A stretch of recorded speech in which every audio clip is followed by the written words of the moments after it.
Chapter 1. Every day brings the possibility of traversing realms, and today, it is my turn. In a narrative so clicked, I find myself experiencing a journey through time and space in reality. Awakening from the depths of darkness, Lin Xian felt a surge of memories flooding his mind before he even opened his eyes. These memories belonged to the soul that preceded him.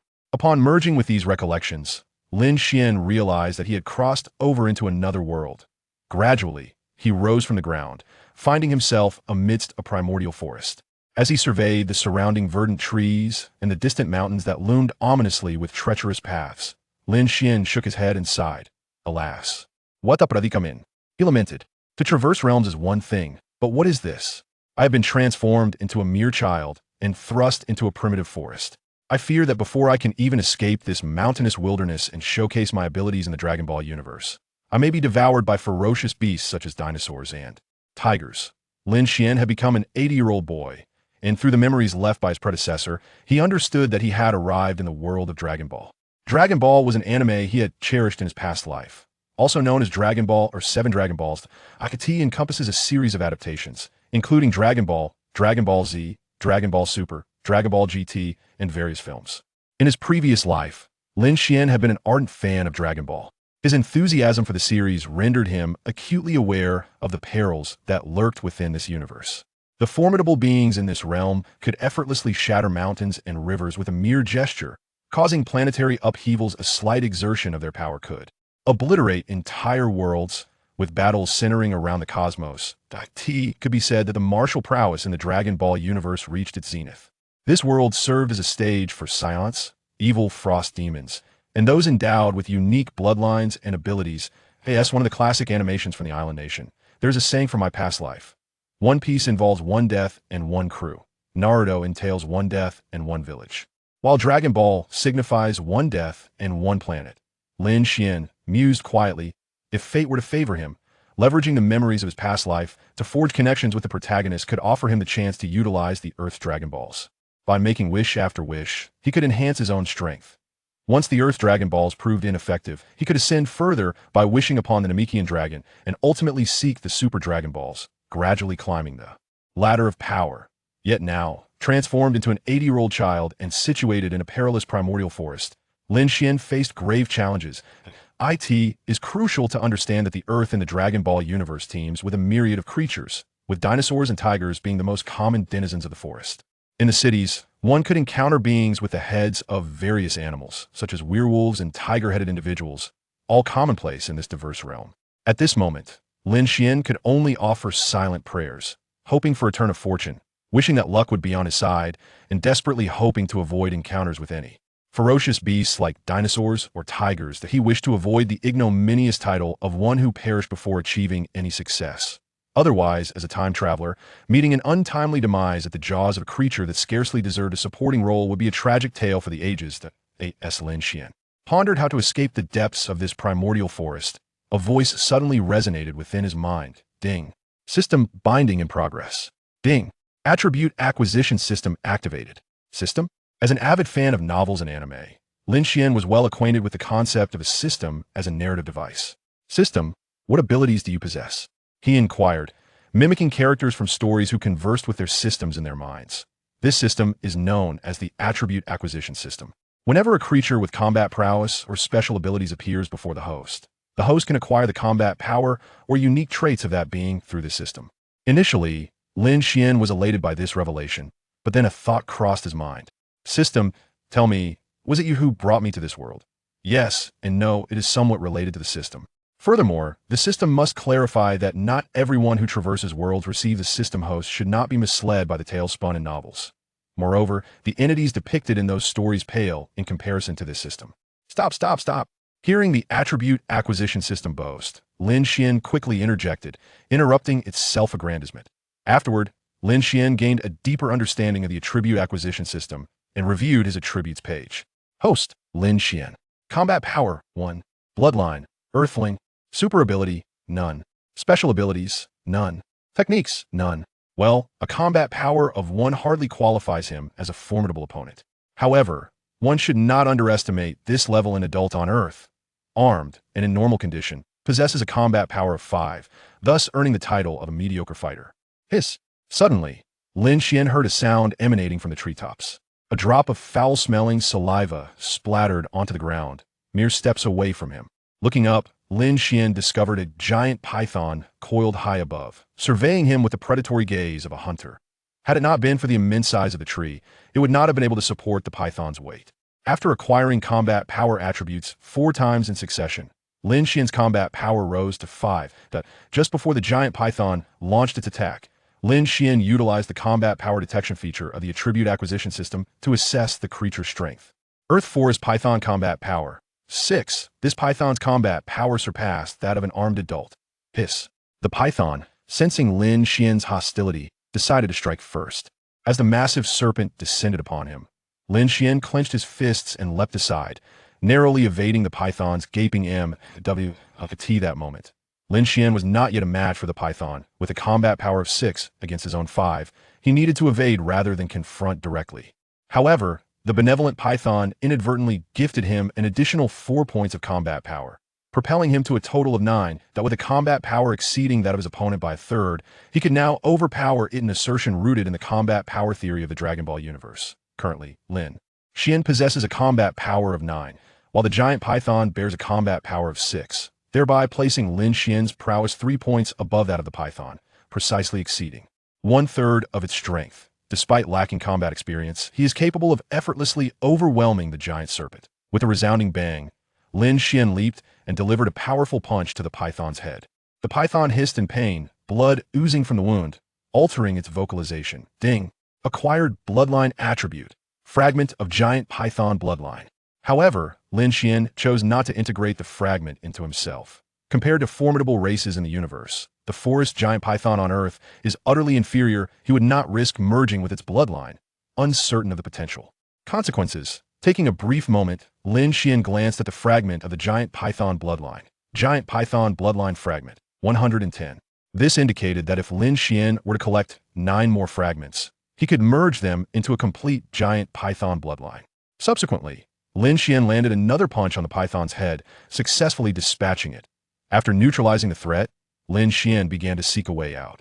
With his current combat power, he was fully capable of ensuring his own safety. It is noteworthy that at the onset of the Dragon Ball narrative, young Goku's combat power was merely 10, and Lin Xian's current power of 9 is only a point shy of Goku's. On another note, the air in this primordial forest is refreshingly pure, imbued with an unprecedented sense of comfort and a natural aroma. For Lin Xian, who had grown accustomed to the PM 2.5 laden atmosphere of his former life, inhaling this pristine and untainted air felt remarkably invigorating. Gazing upwards, he observed a cerulean sky, immaculate and devoid of blemish, resembling a flawless mirror. The contrast between this environment and that of his previous existence is stark, a world apart in its beauty. Such untainted nature was something Lin Xian had never experienced, nor had he ever envisioned encountering it in his past life. His previous reincarnation had been plagued by poor circumstances, leaving him little time to explore realms like this primordial forest and to embrace the purity of nature. As Lin Xian wandered aimlessly for the better part of the day, he found himself still entrenched within the mountains. The creatures of the primordial forest possess unique sensory abilities, causing many to evade him. Consequently, after hours of wandering, Lin Xian only managed to acquire a mere 2 points of combat power. Raising his total from 9 to 11 at this juncture, his stomach growled incessantly, a testament to his hunger. Were it not for his combat power, he would have been unable to continue his journey. Ugh, I'm truly famished. If this continues, I shall surely starve. I must first satiate my hunger. The overwhelming sensation of hunger surged within him. Just as Lin Xian contemplated pausing to hunt for sustenance, he faintly detected the tantalizing aroma of grilled fish wafting through the air. His nostrils twitched involuntarily as he discerned the scent growing stronger, compelling him to press forward. Lin Xian's eyes sparkled with delight. It was as if his thoughts had materialized into reality. He quickened his pace, drawing ever closer to the enticing aroma that wafted through the air. Upon focusing his gaze, he beheld a small clearing where a splendid fish, weighing approximately 200 jin, was suspended over a roaring fire, its flesh turning a glorious golden hue as it cooked. The savory scent permeated the atmosphere, causing Lin Xian, who was ravenously hungry, to swallow hard. Observing the perfectly roasted fish, Lin Xian pondered, surely, someone must be preparing this fish, yet there is not a soul in sight. At this moment, a particular scene from his memory surfaced that it was reminiscent of an early episode in Dragon Ball, where young Goku, while at Mount Pazu, caught a fish of similar size, intending to bring it home for a feast, only to encounter Bulma along the way. Never mind whose it is right now. I must prioritize filling my stomach, he thought, as his hunger intensified. Without further deliberation, he seized the roasted fish from the fire and began to devour it voraciously. Lin Xian, being a pure-blooded earthling from the Dragon Ball universe, despite possessing a combat power of 11 and an increased appetite, did not exhibit the exaggerated veracity of a scion. Even with his hunger at its peak, he managed to consume nearly 10 gene of the fish, which was quite remarkable for an 80-year-old. This fish is exceptionally well-cooked.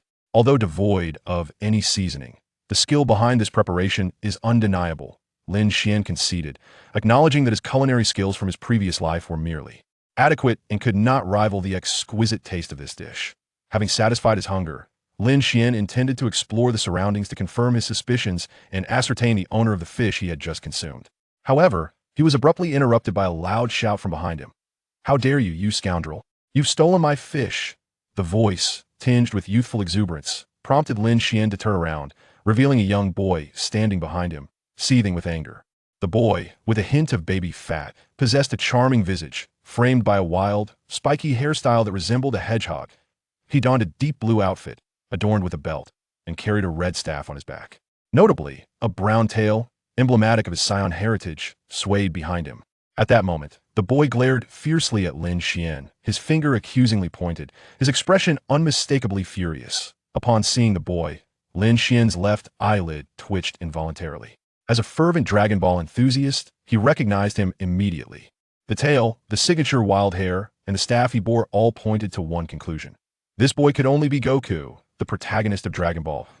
As he contemplated his realization, Lin Xian was astounded to find that his speculation was indeed correct. He had encountered the very hero he had idolized in his youth. Goku embodied innocence, kindness, strength, and courage that, as time passed, and I matured, experiencing the authenticity of the real world, I began to perceive the universe's tyrant, Frieza, in a less unfavorable light. Perhaps it was a reflection more aligned with reality, while the protagonist appeared somewhat naive. Now, revisiting the idol of my childhood, Lin Xian felt as though he were in a dream, overwhelmed with nostalgia. He suppressed his emotions, smiled gently, and remarked to little Goku, "I apologize for not noticing anyone was here before my arrival, and my hunger compelled me to partake in some grilled fish that So you pilfer my grilled fish due to hunger. I understand an empty stomach is quite distressing." Since the inception of his memories, the only individuals little Goku had encountered were his deceased grandfather, Son Gohan, and Lin Xian. Thus, akin to a blank canvas, his anger dissipated, replaced by concern for Lin Xian as he inquired, "Did that little bit of food suffice to satiate you?" In little Goku's perception, the morsel Lin Xian had consumed was scarcely enough to fill the gaps between his teeth. Even his late grandfather, Son Gohan, had consumed more than Lin Xian. Observing little Goku's concern, Lin Xian, who was 4 years older yet shorter than Goku, shook his head in amusement. Afterwards, Lin Xian and little Goku engaged in conversation, each learning the other's name. A while later, little Goku finished off the grilled fish. Noticing Goku clutching his stomach, appearing unsatisfied, Lin Xian proposed, "Goku, I shall catch another fish for you to enjoy. However, my skills in grilling are lacking, so you will have to manage that yourself." "Sounds great. I am indeed still hungry," little Goku replied excitedly, not contemplating whether Lin Xian, who was smaller than him, could capture a fish weighing over 200 pounds. Yet, for Lin Xian, whose combat power reached 11, catching such a fish was a trivial task. Thankfully, little Goku was considerate and accompanied him. Upon reaching the river, Lin Xian selected a shallow spot and successfully captured a fish exceeding 200 pounds. Returning to the previous site of their grilling, little Goku began to prepare the fish. At that moment, Lin Xian utilized his system to assess Son Goku's combat power. While he was already aware of little Goku's strength, he sought confirmation. Scion. Son Goku's normal combat power, 10. Angry combat power, 15. Great A transformation combat power, 100. True to his nature, Son Goku's template surpassed that of the colossal python. Meanwhile, little Goku had already skewered the fish with a stick and placed it over the original fire. He paid careful attention, striving to ensure that every part was evenly cooked over a gentle flame. Before long, an enticing aroma wafted through the air, filling the surroundings with a mouth-watering scent of grilled fish. Having lived in the mountains with Son Gohan, Little Goku had honed his culinary skills, though it was regrettable that he lacked salt and other seasonings. Once the fish was thoroughly cooked, Goku lunged forward, ravenously devouring the fish until it vanished into his stomach. After consuming 2 fish in succession, the youthful son, Wukong, still in his tender years, found his appetite had not yet grown as robust, and his belly had swollen, resembling a small hill. Upon finishing his meal, little Wukong reclined on the ground. From behind Lin Xian, he suddenly recalled a question. Lin Xian, why do you not possess a tail? Little Wukong wore an expression of astonishment, as if he had stumbled upon a new continent. He pointed at Lin Xian and swiftly turned to stand upright. Why should I have a tail? Lin Xian replied, countering with a question of his own. With a dawning realization, son Wukong exclaimed, could it be that Lin Xian, you are the girl my grandfather once spoke of? How peculiar are girls and boys truly different in this regard, lacking tails. You are indeed a girl, and your entire family consists of girls. I, however, am a true man. Do not make such unfounded assertions. Fortunately, you are not a woman. Otherwise, being mistakenly perceived as a girl would be quite peculiar. Although Lin Xian was aware that Sun Wukong was naive and innocent, he could not help but respond in a flustered manner, akin to a creature whose tail had been stepped on. In response, the little monkey chuckled and declared, boys have tails, while girls do not. As he spoke, he waggled the tail behind him, gesturing towards Lin Xian. Your grandfather is also a man. But have you ever seen his tail? To clarify his masculinity, Lin Xian countered with a rhetorical question regarding the deceased Sun Wukong.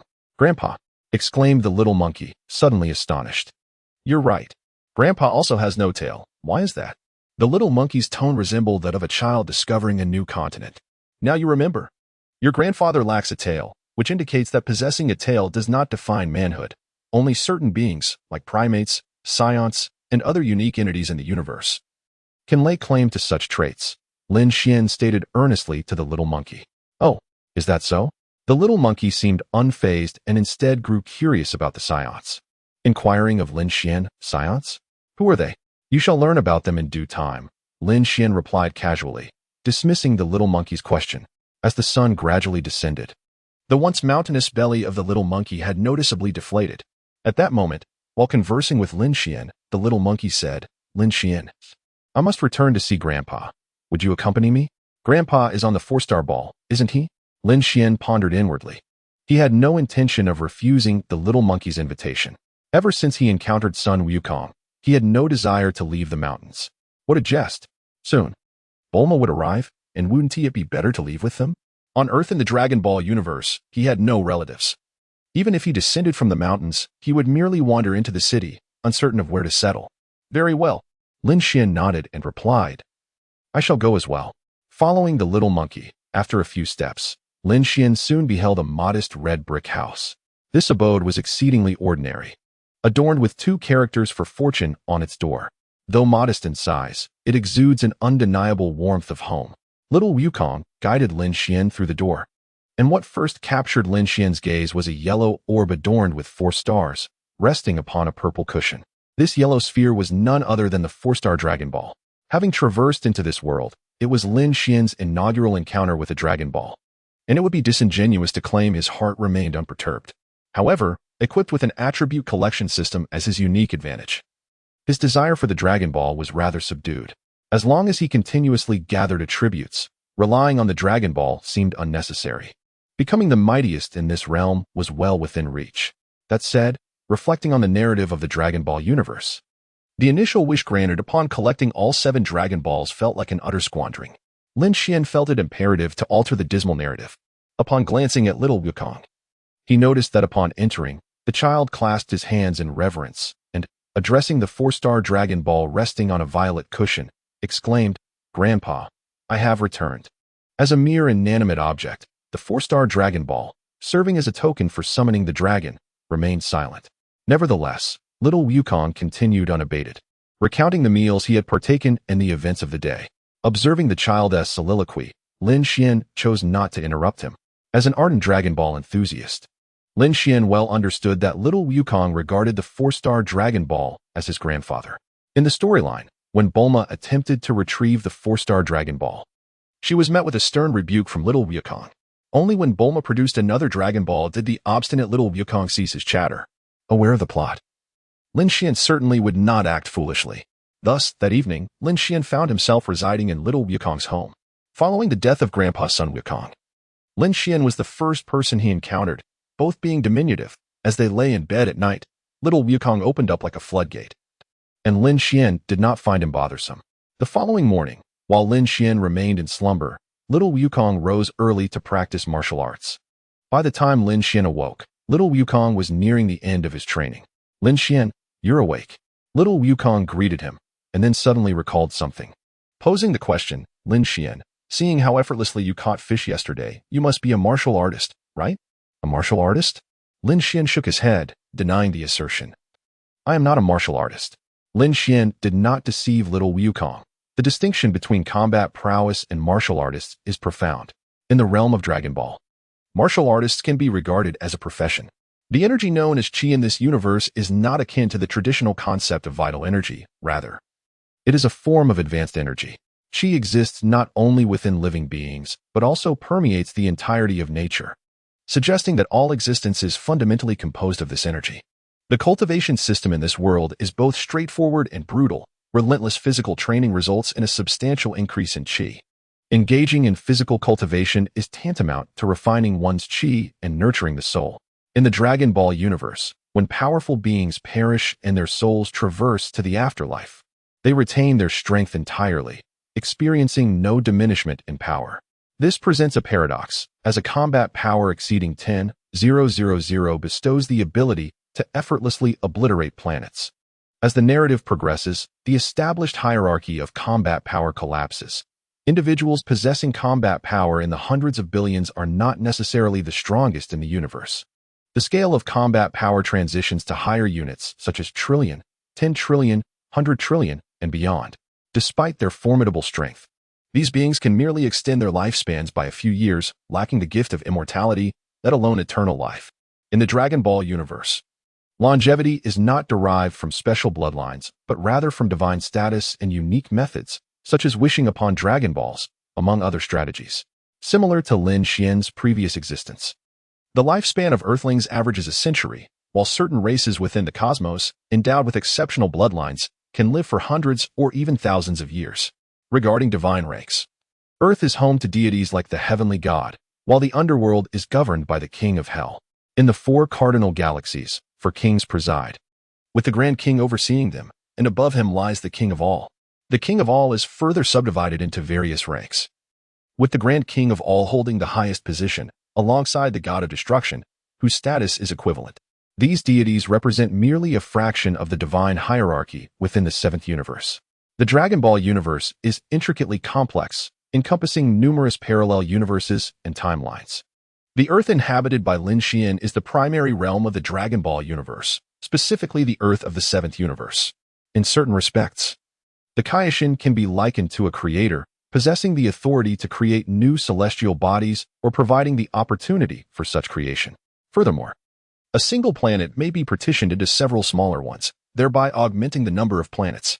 Although there are occasions when the newly formed planets are endowed with life or when life is transferred from other celestial bodies, the fundamental role remains one of observing the status of these planets. The Kai and the Grand Kai serve as subordinates to assist the Kaioshin in their endeavors, as the vast multitude of planets necessitates their oversight. Should the harmony of the universe be disrupted, the Kaioshin will intervene, but typically only as a reference for new life forms rather than taking direct action. As for the destroyers, with the proliferation of planets, their role is to maintain balance through destruction. They do not act under the directives of the Kaioshin, but rather rely on their own judgment. However, their temperament can be quite impulsive, leading to the occasional destruction of even significant planets. The lifespan of the Kaioshin race is 75,000 years, indicating that the kin of the Kaioshin can live for 75,000 years without relying on the divine position of the Kaioshin. The longevity of a Kaioshin who holds the divine title remains a mystery to Lin Xian. Lin Xian was aware of a deity from the realm of time, a supreme being of time who had existed for an astounding 75 million years. Living for 75 million years, or even several hundred million, is not an uncommon feat. In the primordial world, a catastrophic era spans 48 billion years. Overall, while the combat prowess in the Dragon Ball universe surpasses that of most fantasy realms, and even exceeds many variations of the primordial world based on differing settings and versions, It pales in comparison to the realms of fantasy and immortal cultivation in terms of longevity and eternal life. At this moment, delving into the concepts of immortality and eternal life is not the focus. Observing Sun Wukong, Lin Xian noted a flicker of disappointment cross his face upon learning that Lin Xian was not a martial artist. Noticing his expression, Lin Xian deliberately inquired, "Wukong, judging by your demeanor, you must be a formidable martial artist, just like your grandfather." "Indeed, both my grandfather and I are martial artists. I was trained by him. And he is an exceptionally skilled martial artist." Young Wukong proudly declared to Lin Xian, "Look, my muscles have become as hard as steel. Even rocks can be shattered by my fists." Following this, young Wukong resumed his training. Ding. Acquired combat power attribute 2. Ding. Acquired combat power attribute 3. Ding. Acquired combat power attribute 5. Ding. Acquired bloodline attribute, fragment of lower level Scion bloodline. Ding. Acquired combat power attribute 1. Although Lin Xian had collected a fragment of young Wukong's lower level Scion bloodline, much like the giant python bloodline fragments, he chose not to assimilate it into his body. The difference was that Lin Xian was still contemplating whether to merge the lower-level Scion bloodline of young Wukong, deciding to wait until he had gathered enough fragments before making a decision. Lower-level Scion bloodline fragments, 3,100. In this collection, Lin Xian had obtained 3 bloodline fragments. Yet he required an additional 97 to synthesize a complete lower-level Scion bloodline fragment. Subsequently, Lin Xian reviewed his attribute page. Host, Lin Xian combat power, 31 bloodline. Earthling special ability, none techniques. None. Lin Xian's previous combat power was 11, but it has now increased to 31. In this round, little Wukong has gained 20 combat power. After practicing a few moves, little Wukong ceased his training as his stomach began to rumble. Coincidentally, Lin Xian also felt hunger pangs, and his stomach responded in kind. Lin Xian inquired of little Wukong, "Wukong, what do you typically have for breakfast?" "Oh, in the morning, I feast on roasted wild boar, grilled fish, and at times, I indulge in tiger, wolf, and even dinosaur. All these delicacies are simply delightful." Little Wukong reminisced about the delectable fare, saliva trickling down his chin. "Well, let us determine what we shall have for breakfast today by observing which unfortunate creature crosses our path," Lin Xian remarked with a playful glint in his eye. Without further ado, Lin Xian and little Wukong ventured into a forest, swiftly delving deeper within. The sounds of various birds and beasts echoed around them. Suddenly, a rapid figure darted past them, and Lin Xian and little Wukong witnessed a wild boar racing by at an astonishing speed. Ding. Acquired combat attribute 1. Lin Xian deftly collected the attributes dropped by the wild boar. For Lin Xian and the little monkey, their fortune was remarkable to encounter a wild boar so swiftly. Of course, one cannot dismiss the possibility that the area was abundant with wild boars. Alas, for the unfortunate boar. Encountering Lin Xian and the little monkey marked the end of its days. "Leave it to me," the little monkey declared to Lin Xian. And in the blink of an eye, he darted forward like an arrow released from a bow, covering several dozen meters in an instant. With a powerful kick mid-air, he struck the boar's body. Clang. Acquiring combat power attribute 4. The wild boar had no time to evade, and upon receiving the little monkey's kick, it let out a piercing cry. Simultaneously, its massive form arced through the air, propelled away, before crashing heavily to the ground. Motionless, its cries silenced. The little monkey's kick possessed the strength to shatter stone, more than sufficient to slay a wild boar. Rushing to the boar's lifeless body, the little monkey, with his petite arms, hoisted the hefty carcass, weighing several hundred pounds, onto his back. Breakfast was secured. Lin Xian had also gained 5 points of combat power. 1 point from the wild boar and 4 points from little Wukong. In the morning, they feasted on wild boar. At noon, Lin Xian and little Wukong dined on dinosaur. And in the afternoon, they consumed wolf meat. By the end of the day, Lin Xian's combat power had risen to 55, having accumulated an additional 24 points from lunch and dinner combined. As the sun dipped below the horizon, little Wukong's home was shrouded in darkness, save for the moonlight streaming in. It is noteworthy that the Earth of the Dragon Ball universe is a highly advanced planet. Yet, little Wukong's household boasted not a single modern appliance, with not even a trace of a television. Were it not for Lin Xian's knowledge that he was in the world of Dragon Ball and his acquaintance with the protagonist, little Wukong, he might have thought he had traveled back to a time before the technological era. However, for Lin Xian, The absence of television, computers, and all modern amenities was bearable. Yet the absence of conversation was intolerable. The thought of living alone in the mountains in solitude would surely be unbearable for him. In the future, as he grew stronger, his capacity to endure loneliness would also amplify. What was that saying? Ah, yes. Only by traversing the 7 layers of solitude can one become a true warrior. The 7 layers of solitude encompass the departure of family, the separation from loved ones, the loss of friends, the parting from a beloved, the desolation of an empty home, the isolation of hunger and cold, and the anxiety of seeking truth alone.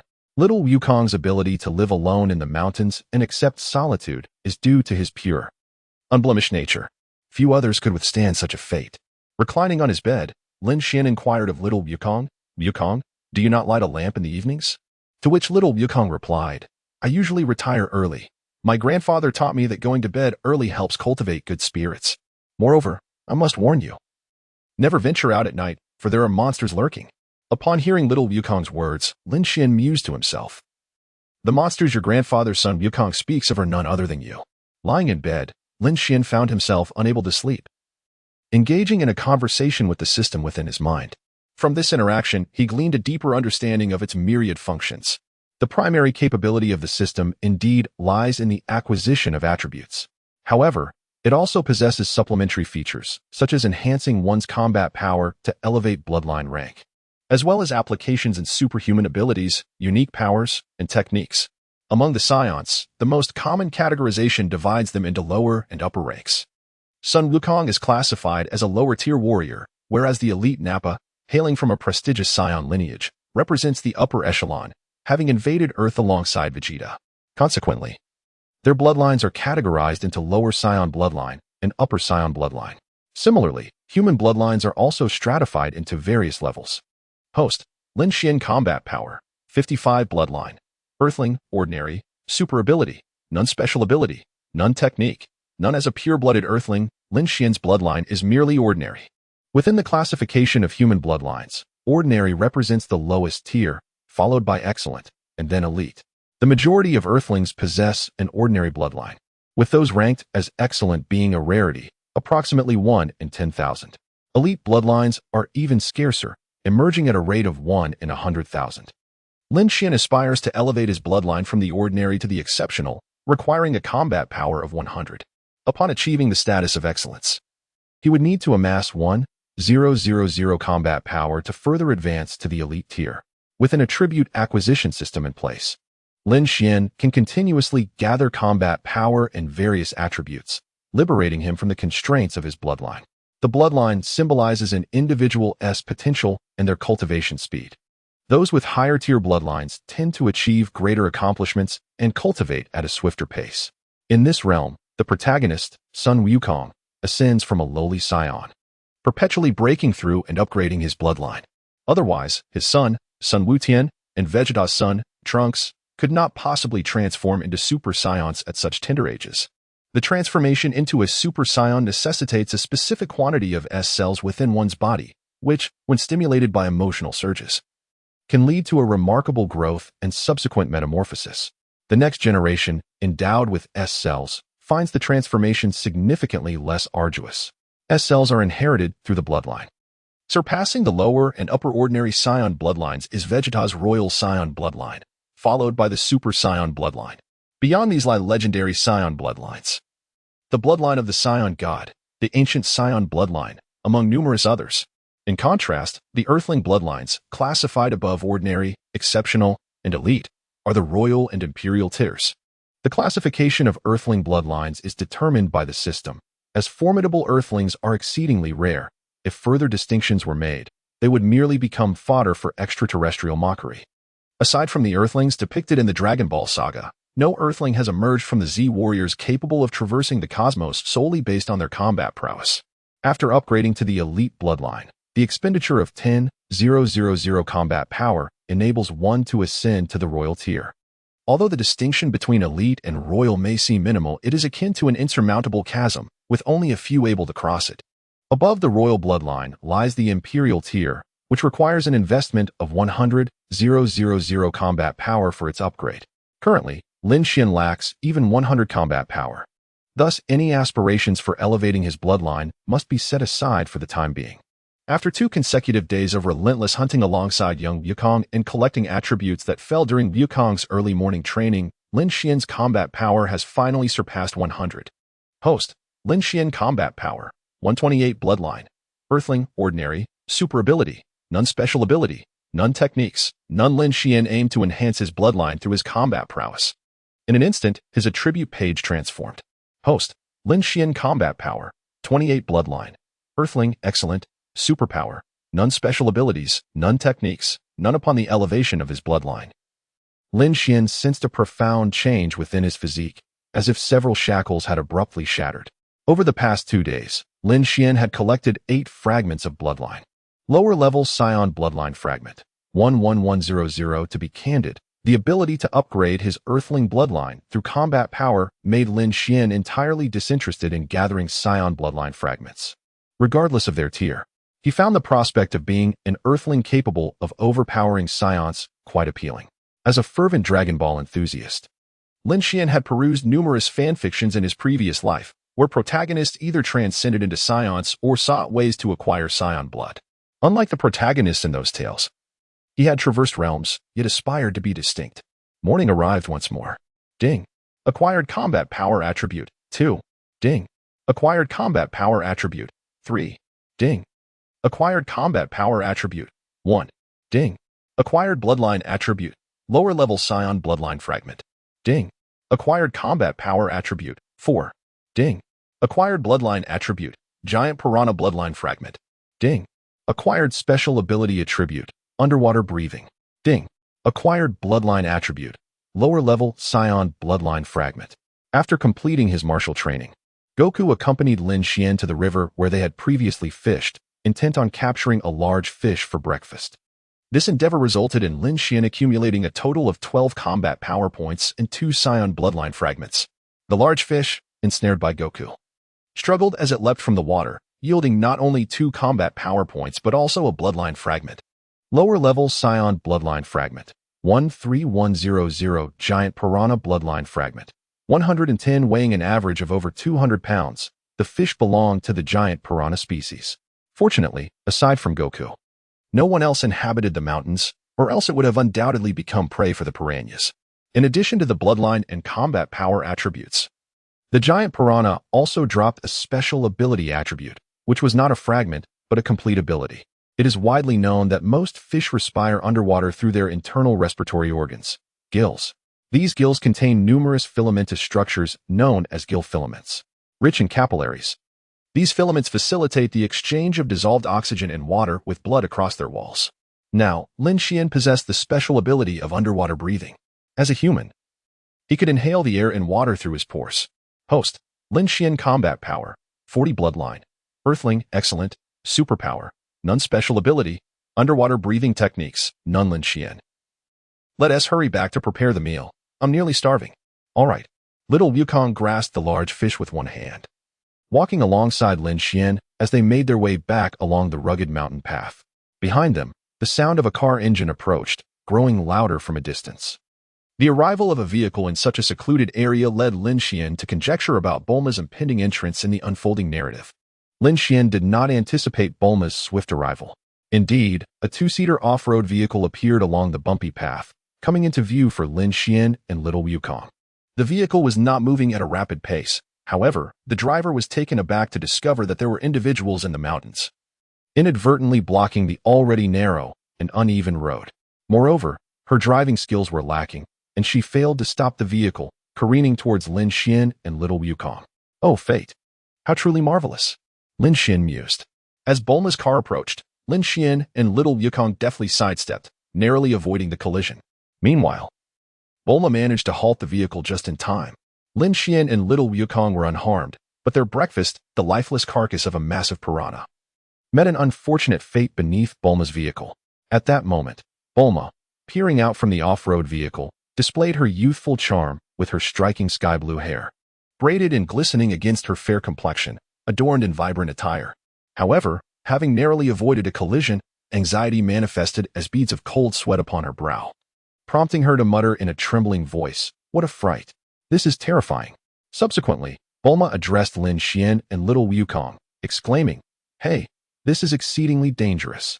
Yet, before she could finish her sentence, she was interrupted by little Wukong. With a furrowed brow, he glared at the unknown monstrosity ahead, indignantly declaring, "You beast! Are you here to steal my food?" Upon hearing little Wukong's outburst, Lin Xian shook his head, realizing that, as anticipated, little Wukong perceived the vehicle as a creature or a demon. Without hesitation, little Wukong strode toward the off-road vehicle, lifted it from the bottom with both hands, and, with a surge of strength, effortlessly hoisted the two seemingly hefty individuals, equivalent to two miniature off-road vehicles. Witnessing the astonishing display of the young boy's might, coupled with the vehicle's relentless swaying, Bulma could not contain her terror, erupting into a series of shrieks. Unfazed by Bulma's trembling cries, little Wukong forcefully hurled the vehicle, sending it soaring several meters through the air. Dust erupted from the ground as the off-road vehicle landed with its wheels skyward. Lin Xian stood by, observing the commotion, picking up attributes. Meanwhile, little Wukong drew out the Rui Bang from behind him, brandishing it before him as he approached the off-road vehicle. With a loud voice, he challenged the overturned car, saying, "If you wish to fight, then come at me. I shall not back down. How dare you damage my car?" Inside the off-road vehicle, Bulma, trembling and armed, poked her gun out of the window, aiming it at little Wukong. Unfamiliar with firearms, little Wukong, upon seeing Bulma, exclaimed, "Indeed a monster. Within this great beast lies an even smaller creature." Bulma's fury ignited further at little Wukong's words, and she fired a shot. The bullet struck little Wukong squarely on the forehead, causing him to fall, though he sustained no serious injury. "Ouch, that hurts," little Wukong cried, rubbing his forehead vigorously, grimacing in pain. Observing this scene, Lin Xian pondered, "With my combat power of 44, not only could I withstand bullets, but I should also be able to endure missiles without issue." This thought crossed his mind, yet he turned his attention away and approached little Wukong, helping him to his feet and brushing off the dirt from his clothes. "Are you all right, Wukong?" he inquired with feigned concern. "I'm fine, but it hurts. This monster actually wields sorcery," little Wukong retorted, pointing at Bulma with a fierce expression. After shooting at little Wukong, Bulma emerged from the overturned vehicle, stunned for a few seconds upon realizing he was still alive. Then, in disbelief, she exclaimed, You actually didn't die?" To which little Wukong angrily replied, "Fool. I would never be so easily defeated. My body is as tough as steel." With that, little Wukong prepared to strike Bulma with the Rui Bang.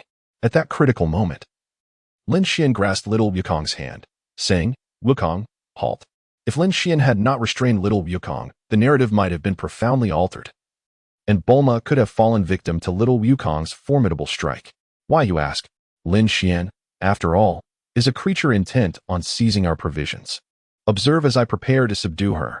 Little Wukong remains eager to take action. Lin Xian then said, "Wukong, she is not a monster. She is simply a girl." "A girl?" little Wukong exclaimed, his mouth agape, revealing an expression of incredulity. "This creature that emerged from a monster and possesses magical abilities is a girl?" He then clumsily turned to Bulma and inquired, You are a girl?" Seeing little Wukong poised to strike her with the Rui Bang, Bulma was initially filled with dread and was about to plead for mercy. Unexpectedly, she was stopped by Lin Xian, who was even shorter than little Wukong. At that moment, upon hearing little Wukong's question, he quickly nodded and declared, "Indeed, I am a girl, a beautiful one at that, an absolute beauty." "Oh, so you are a girl." Little Wukong's expression shifted as he gazed blankly at Bulma. Unable to distinguish between genders, his face marked with confusion. Bulma, timidly looking at little Wukong and then glancing at Lin Xian, cautiously asked, "Who are you both?" Lin Xian remarked, "I am Lin Xian, and he is Sun Wukong. We bear no grievances against you. It was merely your poor driving skills that nearly resulted in a collision with us." Wukong acted without malice. He mistook you for someone attempting to seize our provisions, which prompted his reaction. Upon hearing this, Bulma felt a twinge of embarrassment and, with a tone laden with apology, replied to Lin Xian, "I am truly sorry. I assumed there was no one in this mountain area, and thus, I drove a bit too swiftly. I never anticipated I would come so close to hitting you. Moreover, he seems unperturbed by bullets. I thought he was a monster." At this point, Bulma cast another glance at the young Wukong. It seemed that both Wukong and Bulma regarded each other as monstrous beings. Lin Xian spoke again, saying, "Wukong is indeed formidable, distinctly different from ordinary individuals like yourselves. However, Had it been an ordinary person, just now, you would have been shot dead with a single bullet. I too acted out of fear and urgency, Bulma replied apologetically to little Wukong. Never mind, my grandfather always said to treat girls gently in the future. Since he has advised me so, I shall not dwell on it any longer. Little Wukong waved his hand dismissively, displaying a nonchalant demeanor. Your grandfather is absolutely right. One should indeed be gentle with girls. Bulma sighed in relief. Then, she inquired of Lin Xian and little Wukong. By the way, are you both residents of this mountain? Lin Xian casually remarked, I suppose so. He could not be bothered to elaborate on his origins to Bulma. Unaware of Lin Xian's nonchalance, Bulma joyfully exclaimed, That's wonderful. Since you reside here, you must be quite familiar with the surroundings, right? What is the matter?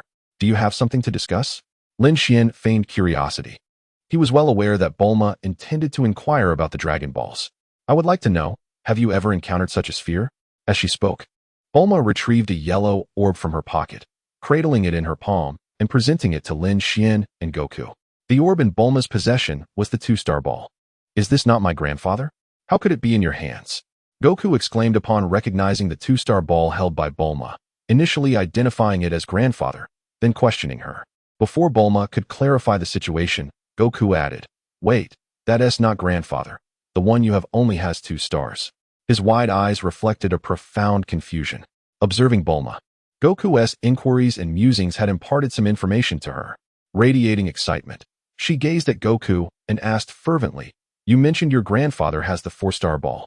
What does that signify? Does your grandfather possess such an orb as well? It was challenging for a clear-headed individual to comprehend Goku's words. Bulma could not fathom that Goku was referring to his grandfather Gohan's relic, the 4-star ball, as if it were his ancestor. When pressed by Bulma, Goku confirmed, Indeed. Without understanding Bulma's motives for the question, his innocence led him to affirm it outright. The 4-star ball was Gohan's heirloom, and indeed, during Goku's grandfather's lifetime, it had been in Gohan's possession. Their conversation was clearly misaligned. Truly, confirming that the Dragon Ball she sought was indeed present, Bulma exclaimed with delight, How splendid! It is truly here. I am indeed a genius girl. The Dragon Ball radar I crafted is remarkably precise. After her excitement subsided, Bulma inquired of Goku, May I meet your grandfather? Noticing Bulma's eager expression and recalling his grandfather's advice to be gentle with girls, Goku acquiesced, saying, Then I shall take you to meet grandfather. That is fantastic. Bulma replied, By the way, my name is Bulma. You must remember it. Bulma, Lin Xian already knew her name. Meanwhile, Goku, much like in the narrative, responded, Bulma? What a peculiar name. Bulma, looking rather vexed, retorted, It's Bulma. Please refrain from making fun of my name. However, she was evidently dissatisfied with her name. Subsequently, Bulma followed closely behind Lin Xian and little Goku, traversing the mountain path until they arrived at the doorstep of little Goku's home. Look, this is my house. Upon reaching the entrance, little Goku pointed at the door and opened it. As the door swung wide, the 4-star ball immediately caught the attention of the three. It seems like Grandpa is speaking, little Goku exclaimed, noticing the unusual glow of the 4-star ball. He stepped forward, astonished, and declared, It's glowing. It's actually glowing.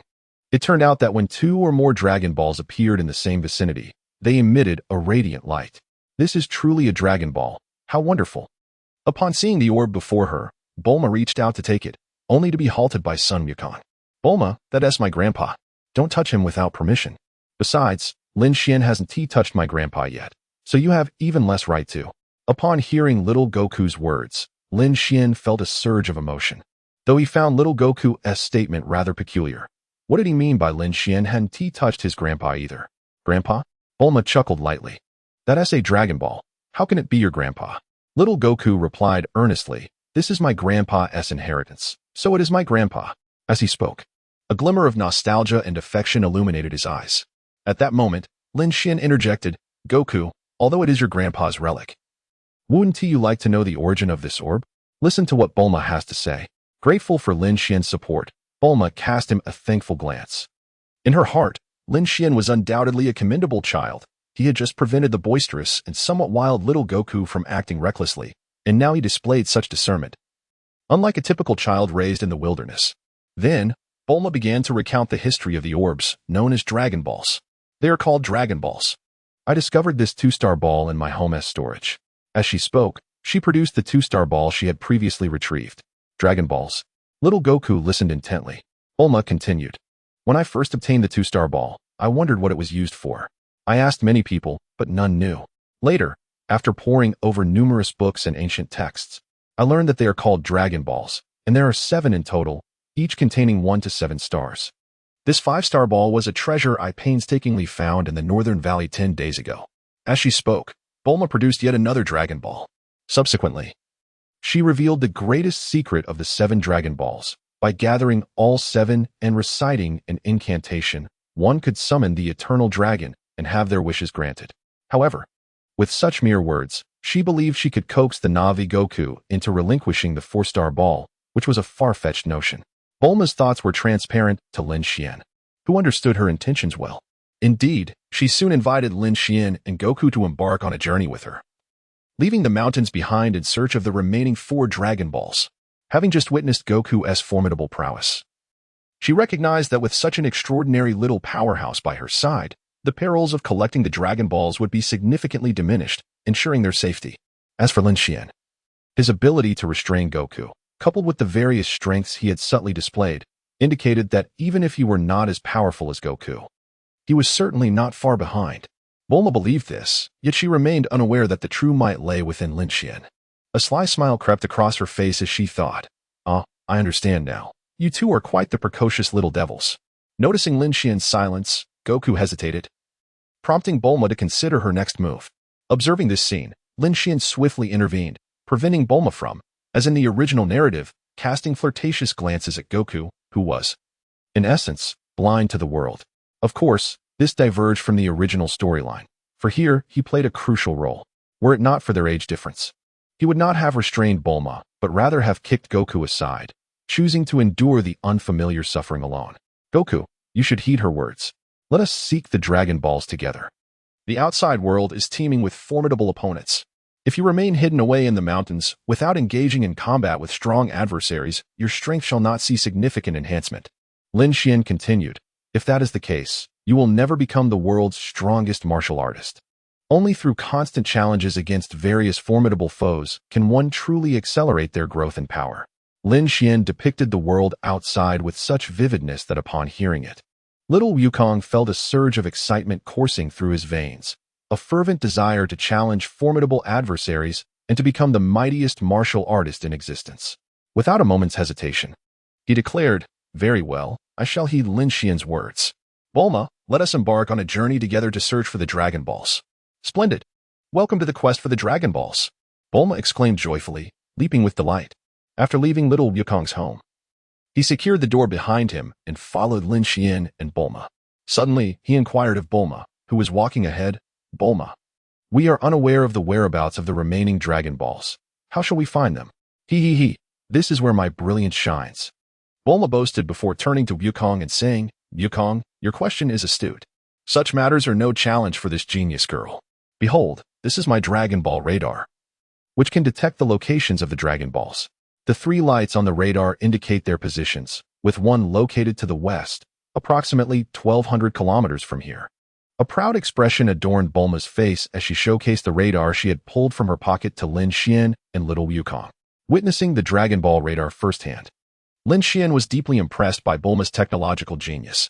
Truly, she was the kind of person capable of creating time machines in the future, and her mastery of technology was extraordinary. The technological advancements in the Dragon Ball world were indeed remarkable. Lin Xian harbored a keen interest in the technology of this world.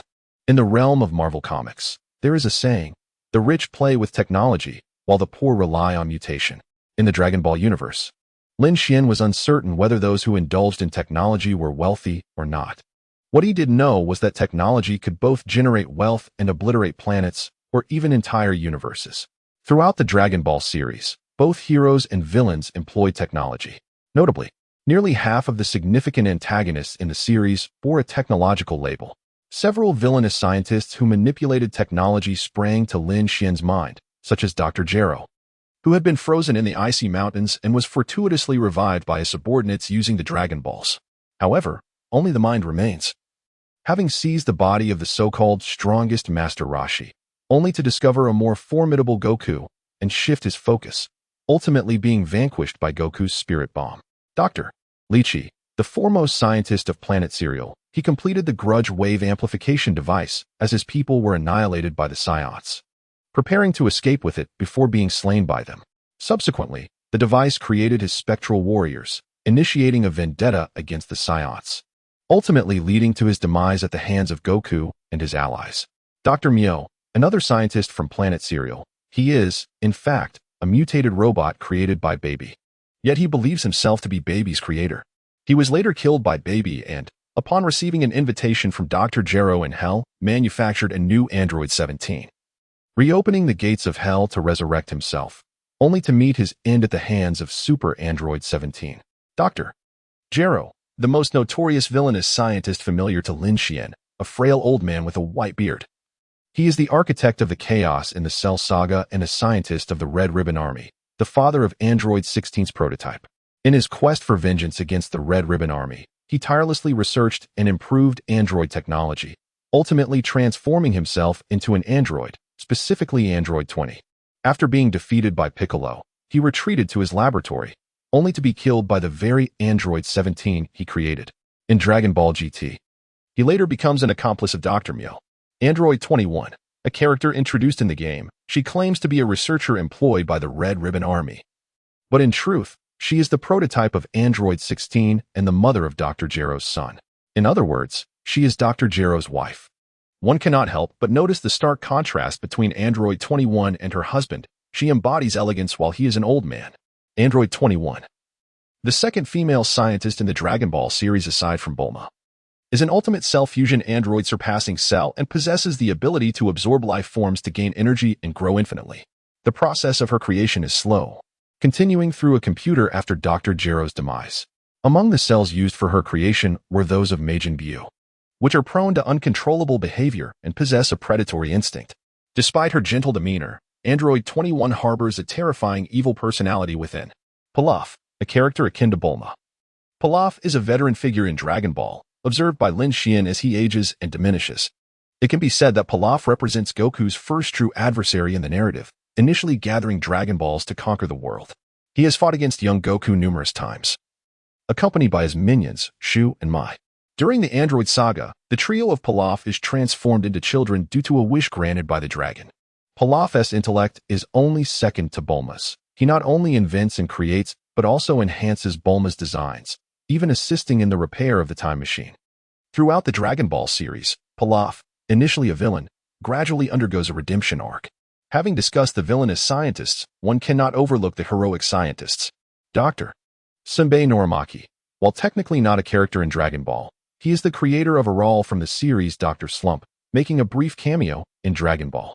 When discussing heroic scientists in the Dragon Ball series, one must acknowledge Bulma and her father, Dr. Brief. Here, we can enumerate the advanced technologies created by the Brief family. 1. The Universal Capsule, invented by Dr. Brief. This innovation significantly advanced human civilization. From the onset of the Dragon Ball storyline, universal capsules have permeated Earth in the 7th universe, representing an overwhelmingly profitable venture, effectively amassing the planet's wealth. 2. Dragon Radar, the artifact created by Bulma for locating the 7 Dragon Balls, requiring no further elaboration. 3. Shrinking Watch, this gadget appeared only once in the storyline. Invented by Bulma during her school days out of boredom, and remains unproduced to this day. The Shrinking Watch, as its name suggests, possesses the extraordinary ability to reduce the wearer's physical form, resulting in a corresponding alteration of weight, truly a marvel of advanced technology. The Time Machine, a remarkable creation from a parallel universe by Bulma in her middle age, allows for effortless travel through alternate dimensions. The advanced spacecraft and combat suits developed by extraterrestrial beings present no challenge for Brief and Bulma. They not only have the capacity to construct them, but also to enhance and modify them. The Gravity Room, an ultragravity training facility utilized by Vegeta, was ingeniously devised by Dr. Brief. In addition to these inventions, Dr. Brief also repaired Android 16. On the eve of the Cell games, he assisted Bulma in restoring Android 16, disabling the explosive device within him, and cautioned everyone to keep this information from the android. Ironically, this well-intentioned act ultimately led to Android 16's predicament. After being impressed by Bulma, Lin Xian exclaimed, "Bulma, You are truly a genius in technology. You will undoubtedly become the foremost scientist on Earth and perhaps even the greatest scientist in the universe. Indeed, this is only fitting for a brilliant young lady such as yourself. Lin Xian dared to boast, and Bulma was equally bold in her response, proudly extolling her own virtues. Xiao Xian, Goku, our objective is the Dragon Ball located 1,200 kilometers to the west of here. After her self-praise, Bulma informed Lin Xian and the young Goku about the Dragon Ball they intended to seek. She affectionately referred to Lin Xian as Xiao Xian. How infuriating! With such a considerable distance to traverse, conventional means of transportation would surely be inadequate. The off-road vehicle had been rendered inoperable by Goku, and walking was out of the question. They needed a reliable mode of transport. Bulma expressed her frustration towards Goku, who, with an innocent expression, replied, "I thought it was a monster. Never mind, I shall devise another solution." Bulma had no intention of blaming Goku. There were 3 of them, and the off-road vehicle that Goku had damaged was a 2-seater, accommodating only 2 passengers. Bulma reached into her pocket and retrieved a white capsule, opening it to reveal the versatile capsule within. Selecting one, she pressed the button and tossed it forward. With a resounding pop, a cloud of white smoke billowed forth. In the next moment, a motorcycle materialized before the trio. Lin Xian was captivated by the novelty of the capsule in his previous life on Earth. Such a method of storage belonged solely to the realm of science fiction. Young Goku, with his innocent understanding, grasped the concept of an off-road vehicle but could not fathom the magical emergence of the motorcycle. His eyes widened in astonishment as he exclaimed to Bulma, "Wow, wow, wow! Sorcery! You truly possess sorcery." Lin Xian addressed him, "Yukong, this is not sorcery. Let us depart." This motorcycle, akin to the off-road vehicle, accommodates 2 individuals comfortably. However, Lin Xian, young Yukong, and Bulma, 2 children and a young lady, fit perfectly upon this motorcycle. Bulma mounted the motorcycle and called to the 2 behind her, "Xian, Yukong, you both take the back seat." "All right." Lin Xian nodded and took his place on the motorcycle. Young Yukong, having heard Lin Xian's words and noticing that he had already seated himself, did not hesitate to sit right behind Lin Xian, without probing this beast of a motorcycle. "All set. Let us begin our journey," Bulma exclaimed as she ignited the motorcycle. It surged forward like a bullet, just as Lin Xian settled in. He caught a faint whiff of a delicate fragrance, momentarily lost in thought, and thus, when the motorcycle roared to life, his body leaned forward instinctively, wrapping an arm around Bulma's waist. Bulma made no remark nor showed any reaction. To her, Lin Xian was merely a child. Moreover, Lin Xian behaved appropriately, refraining from any actions reminiscent of the insufferable brat, Momonosuke, from One Piece, who would provoke one's ire. Young Wukong, seated behind Lin Xian, also failed to react. Encircling Lin Xian's waist, with a face full of excitement, he exclaimed, "This is so fast. This thing actually outpaces me. Lin Xian, I never imagined it could be this powerful." "Well, it's just a motorcycle. In the future, your speed will surpass that of this mere machine," Lin Xian replied nonchalantly. Lin Xian and little Wukong engaged in a lively exchange, while Bulma, the driver, assumed the role of a mere listener. After a span of 20 minutes and traversing a considerable distance, they approached a steep descent. The motorcycle launched into a significant leap, as if soaring through the air. "Oh!" Bulma and little Wukong exclaimed in unison. Yet, Lin Xian remained composed, knowing that disaster was unlikely, even in the event of an accident. With his battle prowess rated at 44, he could ensure both his and Bulma's safety. As for little Wukong, he was more than capable of safeguarding himself. Once the motorcycle descended the slope, Bulma abruptly applied the brakes, bringing them to a halt. She turned to address Lin Xian and little Wukong, saying, "Please wait for me a moment. I shall return shortly." Lin Xian cautioned, "Be careful in this desolate wilderness." Observing Bulma's bashful demeanor and her shy tone, he instantly surmised her intentions. Thus, he refrained from inquiring about her plans. Understanding the situation, he noticed that little Goku was oblivious and directly asked, "What's the matter?" "Bulma? Where are you headed?" "Humph. Goku, you are quite dense." Little Xian understands. Why must a girl articulate it? When a lady expresses such sentiments, it signifies a need to visit the restroom. Do you comprehend? Bulma retorted sharply, before hastily darting into the nearby thicket. Little Goku, appearing enlightened, chuckled. "Oh, I see. So, she just needs to pee." Uninhibited and unmindful of feminine sensibilities, he spoke freely. Lin Xian couldn't help but chuckle at the exchange. None of you are permitted to approach. Especially you, Goku. Came Bulma's voice from a distance. Lin Xian addressed little Wukong, saying, Wukong, look, you have once again angered Bulma. I cannot fathom why she is perpetually irritable. Women truly are a curious species. Little Wukong shook his head, displaying a countenance of confusion. While Lin Xian conversed with little Wukong, Bulma's cries for help reached their ears. Help, help.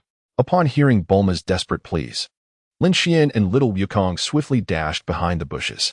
They beheld a pterosaur-like creature, a dinosaur with wings. Poor Bulma had fallen victim to the clutches of this winged dinosaur, having traversed into this world for several days. Lin Xian had already encountered dinosaurs and even shared a meal of dinosaur flesh with little Wukong. Lin Xian understood that this was no ordinary dinosaur. It was a manifestation of humanity. Indeed, the creature before him was a human, a denizen of Earth. In the realm of Dragon Ball, the inhabitants of Earth in the 7th universe are categorized into ordinary humans, such as Caucasians and Africans, as well as those reminiscent of Lin Xian's past life in China. Notably, at the tender age of 8, the pure-blooded Earthling Lin Xian bore an uncanny resemblance to the children of his former homeland, with his black hair and yellow skin. In addition to the typical pure-blooded Earthlings, there exist hybrid Earthlings, such as Tien Shinhan, who possesses a third eye due to his lineage from the three-eyed race. Among the most renowned hybrid Earthlings are the Scions, who carry the blood of Earthlings. The diversity of humanity on Earth encompasses not only pure-blooded and hybrid humans, but also monstrous, animal-like, and dinosaur-like variations. The quintessential representative of monstrous humans is Pilaf. Animal-like humans resemble beast men, possessing human bodies and animal heads, such as those of dogs or wolves, adorned with fur and capable of human speech and thought. Dinosaur-like humans, on the other hand, walk in a manner akin to humans and possess the ability to speak, yet their intellect remains distinct from that of true dinosaurs, which, while potentially intelligent, lack human thought processes and do not walk in a human-like fashion. The pterodactyl-like dinosaur human that had seized Bulma widened its bell-like eyes upon seeing Lin Xian and little Goku. It surveyed them from its elevated position, regarding them as mere small reptiles. In a tone laced with disdain, the dinosaur human inquired, "Who are you two? Are you companions of this fool?" Lin Xian refrained from responding to the dinosaur human's taunt, instead casting a sympathetic glance at Bulma. It was hardly surprising, as Bulma was merely a fragile girl, and her capture by this dinosaur human was, regrettably, to be expected. Yet, a flicker of murderous intent ignited in Lin Xian's eyes, directed squarely at the dinosaur human. Given Lin Xian's formidable combat prowess, eliminating this creature would be a trivial matter. Before taking action, Lin Xian coldly remarked, "You should have thought twice before capturing my companion. In your next life, keep your eyes peeled and do not seek your own demise. Fool, you wretched little brat dares speak such words to me, the great dinosaur lord. I shall not spare you. Consider yourself a mere appetizer." The dinosaur human roared in fury, its expression twisted in rage, its voice booming like thunder. Without further ado, the dinosaur human lunged at Lin Xian, having already lost 2 points of combat power. Lin Xian, undeterred by the system's voice echoing in his mind, raised a finger, piercing through the dinosaur human's head from a distance. Lin Xian's technique bears a striking resemblance to the finger pistol, one of the 6 styles of the Navy from the anime One Piece in his previous life. Indeed, he has drawn inspiration from the finger pistol, a technique that channels the full might of the body into the index finger, unleashing a formidable strike with the hardened digit in a flash, delivering an impact akin to that of a bullet, capable of effortlessly penetrating the human body. Upon receiving a strike from Lin Xian's finger pistol, the dinosaur man met an instantaneous demise. "Well," Bulma exclaimed, having been saved but now frightened at the sight of blood. During the days spent with Lin Xian, Goku had not witnessed the full extent of Lin Xian's prowess, as the power he had displayed never surpassed his own, leaving him oblivious to Lin Xian's true strength. At this moment, he finally recognized Lin Xian's formidable capabilities. "Xiao Xian, you are incredibly strong. You seem even more powerful than I am." Since earlier, Goku had adopted a new name for Lin Xian, referring to him as Xiao Xian, much like Bulma. With Saiyan blood coursing through him, Goku's fighting spirit surged, and he eagerly proposed a sparring match to Lin Xian. "Xiao Xian, let us have a friendly competition. I want to see how I measure up against you." "Very well." Lin Xian accepted without hesitation. With his current battle power of 46, he could easily dominate Goku, provided the latter did not transform into a great ape. Furthermore, even if Goku did transform, as long as he could acquire the battle power that Goku would shed, he would remain invincible. Thus, the battle, no, to be precise. The overwhelming conquest commenced. Ding. Acquired battle power attribute. 2. Ding. Acquired battle power attribute. 7. In just 2 moves, without causing any harm to Goku, Lin Xian managed to knock him down. If he had been earnest, disregarding the possibility of injuring Goku, he could have defeated him with a single blow, perhaps even killed him. Xiao Xian, you are too powerful. I am completely outmatched. However, I will strive to improve and surpass you. Goku, having been bested, were no ill feelings. Instead, he was filled with a fervent determination. Xiao Xian, thank you for saving me. I never anticipated you were this formidable, even surpassing Goku. Bulma said as she regained her composure, rushing to Lin Xian's side to express her gratitude. Alas, Lin Xian was still but a child. Otherwise, Bulma might have been inclined to offer herself to him. At merely 8 years of age, Lin Xian was indeed a child, yet among his peers, he was undeniably handsome, resembling a charming young boy who would undoubtedly grow into a strikingly handsome man. Bulma, now 16, regarded Goku as a child, let alone Lin Xian, who was younger still. At 16, Bulma was 8 years senior to Lin Xian. Her quest for the Dragon Balls was fueled by a desire to wish for a Prince Charming from the dragon. Lin Xian asserted that he is the quintessential Prince Charming. On this quest for the Dragon Balls, Lin Xian is confident in his ability to win Bulma's acceptance. Lin Xian's confidence stems from his mastery of transformation techniques. Lin Xian understood that on his quest for the Dragon Balls, he would encounter 2 individuals skilled in transformation techniques. They were Oolong and Puar, 2 animal-like earth dwellers. Oolong, known in Lin Xian's previous life as the Little Pigsy, drew inspiration from the character Zhu Beiji in Journey to the West. He is a talking pig capable of transforming into anything he desires. Having been expelled from the Southern Transformational Kindergarten for stealing a female teacher's underwear, he left without mastering the transformation technique, only acquiring a flawed version that allows him to maintain a shape for a mere 5 minutes, requiring a minute's rest before he can transform again. Oolong shares traits with Zhu Beiji, being gluttonous, lazy, and materialistic, with a particular fondness for the opposite sex. However, unlike Zhu Beiji, Oolong adopts a more adorable persona, lacking in strength and easily bullied. When the dragon was first summoned, Oolong preempted Pilaf by declaring, "I want girls' underwear." This wish thwarted Pilaf's plans, and the negative energy accumulated from this desire culminated in the birth of the 7-star dragon in Dragon Ball GT. Puar, another animal-like earth dweller, also attended the Southern Transformational Kindergarten and learned the art of transformation. Unlike Oolong, Puar mastered the technique fully, devoid of the 5-minute limitation followed by a minute's rest. With the attribute collection system at his disposal, Lin Xian considered the transformation technique an assured acquisition. Bulma, there is no need for formality. Lin Xian responded with a smile. Subsequently, Bulma attended to her unfinished tasks. Just moments ago, she had arrived at the designated location only to be captured. Seizing the opportunity, Lin Xian glanced at his attributes page. Host, Lin Xian Combat Power, 55 Bloodline. Earthling, Excellent. Superpower, None Special Abilities. Aquatic Breathing Technique. Finger Gun, Mastered. His technique section was no longer devoid of content, as it now included the finger gun. However, despite the name, his version of the finger gun was merely a rudimentary form compared to that depicted in the anime One Piece, still requiring significant refinement and enhancement. The notation of mastered next to finger gun indicated that it was a technique he had only recently acquired, not yet reaching the level of proficiency. Beyond mastery lies proficiency, followed by entry-level, expertise, minor success, major success, and mastery. To advance from mastery to proficiency, Lin Xian could either dedicate time to practice or directly elevate his skills using 100 combat points. Once again, they set off, with Bulma at the helm of the motorcycle, Lin Xian seated behind her, and little Goku positioned behind Lin Xian. The journey was tranquil, apart from the occasional wildlife. They encountered no other humans and experienced no further incidents. After traveling a considerable distance, they halted at dusk. By the roadside, a vast expanse of open land lay before them. Bulma produced a universal capsule and tossed it onto the ground, which promptly materialized into a house. That evening, Lin Xian, Bulma, and little Goku would reside within this dwelling. For the first time since his arrival in this world, Lin Xian beheld a modern house and its contemporary appliances. Upon entering, the foul odor emanating from little Goku was too much for Bulma to bear. She proposed bathing both him and Lin Xian, but he declined. Had it been just for himself, Lin Xian would have readily accepted. Thus, the responsibility of bathing little Goku fell to Lin Xian. Consequently, the two enjoyed a thorough wash together. Afterward, Lin Xian partook of the bread and other provisions prepared by Bulma, accompanied by coffee.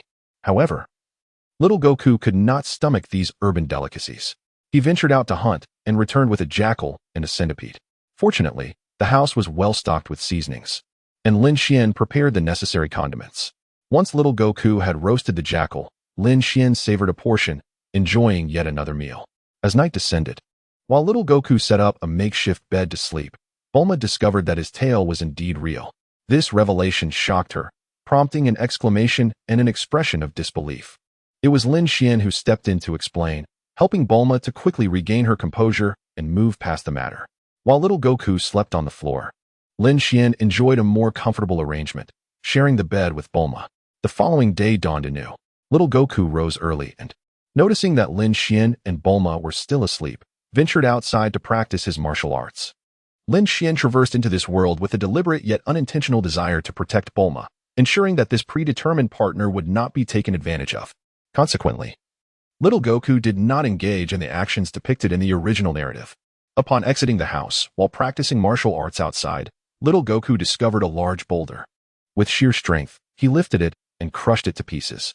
Subsequently, he attempted to lift another massive stone, which turned out to be a large sea turtle. Mistaking it for a rock, as little Goku hoisted the turtle, it exclaimed, "Oh dear, you startled me." Little Goku marveled, "What a gigantic turtle." Inside the house, Lin Xian and Bulma had already awakened, roused by little Goku's commotion. The sound of the door opening had disturbed their slumber. Upon hearing voices outside, Lin Xian quickly recognized the presence of another individual besides little Goku, while Bulma's curiosity piqued. Without changing her attire, she donned her pajamas and stepped outside, inquiring, "Goku, who are you talking to?" "Wait, that's a sea turtle." Bulma immediately recognized the creature, puzzled as to how a turtle could be found here, far from the ocean. Upon stepping outside, Lin Xian spotted the large sea turtle and mused, "Indeed, it is Master Roshi's turtle." This turtle, a venerable elder among sea turtles, often served as Master Roshi's companion, pet, and mode of transportation. The turtle approached Bulma and politely requested, "Pardon the intrusion. May I trouble you for a cup of salt water? And perhaps some seaweed as well?" "Quite the appetite," Bulma muttered, yet she did not refuse the turtle and went to fetch it the requested salt water with seaweed. "Ah, thank you."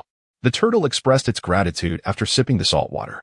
It then explained to Lin Xian, Bulma, and little Goku that it had ventured ashore in search of Matsutake mushrooms, but had become lost.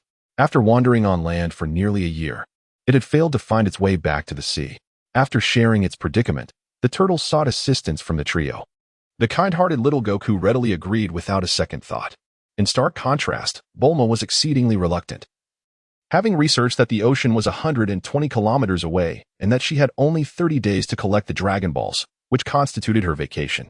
Lin Xian, understanding the benefits of returning the turtle to the sea, where little Goku could acquire the flying Nimbus and Bulma could obtain a Dragon Ball, realized that if Bulma were aware of the storyline, she would undoubtedly comply without hesitation. In reality, little Goku urged Lin Xian to carry the turtle back to the ocean, while Bulma, sulking alone, angrily remarked at their departing figures, "If you go, don't ever show your faces to me again." No sooner had Bulma spoken than she had a change of heart. She mounted her motorcycle and sped off in pursuit of Lin Xian and the others. Having just issued a fierce proclamation, she soon spotted a large dinosaur lurking nearby. The prospect of facing it alone filled her with trepidation, compelling her to follow the two. Lin Xian, well aware of her tendencies, knew that had he remained by Bulma's side, she would not have ventured after them. As they traveled, the group exchanged light-hearted banter, until they were confronted by a colossal bear man blocking their path. This formidable creature brandished a large blade, threatening Goku to relinquish the turtle or face immediate consequences. Ding. Acquired combat attribute. 3. Ding. Acquired combat attribute. 2. Ding. Acquired bloodline attribute. Fragment of low-level Scion bloodline. Ding.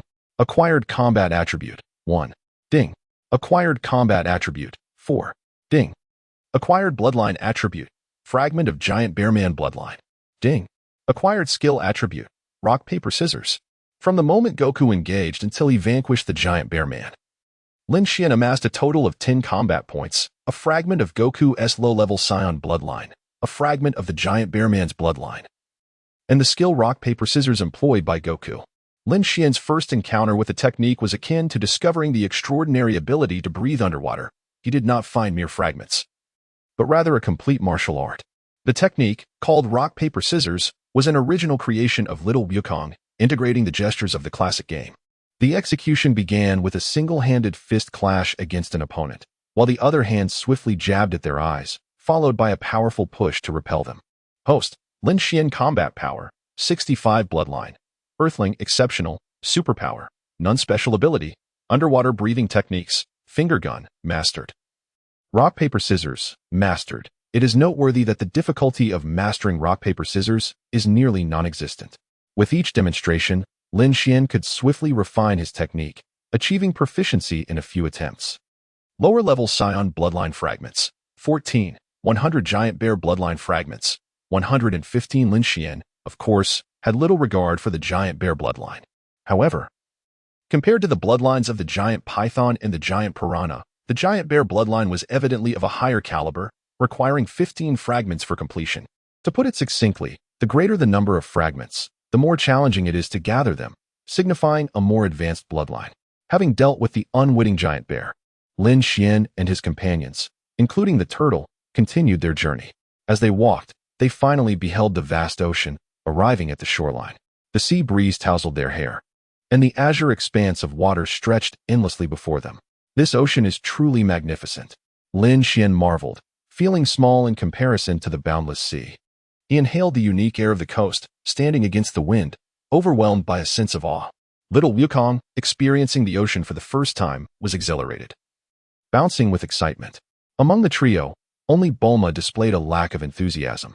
Clearly, having grown up in the city as a wealthy heiress, she was accustomed to such scenes and had not wished to come, which explained her demeanor.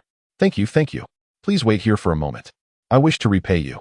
The turtle expressed its gratitude to Little Wukong and Lin Xian, asking them to wait as it promised to return the favor. With that, it slipped into the ocean, disappearing from sight. Upon witnessing the turtle's departure, Lin Xian understood it was summoned to call upon the turtle sage. In a short while, the venerable master would arrive. Lin Xian felt a profound curiosity to meet this martial artist, one of Little Wukong's mentors, renowned as the god of martial arts. The turtle sage was a formidable presence in the earlier stages of the Dragon Ball series, though his prowess diminished in later arcs, rendering him almost inconsequential. Nevertheless, he remained a pivotal figure, experiencing a resurgence during the Tournament of Power in Dragon Ball Super. Moreover, despite being a martial arts luminary, the turtle sage displayed unwavering courage in times of peril, unhesitatingly stepping forward to seal the evil King Piccolo, embodying the essence of a martial arts master unafraid of death. However, in matters of lust, he was no less than the previously mentioned Oolong. Seizing the opportunity of leisure, Lin Xian immersed himself in the vast ocean. Possessing the extraordinary ability to breathe underwater, he entered the sea, feeling as though he had returned home. Little Wukong and Bulma frolicked in the shallow waters, with Wukong even tasting the salty ocean, promptly sticking out his tongue in distaste. Observing the water, Bulma lamented, "Had I known it would be like this, I should have brought my swimsuit." After some time, Lin Xian and Little Wukong began constructing sandcastles on the beach, engaging in the delightful game of building fortifications. Suddenly, Bulma pointed towards the distant sea and called out to them, "Look, what is that?" Lin Xian lifted his gaze and beheld a blurred silhouette, a sea turtle gradually drawing closer into his view. Indeed, it was the turtle sage. Little Wukong exclaimed, "There was someone on the back of that turtle. You could see that from such a distance?" Bulma initially struggled to discern the figure, but upon clarity, she confirmed, "The turtle has brought someone." As the turtle reached the shore, the turtle sage leaped down from its back. A frail old man materialized before the trio. He was none other than the turtle sage himself. He bore a purple shell upon his back, donned an orange floral shirt, sported flip-flops, and wielded a cane, all while shielding his eyes with sunglasses. "Greetings." The turtle sage called out to Lin Xian and his companions. Lin Xian gazed at Master Roshi and began to assess his combat prowess through the system. For the Earthling, Master Roshi's standard battle power is 124, while his peak power reaches 159. In the narrative of Dragon Ball, when Raditz attacked Earth, Master Roshi's regular battle power was recorded at 139. Up until the 22nd World Martial Arts Tournament, Master Roshi diligently honed his skills. However, upon witnessing the remarkable progress of his younger disciples. He gradually relinquished his training as he found it increasingly difficult to keep pace. Presently, Master Roshi's standard battle power stands at a mere 124. Observing Master Roshi, Bulma exclaimed, "What a stylish old man. I heard you were the one who rescued the turtle." Master Roshi smiled warmly at Lin Xian and his companions.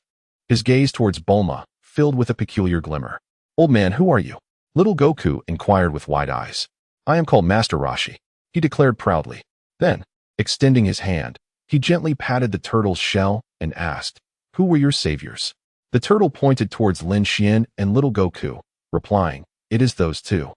Master Roshi regarded Lin Xian and little Goku and remarked, "Two individuals, just in time, as I have two gifts to bestow."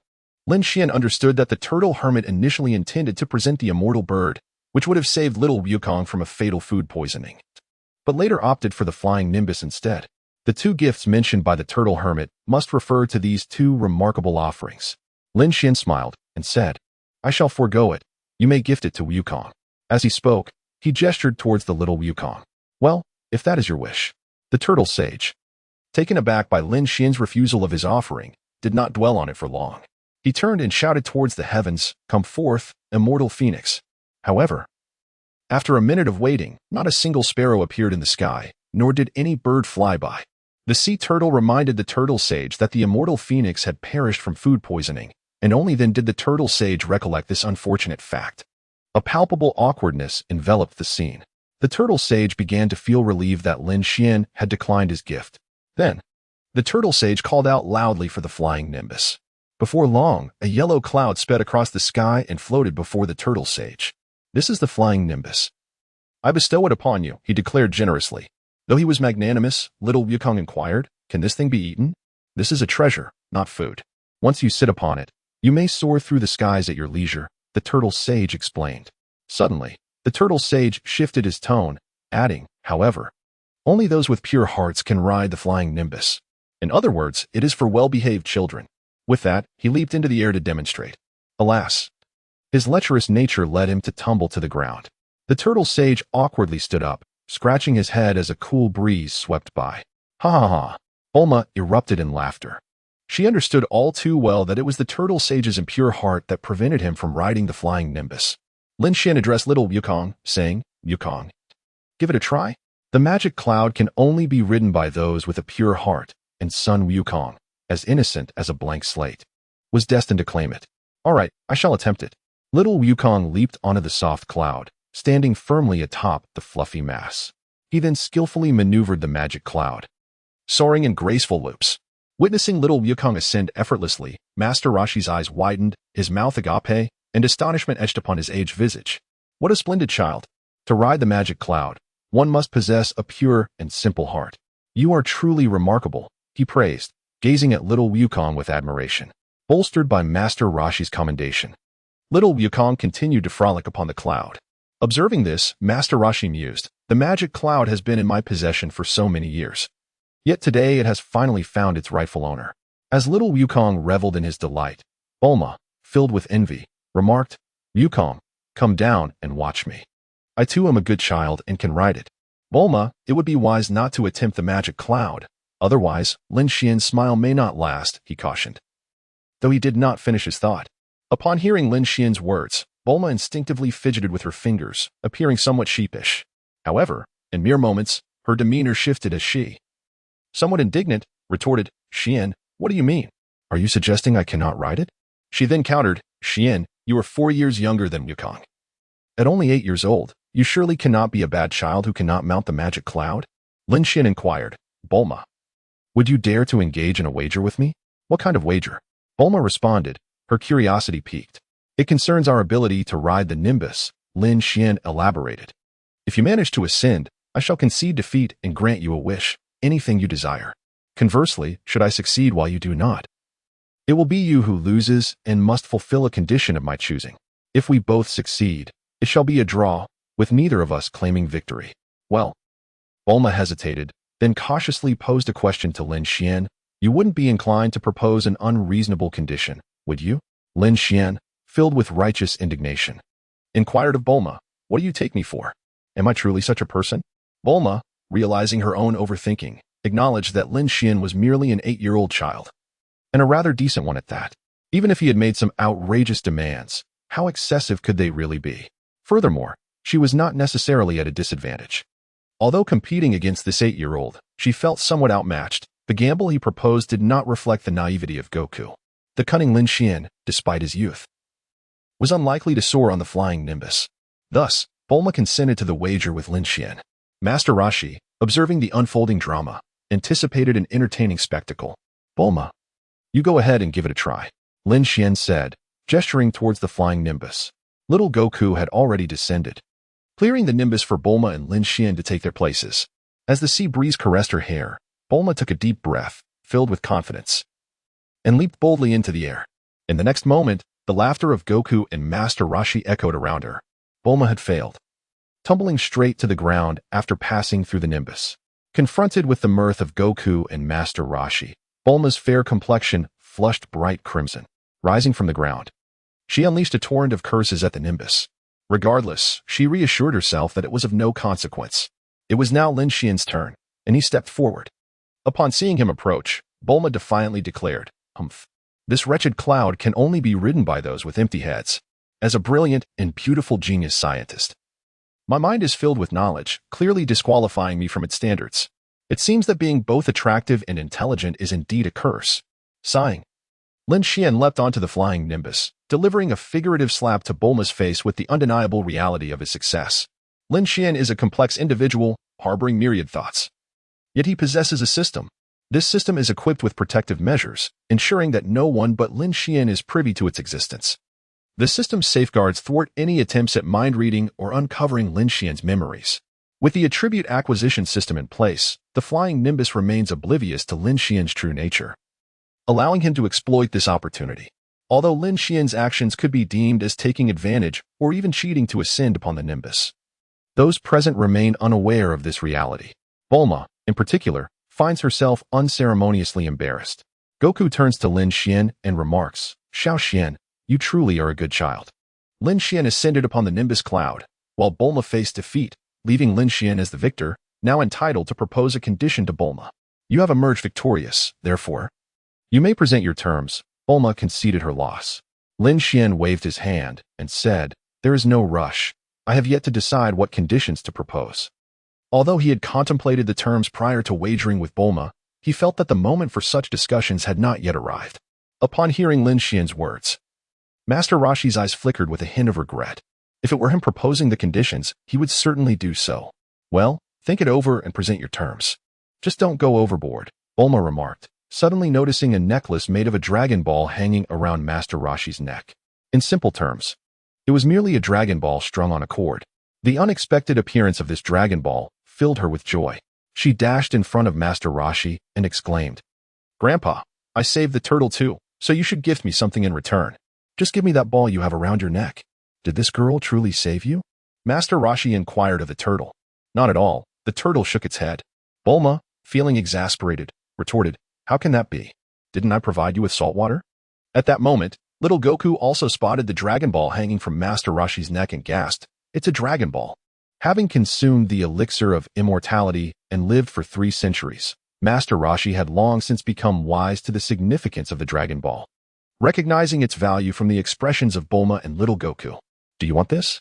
Master Roshi inquired, glancing down at the Dragon Ball around his neck, a smile creeping across his lips. Subsequently, he began to propose conditions to Bulma. Upon hearing Master Roshi's terms, Bulma erupted in indignation, exclaiming, "You old man. You truly lack shame. Do you not desire this Dragon Ball?" Master Roshi gestured towards the Dragon Ball dangling from his neck, frustrated from losing the bet to Lin Xian. Bulma stood her ground, declaring, "Fine, if you won't give it, then so be it. I had intended to introduce you to some lovely girls, but now it seems unnecessary." Recognizing the Dragon Ball, Lin Xian, who had remained silent until now, felt pleased with Bulma's response. If she were unable to obtain the Dragon Ball from Master Roshi, he would naturally step in to assist. Observing Bulma's refusal to yield, Master Roshi contemplated her mention of introducing lovely girls and decided to change his approach, saying, "I was merely jesting. I, Master Roshi, am the legendary martial arts sage. How could I possibly quibble with a young girl like you? This is yours." He removed the Dragon Ball from around his neck and handed it to Bulma. Upon receiving the Dragon Ball, both Bulma and little Goku leaped with joy. Then, Lin Xian spoke, addressing Master Roshi. He expressed his desire to witness the Kamehameha technique. Seizing the opportunity, Lin Xian felt it only logical to take advantage of this situation. Master Roshi, slightly taken aback, did not refuse Lin Xian's request. Lin Xian rescued his sea turtle, yet he did not accept the old man's gift, leaving him with an unspoken debt of gratitude. Now, Lin Xian wished to witness the turtle school's Kamehameha, which was a trivial matter. Thus, Lin Xian and his companions observed the turtle sage demonstrate his formidable technique. Before their eyes, the turtle sage transformed from a frail old man into a muscular figure, unleashing a blue energy blast into the ocean. Ding. Acquired special ability attribute, max power fragment. Ding. Acquired combat power attribute, 5. Ding. Acquired special ability attribute, max power fragment. Ding. Acquired combat power attribute, 10. Ding. Acquired combat power attribute, 15. Ding. Acquired special ability attribute, max power. Ding. Acquired combat power attribute, 20. Ding. Acquired technique attribute, Kamehameha fragment. Ding. Acquired combat power attribute, 30. Ding. Acquired technique attribute, Kamehameha fragment. Ding. Acquired combat power attribute, 40. Ding. Acquired technique attribute, Kamehameha fragment. Ding. Acquired combat power attribute, 50. Ding. Acquired technique attribute, Kamehameha fragment. Max power, achieved through the concentration of energy, significantly enhances muscular strength, resulting in a formidable state that drastically boosts combat prowess, albeit at the cost of accelerated energy consumption. The Kamehameha, a technique crafted by the turtle sage, is executed with both hands forming a blossom shape, placing them at the waist to gather a luminous sphere of energy, which, when released, manifests as a glowing blue projectile, akin to a shooting star with a trailing tail. Host, Lin Xian combat power, 315 bloodline, Earthling excellent, superpower, none special abilities, aquatic breathing, max power techniques, finger gun, mastered. Rock paper scissors, mastered. By expending energy or ki, Lin Xian could temporarily elevate his strength considerably through max power. After collecting 2 fragments, he obtained a complete version. As for the Kamehameha, he had gathered over a third of its fragments. Kamehameha fragments, 35, 100 from this perspective. The value of the Kamehameha is not less than that of a lower-tier scion bloodline of little Goku.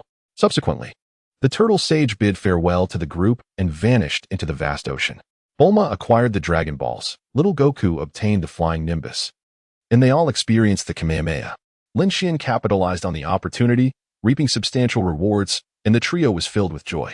Seated upon the Flying Nimbus, little Goku exclaimed with excitement, "Xian, the old man's Kamehameha is truly incredible."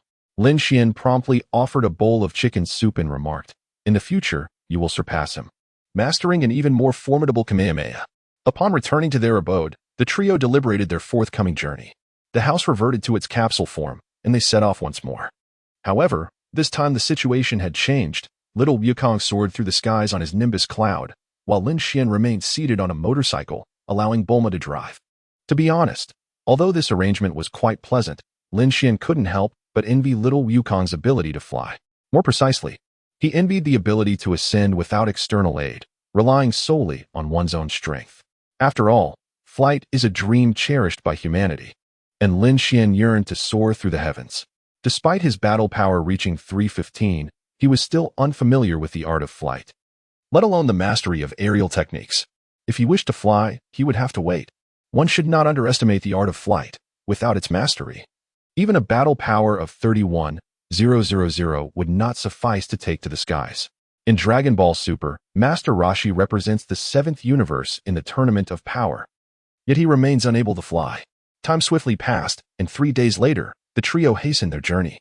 With the Dragon Ball acquired from Master Roshi, Bulma and little Wukong now possessed a total of 4 Dragon Balls, and they approached the Western Valley in search of the 5th. Little Wukong, riding the Nimbus, outpaced Bulma's motorcycle by a considerable margin, flitting about and lamenting Bulma's speed, which he likened to that of a snail. Bulma, infuriated, retorted, "You insufferable Wukong. Now that you possess this wretched cloud, you think you're something special? You're driving too fast." Observing Bulma's demeanor, Lin Xian found it amusing. A aspiring to soar. He drew inspiration from principles he had encountered in his past life through anime and combined them with his current combat prowess. He successfully adapted the moonwalk technique from the anime One Piece, alongside the remaining 4 techniques of the Navy's 6 styles, while refining the previously acquired finger gun technique. Host: Lin Xian. Combat Power 343. Bloodline. Earthling. Excellent. Super Ability. None. Special Abilities: Aquatic Breathing, Max Power, Aura Perception Techniques, Finger Gun, Mastered, Rock Paper Scissors, Mastered, Shave, Mastered, Moonwalk, Mastered, Iron Body, Mastered, Paper Drawing, Mastered, Gale Foot, Mastered. The Moonwalk, one of the Navy's 6 styles, is an application technique of shave, allowing the user to strike while leaping and alter their trajectory before descending. By exerting powerful force against the air, one can achieve significant levitation, enabling movement in midair akin to ascending stairs. A master can even hover momentarily.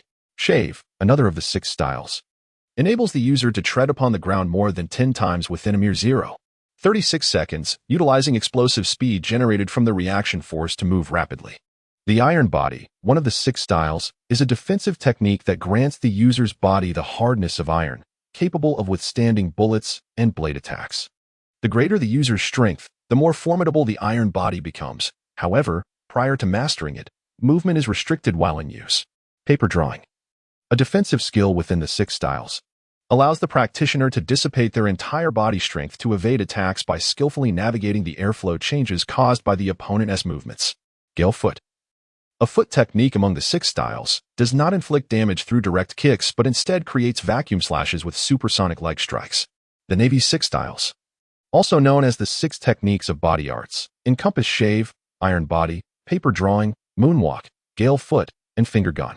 Collectively, these techniques transcend the limits of human physicality.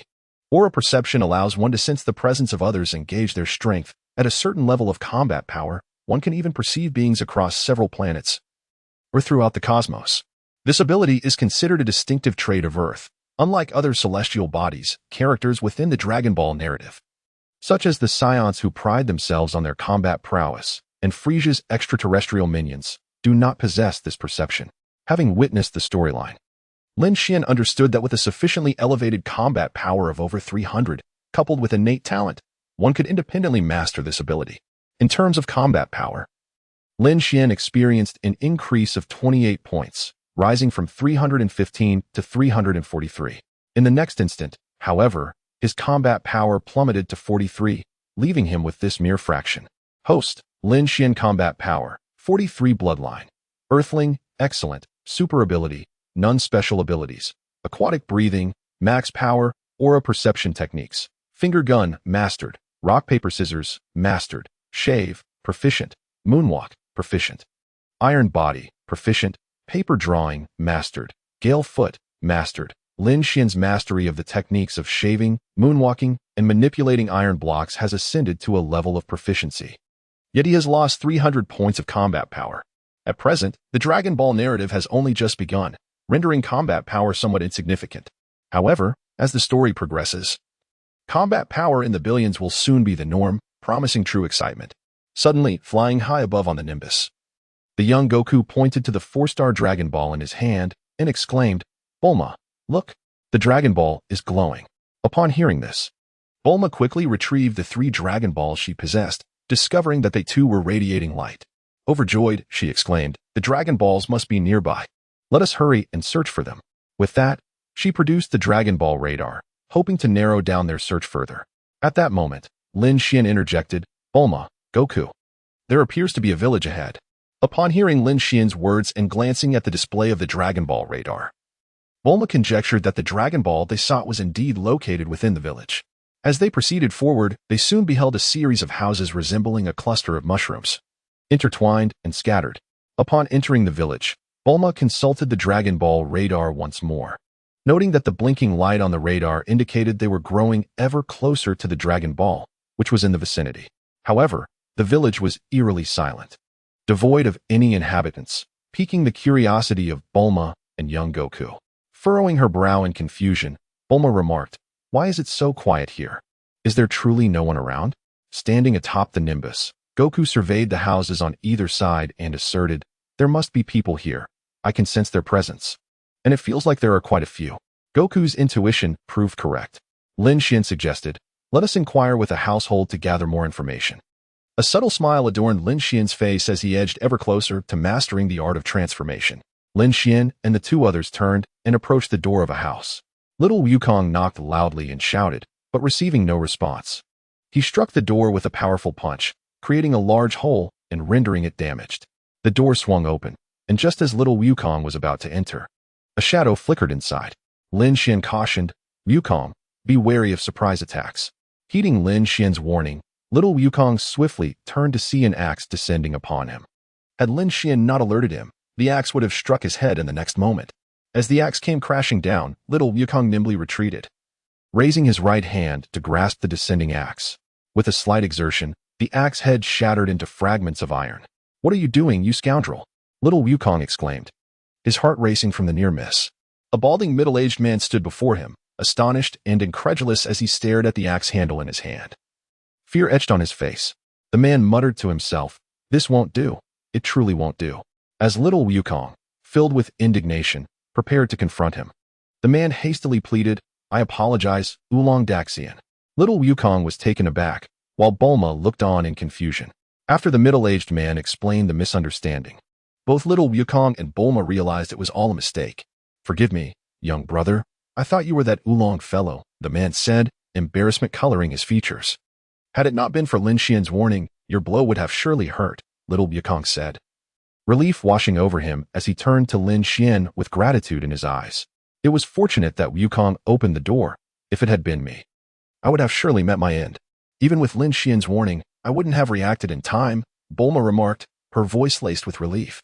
Curiously, she then asked, by the way, what is this Oolong you mentioned? Ah, sighed the middle-aged man, and he began recounting the troubles brought upon them by Oolong. Once he finished, before Bulma could respond, Lin Xian stepped forward and addressed the people inside. I can help you defeat Oolong and rescue those girls. Young brother, are you serious? Oolong is formidable and fearsome, the middle-aged man asked, excitement evident in his voice. At just 8 years old, Lin Xian's declaration that he could handle Oolong seemed hard to believe. Yet for the middle-aged man, with no other options left, he felt compelled to take a chance, knowing Oolong would soon arrive to abduct his daughter. Leave it to me, but in return, you must give me a Dragon Ball like this one, Lin Xian said, shaking a Dragon Ball he had taken from Bulma. An elderly woman, who had been standing by the door, stepped forward, trembling as she asked, is it this kind of ball? Yes, that is the one, Lin Xian confirmed. Lin Xian nodded, then turned to Bulma, gesturing for her to come forward. Upon seeing the Dragon Ball in the old woman's hand, Bulma was overjoyed, understanding Lin Xian's intention. She swiftly stepped forward, took the Dragon Ball, and with a radiant smile said, thank you, dear lady. Just you wait, we will surely handle that troublemaker. Given that she had accepted the Dragon Ball, Bulma felt no hesitation regarding the identity of the troublemaker, nor did she doubt that Lin Xian and Goku could manage the situation. In fact, she had more confidence in them than they did in themselves. Within the room, some were filled with elation while others voiced their skepticism, doubting Lin Xian's ability to defeat the troublemaker. Just as the discussions continued, Lin Xian sensed the presence of the troublemaker and announced to those in the room, the troublemaker is coming. As Lin Xian's voice faded, the villagers in the room had yet to utter a word when they felt a subtle tremor in the earth beneath them. Lin Xian said nothing further and strode out of the room with purpose. After Lin Xian exited, Bulma inquired of little Goku, do you think Xiao Xian can defeat the one known as Oolong? Little Goku replied, I am uncertain, yet I have faith in Xiao Xian and his prowess. Then let us go and witness it, Bulma exclaimed, and together with little Goku, they ventured outside. The villagers, witnessing this, gradually set aside their fears and curiously approached to observe. Lin Xian strolled into the heart of the village, where he was greeted by the sight of a peculiar little giant, clad entirely in red, adorned with a pair of horns, and possessing a snout reminiscent of a pig. This extraordinary creature bellowed in a coarse voice, fair maiden, I have arrived. Come forth and accompany me home. Lin Xian gazed at the peculiar little giant transformed by Oolong. Finding it amusing, he could sense, through the air, that this altered Oolong was merely a facade, lacking substance. Confronting Oolong felt akin to using a cannon to swat a mosquito. Oolong, with his flawed transformation technique, had morphed into this bizarre little giant. And as he approached Lin Xian, fragments of his incomplete ability were continuously collected by Lin Xian. Flawed transformation technique. 10100. It required 100 fragments to synthesize a complete Kamehameha. The incomplete transformation technique also necessitated 100 fragments. How many fragments would the complete transformation technique require? Is this truly Oolong? It looks quite fearsome. Later, Bulma, who had been observing, upon seeing Oolong's appearance, trembled in fear and hid behind little Goku, her voice quivering as she spoke. The villagers also sought refuge. Meanwhile, little Goku, with a face full of confusion, muttered, "He seems rather weak." Lin Xian spoke to Oolong, saying, "Stop shouting. There are no girls here that you desire. You have two choices. Either return the girl you previously took, or I will deal with you accordingly. Who do you think you are? Have you not heard of my infamous reputation? Are you seeking death?" Oolong, excited at the prospect of capturing a gentle girl, felt a surge of anger at Lin Xian's audacity to provoke him. He immediately retaliated with harsh words. "Seeking death? Indeed, I am. What do you intend to do about it?" Lin Xian replied with a playful tone, exuding an air of arrogance. The villagers, who had been hiding, heard Lin Xian's challenge to Oolong. Regardless of their previous beliefs in Lin Xian, their faces now displayed signs of anticipation. Bulma, too, held hope that Lin Xian would effortlessly resolve the situation with Oolong. "Such a bold little brat. You truly have no idea of my prowess, do you? You are doomed. If you beg for mercy now, I might spare your life." Oolong sneered, sweat trickling down his forehead as he realized Lin Xian showed no fear. "Enough of your nonsense. Make your choice. If you do not decide, I shall assume you have chosen the second option, and I will take action," Lin Xian declared. As soon as he finished speaking, he stomped his foot, causing the ground to crack open and a large pit to form. Oolong, witnessing the pit created by Lin Xian, swallowed hard, his breath quickening.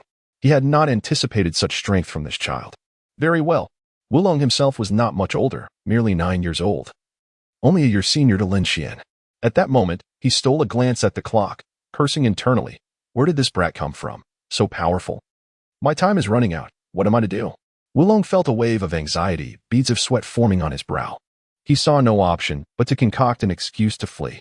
Stepping back, he laughed heartily. "You possess great courage, but my stomach aches a bit.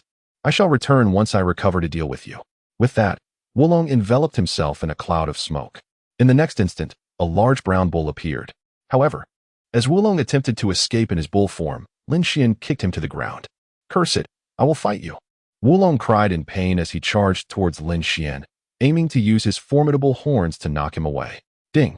Acquired battle power attribute. 1. Ding. Acquired special ability attribute. Transformation technique. Incomplete. Fragment. Ding. Acquired battle power attribute. 1. As the charging Oolong approached, Lin Xian extended a hand and grasped one of its formidable horns. The bull, transformed from Oolong, came to an abrupt halt. With a slight exertion of strength, Lin Xian lifted the bull off the ground, swinging it effortlessly from side to side. Dizzied by the motion, Oolong struggled to regain its bearings, unable to discern direction, and managed to utter, "Release this king. No, let me go. I will return those girls voluntarily." "Choose now. It's too late," Lin Xian retorted, amused at the prospect of such a splendid opportunity to collect fragments. The shards of the incomplete transformation technique continued to cascade down incessantly. Incomplete transformation technique fragment. 100 host. Lin Xian combat power. 47 bloodline. Earthling. Exceptional. Super ability. None special abilities. Aquatic breathing. Max power. Sensing presence. Incomplete transformation technique skills. Finger gun. Mastered. Rock paper scissors. Mastered. Shave. Proficient. Moonwalk. Proficient. Iron block. Proficient. Paper drawing. Mastered. Gale kick. Mastered. Before the cooldown of Oolong's incomplete transformation technique elapsed, Lin Xian successfully gathered 100 fragments and synthesized them. In the blink of an eye, amidst a swirl of smoke, Oolong, still caught by its horn, morphed back into an innocuous-looking pink pig. The horn Lin Xian had grasped transformed into the pig's ears. Lin Xiansong released his grip, causing the little pig Oolong to roll on the ground. Subsequently, the overwhelming dizziness compelled him to expel the undigested food from his stomach. Upon witnessing Lin Xian's effortless defeat of Oolong, the villagers hurriedly approached. Bulma and little Goku were no exceptions. Bulma even gave Lin Xian a thumbs up.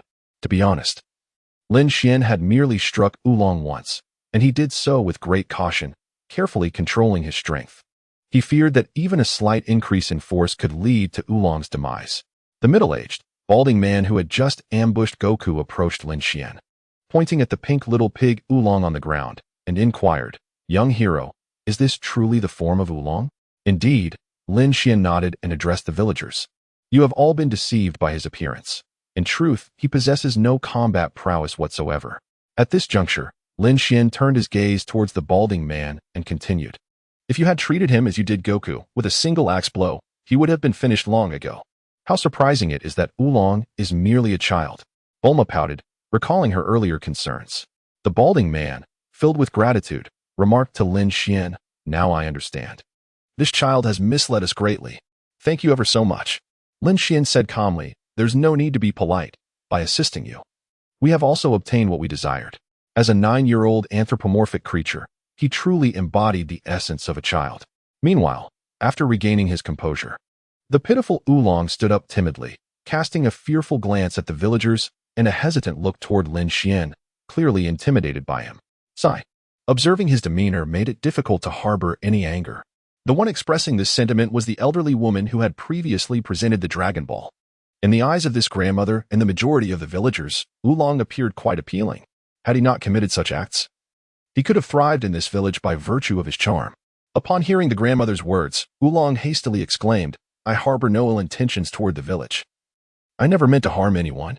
I merely employed my transformation technique to assume the guise of a fearsome and ferocious being to frighten you. My sole purpose was to attract the attention of beautiful girls." The villagers responded in unison, "You may not have malicious intent, yet we live in constant fear. What about my daughter? How is she faring?" Oolong trembled as he replied, "They are all doing splendidly. I shall take you to reclaim them at once." After uttering these words, he felt a sense of relief wash over him. Subsequently, Lin Xian, Bulma, and Sun Wukong followed Oolong to his home, where they encountered the young women he had abducted. The maidens, adorned in fine clothing, were laughing and enjoying themselves, resembling pampered socialites. In stark contrast, Oolong appeared like a defeated gentleman, lacking any semblance of nobility. "Look, they are thriving. Please take them home quickly. I cannot afford to support so many young ladies. I merely seek a gentler companion," Oolong lamented, gesturing toward the girls. The villagers, however, were taken aback by this revelation. They wished to bring their daughters home, yet the girls were unwilling to leave.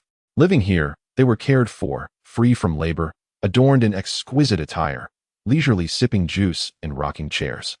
Only a fool would return to toil in the fields. The girls were utterly enamored with their current lives, naturally having allied themselves with a wealthy figure like Oolong. They were enjoying the spoils of his fortune.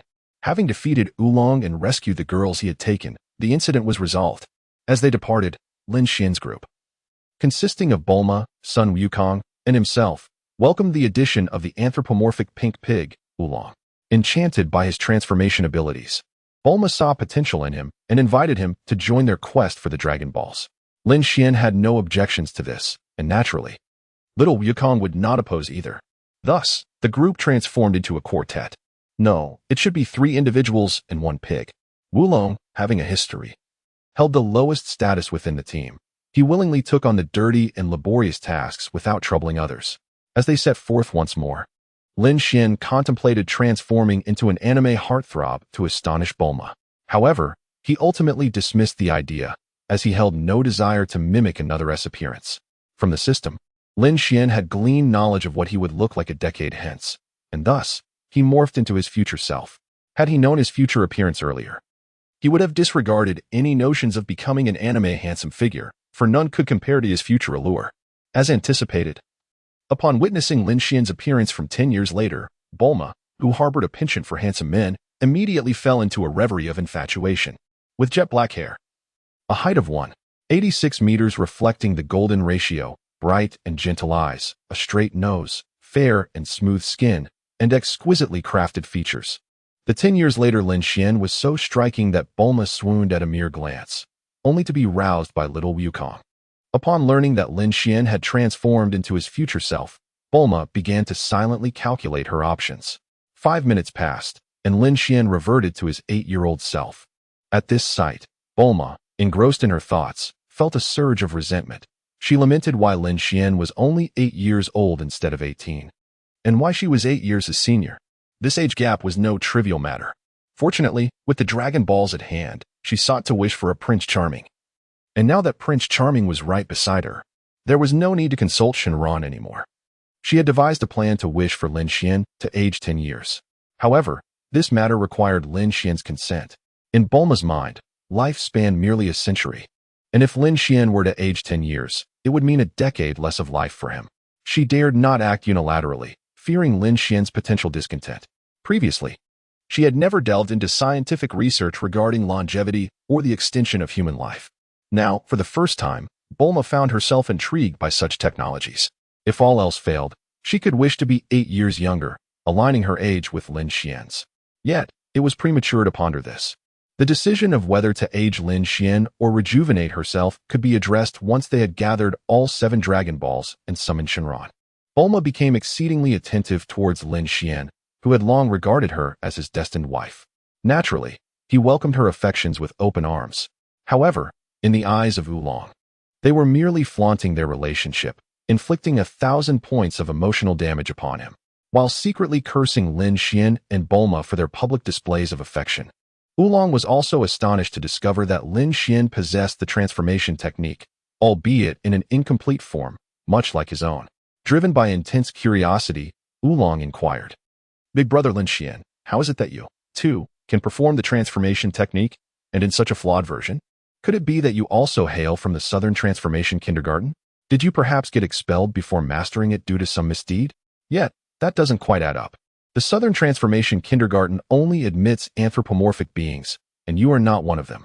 Though Oolong was a year older than Lin Xian, his status as the lowest-ranking member in their group made him wary of addressing Lin Xian with the familiarity of Xian as Bulma and little Goku did. Thus, Lin Xian earned the title of Big Brother Lin Xian, and Oolong became his first subordinate. In response to Oolong's question, Lin Xian replied, "I have merely heard of the Southern Transformation Kindergarten. I am not a student there.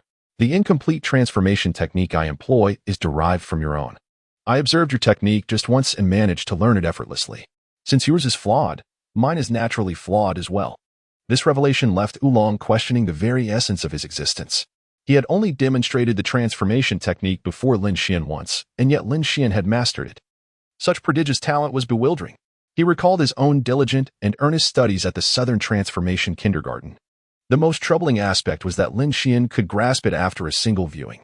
If the transformation technique were truly so simple, it would be ubiquitous, and every inhabitant of Earth would possess the ability to transform. Following the guidance of the Dragon Radar, the trio and Oolong made their way towards the 6th Dragon Ball. Located in the southwest, they were currently aboard a speedboat, racing swiftly across a river. Naturally, Bulma was at the helm. As neither Lin Xian nor little Goku knew how to operate such a vessel, and the lowest-ranking Oolong was equally inept. Thus, they had to rely on Bulma's expertise. Bulma felt somewhat reluctant, as navigating the speedboat prevented her from stealing glances at Lin Xian, who had transformed into his 10-year-later self. With the transformation technique, aside from sleeping and cool-down periods, Lin Xian could assume this matured form whenever he pleased.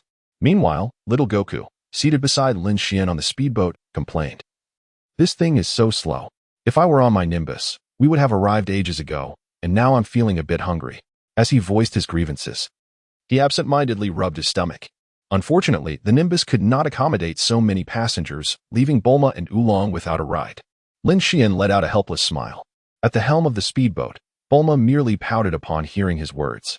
Had it been anyone else, she would have engaged in a debate. Meanwhile, little Goku scratched his head and inquired of Bulma, "How much longer until we arrive?" As she piloted the boat, Bulma retrieved a map from her backpack, glanced at it, and replied, "We still have quite a distance to cover, approximately 3 more days." 3 more days? Little Goku grimaced. Sitting beside him, Oolong suddenly interjected, "Bulma, where exactly are we headed? Since I've joined this team, I ought to know our destination." "We are bound for Bread Mountain," Bulma casually remarked. Having just examined the map, she was well aware of the impending journey. "What? Bread Mountain?" Oolong exclaimed, leaping up in fright, his face a portrait of panic. He stammered, "Don't you know? That place is terrifying. The Bull Demon King resides there." "The Bull Demon King? With little Xian and Goku here, there is nothing to fear." Bulma responded nonchalantly. In Lin Xian's previous life on Earth, there was a saying, "Beauty is in the eye of the beholder." Although this world lacked that expression, it conveyed a similar sentiment. Bulma harbored an inexplicable confidence in Lin Xian. With his strength, Dealing with a mere bull demon king was a trivial matter. With this thought, a blush crept onto Bulma's cheeks, and her heart began to race uncontrollably. Seeing Bulma's carefree demeanor, Oolong grew anxious and shouted to the others on the boat. But that's the bull demon king. Lin Xian, Goku, please persuade her not to go and throw her life away. I don't want to die. Is the bull demon king really that formidable? Little Goku asked, perplexed. Lin Xian, aware of the narrative, chuckled and teasingly addressed Oolong. Oolong, don't you call yourself the Oolong king? Like the bull demon king, you both share the title of king. Are you still afraid of him? Brother Lin Xian, unlike me. The Ox King is continually recounted by Oolong as a fearsome figure.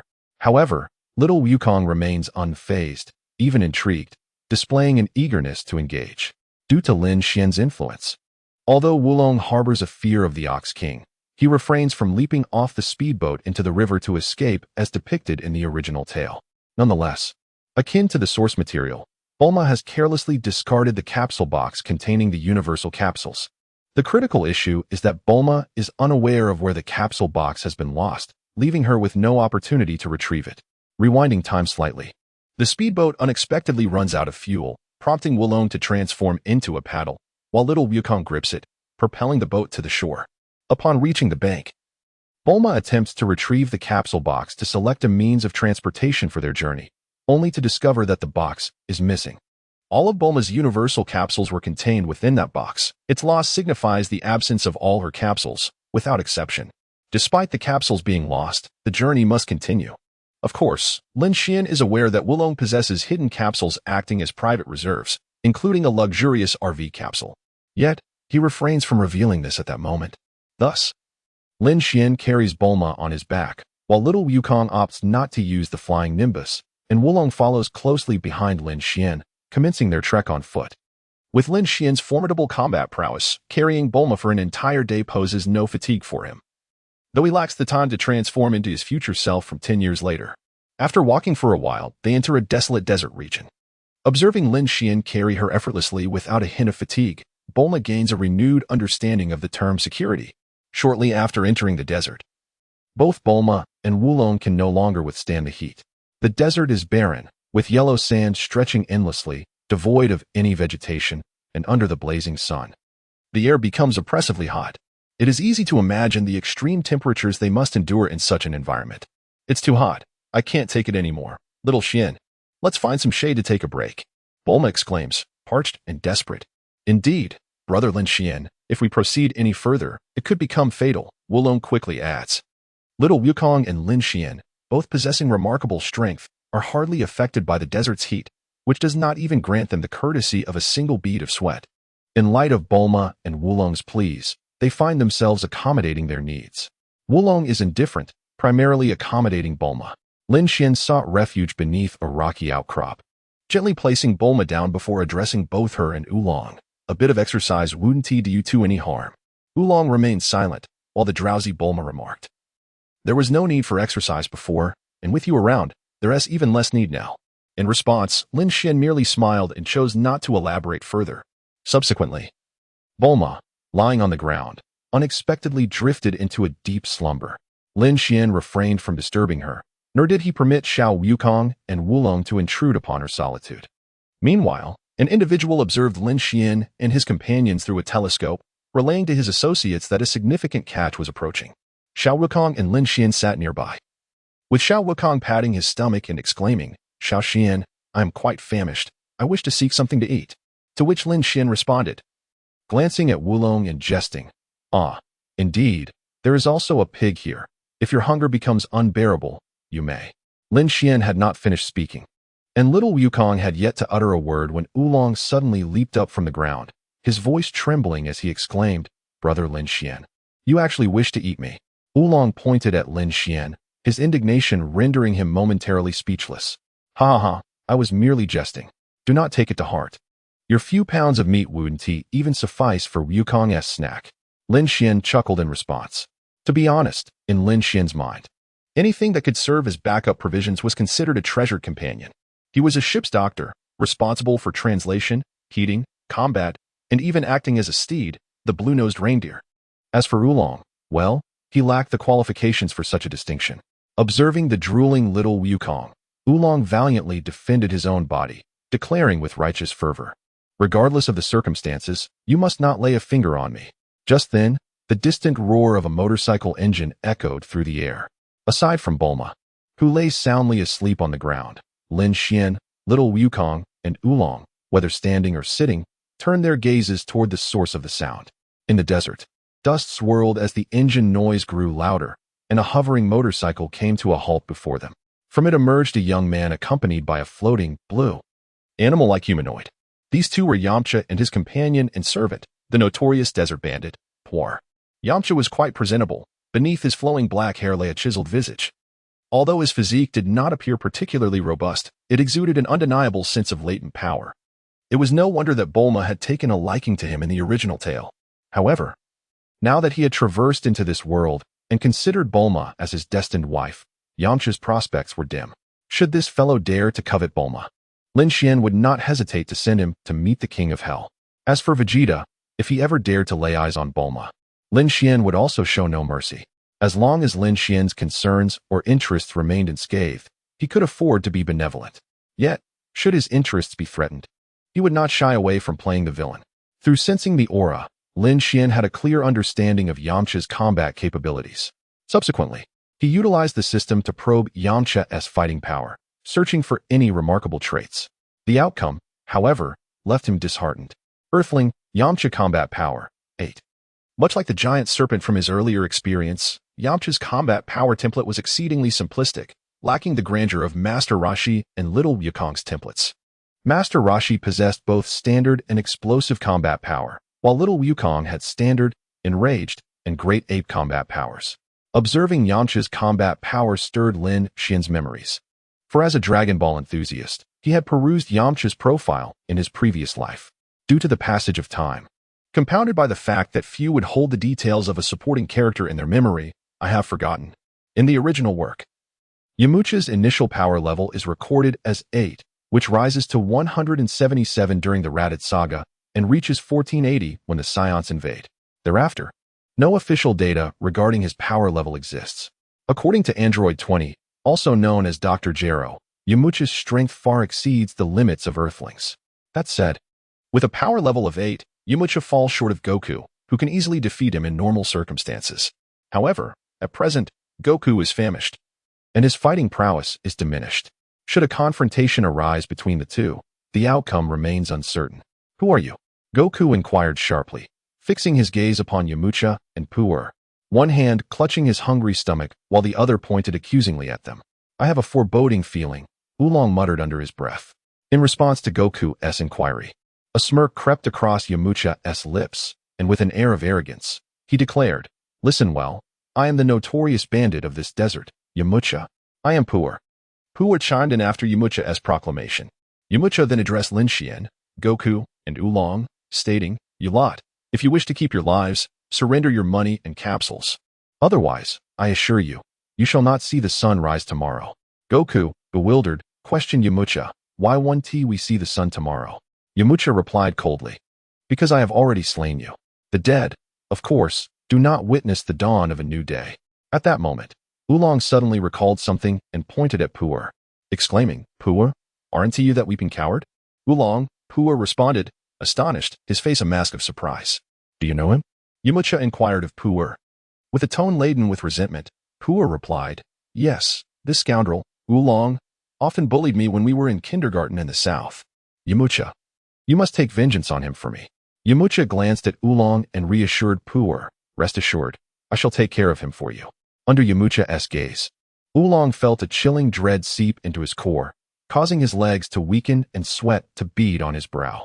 He quickly scurried behind Lin Xian, trembling, and implored, "Brother Lin Xian, you must save me. I am your most loyal subordinate. If anything were to happen to me, it would be a tremendous loss." "Oolong, look at your pathetic self," Lin Xian replied. "Do not worry. I shall not allow him to harm you. What is that saying? Even when beating a dog, one must heed its master." Initially, Oolong felt touched, his fears alleviated. However, upon hearing the concluding remark, "Even when beating a dog, one must heed its master," he could not suppress his inner outcry. To treat me as a pig was one thing, but now I'm a dog? Ignoring Oolong's thoughts, Lin Xian turned to Yamcha and said, "So, You are Yamucha, is it? If you desire money in capsules, you must first defeat us. Seeing that Lin Xian did not take him seriously, Yamati's heart simmered with rage. He sneered, very well, since that is the case. I shall grant you your wish and send you on a journey to paradise. With that, Yamati slowly drew the blade hanging by his side. Observing this, Lin Xian turned to the little Wukong beside him and inquired, Wukong, who shall take action? Leave it to me. Despite his hunger, the spirit of battle still surged within the little Wukong. As they conversed, Yamati had already launched an assault with his knife. Lin Xian took 2 steps back, yielding the battlefield to little Wukong. In that moment, little Wukong leaped into the air, deftly evading a blade aimed at his midsection. In the sky, he drew forth the Rui Bang from behind him. Before reaching the ground, little Wukong swung the Rui Bang down upon Yamucha with great force. Yamucha reacted swiftly, turning his right hand just in time to block the fierce strike with his sword. Ding. Acquired combat attribute. 3. Ding. Acquired combat attribute. 4. Ding. Acquired bloodline attribute. Fragment of low-level Scion bloodline. From his vantage point, Lin Xian collected the attributes that had fallen from them. As he landed, little Wukong shouted, Rui Bang. Extend. Suddenly, the red Rui Bang elongated, and Yamucha, caught off guard, was struck and sent flying, his sword slipping from his grasp. Wukong is incredible. Well done. Wulong exclaimed with excitement. Yamucha, Puo called out with concern. Lin Xian said to Wulong, Wulong, don't just stand idle. It has been quite a while since you've seen your old classmate. You must entertain him well. He just mentioned he would give you a thorough beating. Wulong immediately grasped the meaning behind Lin Xian's words. Hiki, brother Lin Xian, I understand. Wulong replied with a mischievous grin, then turned his attention to Pool. Thus, Wulong engaged Pool in a confrontation. Ding. Acquired special ability attribute. Fragment of transformation technique. Ding. Acquired special ability attribute. Fragment of levitation. Ding. Acquired special ability attribute. Fragment of transformation technique. Ding. Acquired special ability attribute. Fragment of levitation. Ding. Acquired special ability attribute. Fragment of transformation technique. Lin Xian instructed Wulong to engage with Pure, naturally aiming to collect fragments of the transformation technique. Unexpectedly, he stumbled upon a floating fragment. Floating equates to a slow ascent. Meanwhile, on the other side, Yamucha rose from the ground, clutching his abdomen, and mused, the bat can indeed extend. If memory serves me correctly, the Rui Bang is the weapon of the martial arts master Sun Wufan. What connection does this boy have with him? With this thought, Yamucha turned to little Wukong and inquired, Hey, lad, where did you obtain the Rui Bang in your hand? Little Wukong replied, It was left to me by my late grandfather. Yamucha further asked, What is your grandfather's name? Momentarily taken aback, little Wukong then answered, My grandfather's name is Sun Wufan. So, he is the grandson of Sun Wufan. No wonder, Yamucha murmured to himself. With a serious demeanor, Yamucha proclaimed, It has been a long time since I enjoyed a good fight. As the grandson of Sun Wufan, I cannot treat you as an ordinary child. Allow me to show you my ultimate technique. As he spoke, Yamucha assumed a starting posture, his aura transforming, resembling a wolf poised to pounce. Wolf Fang Fist. With a fierce growl, he lunged at little Wukong like a starving wolf. Caught off guard, little Wukong was unexpectedly sent flying by a kick. This was merely the beginning. Yamucha pursued, unleashing a relentless barrage of punches upon little Wukong. Yamucha's technique was exceptionally fierce, devoid of any extravagance. Ding. Acquired skill attribute. Wolf Fang Fist Fragment. Ding. Acquired combat power attribute. 5. Ding. Acquired combat power attribute. 6. Ding. Acquired skill attribute. Wolf Fang Fist Fragment. Ding. Acquired combat power attribute. 7. Ding. Acquired combat power attribute. 8. Bang. Bang. Bang. After enduring over 100 punches from Yamucha, little Wukong was sent spiraling away, crashing through numerous protruding rocks before finally being buried beneath the rubble. The reason little Wukong was launched away was due to his hunger. Otherwise, such an incident would not have occurred. Meanwhile, Yamucha believed he had struck little Wukong down. If only Yamucha could sense energy, he would realize that little Wukong's essence had not dissipated. Observing Wukong's defeat, Wulong, who had been using the transformation technique against Pure, glanced at Lin Xian. Seizing this opportunity, Pure launched a counterattack. At that moment, Yamucha turned to Lin Xian and declared, That kid is dead. Now it's your turn. However, I can offer you one last chance. Hand over your money in capsules, and I will spare your lives. Are you certain Wukong is dead? Lin Xian's lips curled into a slight smile as he responded to Yamcha. One should not speak boastfully without certainty, for it only reveals one's weakness. As he spoke, Lin Xian gestured towards the pile of rocks beneath which Xiao Wukong was buried. No sooner had he finished his words than Xiao Wukong emerged from the rocky mound. Rising to his feet, "I am so hungry," he exclaimed, clutching his stomach before casting a fierce glare at Yamcha. "How dare you strike me like that?" Meanwhile, Lin Xian took a moment to assess how many valuable fragments he had collected and how many more were needed for synthesis. Wolf Fong Fist Fragments, 2425 Transformation Technique Fragments, 49,500 Levitation Fragments, 21100 Lower Level Scion Bloodline Fragments, 23,100 Kamehameha Fragments, 35100. He was just one fragment short of synthesizing the Wolf Fong Fist.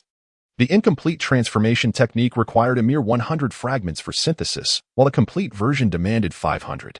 Notably, having mastered the incomplete version, Lin Xian needed only to fuse 400 fragments into it to achieve the complete transformation. Similarly, the levitation technique also required 100 fragments for synthesis, its value equivalent to that of Xiao Wukong's lower-level Scion bloodline. Seeing that Xiao Wukong was unharmed, Yamcha charged forward, eager to continue the fight. Ding! Acquired the attribute, Wolf Fong Fist Fragments. Wolf Fong Fist Fragments. 2525, with just 25 more fragments needed for synthesis. And as Yamcha unleashed the Wolf Fong Fist once again, Lin Xian collected the final piece required to synthesize the technique. In the moment Lin Xian synthesized the Wolf Fong Fist, Yamcha, who had aimed to strike Xiao Wukong, found himself unexpectedly sent flying by a game of rock, paper, scissors initiated by Xiao Wukong. After this round, Xiao Wukong felt even hungrier and could barely summon the strength to continue. Just as Yamcha prepared to rush in for another round, a sudden soft whimper caught his attention. Turning his head, he spotted Bulma, who had been napping in the shade. Waking up with sleepy eyes, just sitting up from the ground and gazing at them, Lin Xian, Wukong, Oolong, and Puar all beheld the newly awakened Bulma. And they remained indifferent. However, Yamcha's gaze froze, leaving him momentarily stunned. Subsequently, his complexion flushed a deep crimson, spreading to his neck. Then, he became utterly weak, collapsing to the ground like a puddle of mud. Lin Xian was aware that Yamcha, upon encountering a girl, would often feel bashful, and now he witnessed it firsthand. Observing Yamcha, he appeared flustered, trembling as he rose to his feet, directing his words at the advantage-seeking Puar, saying, "Puar, we must retreat for the time being." Like a stray dog, Yamcha abruptly darted away, mounted his motorcycle, pressed the accelerator, and sped off with Puar, leaving behind a cloud of exhaust. Gazing at Yamcha's retreating figure, Lin Xian chuckled and remarked, "To come and go as one pleases is a luxury not afforded to many." Moreover, at this juncture, Lin Xian's voice softened to a whisper, audible only to himself. "Moreover, I am rather displeased by the way you gaze at Bulma, so let me impart a lesson." As he spoke, Lin Xian elevated his skill in the Gale Foot technique to proficiency with a battle power of 100, launching a kick towards Yamcha's back. Host, Lin Xian Battle Power, 52 Bloodline. Earthling, Exceptional, Superpower, None Special Abilities. Aquatic Breathing, Max Power, Key Sensing, Transformation Technique, Incomplete, Techniques, Finger Gun, Mastered, Rock Paper Scissors, Mastered. Instant Transmission, Proficient, Moon Step, Proficient, Iron Block, Proficient, Paper Drawing, Mastered, Gale Foot, Proficient, Wolf Fong Fist, Mastered, with Gale Foot now at proficiency. Lin Xian retained a battle power of 52, and his strike was not something Yamcha could evade. He ought to feel fortunate. Fortunate that Lin Xian required Puar to gather fragments, for otherwise, he would have merely sustained a wound on his back. With his motorcycle severed in two, an encounter fraught with peril but ultimately harmless. Had it not been so, even if he survived, he would have been grievously injured. "Damn it!" Yamcha exclaimed, turning to face Lin Xian, his expression one of horror. Observing the blood oozing from Yamcha's back, Puar cried out with concern. "Yamcha." Yamcha reassured him, "I'm fine, the wound isn't deep. We'll talk about it when we get home." As Yamcha vanished from sight, having been struck by Lin Xian's attack, Oolong scurried over to Lin Xian, beaming with admiration. "Brother Lin Xian, you are truly remarkable. That kick you executed, it was akin to a slash I've only seen on television. With such a move, you could indeed be proclaimed the strongest in the world." "Huh? The strongest in the world?" You certainly have a flair for exaggeration, Lin Xian replied, merely indulging Oolong's flattery. Sha Xian, that kick of yours is incredible. How did you achieve it? Little Goku chimed in, though his voice was faint, weakened by hunger. Lin Xian said to little Wukong, that technique is called the Gale Kick. As for how to execute it, I can teach you later. Upon hearing that Lin Xian was willing to impart his skills, little Wukong, despite his hunger, became excited and exclaimed, you mustn't forget. By the way, who was that person just now? Bulma stretched lazily and approached Lin Xian, smiling as she inquired.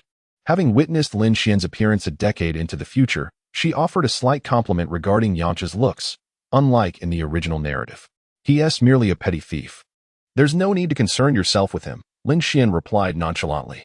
At that moment, a sudden growl echoed, not from Wukong's stomach, but from Bulma's. It seemed that she was not the only one feeling the pangs of hunger now. Lin Xian spoke softly to Oolong, saying, if you wish to avoid being regarded as food, you ought to make a gesture, bring forth the capsules you have been hoarding. Upon hearing Lin Xian's words, Oolong's eyes widened in surprise. He had not anticipated that Lin Xian was aware of the capsules concealed upon him. Reluctantly, and driven by hunger, Oolong retrieved his treasured universal capsule and transformed it into a mobile home. Observing this, Bulma complained, Oolong, with such a remarkable capsule at your disposal, why did you not reveal it sooner? Oolong scratched his head and replied, this is my prized possession. I could not bear to part with it unless absolutely necessary. As nightfall enveloped the land in darkness, an eerie silence settled outside. Yet, within the confines of the mobile home, a cacophony of lively sounds erupted. Oolong, another bowl, please. Sha Xian, eat this. Wukong, that's mine. Do not snatch it. The clatter of chopsticks and bowls resonated incessantly.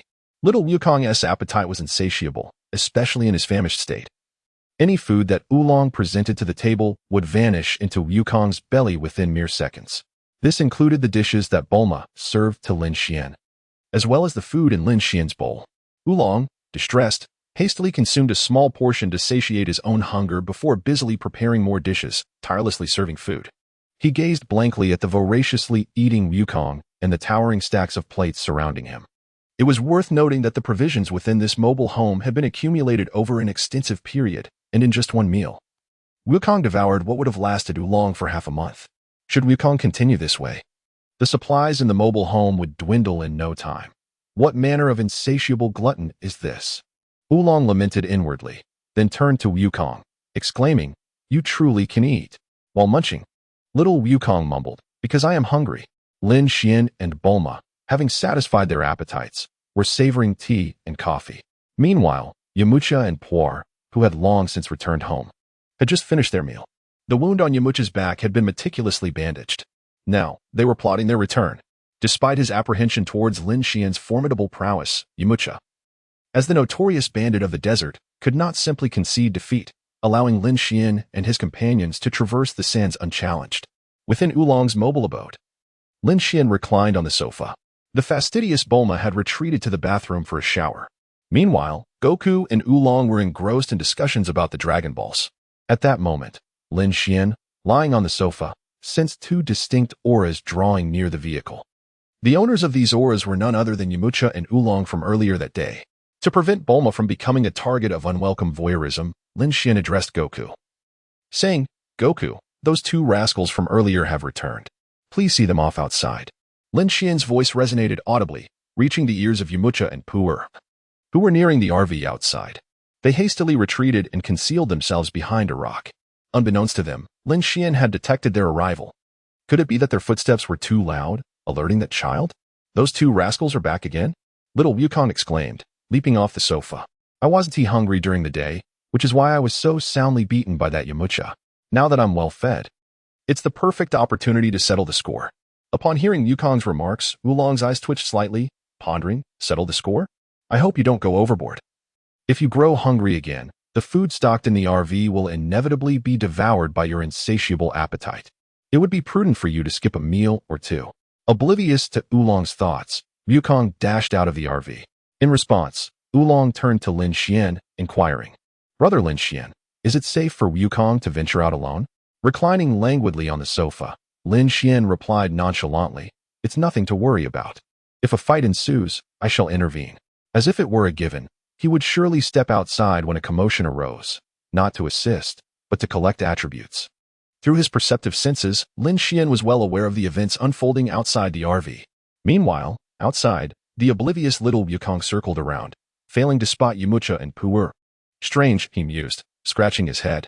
Little Xian said they were outside. Why can't I see them? Subsequently, Wukong mounted his Nimbus cloud to search for Yamcha and Pu'er.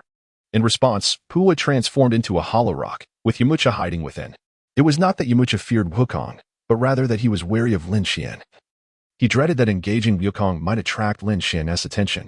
Their plan was to wait until Lin Xian and the others had drifted into slumber before stealthily entering the RV to exact revenge and seize the capsules. Now was not the time for a direct confrontation. Shortly after Wukong had exited, Bulma emerged from her bath and sat down beside Lin Xian. Where's Wukong? She inquired. Has he gone to sleep? Lin Xian remarked, he has stepped outside.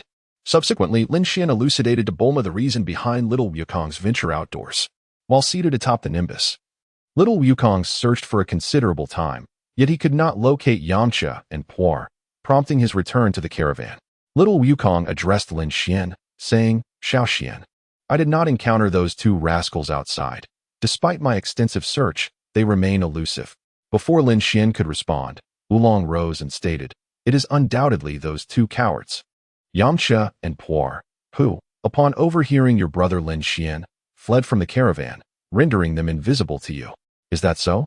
Little Wukong pondered innocently to himself. Lin Xian did not offer an explanation. He sensed that little Wukong had just entered, while Yamcha and Pu'er began to draw near the RV.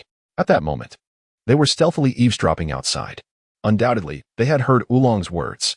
Indeed, upon hearing Oolong's remarks, Yamcha was nearly beside himself with rage.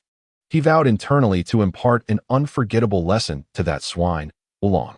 Inside the RV, Oolong brought up the Dragon Balls that he had previously discussed with little Wukong, prompting Bulma and little Wukong to engage in this topic as well. Upon overhearing such crucial information, Yamcha was elated. He yearned to acquire the 7 Dragon Balls mentioned in Oolong's and Bulma's conversation, hoping to wish away his nervous and bashful disposition whenever he encountered girls. Thus, Yamcha and Pu'er discreetly departed from the window of the RV and, after moving a short distance away, began to whisper their plans to pilfer the Dragon Balls. Meanwhile, Lin Xian inside the RV began to make arrangements. As time slowly passed, the lights within the RV were extinguished and silence enveloped the space, leading Yamcha and Pu'er to naturally assume that the occupants were asleep. Pu'er transformed into a key, and Yamcha used it to unlock the door, effortlessly entering the RV. Upon seeing the asleep Oolong, he momentarily suppressed his urge to confront him.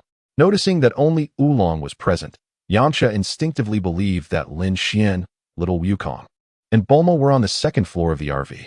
In a moment of perceived cleverness, he instructed Pu'er to transform into Oolong and scout the situation upstairs. When Oolong reached the second floor, Lin Xian called him out. Hearing the voices of Lin Xian and Pu'er coming down, Yamcha hurriedly concealed the asleep Oolong, doing so himself without exception. As Lin Xian coaxed the faux Oolong out of the RV, he picked up shards of broken items while walking. Following Lin Xian, Pu'er felt reassured with the wary individuals absent. Yamcha's heart swelled with joy. Just as he intended to begin searching for the Dragon Balls on the first floor of the RV, he heard footsteps descending from the second floor. Little Wukong was coming down. Yamcha was called outside by little Wukong for a one-on-one confrontation. After they exited, the feigning Oolong awoke, locked the RV door, and Bulma, who had been hiding in the bathroom, emerged and made her way to the second floor of the RV. On Lin Xian's side, it is progressing swiftly. With each step taken by the transformed Pearl, 1 or 2 fragments of the metamorphosis spell would fall, and he is on the verge of collecting 400 fragments. Metamorphosis fragments, 400 out of 500. At last, he has gathered 400 fragments, and the fragments of the metamorphosis spell continue to drop. Lin Xian utilized 400 fragments of the transformation technique to merge them into an incomplete version, ultimately acquiring the complete transformation technique. With this newfound mastery, he paused momentarily. It was time to pursue the floating entity. Realizing that Lin Xian had seen through his intentions, Poole began to levitate in an attempt to flee, inadvertently playing into Lin Xian's hands as he leisurely pursued him from behind. Floating fragments, 100100. After synthesizing the flotation, Lin Xian seized Poole with one hand. With Poole in his grasp, he returned to the location of the caravan. As Lin Xian returned, he beheld from afar the fierce battle between little Wukong and Yamcha. It was evident to any observant individual that Yamcha was no match for little Wukong, especially when the latter was at full strength. With a swift kick, Yamcha launched an attack, but little Wukong deftly evaded by sidestepping and grasped Yamcha's extended right leg. Subsequently, he spun Yamcha around twice before casting him aside. Yamcha, twisting midair, landed gracefully on the ground. Undeterred, he initiated another assault on little Wukong, who, this time, chose not to evade. Yamcha endured countless punches and kicks, his frustration culminating in a furious roar as he unleashed his ultimate technique, the Wolf Fang Fist. However, this too proved futile. To Yamcha, little Wukong's strikes were as swift as the wind, and as time passed, the disparity between the two became ever more pronounced. Ding. Acquired Combat Power Attribute 4. Ding. Acquired Combat Power Attribute 5. Ding. Acquired Combat Power Attribute 4. Ding. Acquired Bloodline Attribute. Fragment of low-level Scion Bloodline. Lin Xian approached, and in his grasp, Per cried out for Yamcha. Yamcha, I've been captured. Save me. Hearing Per's plea distracted Yamcha, leading him to unwittingly endure a barrage of blows from little Wukong. Bastard. Yamcha gritted his teeth. Now, with little Wukong in front and the formidable Lin Xian beside him, who held a hostage, Yamcha felt a pang of panic. Unsure of how to assist. Witnessing Yamcha being beaten, Per urged, Yamcha, don't worry about me. Just run. Rest assured, neither of you will escape. Lin Xian replied to Per before hurling him towards Yamcha. Seeing this, Yamcha reached out to catch Per, but Lin Xian's strength was beyond his capacity. Not only did he fail to catch Per, but the impact caused Per to collide with his face, rendering them both unconscious. Subsequently, Lin Xian instructed little Wukong to fetch some rope, binding Yamcha and Per before returning to the RV. Inside, Oolong opened the door for them. Having been waiting on the sofa on the first floor, Oolong, I entrust these two captives to you, Lin Xian said, patting Oolong on the shoulder. Afterward, he ascended to the second floor, while little Wukong collapsed onto the sofa, falling asleep almost instantly.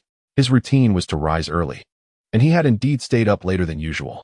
Upon reaching the second floor, Lin Xian found Bulma already asleep. Realizing her trust in him allowed her to slumber even amidst potential danger. He refrained from waking her, instead lying down beside her. Before drifting off, Lin Xian glanced at his attributes page. Host, Lin Xian Combat Power, 100 Bloodline. Earthling, Excellent. Superpower, none special abilities. Underwater Breathing, Max Power. Sensing Aura, Transformation Technique. Levitation Techniques, Finger Gun, Mastered. Rock, Paper, Scissors, Mastered. Shave, Skilled. Moonstep, Skilled. Iron Block, Skilled. Paper Drawing, Mastered. Gale Foot, Skilled. Wolf Fang Fist, Mastered. The term Incomplete version was absent after Transformation Technique, and Levitation ability was added under Special Abilities. His combat power had reverted to 100. Thanks to the combat power attributes he had collected, a quiet night swiftly passed. As Lin Xian opened his eyes once more, the gentle morning light filtered through the window, casting a soft glow within the room. He stretched languidly and rose from his bed. Bulma remained in a deep slumber. Descending the staircase, Lin Xian beheld Oolong cradling a toy gun, his eyes half closed, exhibiting a demeanor of wanting to sleep yet refraining from doing so. Beside him lay Yamcha and Puar, bound by ropes and still in a state of unconsciousness. Meanwhile, little Goku had somehow rolled off the sofa and lay soundly asleep on the floor, a droplet of saliva trickling from the corner of his mouth, his expression one of innocent bliss. Lin Xian stepped forward and gently lifted the little Wukong from the ground, placing him upon the sofa. Certainly, given Wukong's constitution, he could comfortably slumber on the floor for 3 days and nights, or even longer, without the slightest chill. Yet, compared to the floor, resting on the sofa is far more pleasant. Upon hearing the commotion, Wulong promptly opened his eyes and, seeing Lin Xian awake, rubbed them and exclaimed, "Brother Lin Xian, you are awake. I had quite a difficult night." After enduring the entire night, he finally awaited Lin Xian's awakening. "Brother Lin Xian, I truly cannot hold on any longer. Would you mind keeping an eye on these two fellows? I wish to catch up on some much-needed rest." Lin Xian remarked, "Why don't you wait a moment? Once Wukong awakens, he can take over for you. After you finish breakfast, you may retire for some rest." Fortunately, it was not long before the young Wukong stirred from his slumber. He squinted, yawned, and stretched his arms toward the heavens, then sat up. Upon noticing Lin Xian and Wulong seated nearby, he greeted them with a cheerful smile. "Good morning, Xiao Xian. Wulong." In the presence of the innocent young Wukong, Wulong seemed to transform into a different persona. He shot a disdainful glance at Wukong and grumbled, "What do you mean by good morning? I haven't closed my eyes all night." After venting his frustration, Wulong instructed Wukong to keep an eye on Yamucha and Pu'er while he prepared breakfast. Once Wulong had completed the morning meal, Bulma, who had been peacefully slumbering on the second floor, happened to awaken just as footsteps echoed down the stairs. She descended at the perfect moment, heading directly to the table to partake in breakfast. The matter of freshening up would have to wait until after the meal. Before they began eating, Bulma noticed the captured Yamucha and Pu'er. Lin Xian briefly recounted the events that transpired outside the RV last night to Bulma. While she was aware of Lin Xian's plans, she was taken aback to learn that he had successfully captured Yamcha and Pu'er. The breakfast was quite lavish. In one particular Scion's eyes sparkled with excitement. Sun Wukong remarked, "There's no need for such formality. You may simply call my name." Little Wukong's manner of eating was marginally improved compared to the previous evening. He devoured his food with great enthusiasm, consuming it voraciously without contesting with Lin Xian. Despite having witnessed little Wukong's prodigious appetite before, Bulma was left in exasperation each time she observed it anew. Gazing at this astonishingly gluttonous creature, Bulma mused to herself, "Is Wukong's stomach a bottomless pit? How can he require such an immense quantity of food to feel satisfied?" Fortunately, he had been living in the depths of the mountains. Were he to reside in the city, few would be able to afford to sustain him. Meanwhile, Oolong, who was sipping his coffee, displayed a pained expression, suggesting the extent of his financial distress. In total, little Wukong consumed the equivalent of an entire month's worth of food in just 2 meals, 1 dinner and 1 breakfast. At the dining table sat Lin Xian, little Wukong, Bulma, and Oolong. Little Wukong, as expected, was devouring his meal with abandon. Oolong, unable to stomach much, merely nibbled at his food, preferring instead to sip his coffee. Lin Xian and Bulma were always sharing dishes with each other, causing Oolong, the pig, to inadvertently feast on dog food early in the morning. Amidst the act of sharing and dining, Bulma would occasionally steal glances at Lin Xian. The mere thought of Lin Xian's appearance a decade hence made her heart flutter uncontrollably, quickening its pace beyond her control. Moreover, just last night, she had a dream where she donned a wedding gown, marrying her ideal Prince Charming, who happened to be the Lin Xian of 10 years in the future. Noticing Bulma's unwavering gaze upon him, Lin Xian inquired, "Bulma, is something the matter? Is there something on my face? And why is your face so flushed?" Upon encountering Lin Xian's gentle stare, Bulma's heart raced even faster, prompting her to silently admonish herself, "Bulma, don't be so foolish. The Lin Xian before you is merely a child. Wait until he transforms into his future self." After calming her emotions, Bulma smiled and replied, "I'm fine. It's just a bit warm in this camper. Please continue eating." Understanding the reason behind her discomfort, Lin Xian expressed his concern, "I see. Then make sure to drink plenty of water. We are in the desert, and I wouldn't want you to suffer from heat stroke." "What is happening to me?" Bulma pondered internally. Upon hearing Lin Xian's caring words, her heart sweetened involuntarily, filling her with joy and elation. Soon after, Bulma broached the topic of Yamucha and Pu'er, asking Lin Xian, "Xiao Xian, how do you plan to handle those two?" As Lin Xian dined, he remarked, "Their abilities are commendable.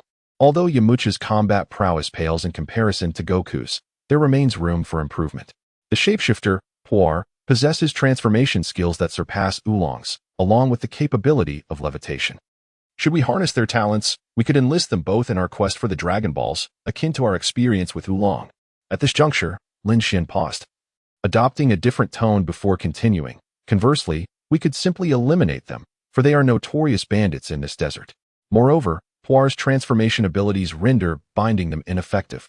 It would be far simpler to dispose of them."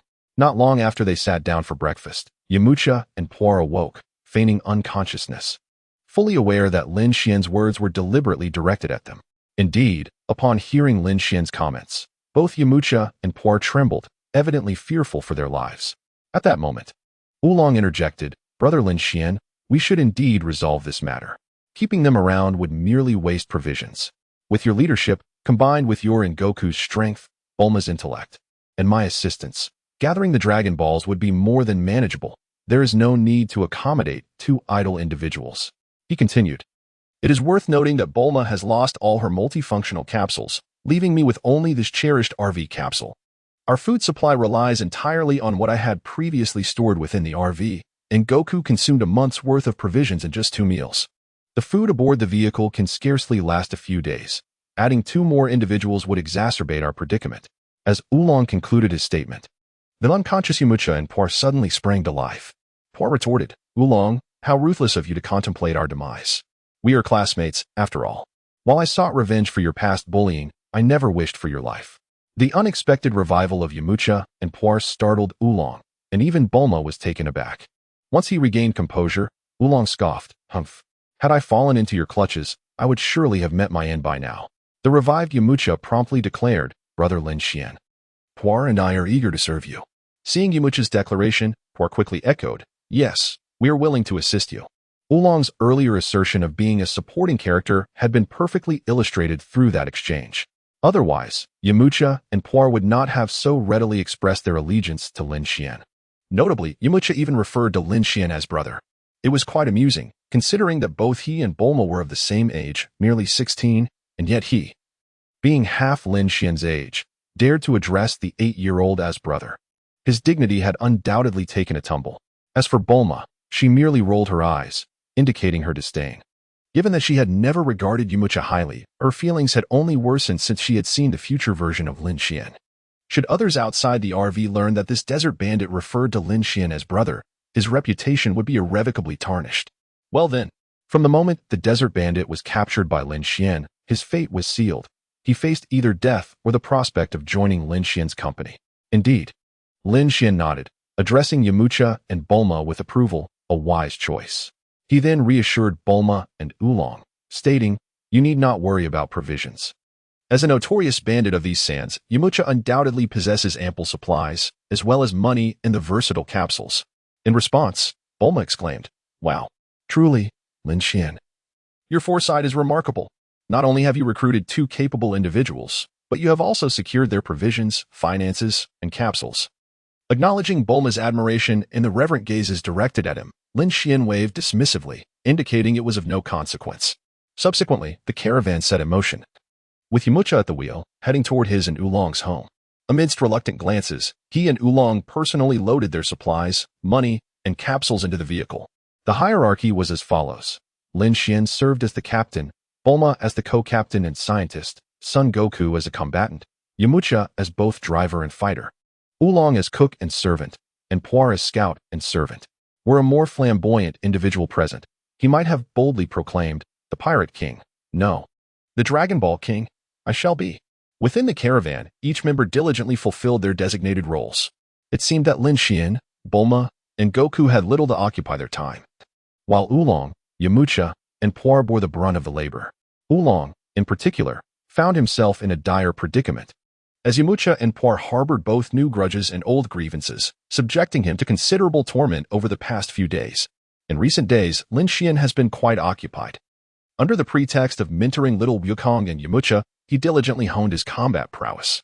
He elevated his mastery of the 6 styles of body technique, finger gun, and paper drawing from basic proficiency to a skilled level, expending 200 combat points in the process. Subsequently, he advanced the 6 styles of body technique from skilled to beginner, which cost him an additional 6,000 combat points. Once he achieves mastery in the 6 styles, he will unlock the extraordinary ability of life restoration. This technique, a profound secret of the 6 styles and a skill from the world of One Piece, allows one to exercise control over their own body, hair, and internal organs. By channeling their consciousness, they can manipulate any part at will. Most crucially, life restoration demands a sacrifice of vitality, specifically lifespan, enabling instantaneous healing of injuries. In the heat of battle, when injuries become critical and life hangs by a thread, utilizing this skill becomes the optimal choice. Host: Lin Xian Combat Power, 105 Bloodline. Earthling Exceptional, Superpower, None Special Abilities, Aquatic Breathing, Max Power, Breath Perception, Transformation Technique, Levitation Techniques, 6 Styles of Body Technique, Beginner. Rock Paper Scissors, Mastered, Wolf Fong Fist, Skilled. As the RV drew closer to the exploding bread mountain, the air grew increasingly oppressive and stifling. After a while, upon entering the vicinity of the mountain, the 6 individuals disembarked from the vehicle, immediately feeling the surge in temperature and the overwhelming heat. As they ventured forward, they beheld the chaos of dilapidated structures, the ground strewn with shattered bones, and directly ahead stood an ancient, grand fortress, imposing in its size. However, surrounding it was a raging inferno. Bulma's expression turned troubled. With such a vast fire, how could they possibly search for the Dragon Balls? Little Wukong, ever eager, volunteered to ride the Nimbus cloud and charge into the castle, only to be repelled by the fierce flames, wincing in pain from the heat. Lin Xian pondered to himself. Although I possess the ability to extinguish flames, it would be prudent to summon Master Roshi. It presents a perfect opportunity to gather fragments of the Kamehameha technique. Should I succeed in synthesizing it this time, it would be nothing short of splendid. Just as Bulma found herself at a loss, she suddenly perceived a slight darkening of the sky, the ground trembled, and then a colossal silhouette emerged upon the earth. Lin Su did not even glance back. He was fully aware that the formidable figure behind them was the Bull Demon King. Bulma, Oolong, Yamcha, and Por also deduced the identity of their pursuer, and a cold sweat broke out among them. As they turned to face the source of their unease, they beheld a colossal man wielding a massive axe, adorned with a horned helmet and draped in a heavy red cloak of armor. The Bull Demon King, Oolong exclaimed, his eyes widening in disbelief. However, with Lin Su present, they did not crumble as they might have in the original tale. Yamcha, feeling the weight of the moment, began to perspire as he prepared for a potential confrontation. At this juncture, Lin Su slowly turned to face the looming threat. What brings you here? Surely, you are not here to pilfer my treasures, the Bull Demon King declared, his voice dripping with disdain as he surveyed Lin Su and his companions from a position of superiority. His menacing gaze instilled fear in Bulma, Oolong, and Puar, who lowered their heads in trepidation, too intimidated to respond. Mr. Bull Demon King, we merely seek something of our own, harboring no intention of taking your riches. Please do not frighten my girlfriend, Lin Su stated, locking eyes with the Bull Demon King, his tone calm, yet firm. Upon hearing Lin Su refer to her as his girlfriend, Bulma felt a surge of emotion, momentarily lost in admiration.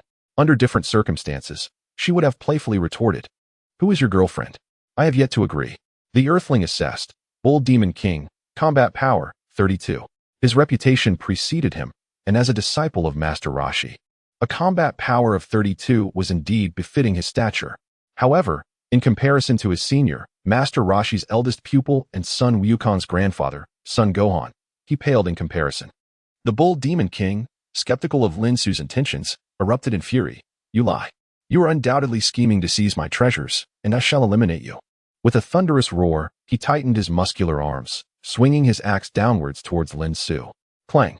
Acquired combat power attribute, 11.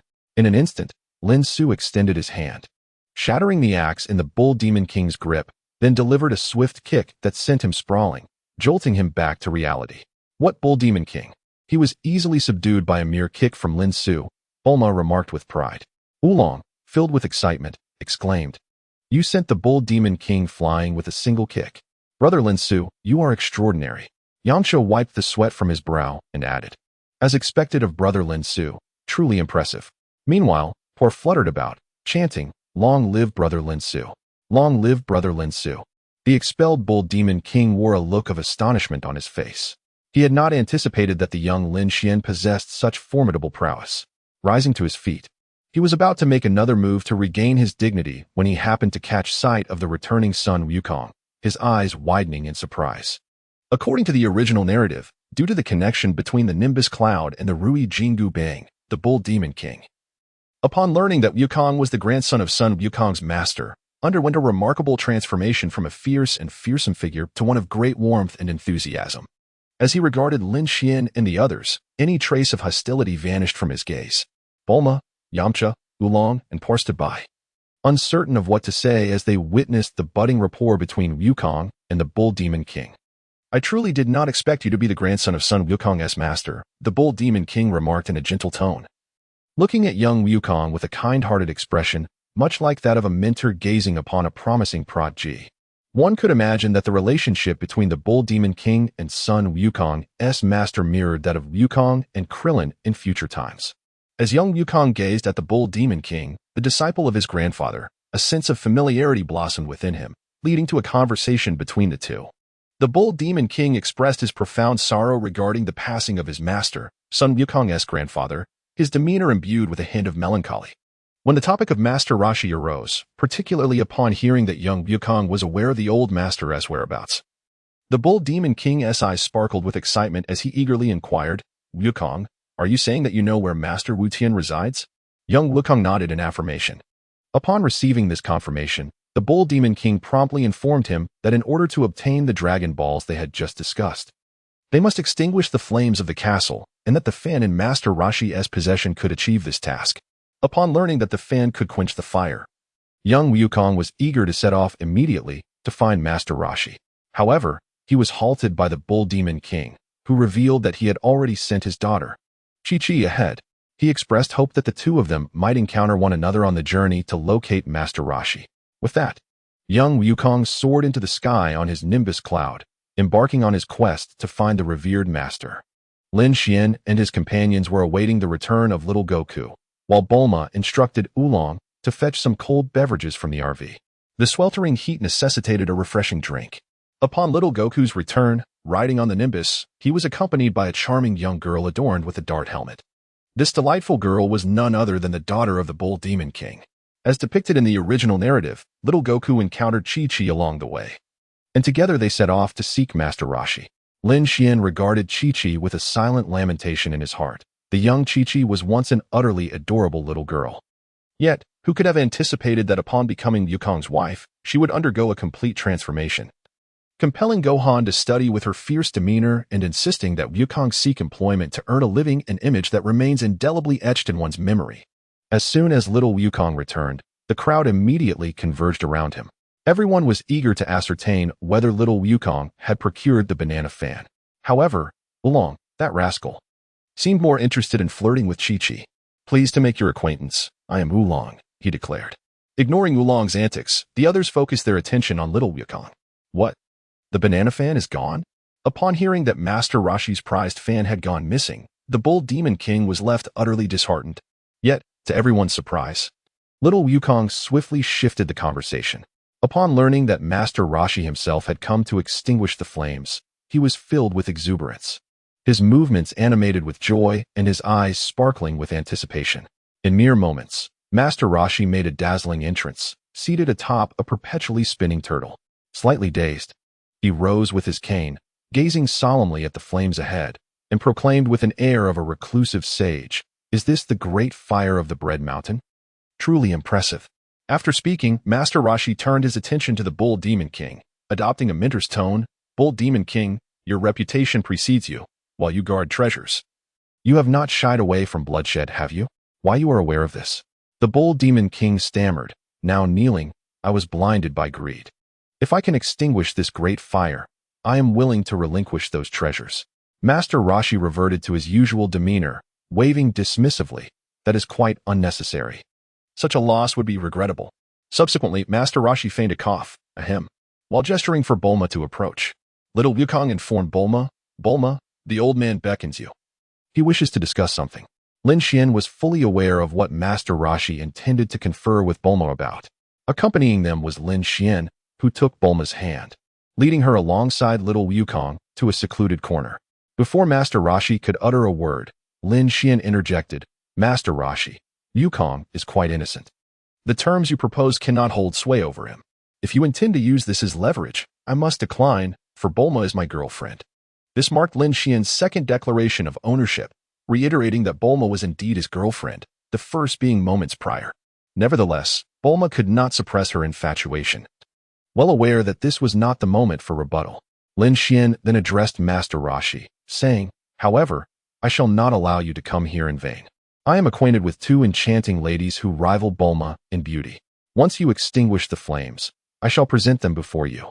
Whether you seize the opportunity will depend solely on you, old master." Upon hearing Lin Xian's words, Master Rashi's expression resembled a roller coaster ride. In truth, even if Lin Xian had not acquiesced to his condition, he would still extinguish the fire on Bread Mountain, as it was a request from his disciple, the Bull Demon King. Nevertheless, Lin Xian's subsequent remarks felt like a sudden ray of hope, filling him with immense excitement. "No problem. I will go extinguish the fire right now. As for those two ladies," Lin Xian patted his chest and assured, "Do not worry, Master Rashi. Once you extinguish the flames, they shall promptly appear before you." Through the exchange between Lin Xian and Master Rashi, the astute Bulma discerned the unfolding situation. She realized that Goku had betrayed her. The beauties Lin Xian referred to were undoubtedly Oolong and Puar. Having reached an agreement, Master Rashi approached the castle's forefront with delight, while Lin Xian, the Bull Demon King, and others encircled him, awaiting the extinguishing of the fire. Those familiar with Master Rashi's prowess, having witnessed his Kamehameha technique, held confidence in him, while the remaining spectators displayed expressions of skepticism. It was time for Master Rashi to prove himself. He removed his cumbersome shell, revealing his upper body, just as he had demonstrated the Kamehameha to Lin Xian, Bulma, and young Goku previously. At this moment, Master Rashi's demeanor transformed into one of solemnity. His expression grew grave, and an astonishing aura emanated from him as he shifted from a frail old man into a figure of muscular might, channeling his energy to the max. How is this possible? Such an extraordinary transformation left those who had never witnessed it in utter astonishment, their mouths agape in disbelief. Master Rashi clasped his hands in a flower-like formation at his waist, visibly gathering a blue energy flow. With the resonance of his voice, a brilliant blue beam erupted forth like a shooting star. Wherever the Kamehameha coursed, the earth trembled and the air rippled chaotically. Ding. Acquired combat attribute. 5. Ding. Acquired technique attribute. Kamehameha fragment. Ding. Acquired combat attribute. 10. Ding. Acquired combat attribute. 20. Ding. Acquired technique attribute. Kamehameha fragment. Ding. Acquired combat attribute. 30. Ding. Acquired technique attribute. Kamehameha fragment. Ding. Acquired combat attribute. 40. Ding. Acquired technique attribute. Kamehameha fragment. Ding. Acquired combat attribute. 50. Kamehameha fragment. 100100. This time, Master Rashi's Kamehameha unleashed a force surpassing that of his previous demonstration by the seaside. Lin Xian has successfully collected 65 fragments of the Kamehameha technique, allowing him to synthesize the complete Kamehameha. Furthermore, he has acquired an additional 350 battle power, surpassing his previous total. Host, Lin Xian battle power, 266 bloodline, Earthling exceptional, superpower, none special abilities, aquatic breathing, max power, aura perception, transformation technique, levitation techniques, 6 styles of body technique, beginner. Rock, paper, scissors, mastered. Wolf Fang fist, proficient. Kamehameha, proficient. Lin Xian's combat power recently reached 466. He elevated his mastery of the Wolf Fang fist and the Kamehameha to proficiency, expending 200 combat points in the process. Master Rashi's Kamehameha not only extinguished the flames engulfing the castle, but also obliterated both the castle and the mountain itself. The ruins of the castle now lay completely flattened. Gazing at the devastation wrought by the Kamehameha, the Bull Demon King stood with his mouth slightly agape, his expression one of silent despair. With a trembling voice, he pointed ahead and lamented, "Master, the fire is extinguished, but the castle and the mountain are gone." Although the Bull Demon King had previously declared his willingness to forsake treasure, the loss of his home was a far more profound sorrow, one that pierced his very soul. As for the others, aside from Lin Xian, even those who had witnessed the Kamehameha, like Bulma and Goku, were equally dumbfounded, their astonishment evident. How could they not be shocked? The once blazing castle had vanished without a trace, and the entire mountain lay in ruins. The ground strewn with smoldering debris, clear evidence of the inferno that had raged here. Regaining her composure, Bulma confronted Master Rashi, exclaiming, "Old man, all you had to do was put out the fire. Now you've destroyed the castle. What if the Dragon Balls are lost?" Master Rashi turned to survey his handiwork, scratching his head sheepishly as he replied, "I truly apologize. I exerted too much force and failed to control my strength." With little else to say, Bulma retrieved her dragon radar, pressed the button to amplify the signal, and called upon Lin Xian and the others to assist in the search for the Dragon Balls. The convenience of the dragon radar proved invaluable. Before long, Lin Xian discovered the 7-star ball beneath the rubble of the castle, which he handed over to Bulma, who received it with evident joy. While searching for the Dragon Balls alongside Lin Xian, Goku, who had just witnessed the Kamehameha, found himself lost in thought. Replaying the moment Master Rashi performed the technique. After locating the Dragon Ball, Goku approached Master Rashi to inquire about the Kamehameha. In response, Master Rashi remarked, "To master the Kamehameha, one must train for at least 50 years. 50 years? Goku was taken aback, thinking that the Kamehameha was exceedingly difficult to execute. He decided to give it a try. He assumed the stance, brought his hands together, and shouted, Kamehameha. Ding. You have acquired combat power attributes 9. Little Wukong suddenly thrust both hands forward, unleashing a blue beam of light, significantly smaller than the previous one from Master Roshi, which struck the ground not far away, leaving a small crater. Witnessing this, everyone gazed at little Wukong in astonishment, while a flicker of surprise crossed Master Roshi's eyes. However, upon learning during his conversation with the Ox King that little Wukong is the grandson of Son Gohan, he felt less astonished and recalled what his former disciple, Son Gohan, had once shared with him. Meanwhile, Lin Xian had long been aware that Wukong could master the Kamehameha technique, thanks to his presence. Little Wukong's current strength surpassed that of the original narrative at this point. In the original tale, even the younger Wukong could learn the Kamehameha. Moreover, little Wukong had already witnessed the technique on 2 previous occasions.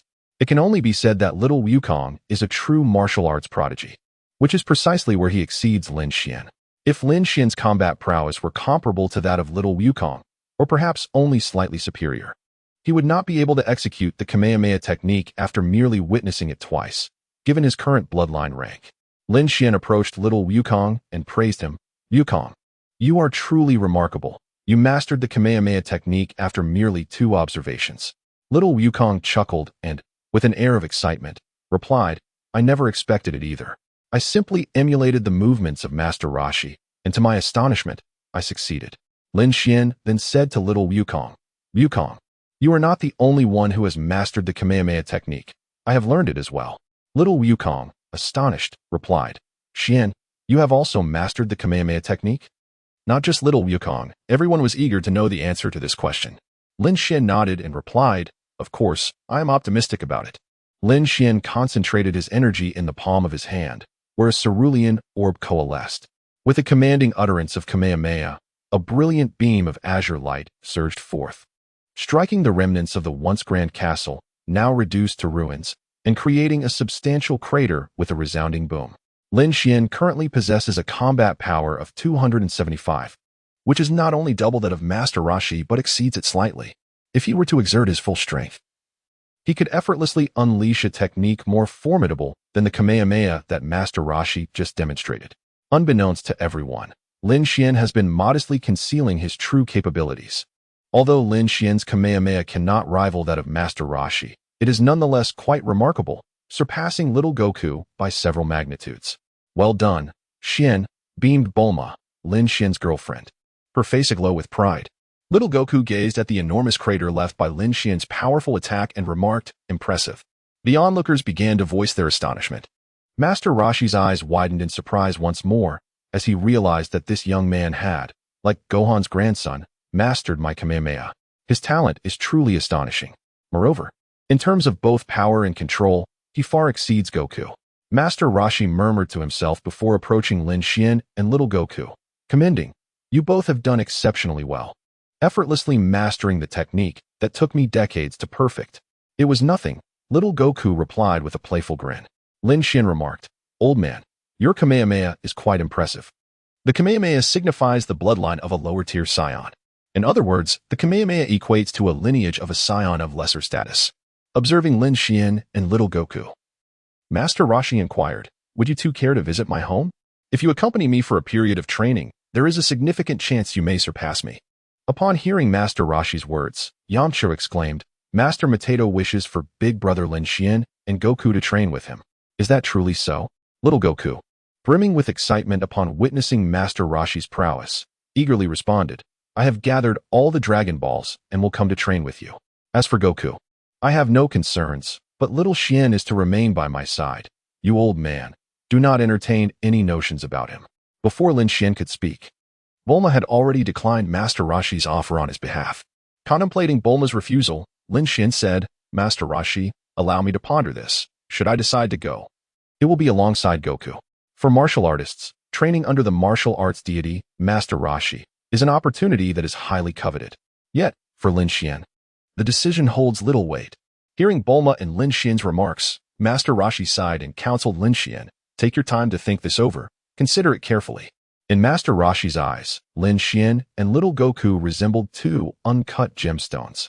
Losing even one would be a lamentable misfortune, particularly with Lin Xian, who, younger than Goku, possessed greater strength and talent. Missing out on him would be most regrettable.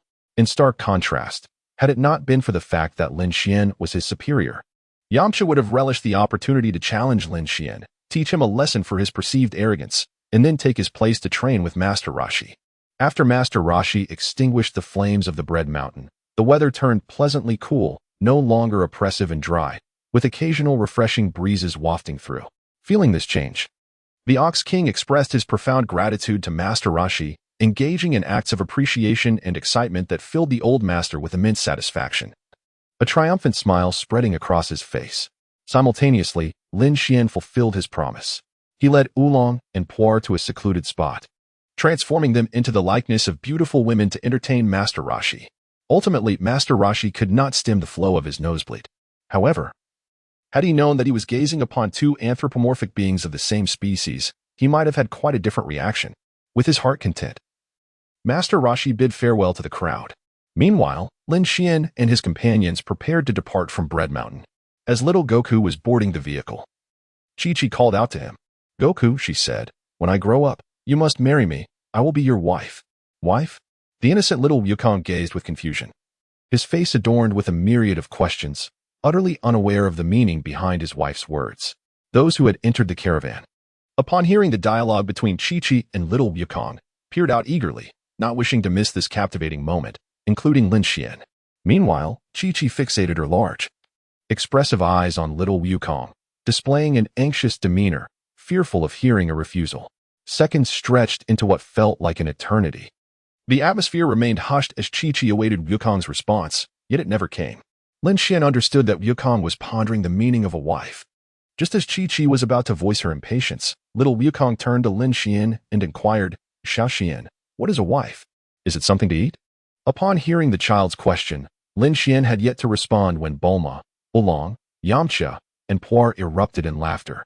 Finding Wukong's innocent curiosity endearing and his question amusing, wondering if a wife was indeed edible, neither the Ox King nor Chi-Chi anticipated that Wukong would be so naive, oblivious to the very notion of a wife. "Huh." Lin Xian covered his mouth, chuckling as he advised, "Wukong, regardless of what a wife is or if it can be consumed, just promise her that you will." With Lin Xian's timely support, Chi-Chi's face lit up with joy. She turned to Lin Xian and said sweetly, "Thank you, Xiao Xian." Lin Xian was familiar with the names of several individuals, including Chi-Chi. At that moment, Wukong appeared rather bewildered. Although he did not fully comprehend the meaning of wife, he decided to comply with Xiao Xuan's request. Thus, young Wukong nodded in agreement to Chi-Chi's promise of marrying her when they grew up. The mobile home, initiated by Yamcha, set forth once again on a quest for the Dragon Balls. Watching the vehicle gradually depart, a hint of reluctance flickered across Chi-Chi's face. Soon, the mobile home vanished from her sight. During their journey, Lin Xian fortuitously encountered a rhinoceros beetle and, struck by inspiration, considered the creature as potential. In his previous life on Earth, the animal kingdom boasted a top 10 list of powerhouses, with the rhinoceros beetle reigning supreme. Capable of bearing a weight 850 times its own, this remarkable insect was dubbed the strongest in the natural world, surpassing even the strength of ants. Of course, this conclusion was based on proportionality. When translated to an average adult human, it equated to the lifting capacity of 9 fully grown elephants. The weight of an elephant, particularly the largest species, hovers around 6 to 7 tons, translating to approximately 12,000 to 14,000 pounds. An ordinary person typically weighs about 150 pounds.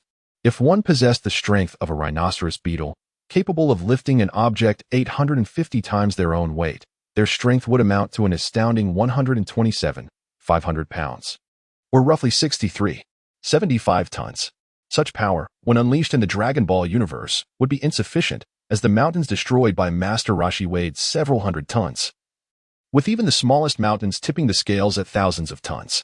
In a world where combat prowess soared to extraordinary heights, lifting a mountain with ki was a trivial feat. However, if Lin Xian were to manifest the ability to strike with the force of 850 times his own weight, it would become instinctual, requiring minimal exertion.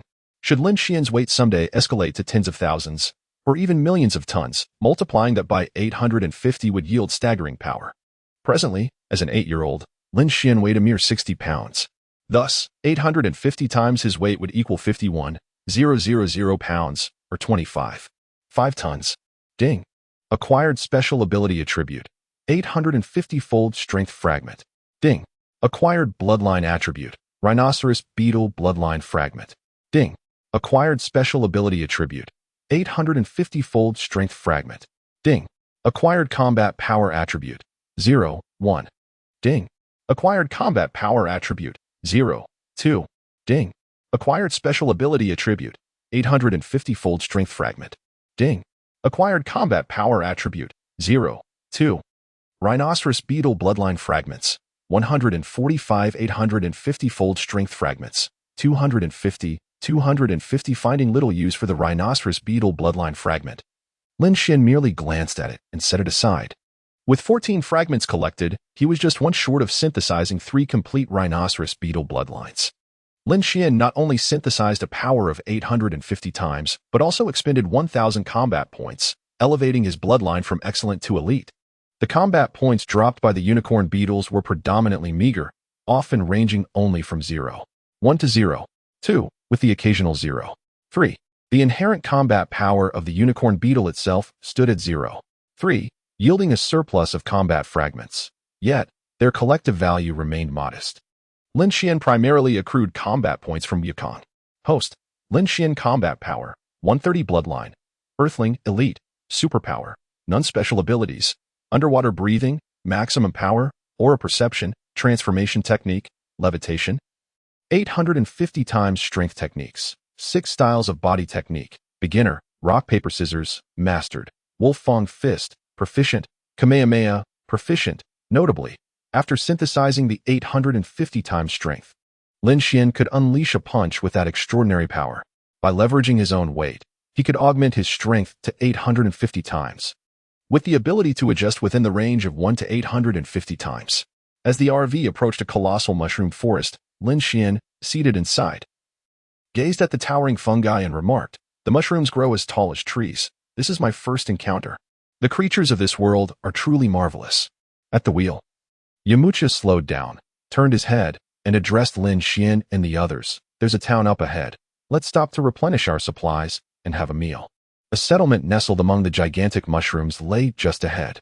"Sounds good," came the unanimous agreement from those in the vehicle. Upon entering the town, Yamucha drove directly to a gas station to fill the RV's tank. As the RV was being refueled, its occupants disembarked. While Yamucha settled the payment for the fuel, 2 individuals, one stout and the other slender, donned in military attire and adorned with black rabbit ear headbands, ambled down the street, one puffing on a pipe, making their way towards Lin Xian and his companions. The townsfolk, upon sighting these 2 military figures, reacted with exaggerated fear, scurrying away as if confronted by dinosaurs, hastily shutting the doors of their shops. "What is with that expression? Do you find me displeasing?" sneered the slender soldier. "Ugh, what sort of apple is this? Truly unpalatable." A hapless resident, caught off guard, found himself seized by the collar by the thin soldier, who issued a menacing threat. Nearby, a fruit vendor was unceremoniously upended by the stout soldier. Bulma, observing the 2 military figures, inquired, "Who are those individuals?" Recalling past experiences, Oolong speculated, "They must be local bullies." Yamucha, who had only recently ceased his involvement with desert banditry, dismissed them with disdain, just a couple of insignificant thugs, preying on ordinary folks. As soon as the 2 men clad in military attire arrived, the gas station owner neglected even the fuel payment and hurried inside, securing the doors and windows. This town lacked any respectable women. The slender man in uniform expressed his dissatisfaction with a complaint. Beside him, the portly fellow suddenly brightened up, exclaiming, "Ah, there's a rather attractive woman ahead." The woman to whom the rotund man referred was, of course, Bulma. Upon spotting her, he quickened his pace, approaching Bulma with a lewd grin. The portly man, with a mischievous smirk, said, "Pretty lady, why not join us?" "Huh. You might as well go to the underworld and let the ghosts accompany you." Lin Xian retorted coldly. "You little brat, you must be from out of town. Aren't you? Living so recklessly, daring to provoke our rabbit brigade. It seems you need a lesson," the slender man declared, drawing a handgun from his waist and aiming it at Lin Xian. Lin Xian extended his hand and gently squeezed the barrel of the pistol, effortlessly compressing it into a spherical shape. Lin Xian's actions left both the thin man and the fat man utterly astonished. This. The thin man found himself momentarily speechless. Sensing the dire situation, the fat man hastily drew a pistol from his waist, prepared to confront Lin Xian. However, with a resounding thud, his companion, the thin man, was sent flying by a single punch from Lin Xian, hurtling over 10 meters down the street. Upon landing, his neck twisted at an unnatural angle, and he was lifeless.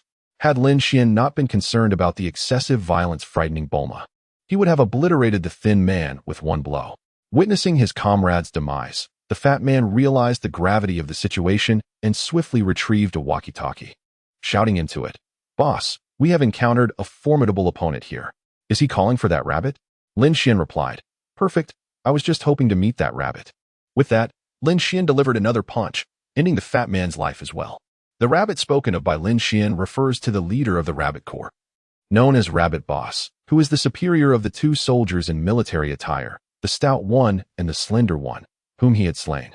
Lin Xian was profoundly impressed by the Rabbit Boss, who possessed the peculiar superpower to transform individuals into carrots with a mere handshake. Accompanied by two henchmen who engaged in nefarious deeds. In the original tale, Sun Wukong and Bulma encountered this town and clashed with the Rabbit Army, during which Bulma was transformed into a carrot by the Rabbit Boss's extraordinary ability. With the aid of Yamcha, Sun Wukong ultimately vanquished the Rabbit Army, sending them to the moon, where the Rabbit Boss subsisted by pounding rice cakes with his two subordinates. Lin Xian found the power to turn others into carrots through a handshake quite intriguing. However, he was acutely aware that this ability could only affect those with combat abilities equal to or slightly superior to his own. Those whose prowess far exceeded his would remain impervious to such a transformation. "You have stirred a great calamity. Flee at once," an elderly man exclaimed in terror after witnessing Lin Xian's actions, before hastily disappearing from sight. The onlookers, much like the old man, swiftly followed suit. "What is happening?" Bulma inquired, perplexed.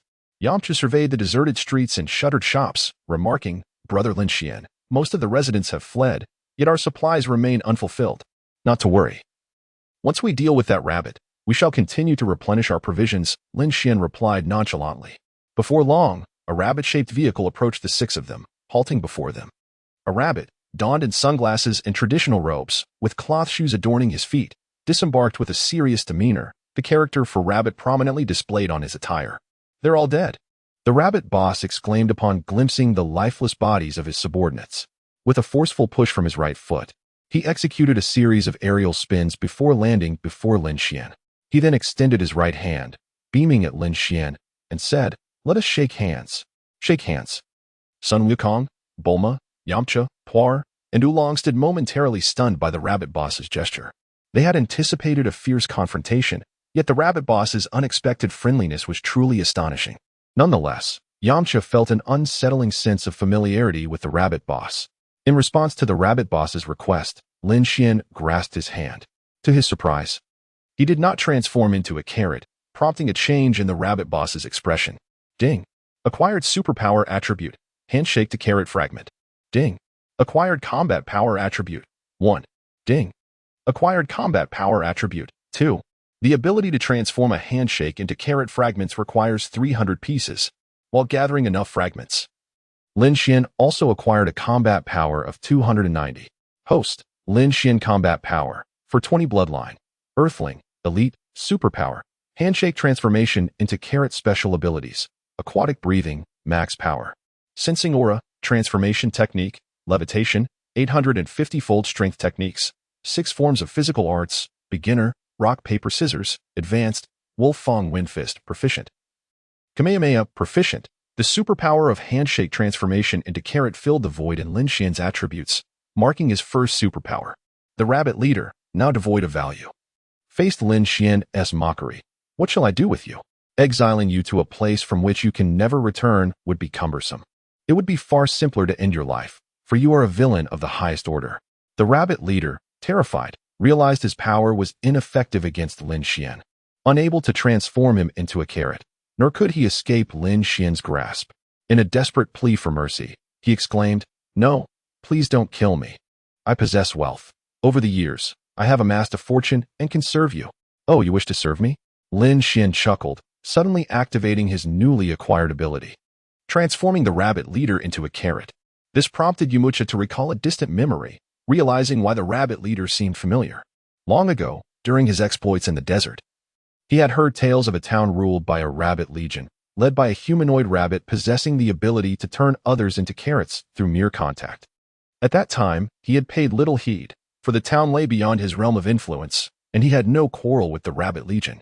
Now, the rabbit leader had been transformed into a carrot by his brother Lin Xian. Yamcha felt a mixture of regret and approval for Lin Xian's actions.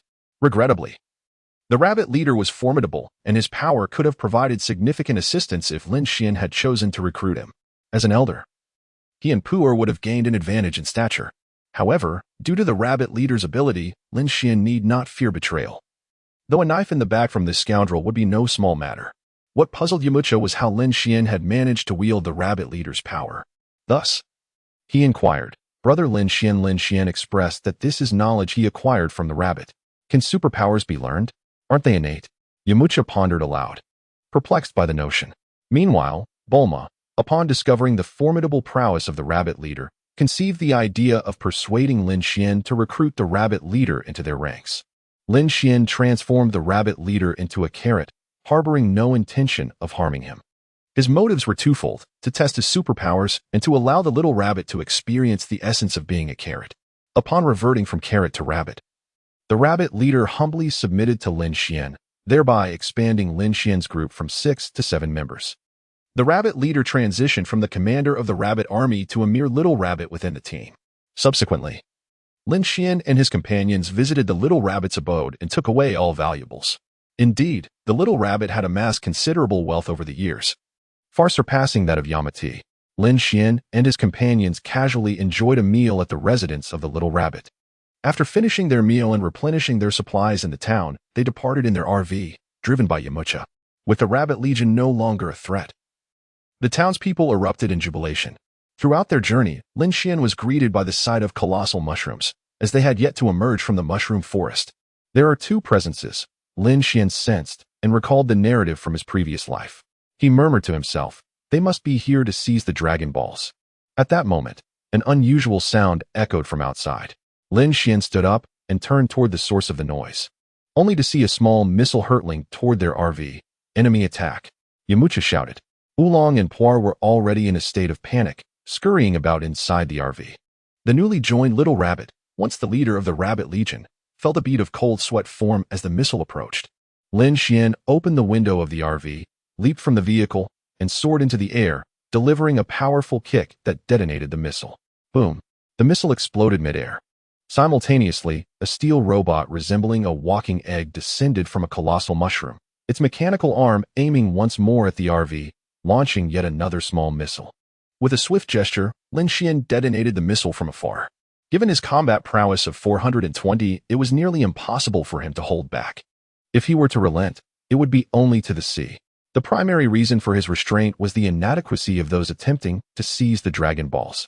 Ashu, the one controlling the robot, and the yet-to-act Xiao Wu, along with Pilaf's 2 subordinates following his orders to snatch the Dragon Balls, were all woefully outmatched. If they succeeded in taking the Dragon Balls, it would actually be a blessing. Otherwise, Lin Xian could not brazenly monopolize the opportunity to make a wish to the dragon. Subsequently, Lin Xian deliberately allowed a vast amount of leeway, enabling Ashu to acquire the Dragon Balls without arousing suspicion. It was no easy feat, truly a remarkable achievement. "Bulla, are you unharmed?" Lin Xian, appearing in his 10 years later form, released Bulla from his embrace and gazed at her with concern. "Little Xian, I am fortunate to have you." Bulla replied softly, lowering her head. Just moments ago, as Lin Xian held her protectively, she felt an overwhelming sense of joy, her heart brimming with sweetness and excitement. After seizing the Dragon Balls, Ashu, piloting the robot, did not depart immediately. Instead, he addressed the occupants of the camper, stating, "I apologize, but I shall be taking your Dragon Balls." With that, flames erupted from the base of the robot as it ascended into the sky, leaving a thick trail of exhaust in its wake. Earlier, the camper had been caught in the blast of a small missile, but Lin Xian had shielded it expertly. The camper was merely overturned, lying on its side. Inside, Bulla's expression changed dramatically upon seeing Ashu's robot make its escape, and she exclaimed, "Oh no, the Dragon Balls. They're in that box. Goku, you must chase after them." Curious about the robot, Goku was just about to summon the flying Nimbus when Lin Xian interjected, "Goku, There's no need to pursue. Goku halted his summoning, looking at Lin Xian with confusion. Bola, equally perplexed, inquired, "Little Xian, why don't you want Goku to chase? With the Nimbus's speed, he could easily catch up to the one who took our Dragon Balls." Lin Xian elucidated, "The individuals who seized our Dragon Balls came well prepared and have undoubtedly relocated them. Most importantly, we remain unhurried. The Dragon Balls must be gathered in a set of 7 to grant a wish, as you, Bulma, have pointed out. Furthermore, we possess the relics of Goku's grandfather." At this juncture, Lin Xian gestured towards Goku and, with a smile directed at Bulma, remarked, "Look, the 4-star ball still hangs from Goku's waist. With this Dragon Ball in our possession, we need not fear their success." Young Goku suddenly understood, patting the pocket at his waist and exclaiming with excitement, "Yes. Grandpa hasn't been taken." Bulma nodded in agreement, her face alight with joy as she declared, "Excellent. With Goku's Dragon Ball and the Dragon Radar, reclaiming the Dragon Balls will pose no issue." Subsequently, the overturned RV transformed back into a universal capsule. Yamcha and the little rabbit retrieved the capsules, and soon 2 vehicles appeared before everyone. Bulma took a seat in one of the cars, holding the Dragon Radar, which pinpointed the location of the Dragon Balls. The stolen Dragon Balls were swiftly in motion. Under Bulma's direction, Yamcha received instructions regarding the temporary direction and distance of the Dragon Balls. He pressed the accelerator, propelling the vehicle to its maximum speed, hurtling toward the Dragon Balls, with the little rabbit closely trailing in another car. The Dragon Balls came to a halt within a castle, where a short, blue-skinned figure donned in a cap, Pilaf, whose attire bore the word fried rice, excitedly opened a chest containing the Dragon Balls. The 5 Dragon Balls within radiated a glow that illuminated his greedy gaze. In his exuberance, Pilaf, neglecting to count the Dragon Balls, jubilantly exclaimed, "Wonderful! At last, I have gathered all 7 Dragon Balls." Beside Pilaf stood 2 accomplices, Ashu and Xiao Wu, tasked with retrieving the Dragon Balls. Observing Pilaf's elation, Xiao Wu, despite her reluctance, felt compelled to speak up, having noticed a discrepancy in the number of Dragon Balls. They possessed 1 Dragon Ball, and their sensors indicated that Lin Xian and his companions had 6. However, they had only reclaimed 5, making a total of 6 when including their own, leaving 1 Dragon Ball unaccounted for. "Pilaf, the count of the Dragon Balls is incorrect. Including ours, we only have 6. We are short 1, she stated. Pilaf, upon hearing this, was momentarily stunned, as if a bucket of cold water had been splashed upon him. 1, 2, 3, 4, 5, 6. He counted the Dragon Balls and confirmed there were indeed only 6. Clinging to a glimmer of hope, he began counting the stars on the Dragon Balls. 1, 2, 3, 5, 6, 7. After counting twice, Pilaf ultimately despaired, realizing that the 4-star ball was absent. In a fit of agitation, he turned sharply to Ashu and Xiao Wu, berating them. "You 2 useless fools, idiots. How could we have missed 1 Dragon Ball? Hurry and go find it." "Yes." As Ashu and Xiao Wu felt beads of sweat on their foreheads, they responded in unison. Just as they were about to depart, Pilaf called out to them, saying, "There is no need. The 7th Dragon Ball has conveniently presented itself." Through the Dragon Radar, Pilaf discerned that the 4-star ball was approaching their location. Yamcha piloted the hovercar, and as they neared the castle, Bulma, seated in the back, pointed at the structure ahead and exclaimed, "Look, there is a castle. The radar indicates that a Dragon Ball lies within it, and those who have taken it must surely be concealed inside as well." "Stop," Lin Xian instructed Yamcha. With a swift application of the brakes, Yamcha brought the hovercar to a halt. The group disembarked, and the vehicle carrying the little rabbit also came to a stop, allowing its 3 passengers to exit. Yamcha and the rabbit transformed their vehicle back into a capsule, while the others stood gazing at the castle before them. "Let us proceed," Lin Xian urged the group. Upon reaching the grand entrance, they found the stone door of the castle firmly shut. Goku stepped forward, exerting all his strength to push it open, revealing a dark passageway that lay shrouded in shadows. Had it not been for the sunlight streaming in through the door, navigating the passage would have been a daunting task, leaving them in utter darkness. Bulma, sensing the oppressive gloom within the castle's passage, shuddered and instinctively took a step back, her apprehension palpable. Just as fear began to take hold of her, Lin Xian, maintaining his appearance from a decade later, placed a reassuring hand on her shoulder. "Do not be afraid. Nothing will happen. Stay close to me." With Lin Xian's comforting words, Bulma's trepidation dissipated like snow under the warmth of the sun. "All right," she said, grasping Lin Xian's hand and smiling at him.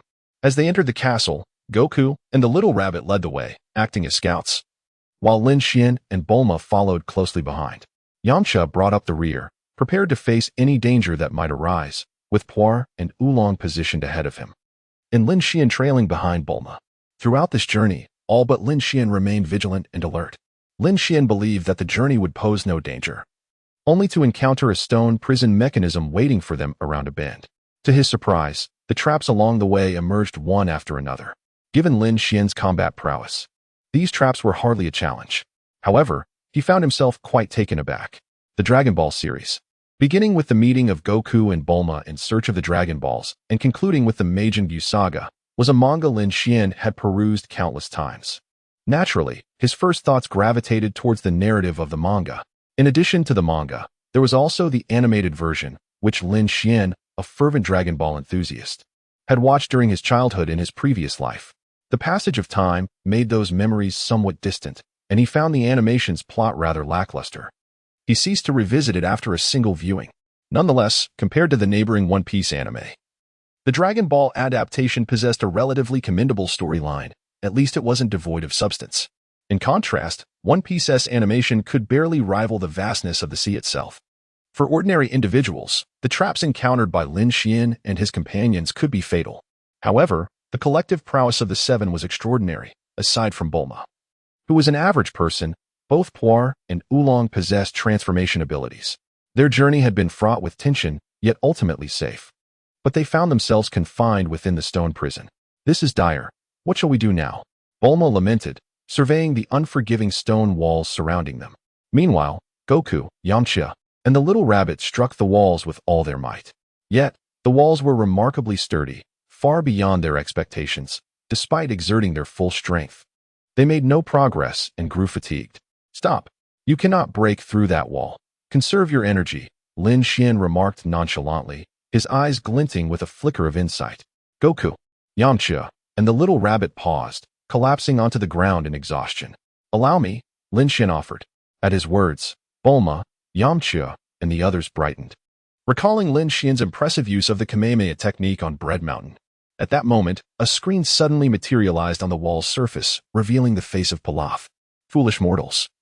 That wall cannot be shattered by your feeble fists, came his contemptuous voice, echoing in their ears. Who are you? Bulma demanded, her gaze fixed on the screen. Pilaf replied, I am King Pilaf, the future ruler of the world. If you willingly hand over the remaining 4-star ball, I, King Pilaf, may grant you mercy and spare your lives. Dream on. Only a fool would comply. If anyone should be returning the Dragon Balls, it is you, Bulma asserted resolutely. Goku chimed in. I will never surrender my grandfather to you. Very well, Pilaf sneered maliciously. If you refuse to comply, I shall ensure you regret your decision. As the words were spoken, the screen turned black, and Pilaf vanished from view. Subsequently, numerous small holes emerged from the walls, releasing a violet gas that swiftly enveloped the stone prison, shrouding it in a haze of confusion. Despite Lin Xian and the 6 others covering their mouths and noses in time, they were immediately overcome by a wave of fatigue. This weariness intensified, and they grew increasingly drowsy. Eventually, their vision darkened, and they fell into a deep slumber. Goku drifted off the fastest and slept soundly, drooling onto the ground. Observing this, Lin Xian leaned against the stone wall and closed his eyes to rest. Within a minute, the stone prison door swung open, and Pilaf entered with Xiao Wu and Ishio. To everyone's surprise, the comical Pilaf, completely unprepared, stumbled into the haze and was quickly rendered unconscious. The 4-star Dragon Ball was pilfered by Xiao Wu from behind him. A Dragon Ball is missing. A startled exclamation shattered the silence within the stone prison. The first to awaken was Bulma. Upon regaining consciousness, she sensed something was amiss. Indeed, she immediately noticed that Goku's Dragon Ball was gone. Hearing Bulma's alarm, Goku, Yamcha, Xiao Tu, Pu'er, and Oolong also awoke. Goku, feeling the emptiness of his pocket, wore a look of bewilderment. What should we do? Those rascals may have already wished upon the dragon, Bulma said, tears welling in her eyes. No, they have not succeeded yet. The door is open. We must reclaim the Dragon Ball, Lin Xian encouraged the group, pointing toward the unlatched door. As Lin Xian finished speaking, they rushed out, sprinting down the corridor, only to encounter Pilaf and his companions, who were just about to make their wish at a fork in the path. Both parties froze, and Lin Xian, aware of the unfolding narrative, felt no surprise. He boldly declared, "Hand over the Dragon Ball. Run." Pilaf urged his two subordinates to flee. Indeed, despite Pilaf and his lackluster companions, Xiaowu and Ashio, not possessing high combat prowess, they were remarkably swift in their escape, having a familiarity with their surroundings. Under Lin Xian's disinterest in pursuing them, Goku and Yamcha could not catch up. After creating some distance, Pilaf and his companions activated a series of mechanisms. One by one, traps emerged like a tidal wave, each more perilous and exhilarating than the last. While protecting Bulma, Lin Xian inadvertently became separated from the group, finding himself imprisoned alone in a stone cell. Meanwhile, Bulma and her companions were confined in an adjacent cell, once again trapped. Bulma and the others felt a profound sense of frustration and despair. Bulma called out to Lin Xian next door. "Are you all right, Xiao Xian?" Lin Xian responded, "I am fine. I have also been confined. I shall employ the Kamehameha technique to shatter the stone prison and subsequently rescue you all." "Excellent." Bulma and the others brightened at his words. With Lin Xian present, even such a formidable stone prison could not contain them. Had it not been for those three detestable individuals releasing sleeping gas in the previous cell, their current predicament would undoubtedly be different. In the adjacent cell, Lin Xian intoned each syllable deliberately. Came, haim, ha. A brilliant blue orb coalesced in his palm, emitting beams of light as it struck the wall of his prison, obliterating it entirely. According to the original storyline, it should now be the moment to summon the eternal dragon, Lin Xian mused. True to his thoughts, he soon heard Pilaf calling out to the 7 Dragon Balls, "Arise, eternal dragon, grant me my wish." Instantly, the sky darkened, and a majestic azure dragon spiraled into view. "State your wish. Any wish I can fulfill, but only one," the dragon proclaimed, exuding an air of aloofness and superiority. Upon hearing the dragon's words, the trio of Pilaf trembled with excitement. Meanwhile, upon hearing that Lin Xian would use the Kamehameha to rescue them, Goku attempted a small blast, creating a hole the size of a bowl. However, such a meager opening would not suffice for their escape. The 5 others, aside from the Navi Goku, were infuriated, stomping their feet in frustration. The recently added member, the Little Rabbit, expressed curiosity about the miraculous Dragon Balls after hearing about them. At that moment, Bulma shouted to Lin Xian from the adjacent cell, "Xian, go make a wish. You need not rescue us just yet. Do not let them succeed and waste our efforts in gathering the Dragon Balls." Lin Xian, having received the mandate, assured her, "Do not worry. I shall not allow them to prevail." With that, he transformed into a missile and shot forth at lightning speed towards Pilaf and his companions. Pilaf remained in a state of exhilaration, envisioning the scene of his dominion over the world as he gazed at the imposing azure dragon above. The dragon, noticing Pilaf's hesitation to voice his wish, urged him, "Hurry, speak your wish." Aye. Pilaf began to suppress his excitement to articulate his desire, when suddenly, a puff of smoke enveloped him, and Lin Xian, having reverted from missile form, landed beside them. Without delay, Lin Xian delivered a powerful kick, sending the 3 of them soaring like meteors, diminishing in size until they became mere specks of light, lost to the distance. Their wish was now beyond their reach. Pilaf and his companions wore expressions of utter discontent. Observing their plight, the dragon appeared bewildered. Once it regained its composure, it reiterated the rules and addressed Lin Xian. "Now, state your wish. Any wish is permissible, though only a solitary one may be granted." At the moment of beseeching the dragon for his desire, Lin Xian had already made his decision. Prior to this juncture, he had contemplated numerous wishes. Vector manipulation, upon mere skin contact, one could freely direct kinetic, thermal, electrical, and all forms of energy. This capability could reflect all physical assaults, including gravity, air pressure, light, oxygen, sound wavelengths, and more. Mental control, through visual engagement or telepathy. One could manipulate another's actions, rendering the commands utterly absolute. Even coercing the individual into self-harm would leave them powerless to resist. Replication, the ability to duplicate another's powers, encompassing anything visible to the naked eye. Any technique or weapon could be replicated, mastered with complete proficiency. Causality rewrite. This power allows for the alteration of the universe's physical laws and the rewriting of causal relationships, from the dawn of the cosmos to the distant future.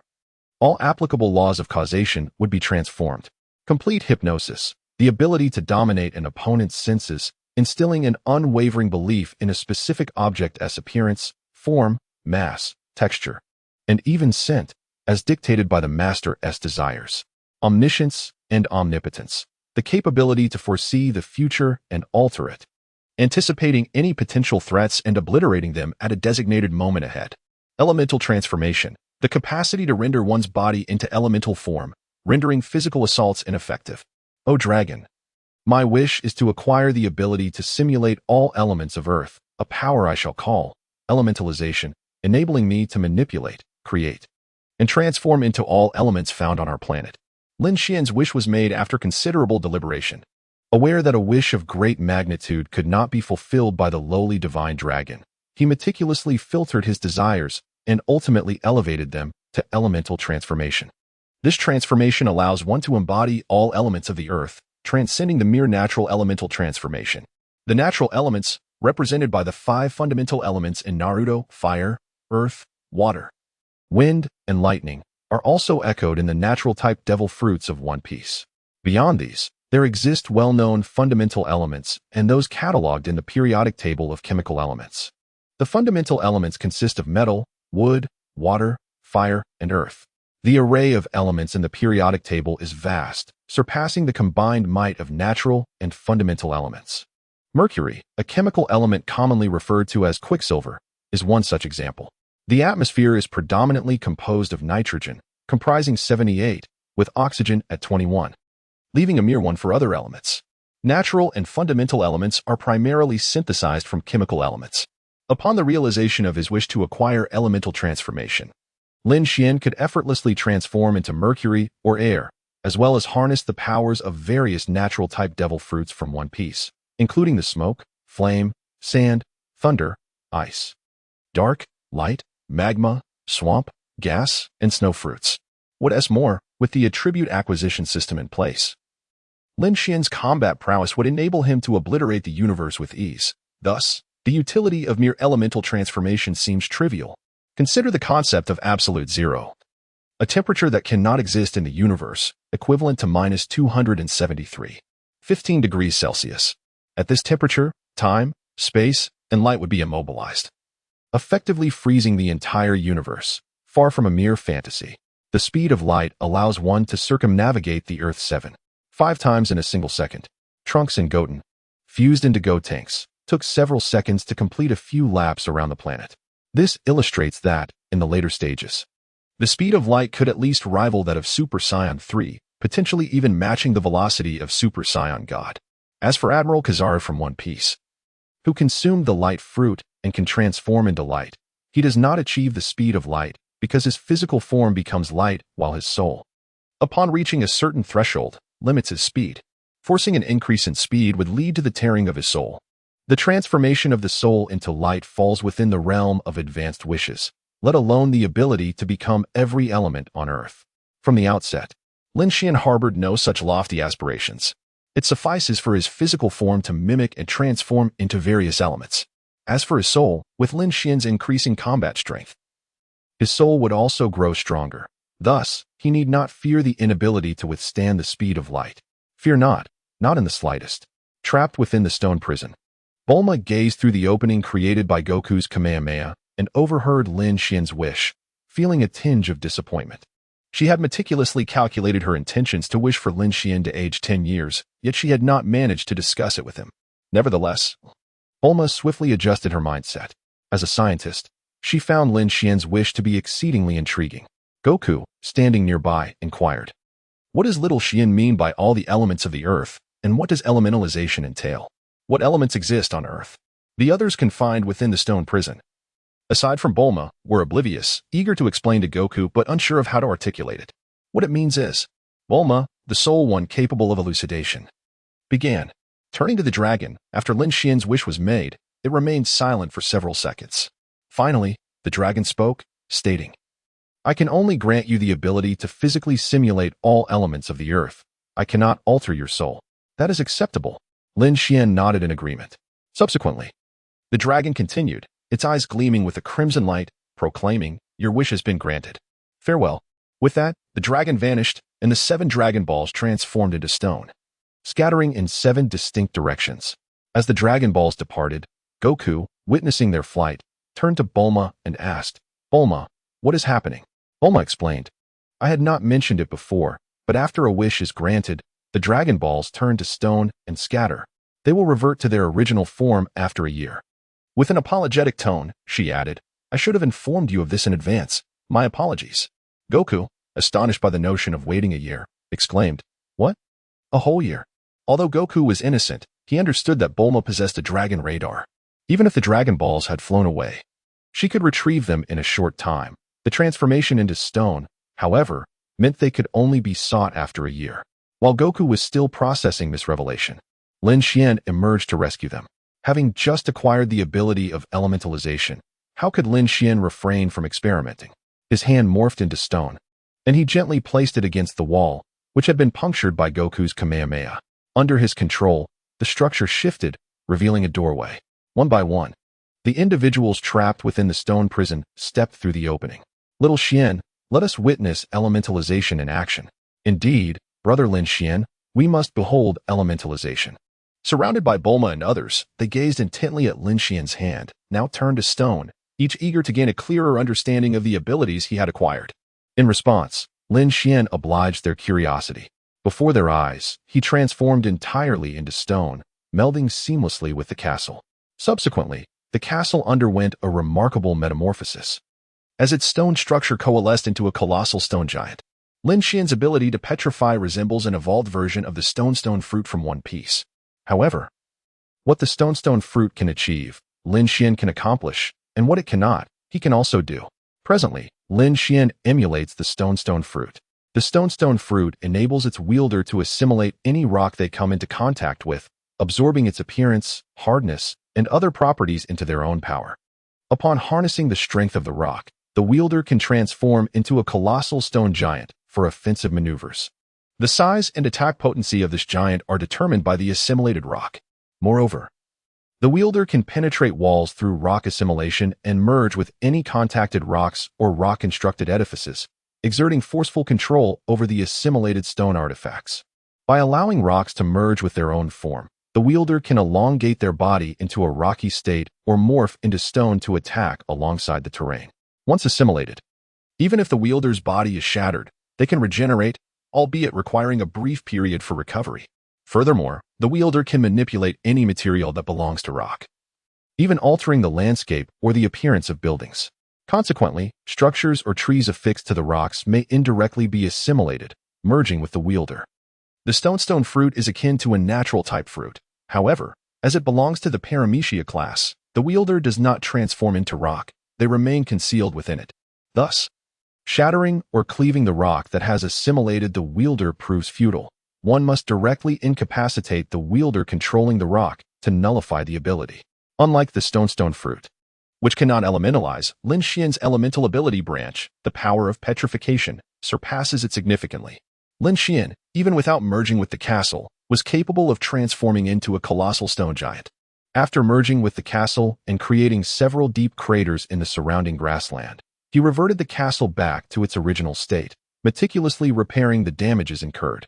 Subsequently, Lin Xian ignited into flames, his form transforming into fire, unleashing a series of fiery attacks such as fire punches and fire guns. To an ordinary person, the power of flames is formidable. In nature, wildfires can reach temperatures of several hundred degrees. Such flames extinguish upon contact with water and cannot withstand the intensity of magma. For Lin Xian, whose ability to ignite is merely one facet of his powers, elevating the temperature of his flames is a simple endeavor. He need only infuse additional elements into the fire. However, he remained uncertain about which elements to incorporate, as he lacked understanding of this matter in his previous life. Of course, if he were to seek knowledge, he could easily consult Bulma. With the guidance of the brilliant scientist Bulma, maximizing his elemental capabilities would be a matter of moments. After igniting, Lin Xian then transformed into smoke, ensnaring Goku and Yamcha within his smoky grasp. Unable to escape the clutches of the smoke, Goku marveled. What an impressive ability. The primary advantage of smoke transformation lies in its capacity to confine adversaries. In the world of One Piece, Smoker, the user of the smoke smile fruit, employs smoke to trap his foes. His most distinctive technique involves transforming his arm into smoke, shaping it into a serpent, and launching it at his target. Even if the attack does not strike, it will relentlessly pursue until it connects and ensnares the opponent. However, the smoke transformation has a weakness. It disperses in the presence of wind, rendering it a less formidable branch of abilities. Following stone, fire, and smoke transformations, Lin Xian proceeded to transform into sand, emulating crocodile. He fashioned blades from sand to execute attacks, while his right hand absorbed the moisture from any living being or object it touched, reverting rocks and soil into grains of sand. Ultimately, Lin Xian converted a vast expanse of grassland into a desert, draining the groundwater beneath and creating quicksand while stirring up a sandstorm. Witnessing the transformation of grassland into desert, the emergence of quicksand, and the onset of a sandstorm, Lin Xian's previous feats of stone, fire, and smoke transformations paled in comparison to the astonishment evoked by his manipulation of sand.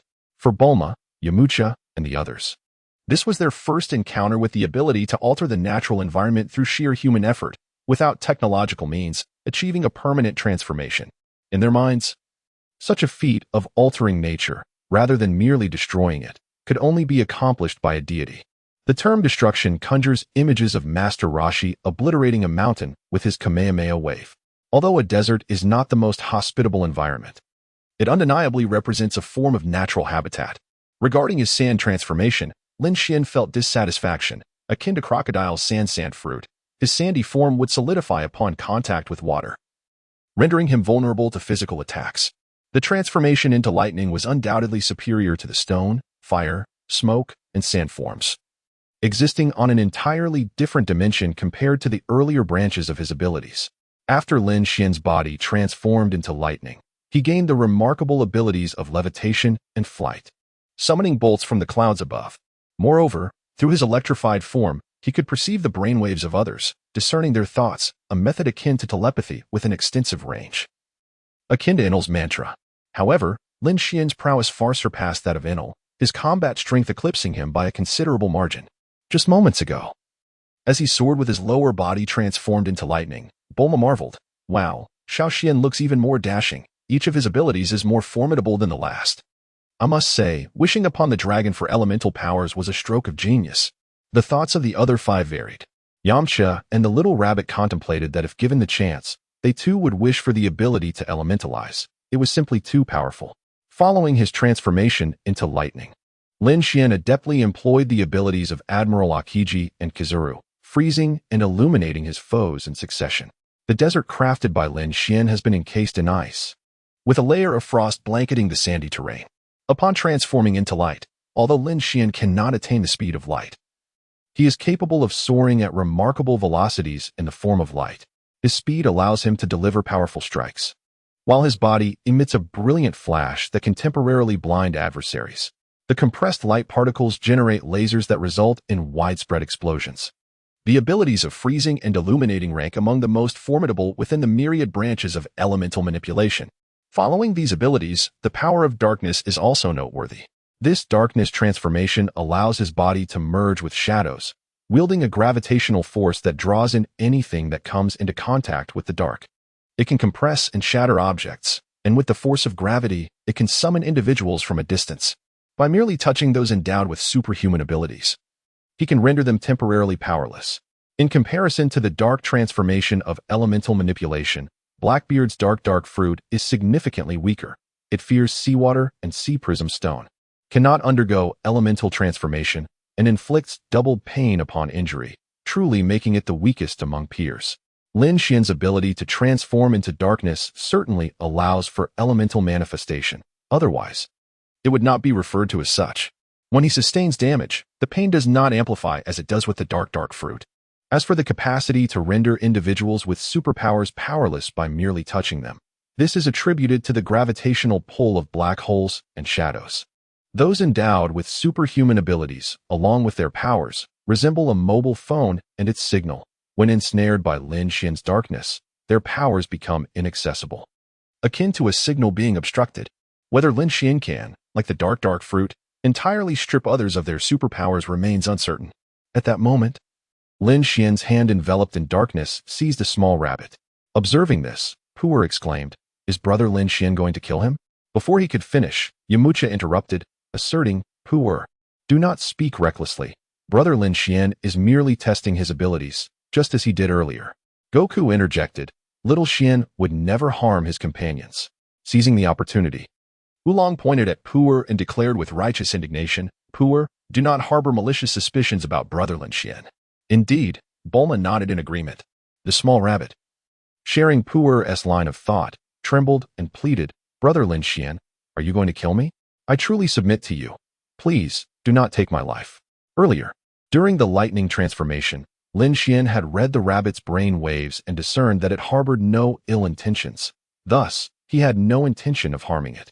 After all, Bulma and Goku could not bear to witness the act of killing a companion. Lin Xian reassured the little rabbit, do not worry, I shall not harm you. I merely wish to conduct an experiment. Now, employ your extraordinary ability and see if you can still summon it. All right, the little rabbit, relieved to hear that Lin Xian intended no violence, promptly activated his superpower. However, to his dismay, he discovered that his ability to transform a handshake into a carrot seemed to have vanished into thin air. At that moment, the once mighty little rabbit realized that this predicament was undoubtedly linked to Lin Xian. Lin Xian, my superpower is gone, he lamented. Upon hearing these words, Lin Xian released him.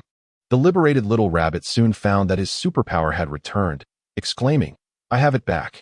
My superpower has returned.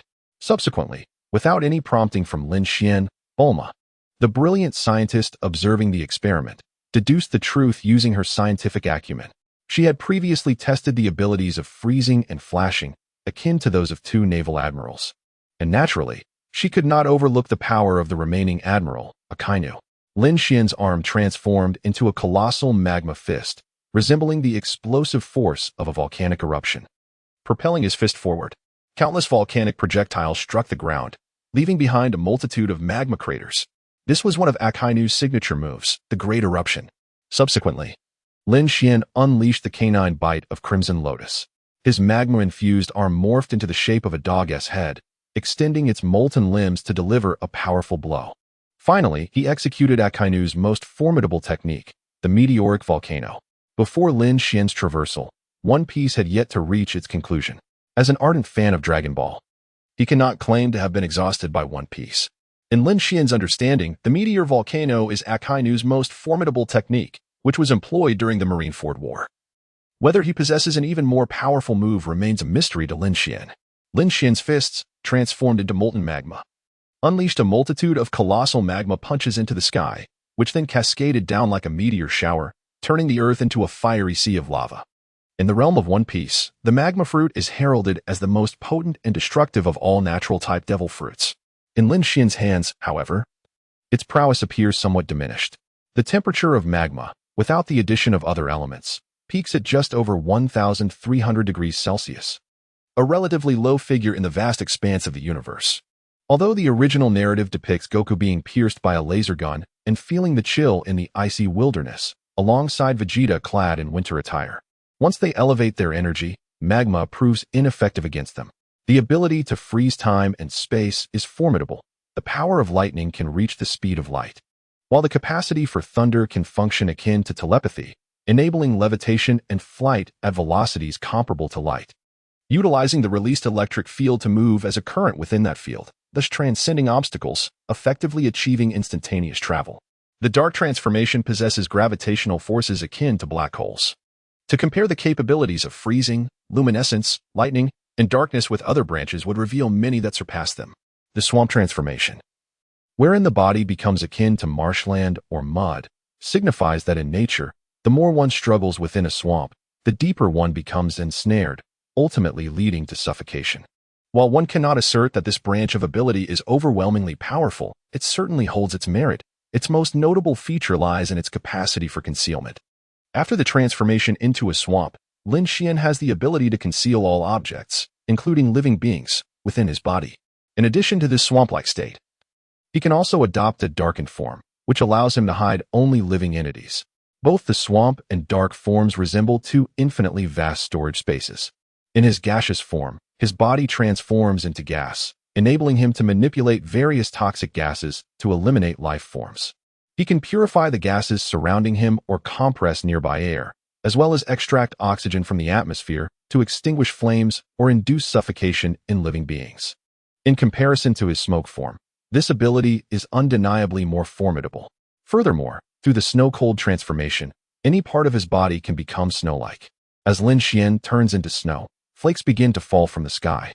Lin Xian employed the techniques of snow. It is noteworthy that the seemingly soft snow can harden according to the creator's intent, in this case, Lin Xian, achieving a hardness that rivals steel and can transform into razor-sharp blades. Lin Xian initially intended to conjure a blizzard, but upon seeing Bulma, he promptly ceased the snowfall. In the realm of nature, snow's vulnerability lies in its inability to withstand the onslaught of heated objects or flames, rendering it rather ineffective among various elemental abilities.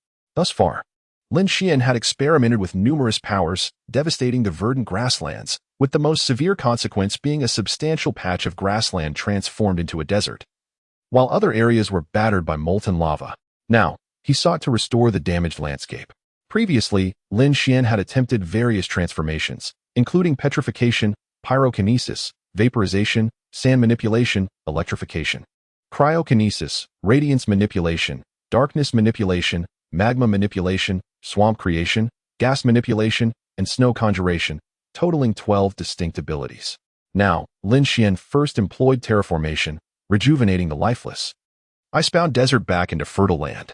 The craters left by the molten lava remained, yet even a light snowfall could not extinguish their remnants. The fiery sea of lava that had existed moments before was now nowhere to be seen.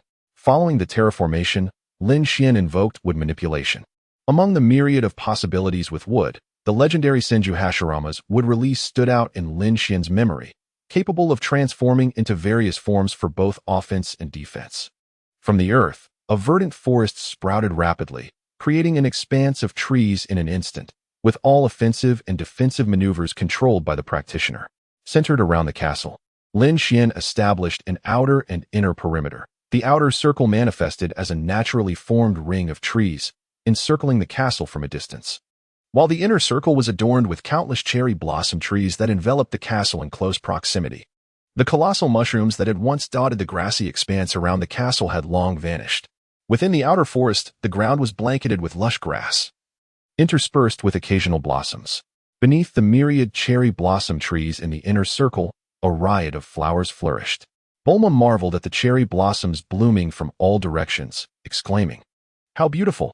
Indeed, Goku nodded in agreement. Even in his simplicity, he found the surrounding cherry blossoms enchanting, let alone the others. The essence of wood manipulation lay in the wood itself, while the cherry blossoms and the flora below were merely delightful embellishments. After the wood manipulation, Lin Xian proceeded to utilize water manipulation. It was insufficient to merely have flowers and trees. The surroundings of the castle required a source of water. On the side of the castle, amidst the cherry blossom grove, Lin Xian transformed a vast expanse into a small freshwater lake. Lin Xian has transformed this place so beautifully because he finds the environment delightful and wishes to create a refuge, or rather, a home. Indeed, it is a home. By the edge of the lake, Lin Xian constructed a quaint little house and a pavilion using stones and timber. It suffices to introduce a suitable number of fish and shrimp into the lake. Subsequently, without causing any disruption, Lin Xian elementalized, successively transforming into mercury, air, metal, bronze, silver, gold, diamond, white clouds, miasma, storm, and aurora. Aurora, a stunning, colorful plasma phenomenon that graces the skies near the polar regions of Earth, illuminating the night with its resplendent glow. In the Dragon Ball universe's seventh universe, Earth mirrors the one from Lin Xian's previous life, possessing both the South and North Poles. The aurora in the South Pole is referred to as the aurora australis, while that in the North Pole is known as the aurora borealis. The auroras on Earth are a result of high-energy charged particles from the Earth's magnetosphere, or the Sun, which excite and ionize the upper atmospheric molecules or atoms. Auroras manifest in the skies above regions close to the geomagnetic poles, typically in banded, arc-like, curtain-like, or radiating shapes, with these forms sometimes stable and other times undergoing continuous change. The conditions for the formation of auroras include three elements: atmosphere, magnetic field, and high-energy charged particles.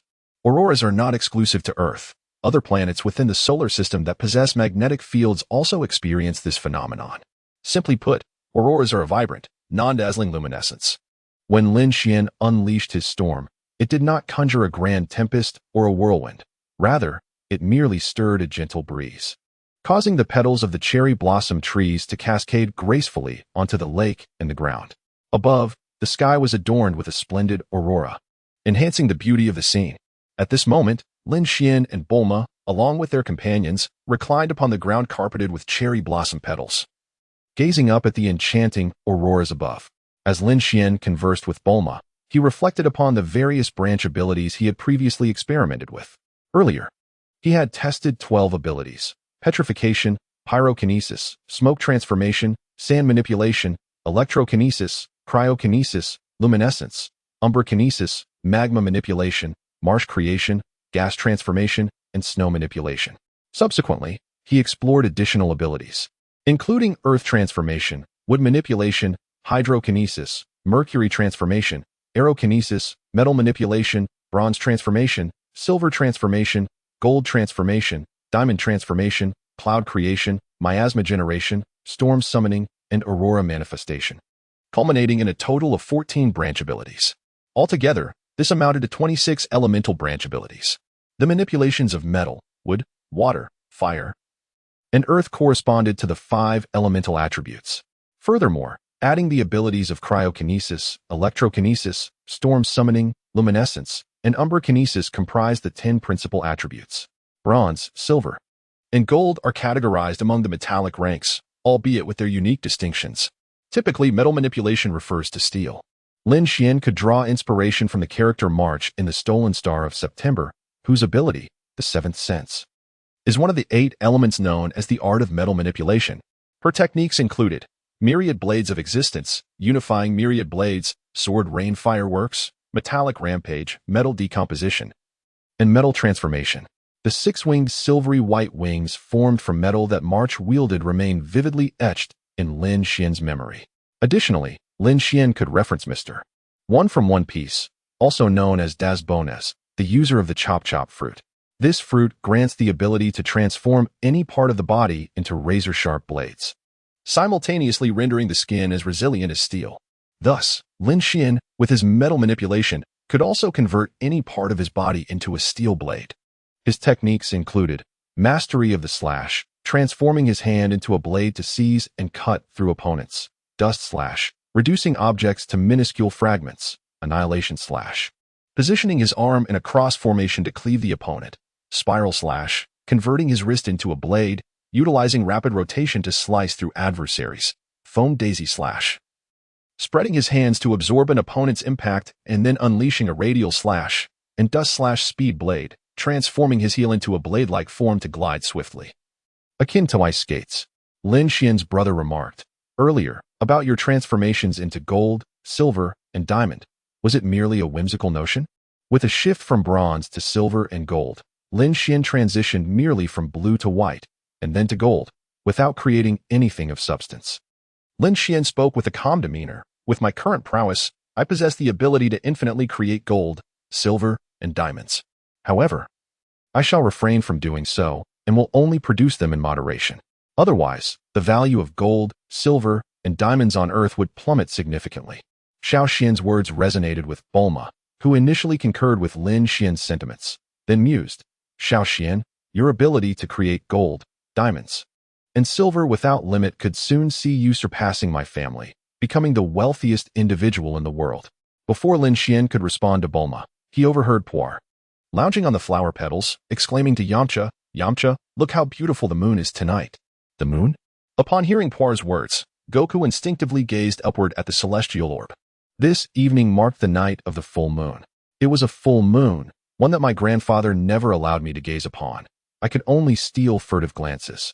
As he beheld the round moon, Goku murmured to himself. Just as he continued to fixate on the moon, a sudden jolt coursed through his body. His eyes gleaming with a crimson light, his expression contorting into a fierce snarl, veins bulging on his forehead, and a glint shimmering upon his teeth. Goku felt his blood boiling uncontrollably, as if ignited by an internal flame, his consciousness slipping from clarity into chaos.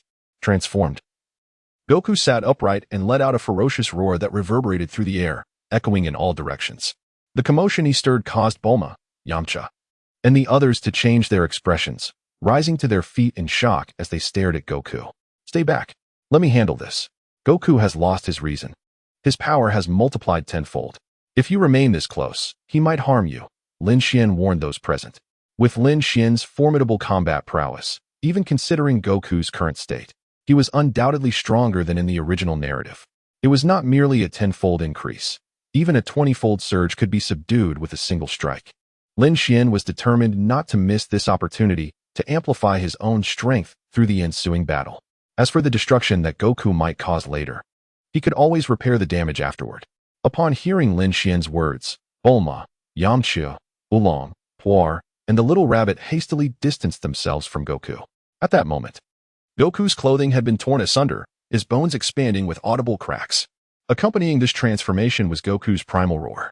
The once diminutive form of Goku had vanished, replaced by a colossal, fur-covered ape towering nearly 15 meters in height. Is this truly Goku? Bulma uttered in disbelief. This is terrifying, Oolong stammered. Contemplating Lin Xian's strength and the elemental transformations witnessed moments prior, Oolong steadied his trembling heart, asserting, leaving Goku to big brother Lin Xian is undoubtedly the right choice. No matter how fearsome he may appear, he cannot rival big brother Lin Xian. Scion, Son Goku normal combat power, 12 angered combat power, 16 great ape transformation combat power, 120 Lin Xian gazed at Wukong. Now fully aware of the specific combat prowess Wukong possessed after his transformation into the great ape, which had indeed multiplied tenfold. It could be said that Wukong was now sufficiently strong to engage in a direct confrontation with Master Roshi. Lin Xian murmured to himself, aside from obliterating the moon. The only course of action left is to follow the original narrative and eliminate his tail at the conclusion. The colossal ape, transformed from Wukong, began to move, causing the earth to tremble beneath him, while numerous cherry blossom trees were crushed underfoot, and the castle sustained severe damage. Ding. Acquired bloodline attribute. Lower level Scion bloodline fragment. Ding. Acquired special ability attribute. Giant ape transformation fragment. Ding. Acquired combat power attribute. 70. Ding. Acquired bloodline attribute. Lower level Scion bloodline fragment. Wukong, akin to a madman, wildly swung his enormous fists, wreaking havoc upon everything within sight. In the face of Wukong's immense power, the castle appeared as fragile as paper, crumbling into ruins after just a few strikes. The mindless Wukong, in his giant ape form, was consumed by a singular rage, unleashing his desire for destruction with reckless abandon. At this moment, Wukong's gaze fixed upon Lin Xian, the nearest target, intent on attacking him. However, before he could make a move, Lin Xian swiftly kicked him over. The giant ape quickly regained its footing, seizing a stone from the ground and hurling it downwards at Lin Xian. Ding. Acquired special ability attribute. Giant ape transformation fragment. Ding. Acquired combat power attribute. 100. Ding. Acquired bloodline attribute. Lower level Scion bloodline fragment. Transformed into a giant ape, Wukong experienced a surge of bloodline attributes, continuously shedding fragments. Additionally, the giant ape transformation had become a unique ability, also dropping fragments incessantly. Meanwhile, Lin Xian, confronted with the incoming boulder, chose not to evade, instead shattering it with a single kick. The splintered stone fragmented into numerous smaller pieces, crashing down and creating several dents in the ground. Such formidable strength. Yamcha exclaimed in admiration. Rabbit brother, if you were to shake hands with Wukong now, could you turn him into a carrot? The one posing this question was Puar. Within the group, Puar and Oolong referred to the little rabbit as Rabbit brother. Previously, he had been known as Rabbit boss, but given his age and strength, only Lin Xian, Bulma, and Wukong dared to address him as such. Yamcha, on the other hand, maintained a more conventional approach by calling him simply Rabbit. Not possible. The little rabbit shook his head and replied, the disparity in strength is too great. As the stone missed Lin Xian, the giant ape Wukong lunged towards him. Lin Xian was indeed allowing the situation to unfold, collecting attributes and enhancing combat power. Ding. Acquired combat power attribute. 90. Ding. Acquired combat power attribute. 100. Ding. Acquired bloodline attribute. Lower level Scion bloodline fragment. Ding.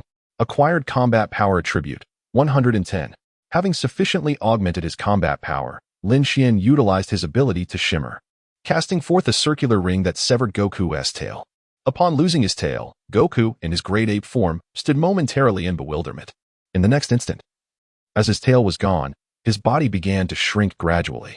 Subsequently, Goku lay on the ground, devoid of clothing, his eyes gently closed, lips slightly parted, breathing softly. Having succumbed to slumber, his face adorned with an innocent expression. Witnessing Goku revert from his giant ape state to his original form, everyone, save Lin Xian, breathed a sigh of relief. Lin Xian perceived that the slumbering Wukong had experienced an enhancement in his combat power after transforming into a great ape. His strength had surged from an initial score of 12 to an approximate increase of 1/3, now totaling 16. For the Scion, Sun Wukong's normal combat power was rated at 16, while his enraged state reached 21, and in his great ape form, it soared to an astonishing 160. Indeed, upon observing Wukong's combat capabilities, it became evident that his regular power had escalated from 12 to 16, precisely reflecting the earlier 1/3 increase. Xiaoxian, we owe you a debt of gratitude. Otherwise, we would have been in dire straits. I never imagined Wukong could transform into such a monstrous being, Bulma remarked, casting a relieved glance at the peacefully sleeping Wukong. Yulong chimed in, indeed, I was utterly shocked. I had no idea Wukong could be this formidable. Initially, I was so frightened that I trembled uncontrollably and broke into a cold sweat. In response, Lin Xian noted, it was my oversight. Wukong cannot gaze upon the moon during a full moon. The moment he does, he transforms into that great ape. His grandfather, Sun Wufan, met his demise under the weight of that very transformation. Wukong, however, remains unaware, believing his grandfather fell victim to a monster's hand. This revelation should be left for him to discover on his own. The full moon? This is all my fault. If I hadn't mentioned the moon, Wukong wouldn't have looked at it, Pua lamented, lowering his head in self-reproach. Lin Xian addressed Pua, saying, there is no need for you to feel remorse. The moon resides in the sky, and even if you remain silent, Wukong will perceive it. It is merely a matter of time. Subsequently, Lin Xian restored the castle, the ground, and the cherry blossom grove that Wukong had destroyed to their former glory. He then contemplated the rewards he had acquired this time. Low-level miracle power fragments, 5,000, 500 giant ape transformation fragments, 1,000, 100 lower-level scion bloodline fragments, 100. 100 the low-level miracle power fragments were collected by Lin Xian when the dragon granted his wishes. A total of 5,000 fragments is required for him to synthesize the low-level miracle power. Should Lin Xian possess this extraordinary ability, he would be able to assist others in fulfilling their wishes. Akin to the Dragon of Earth, with the wish's rank and the timing of its fulfillment being similar. Through this bout of combat, Lin Xian also acquired the giant ape transformation and lower-level scion bloodline, though he had yet to synthesize them. Setting aside the lower-level scion bloodline, the giant ape transformation, as a special ability, allows one to transform into a giant ape during the full moon, multiplying combat power tenfold, independent of the bloodline. Were it not for the grotesque appearance of the giant ape, Lin Xian would have accepted the transformation. Host, Lin Xian combat power, 222 bloodline, Earthling royal level, super ability, handshake transforms into carrot elemental special abilities, aquatic breathing, max power, aura perception, transformation technique, levitation. 850 times strength life restoration techniques, 6 styles of body technique, mastery, rock paper scissors, advanced, wolf fong fist, proficient, Kamehameha, proficient. Lin Xian expended 10,000 units of combat power to elevate his bloodline to the king level. Subsequently, he invested 60,000 units of combat power to advance his martial arts proficiency from novice to mastery, ultimately mastering the ability of life restoration, thereby adding another unique skill to his repertoire. With his bloodline upgraded to the king level, Lin Xian's lifespan extended to 300 years, signifying that he is now capable of living for 3 centuries. Previously, the hierarchy of bloodline levels was delineated as follows: ordinary, excellent, elite, king, and emperor. It was also noted that there exists a formidable chasm between the elite and king levels.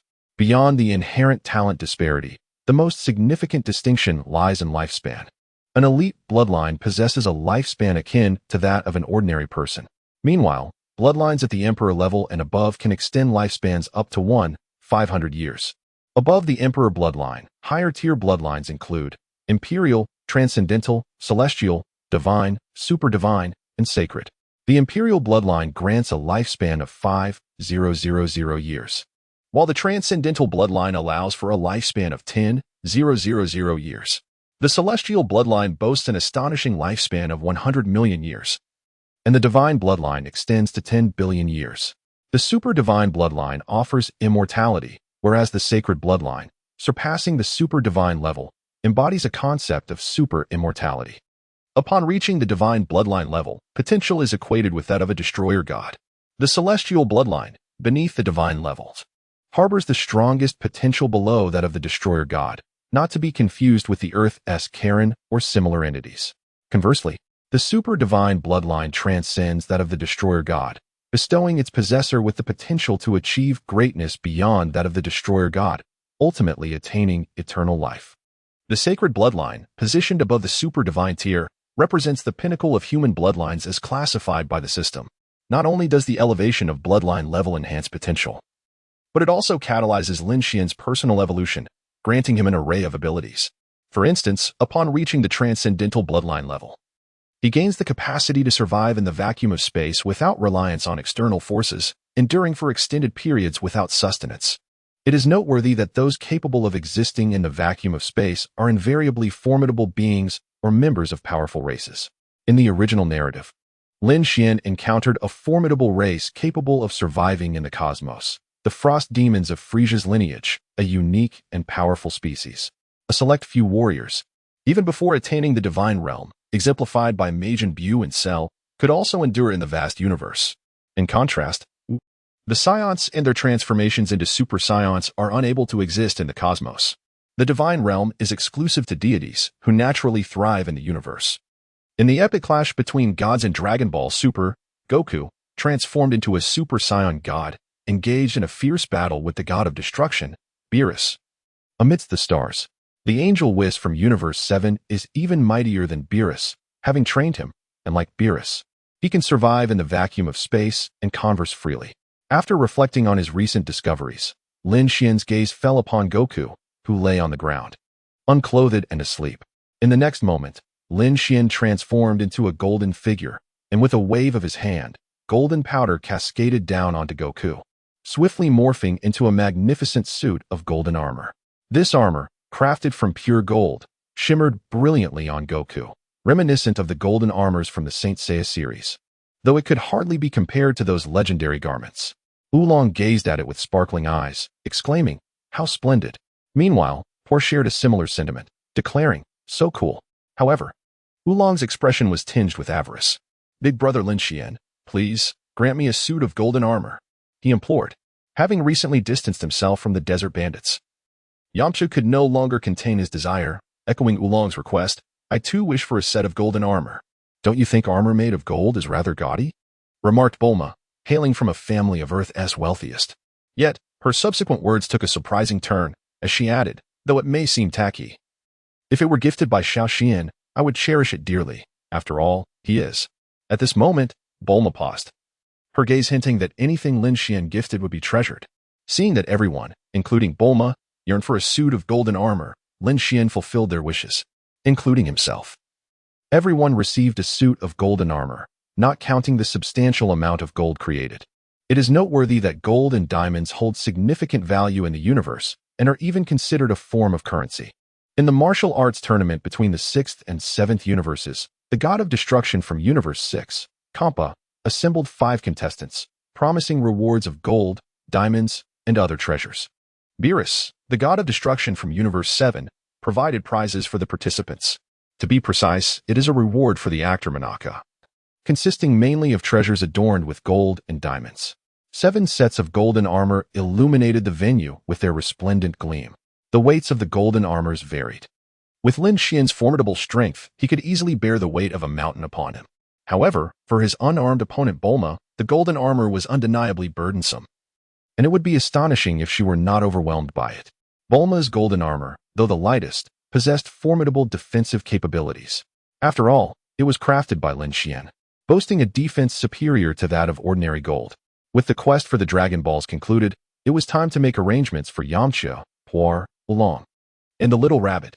Thus, Lin Xian addressed the quartet, "From now on, you shall be members of the Golden Army, and this castle will serve as the headquarters of said army." Golden Army? The others were momentarily taken aback. Upon reflection, Yamcha, Puar, Oolong, and the Little Rabbit found the idea quite acceptable. Oolong inquired of Lin Xian, "Brother Lin Xian, Are we called the Golden Army because of the golden armor we wear? Gazing at Oolong clad in golden armor, Lin Xian was reminded of an adage: even if a pig is draped in gold, it remains a pig. Lin Xian replied, "This is one aspect. Another reason lies in the existence of the Red Ribbon Army on Earth. We align ourselves with them. Hence the designation Golden Army or Golden Armor Legion. Allow me to introduce the Red Ribbon Army, also known as the Red Satin Army or the Black Satin Army, which is an infamous organization that appears in Dragon Ball. The Red Ribbon Army possesses advanced technology and immense financial resources, composed of a band of ruthless warriors that instill fear even in regular troops. Founded by the formidable Commander Black, it boasts numerous talented subordinates who deceive their ranks by claiming that their quest for the Dragon Balls is to conquer the world, to fulfill his own ambitions. He enforces strict military regulations, executing anyone who fails to complete their missions. Due to their numerous atrocities, the Red Ribbon Army was ultimately vanquished by Sun Wukong. However, their scientist, Dr. Gero, evaded capture and later created androids, seeking to eliminate Sun Wukong, yet all were defeated by the Z fighters. In the present day, the Red Ribbon Army has long since established its presence on Earth. Their objective is the Dragon Balls. Whether they are unaware of their existence or have yet to develop a Dragon Ball radar, once they succeed, they will undoubtedly become adversaries. Not only does Wukong seek to reclaim the 4-star ball, but Lin Xian also aspires to gather the Dragon Balls, summon the Eternal Dragon, collect fragments, and synthesize the power of lesser miracles. Observing the expressions of those present, they all turn pale. The Red Ribbon Army is indeed a fearsome entity. In Oolong's perspective, even 10 Ox Kings would pale in comparison to the Red Ribbon Army. For Yamcha and the Little Rabbit, their previous identities as desert marauders and leaders of the Rabbit Army seem trivial in the face of the Red Ribbon Army. After a considerable pause, the attendees began to regain their composure. Bulma initially intended to advise Lin Xian, and Yamcha, the Little Rabbit, and Oolong instinctively sought to counsel him as well. However, upon considering Lin Xian's formidable strength, along with the powers he acquired from the Eternal Dragon, the Red Ribbon Army appeared less daunting. Lin Xian possesses both strength and wealth. Should the situation demand, he can even recruit troops. What need is there to fear the Crimson Ribbon Legion? Yamcha, intrigued, could not refrain from inquiring, "Brother Lin Xian, although our Golden Army, the Golden Armor Legion, stands in comparison to the Scarlet Silk Army and the Crimson Ribbon Legion, is it not rather hasty for us to confront them so directly?" Lin Xian elucidated to Yamcha and the others. "It is not that we are in direct opposition to them. Rather, they will inevitably become our adversaries. Let me make this clear. The objective of the Red Ribbon Army is the Dragon Balls, much like Pilaf. A year from now, we will still be collecting the Dragon Balls. At this point, I need not elaborate further. You should comprehend the gravity of the situation." Everyone present grasped the implications. Bulma inquired, "Xian, how do you know that the Red Ribbon Army aims to collect the Dragon Balls?" "That is of little consequence." Lin Xian waved his hand dismissively. After all, he could not reveal that he had witnessed the storyline. Thus, the Golden Army, the nascent form of the future Z fighters, was established. Suddenly, Lin Xian turned to Bulma and asked, "Do you recall our wager, where you owe me a favor?" "Of course, I remember," Bulma pouted. "Very well. I now invoke that condition. Wait for me until I grow up, and then you shall marry me." As he spoke, he transformed into his diamond form and produced a magnificent diamond ring, presenting it to Bulma. The band of the ring was crafted from metal. How amusing. While others purchase diamond rings for engagements or weddings, I have created one myself, saving all the expense. The unexpected scene caused Bulma to blush, leaving her flustered and at a loss for words. "Agree to him." Yamcha, Oolong, Puar, and the Little Rabbit exchanged glances before rallying to support Lin Xian. I agree." Bulma, who already harbored feelings for Lin Xian, needed no further encouragement. Upon his proposal, she readily acquiesced. However, Bulma felt a tinge of frustration, realizing that the one presenting her with the ring was not the true Lin Xian of 10 years hence, but rather the 8-year-old Lin Xian, merely donning the guise of his future self.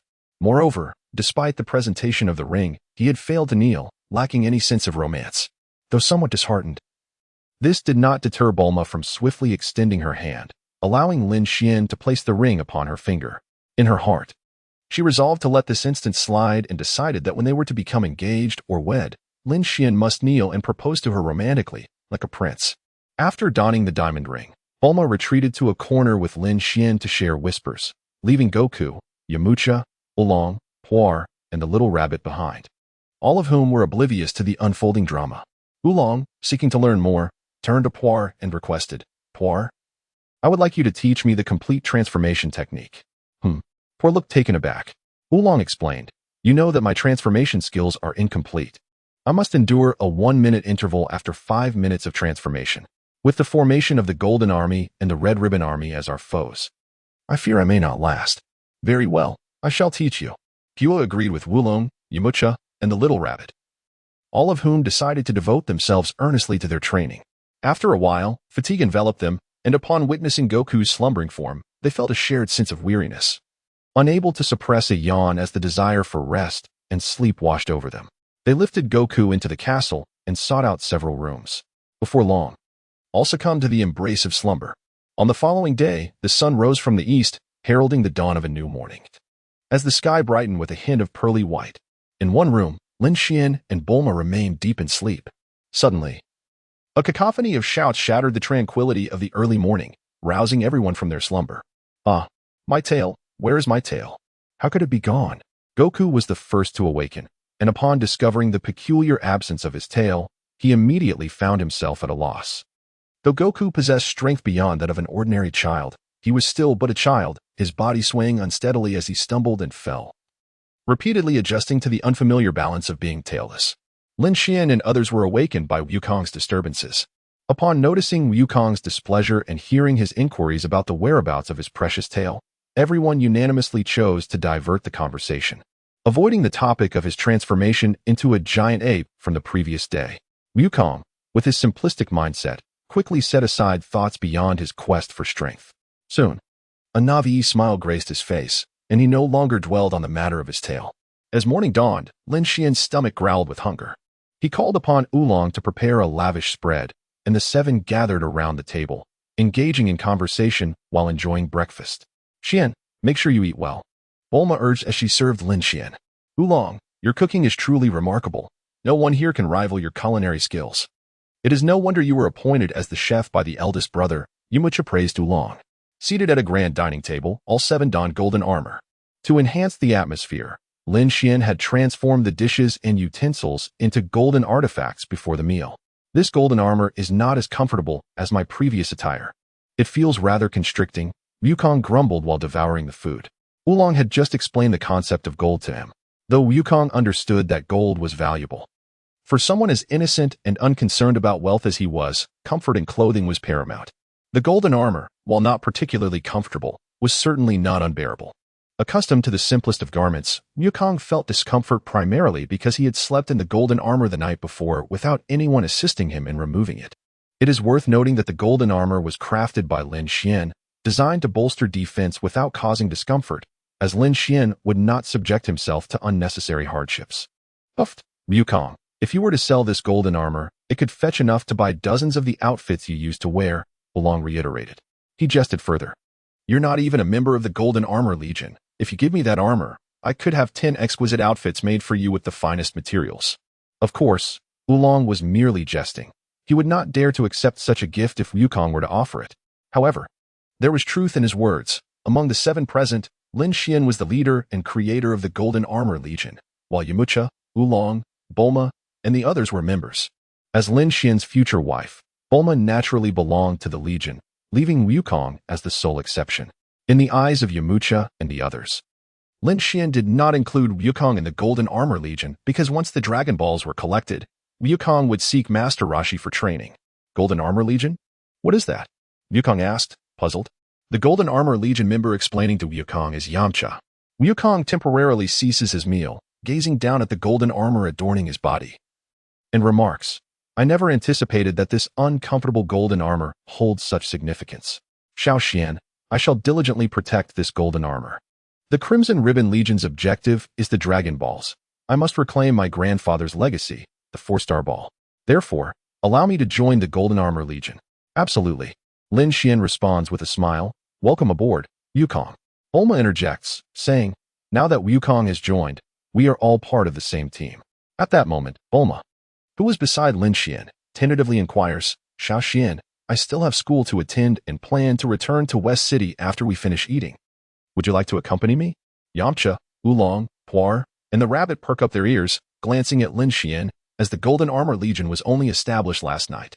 As the leader, they found it somewhat amiss if he were to leave the headquarters so soon. Before Lin Xian could respond, Wukong interjected with a question. Xiao Xian, aren't you going to train with me at Grandpa Turtle's place? Lin Xian set down his chopsticks and addressed the gathering. Rest assured, I will not neglect the West Capital. The headquarters, or Master Roshi's place. He then smiled and continued, I can transform into light, become a bolt of lightning, and command the clouds above. There are myriad ways for me to traverse the skies, allowing me to reach any location on Earth effortlessly. Traveling between the West Capital, the headquarters, and Master Roshi's abode is but a trivial matter. Furthermore, in this world, we have mobile phones and the internet, enabling us to communicate around the clock. Indeed, with your remarkable abilities, little Xian, you can effortlessly navigate between these 3 locations in no time, Bulma exclaimed in admiration. Lin Xian's words caused Yamcha, Oolong, Puar, and Rabbit to feel no further sense of disquiet. Wukong eagerly inquired, Xiao Xian, when shall we visit Grandpa Turtle Sage? Once I escort Bulma back to West City and return, Lin Xian replied. At this juncture, he turned to Bulma and said, the illustrious chief scientist of the Golden Army.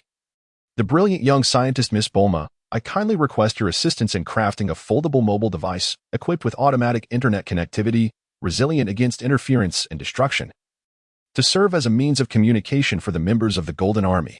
Rest assured, Xiao Xian, leave it to me. It's a trivial matter, Bulma responded confidently. Being the esteemed chief scientist and a prodigious young genius, she relished hearing such compliments from Lin Xian, which brought her even greater joy. After affirming her commitment, she continued. Xiao Xian, I notice there are numerous mechanical devices within this castle, many of which are quite functional. I can indeed fabricate what you desire here. However, the phone you requested, which is resistant to damage, necessitates the creation of some special metals. Not a problem, Lin Xian signaled with an okay gesture.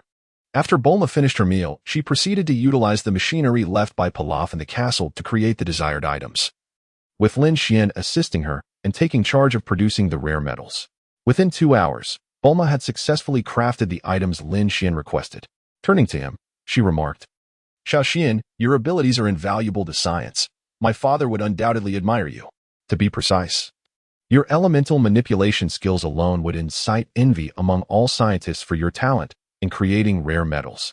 As she spoke, she handed the completed devices to Lin Xian. The communication devices were diminutive, akin to Bluetooth headsets, containing a system capable of connecting to other devices for dialogue among the members of the Golden Armor Corps. Each communicator could be worn individually on the ear or integrated into the helm of the Golden Armor. A total of 24 communicators were produced, with Bulma accounting for spares or potential future additions to their ranks. Henceforth, they would serve as our golden communicators, as the golden armor was designed to complement each other. Lin Xian transformed the exterior of the communicator into gold, aptly naming it the Golden Communicator. Regarding the mobile phone Lin Xian desired, Bulma, during its creation, was informed by Lin Xian of the foldable phone from his previous life. Thus, a remarkable super foldable phone was born. This device was extraordinary, featuring a system crafted by Bulma herself, capable of infiltrating any network on Earth. The artificial intelligence on the phone was exceptionally advanced, and with Lin Xian's creation of a metal with remarkable resistance to damage, the phone achieved complete fire and water resistance. The prowess of the super foldable phone did not end there. The battery, naturally, was also a product of Bulma's ingenuity. Its capacity and charging method far surpassed that of Lin Xian's previous life. The most conventional charging method involved direct electrical charging, allowing for a 1-minute charge to sustain usage for an entire month. Additionally, it could convert thermal and solar energy into electrical energy, enabling solar charging whenever sunlight was available. The super foldable phone would automatically absorb the sun's thermal and light energy, replenishing its power when low and storing energy when not in use. In essence, Lin Xian would never have to rely on a charger again. Moreover, Lin Xian possessed the ability of elemental transformation. For Bulma, crafting the super foldable phone for Lin Xian was merely a casual endeavor. Had she not been pressed for time, creating an even more advanced device in her laboratory would have been a trivial task. Before escorting Bulma back to West City, Lin Xian distributed the golden communicators among the members of the Golden Armor Legion, keeping one for himself and entrusting the remainder to Yamcha for safekeeping. As he led Bulma out of the castle, Lin Xian turned to Yamcha and the others who had come to see them off, advising, Yamucha, please gather some fish and shrimp and release a suitable quantity into the lake. No problem, leave it to us, Yamucha nodded in agreement. With a graceful wave of his hand, Lin Xian conjured a vast expanse of clouds, and, taking Bulma's hand, they ascended upon it. Goku exclaimed, a cloud that can carry people, just like my flying nimbus. Indeed, Yurin concurred, adding, aside from the difference in color, Goku's nimbus is yellow while the cloud created by Lin Xian is white and larger in area. There's not much distinction. Both can carry passengers. Not quite, Lin Xian replied, shaking his head as he addressed Goku. The cloud I created cannot compare to your nimbus in terms of responsiveness. As for speed, it is my creation, and I can control its velocity. Unyielding, Goku responded, Xian, when we visit Master Roshi, let us have a proper race and see whether your cloud is faster than my nimbus. Agreed. With that, Lin Xian directed the cloud toward West City. Safe travels. Pearl's voice echoed behind them. For Bulma, it was her first experience standing firmly on a cloud while soaring through the skies. She marveled. This is what it feels like to fly on a cloud. It's truly wonderful, far better than riding in a vehicle. Lin Xian took care of her, ensuring that Bai Yunfei did not soar too swiftly. Otherwise, Bulma would likely have refrained from uttering such words. West City, a pivotal urban center on Earth within the 7th universe of the Dragon Ball realm, boasts an unparalleled climate, environment, and advanced technology. Due to its geographical location in the West, it is referred to as West City or the Western Capital. Alongside East City, it represents one of the 2 most prosperous cities on Earth. East City, also known as the Eastern Capital, served as the landing point for Vegeta and Nappa during the Saiyan invasion, and was the first city to bear the brunt of their wrath. The tempestuous Nappa wasted no time in obliterating the entire East City upon his arrival. West City, however, is the most frequently depicted locale throughout the Dragon Ball series. In later chapters, as the Kame House became increasingly cramped, the Z-Fighters gradually relocated to Bulma's Capsule Corporation in West City, where numerous everyday events of the Dragon Ball narrative unfolded. As an ardent fan of Dragon Ball, Lin Xian can vividly recall the number of cities present on this Earth. According to the original storyline, a rejuvenated Piccolo conquered the world in less than half a day, proclaiming himself the king of the world, abolishing all laws, and liberating all prisoners. Criminals and rioters surged forth, seizing cities and plunging the world into chaos. Piccolo also declared that on every May 9th, his coronation day, he would annihilate a designated region. It is noted that the Earth in Dragon Ball comprises a total of 43 regions, equating to 43 cities. And within a maximum span of 43 years, these urban centers would face utter destruction. Had the Demon King Piccolo not been vanquished, West City would have been his first target for obliteration. As customary, this bustling metropolis was alive with the flow of traffic, with hovering vehicles traversing the ground in midair, while citizens busied themselves with their daily affairs, embodying the quintessential urban atmosphere. Unbeknownst to anyone, above this thriving city, on a cloud, stood a man and a woman. Guiding the cloud to hover above the Capsule Corporation, Lin Xian gently descended it into Bulma's family courtyard. Before Lin Xian lay a grand circular villa, its vast expanse and opulent design reflecting the wealth of the Bulma family. Xiao Xian, allow me to give you a proper tour of my home, Bulma said as she led Lin Xian into the villa. Upon entering, one was greeted by a completely transformed environment, reminiscent of a zoo, with various dinosaurs frolicking within. This is the garden on the first floor of my home, Bulma introduced Lin Xian.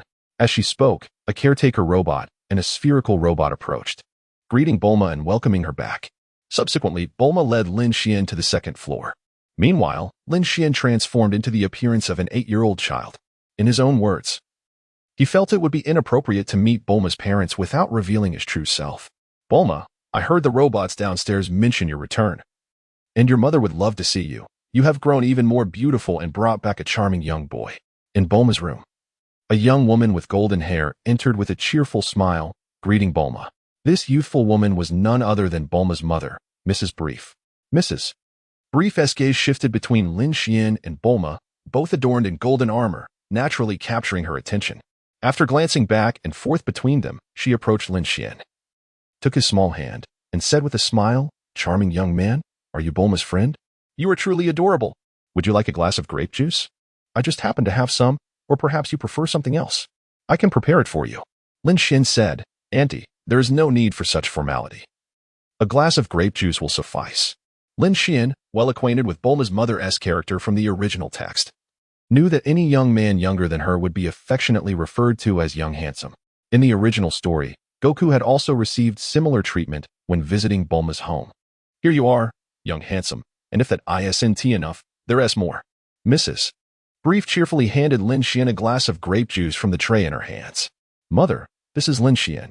You can simply call him Xiao Xian. Bulma introduced Lin Xian to her mother. Xiao Xian, you need not call her auntie. Just refer to me as your sister, Bulma added. Upon hearing her mother's words, Bulma's eyes twitched slightly as she exclaimed, Mother, what are you saying? Mrs. Brief, still smiling, responded, Oh, don't be upset. Xiao Xian hasn't said anything yet. Then, pointing to the golden armor Bulma was wearing, Mrs. Brief inquired, By the way, Bulma, weren't you off collecting Dragon Balls? Why have you returned dressed like this? At that moment, Bulma's father, Dr. Brief, entered the room. Now, both of Bulma's parents were present. Dr. Brief asked, Bulma, did you fulfill your wish while searching for the Dragon Balls? And who is this little fellow? The little fellow Dr. Brief referred to as Lin Xian. In response to her parents' questions, Bulma recounted her journey to find the Dragon Balls, including her promise to Lin Xian to marry him when he grew up. This. Dr. Brief was momentarily at a loss for words. His daughter had gone out and returned with a prospective son-in-law. But the catch was that this suitor was merely 8 years old, significantly younger than his daughter. Meanwhile, Mrs. Brief was beaming with joy upon entering. She had sensed that the bond between Lin Xian and her daughter was quite special. Xiao Xian, let your sister see what you will look like in 10 years. Are you truly as handsome as Bulma describes? As she wished, Lin Xian transformed into his 10 years later self. The golden armor adorning Lin Xian shifts and adapts under his command. He remains unchanged, with his jet black hair, a height of 186 meters embodying the golden ratio. Eyes that are both clear and gentle, a straight nose, fair and smooth skin, and exquisitely beautiful features. Upon witnessing Lin Xian a decade later, Mrs. Brief, much like Bulma a decade prior, was instantly captivated. When Bulma first beheld Lin Xian's appearance 10 years hence, a mere glance rendered her faint with infatuation. Unlike Bulma, although Mrs. Brief was similarly enchanted, she did not succumb to unconsciousness. Meanwhile, Dr. Brief, in awe of Lin Xian's striking visage, comprehended why his daughter chose to await Lin Xian's maturation. Observing the expressions of her parents, Bulma proudly inquired, Mother, what do you think? I wasn't exaggerating in the slightest. Was I?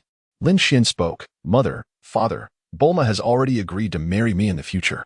I shall no longer address you as aunt and uncle. It is merely a formality for now. Just a moment ago, Lin Xian addressed Bulma's mother, Mrs. Brief, as aunt, to which she playfully requested him to call her sister. However, Lin Xian bypassed this entirely, affectionately referring to her as mom and dad. This caused Bulma to blush. Mrs. Brief took hold of Lin Xian's arm and, with a smile, remarked, Little Xian, since you've changed how you address me, let it remain so. Even if you do not marry Bulma and do not become a son-in-law of the Brief family, you shall be my son. I have 2 daughters, but no son. All right. Lin Xian responded with a grin and a nod. Mom, what are you saying? Bulma felt somewhat disheartened, primarily because her mother's words were rather jarring. What did she mean by not marrying Bulma in the future? Looking at Dr. Brief, Lin Xian's sudden declaration of dad left him momentarily stunned. Following this, the Brief couple engaged Lin Xian in conversation, setting aside their research in the laboratory for the time being. Lin Xian's situation was thoroughly understood by the couple.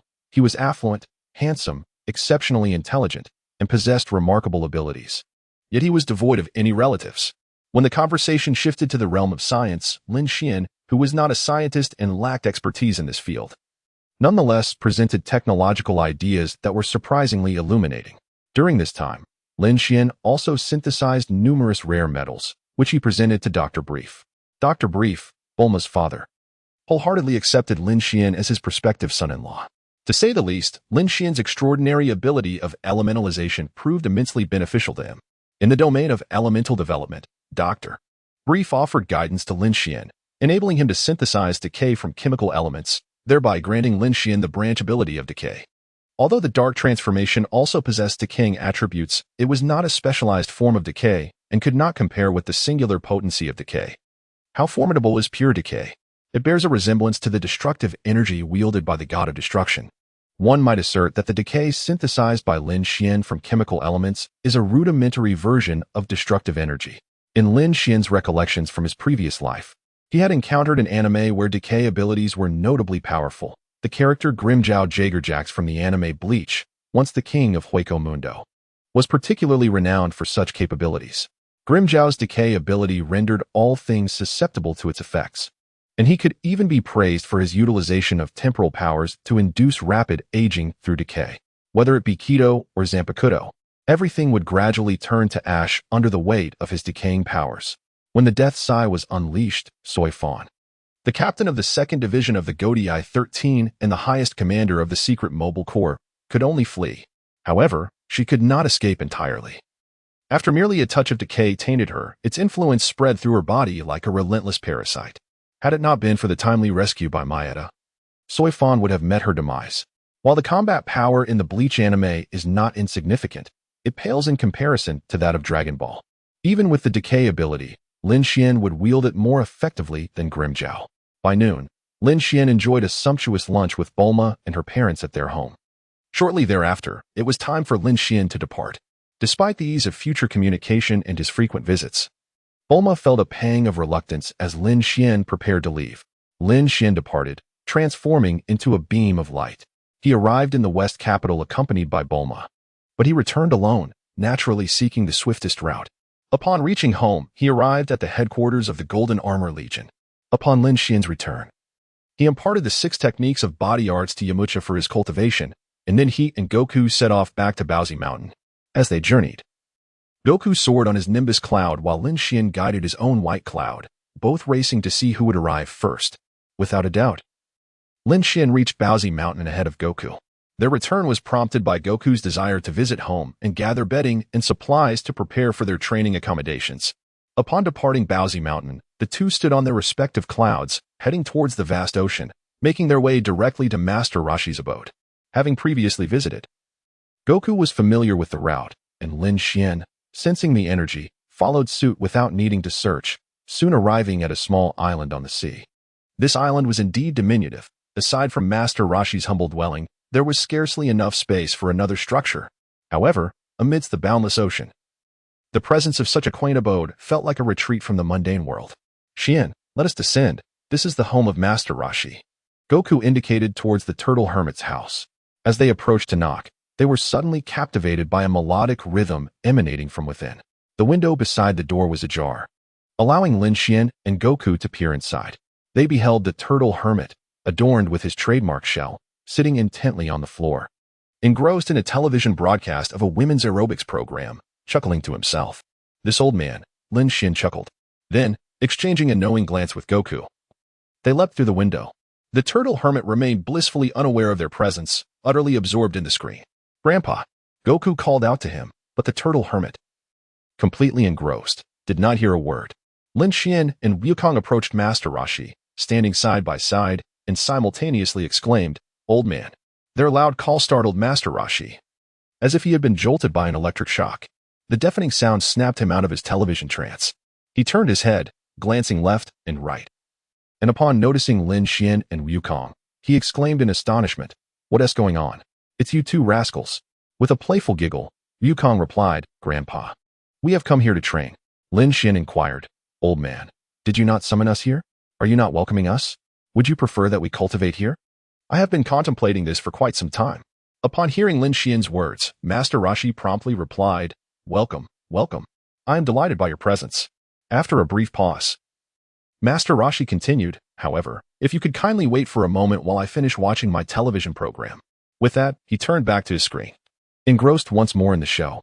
Observing this, Lin Xian felt a twitch at the corner of his eye. Goku, clutching his stomach, exclaimed, "I am so hungry. Master Roshi, do you have any food at home?" "Oh." Master Roshi pointed towards the refrigerator, saying, "The food is in the fridge. Feel free to help yourselves." It was amusing that Master Roshi, seemingly unperturbed, allowed Goku, the scion, to eat at will, blissfully unaware of the vastness of Goku's appetite. Otherwise, he would surely have reconsidered his words. Before dashing to the refrigerator, Goku turned to Lin Xian and asked, "Xiao Xian, are you hungry?" Lin Xian shook his head and said, "I am not hungry. All the food inside belongs to you." The food he referred to, of course, was the sustenance stored within the refrigerator. However, at that moment, Wukong still did not comprehend the significance of the refrigerator. Subsequently, Wukong began to tidy up the food contained within it. Lin Xian took out his phone and, seated upon the sofa, engaged in a conversation with Bulma online, informing her of his arrival at Master Roshi's residence. Bulma inquired, Xian, what are you and Goku currently up to? Are you training? Lin Xian, Image 1, Image 2. Lin Xian captured 2 photographs and sent them to Bulma. The first image depicts Master Roshi, intently focused on a television program, while the second showcases Goku voraciously devouring the food from the refrigerator. Bulma remarked, covering her face, this lecherous old man. Xiaoxian, you must not follow in his footsteps. Prior to her message, she included an expression of exasperation, covering her face. Lin Xian, Bulma, rest assured, in this regard, I shall not take a leaf out of Master Roshi's book. How absurd. If I were to follow his example, it would render his previous life meaningless. As Goku finished devouring all the provisions from the refrigerator, Master Roshi concluded his television program. Stretching his limbs, he rose and turned around, only to be rendered speechless. What met his eyes was the refrigerator door ajar, its contents entirely depleted, leaving behind only the remnants of fruit peels and empty milk cartons. In disbelief, Master Roshi exclaimed, This was my sustenance for an entire week. Even the butter is gone. I truly suspect you have come not for training, but rather to dine at my expense. Lin Xian set down the super foldable phone in his hand, smiling as he reassured Master Roshi, saying, Old man, Goku's appetite is simply this vast. You'll get used to it in due time. It's nothing to worry about. Lin Xian's consolation felt akin to a dagger. It not only failed to provide comfort, but also left Master Roshi feeling as though he had been stabbed.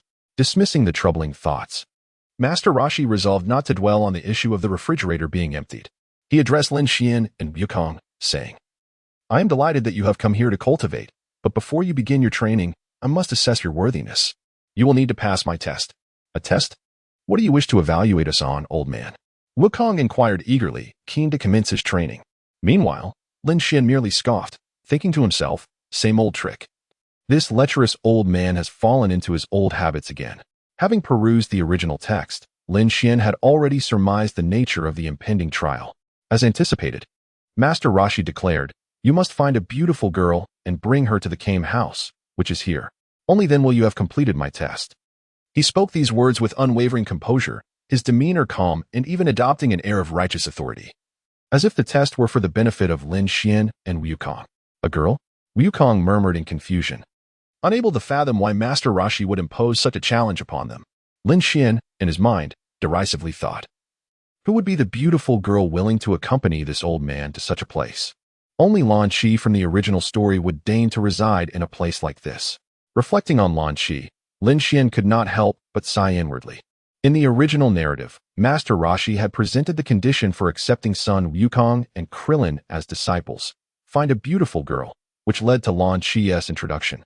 As she was brought to the Kame house by Wukong and Krillin, Lan Qi was a unique girl with a dual personality. In her blue-haired state, she was gentle, innocent, and hardworking, but upon sneezing, she transformed into her blonde-haired alter ego, becoming exceedingly violent and armed with a machine gun. Thus, she became a notorious robber sought after everywhere. The golden-haired Launch is proficient in martial arts and possesses an arsenal of modern weaponry, handguns, machine guns, rocket launchers, grenades, aircraft, motorcycles, and more, always ready to unleash her firepower from seemingly nowhere. She has a penchant for wealth and jewels. When Launch attends the World Martial Arts Tournament, she transforms into her golden-haired persona, using her firearm to intimidate the crowd and secure a front-row seat for Bulma, Oolong, and Puar. Eventually, the golden-haired Launch develops feelings for Tenshinhan.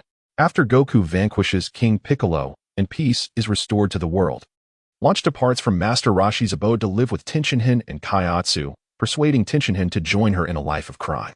However, Tenshinhan, devoted solely to his training, shows little interest in such pursuits.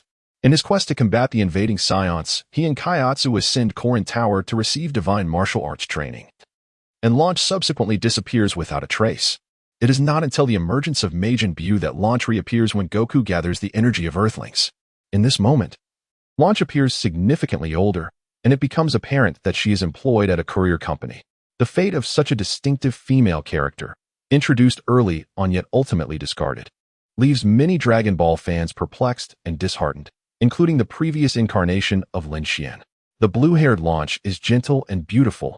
Lin Xian, already enamored with Bulma, finds the golden-haired Launch's love for money a simpler matter, as it could facilitate her joining the Golden Army.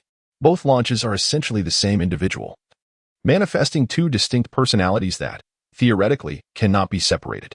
However, let us not forget that this world is home to the Dragon Balls. Even the most humble of Earth's Dragon Balls possesses the power to separate the dual personalities of Launch, transforming her into two individuals, akin to the Supreme Kai and King Piccolo. The Supreme Kai, a Namekian blessed with exceptional talent, was favored by the Earth's deity, or rather, the former Supreme Kai, as a potential successor. Yet, influenced by human thoughts, he experienced malevolent inclinations, which were detected by the deity of that time. To take on the mantle of the Supreme Kai, he expelled this dark thought, which then manifested as King Piccolo, an alternate version of himself. King Piccolo descended to wreak havoc upon the world, bringing humanity to the brink of terror, embodying the evil of the divine. The duality of Launch mirrors that of the Supreme Kai and King Piccolo, yet there are significant distinctions. Launch was brought back by Goku and Krillin, and at this point, Krillin has yet to arrive to seek guidance, making the timing unsuitable for finding Launch. Contrary to Lin Xian's expectations, Goku, eager to fulfill Master Roshi's test and embark on his training, seeks to swiftly find a beautiful girl to bring back. Goku exclaims, "Xian, let us seek out a lovely girl." To which Lin Xian replies, "You go ahead, I shall wait here." Casting a meaningful glance at Master Roshi, Lin Xian remarks, "Whichever of us brings back a beautiful girl shall have completed the test. Right, Master Roshi?" "Indeed." Master Roshi nods in affirmation, acknowledging, "That is correct." "Very well then." As Wukong ceased his idle chatter, he exited the Turtle Hermit's abode and ascended upon his Nimbus cloud in pursuit of beautiful maidens. Following Wukong's departure, Lin Xian began to chide the Turtle Hermit, who, in turn, felt justified in his defense. During this exchange, the Turtle Hermit's gaze was momentarily captivated by the golden armor, which lay atop the bedding in Wukong's belongings. Upon returning to Baozi Mountain, Wukong retrieved his bedding and exchanged his attire, opting to set aside the golden armor, finding it cumbersome for his training. The removed golden armor, along with the bedding, was then transported to the Turtle Hermit's dwelling. Having promised to safeguard the golden armor bestowed upon him by Lin Xian, Wukong was determined to keep it close at hand. Meanwhile, Lin Xian remained in his original clothing, having stowed the golden armor into a dark void. Consequently, the Turtle Hermit did not notice Lin Xian's armor but only Wukong's. Shortly thereafter, he approached Wukong's belongings and picked up the golden armor, examining it with keen interest. Observing the Turtle Hermit's demeanor, Lin Xian could surmise his intentions. "Hey, old man, do not entertain any thoughts about that armor. It holds special significance for Wukong and symbolizes his identity." "Special significance? A symbol of identity?" The Turtle Hermit was perplexed. He merely understood that this golden armor was crafted from pure gold and held considerable value. He contemplated the prospect of exchanging it for money. If there were matters he did not comprehend, he could certainly inquire further. The Turtle Hermit posed the question to Lin Xian, "Little Xian, what special significance does this set of golden armor hold for Wukong? What identity does it symbolize?" Just then, Wukong returned, accompanied by a girl he deemed beautiful. Overwhelmed with excitement, the Turtle Hermit rushed outside, only for his expression to undergo a complete transformation. Lin Xian followed closely behind and stepped outside. Upon seeing the individuals that Wukong had brought back, he felt a surge of certainty that, when the time was right, he would undoubtedly locate Lan Qi. The girl that Wukong had returned with, whom he deemed beautiful, was the first girl he had brought back in his original narrative. However, this so-called beautiful girl was rather plump and tall, lacking in conventional attractiveness. Upon seeing her, Master Roshi appeared as if he had encountered a ghost. After a lengthy explanation, he finally managed to send her on her way. Once Wukong had escorted her home and returned to the Kame house, Master Roshi took the opportunity to impart a thorough lesson to him. Following his satisfactory performance, Wukong set out once more to seek out others. Meanwhile, Lin Xian and Master Roshi continued their earlier discussion within the Kame house. Lin Xian conveyed the unique significance and symbolic identity of the golden armor to Master Roshi.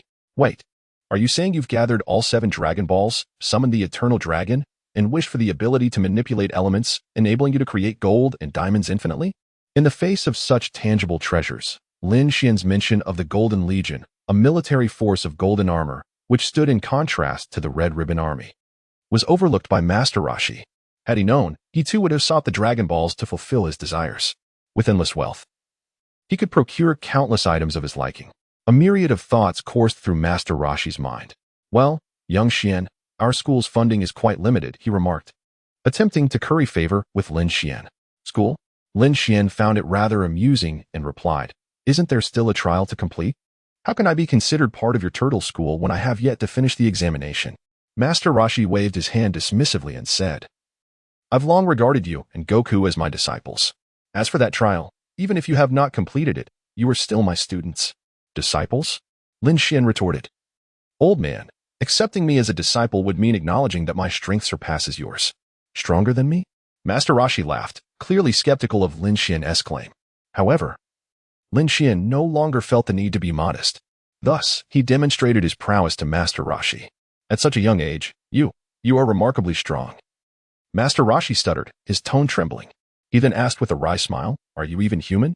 Lin Xian responded, of course, I am undeniably a true inhabitant of Earth. In terms of strength, the turtle sage had little to impart to Lin Xian, as Lin Xian had already mastered the turtle school's Kamehameha technique through self-study. The only wisdom he could share with Lin Xian was his lifetime of experiences, along with his unique techniques and treasured secrets. Determined to strengthen the turtle school, Lin Xian had firmly established himself as a disciple. Just as the turtle sage was contemplating this, Goku returned, accompanied by a striking young girl, who, to their surprise, turned out to be a mermaid. The turtle sage and Lin Xian stepped out of the turtle house once more. Upon realizing the turtle sage's intentions, the mermaid angrily slapped him before retreating back to the sea. As Goku was about to seek out more individuals to complete his challenge, he spotted a small boat approaching the island. The trio watched the surface of the ocean, where only one person occupied the boat, a diminutive boy clad in a yellow monk's robe, bald, adorned with 6 incense burns on his head, and devoid of a nose. This boy gazed at the island ahead, a faint smile gracing his lips. Suddenly, he brandished a package and, under the watchful eyes of Lin Xian, Goku, and the turtle sage, leaped into the air, attempting a series of acrobatic flips for a stylish landing. However, he miscalculated his balance and, upon landing, tumbled headfirst into the sandy shore of the island. What a failed attempt at flair, Lin Xian remarked with a hint of regret. This boy, of course, was Krillin, who would later become Goku's close friend and companion. Goku pulled him out, while the turtle sage instructed Goku to help the boy extricate himself from the sand. Thank you, Krillin said, expressing his gratitude as Goku freed him. Feeling quite flustered, Krillin had initially intended to showcase his skills, but ended up in an embarrassing predicament. With a nonchalant shrug, he brushed off the sand from his body and head, then cast his gaze over Lin Xian, Goku, and the turtle sage, ultimately fixing his eyes respectfully on the turtle sage's face. He bowed slightly and inquired, might I ask, are you the legendary Master Rashi, revered as the god of martial arts?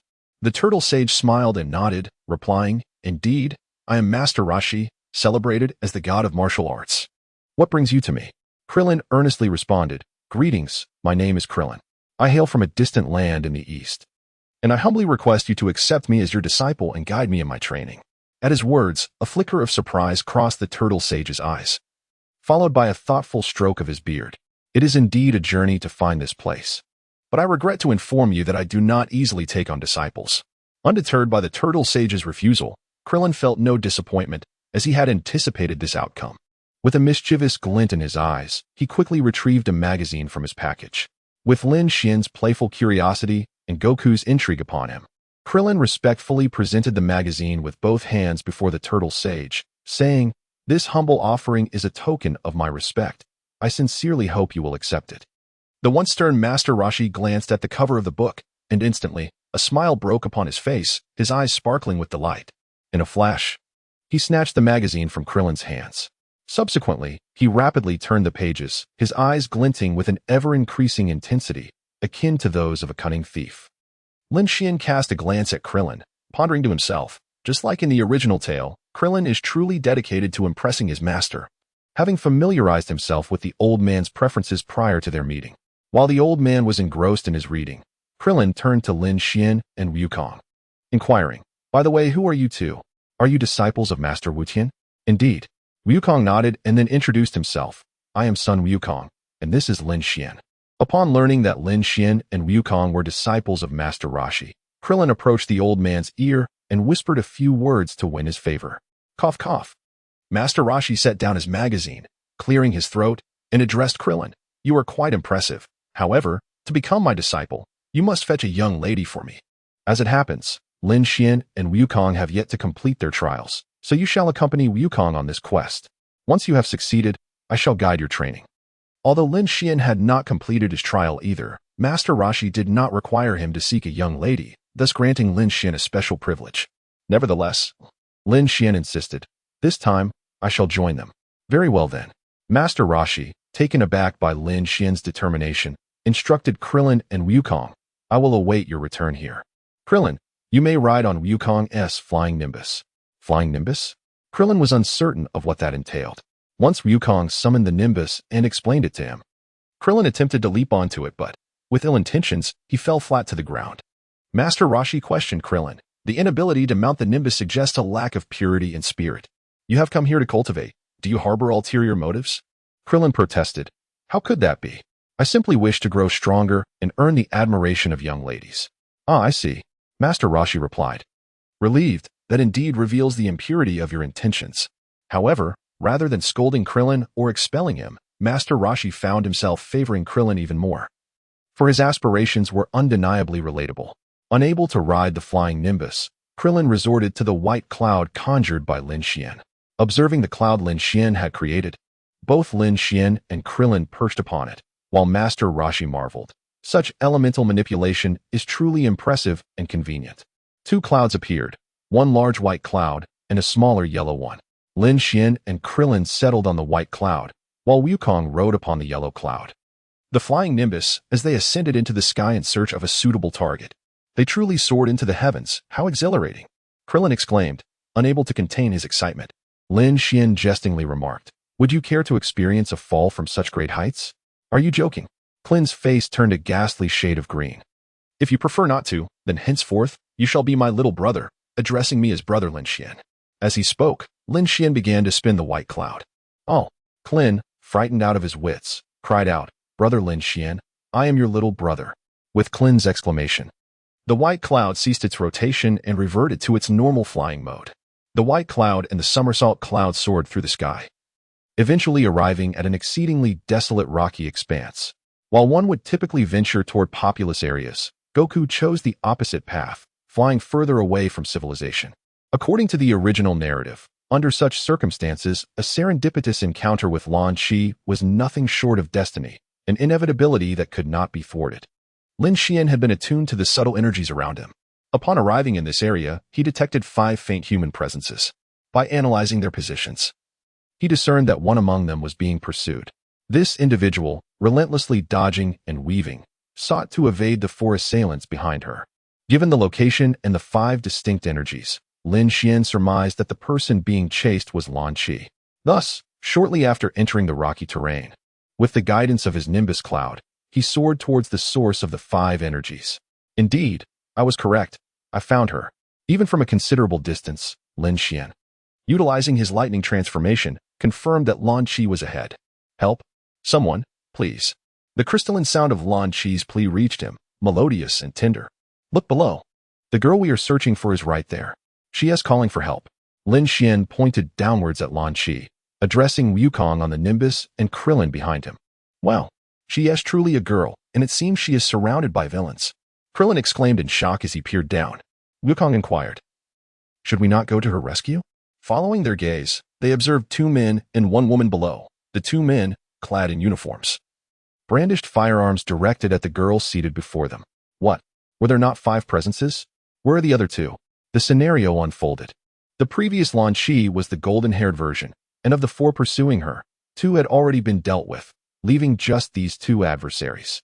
Now, the blue-haired Lan Chi appeared delicate, exuding an aura of vulnerability. Her flowing blue locks were secured with a red hairpin, and she sat innocently on the ground in shorts and a tank top, radiating an essence of helplessness. Lan Chi, you have indeed not disappointed me. You are truly beautiful. Lin Xian murmured to himself. He then addressed Wukong and Krillin. The task of rescuing her is mine. Wukong, Krillin, you remain above. I shall return shortly. With that, Lin Xian leapt from the Nimbus, plummeting directly towards the ground. Krillin, witnessing Lin Xian's descent from the Nimbus, widened his eyes in alarm, instinctively shouting, be careful. In midair, Lin Xian did nothing but cross his arms, landing gracefully on the ground. Observing this spectacle, Krillin recalled his earlier blunder. He had sought to showcase his abilities, but ended up tumbling head over heels, starkly contrasting with Lin Xian's poised landing. Consequently, Krillin's expression shifted noticeably. As Lin Xian landed, two men clad in uniforms turned their heads in unison, alerted by the noise. Upon seeing that the figure before them was merely a child, they felt a mix of confusion and wariness. Had this not been a desolate area, and had Lin Xian not descended from the sky in his current form, these uniformed men would not have felt the need for caution. Given his appearance, an 8-year-old child, it was indeed difficult to regard him as a threat. One of the uniformed men aimed his firearm at Lin Xian, glaring as he demanded, "Kid, we are in pursuit of a wanted criminal. Who are you? And what do you intend to do?" The other man swiftly added, "This is not a playground, kid. If you do not wish to be mistaken for an accomplice of the wanted criminal, you should vacate the premises immediately." "I've taken over the girl," Lin Xian said nonchalantly. Arms crossed, pointing at Lan Qi. He disregarded the uniformed men's inquiries entirely. High above, on a cloud, Clint observed the unfolding scene below. Astonished by Lin Xian's audacity in disregarding the police, turning to Goku, who was riding on the Nimbus, he asked, "Hey, is he going to be all right? Those two are police officers, armed with guns. Rest assured, little Xian will be fine. Those two seem rather weak. There's no need for concern," Goku replied with a grin, exuding confidence in Lin Xian's capabilities. Seeing Goku so assured, Clint shook his head and continued to watch the situation unfold. The two men exchanged glances, their faces darkening at the contempt shown by the child before them. One of them shouted, "It seems you are indeed an accomplice of the wanted criminal. In that case, even as a child, we cannot let you go. Do you intend to fight me? Given your status as police officers, I shall show you mercy." "Please take a moment to rest," Lin Xian retorted. Noticing Lan Qi's gaze upon him, he turned to her, offering a gentle smile. "Do not be afraid. I am here to rescue you. You must be cautious and protect yourself. If things go awry, you need not worry about me. Simply escape." Though desperate for salvation, Lan Qi felt a pang of guilt at the thought of this young boy getting hurt for her sake. The two men, unable to tolerate Lin Xian's continued disdain, wasted no time in firing their weapons, aiming directly at him. Bang! Bang! The sound echoed as bullets hurtled toward Lin Xian's shoulder. Yet, he remained composed, extending his hand to catch the two bullets aimed at him. Bullets! He caught them. How is this possible? Lin Xian effortlessly caught the bullet with his bare hands, leaving the two men in a state of utter astonishment, their mouths agape and their words faltering, barely coherent. In that moment, Lin Xian stepped forward, approaching the two men, and delivered a swift elbow strike to the back of each of their heads, causing them to collapse to the ground, unconscious. Lin Xian did not linger. He approached Lan Qi and continued to smile, saying, "This elder sister is now perfectly fine." Gazing at the child who had saved her, Lan Qi responded to Lin Xian with a smile of her own. Lin Xian grasped Lan Qi's hand and lifted her from the ground. "Thank you. I am at a loss for how to repay you." Lan Qi expressed her gratitude. "No need for thanks. It was but a trifling matter," Lin Xian replied. "Seeing that you have nowhere to go, why not accompany me?" "Accompany you? That sounds wonderful." Lan Qi responded without a moment's hesitation. Subsequently, Lin Xian summoned the white cloud. Meanwhile, Yukong, riding on the Nimbus, descended to the ground. "I was just worried you might get shot. It seems my concerns were unfounded," Krillin remarked. "A mere bullet cannot harm me," Lin Xian replied to Krillin, then gestured towards Lan Qi, saying, "Look, she was the one who effortlessly completed the challenge." Wukong and Krillin scrutinized Lan Qi, with confusion evident in Wukong's eyes as he mumbled to himself, while Krillin's eyes sparkled with excitement. Lan Qi took her place on Lin Xian's white cloud as they returned to the Kame house. The pure-hearted blue-haired Lan Qi could also ride on Wukong's Nimbus. Yet Lin Xian did not permit her to do so. Instead, he invited Krillin off the white cloud, directing him to sit upon Wukong's Nimbus. Although the white cloud was ample enough to accommodate not just 3, but even 20 individuals, Lin Xian felt that having Lan Qi present made Krillin's presence atop the white cloud somewhat cumbersome. On their way back to the Kame house, Lin Xian, Lan Qi, Wukong, and Krillin introduced themselves. Before long, the white cloud and Nimbus reached the Kame house. Upon landing, Wukong burst through the door excitedly, exclaiming, "Old man, we have brought you the beautiful girl you spoke of." At that moment, Master Roshi was in the restroom and could not immediately respond. After a short while, Master Roshi dressed in a floral shirt and wearing sunglasses, hurried to the window, his face alight with enthusiasm. "Look, the girl next to Xiao Xian is the one," Yukong pointed out. Upon seeing Lan Qi's visage, Master Rashi rushed outside and swiftly approached Lin Xian, his gaze fixed intently on Lan Qi as he greeted her. "Beautiful lady. Welcome to my humble abode. Nice to meet you. I am Lan Qi. It is thanks to Xiao Xian's rescue that I am here. And I am deeply grateful to him, as well as to you." Lan Qi expressed her thanks to Master Rashi. She continued, "Xiao Xian mentioned that I could stay here, and I am more than happy to do so. I hope I do not cause you any trouble." As she spoke, Lan Qi took in the surrounding azure sea, felt the refreshing ocean breeze, and breathed in the crisp air, all while appreciating the calm house that resonated with her desires. She was thoroughly pleased with everything. "No trouble at all. You may stay here as long as you wish. There is no such thing as inconvenience. As long as you are happy, you are welcome to reside here for a lifetime."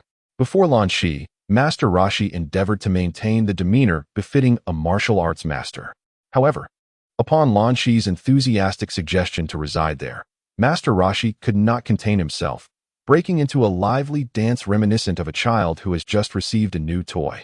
Indeed, who could have imagined that the legendary Master Rashi, revered as the god of martial arts and the inspiration for countless martial artists, would display such whimsical behavior?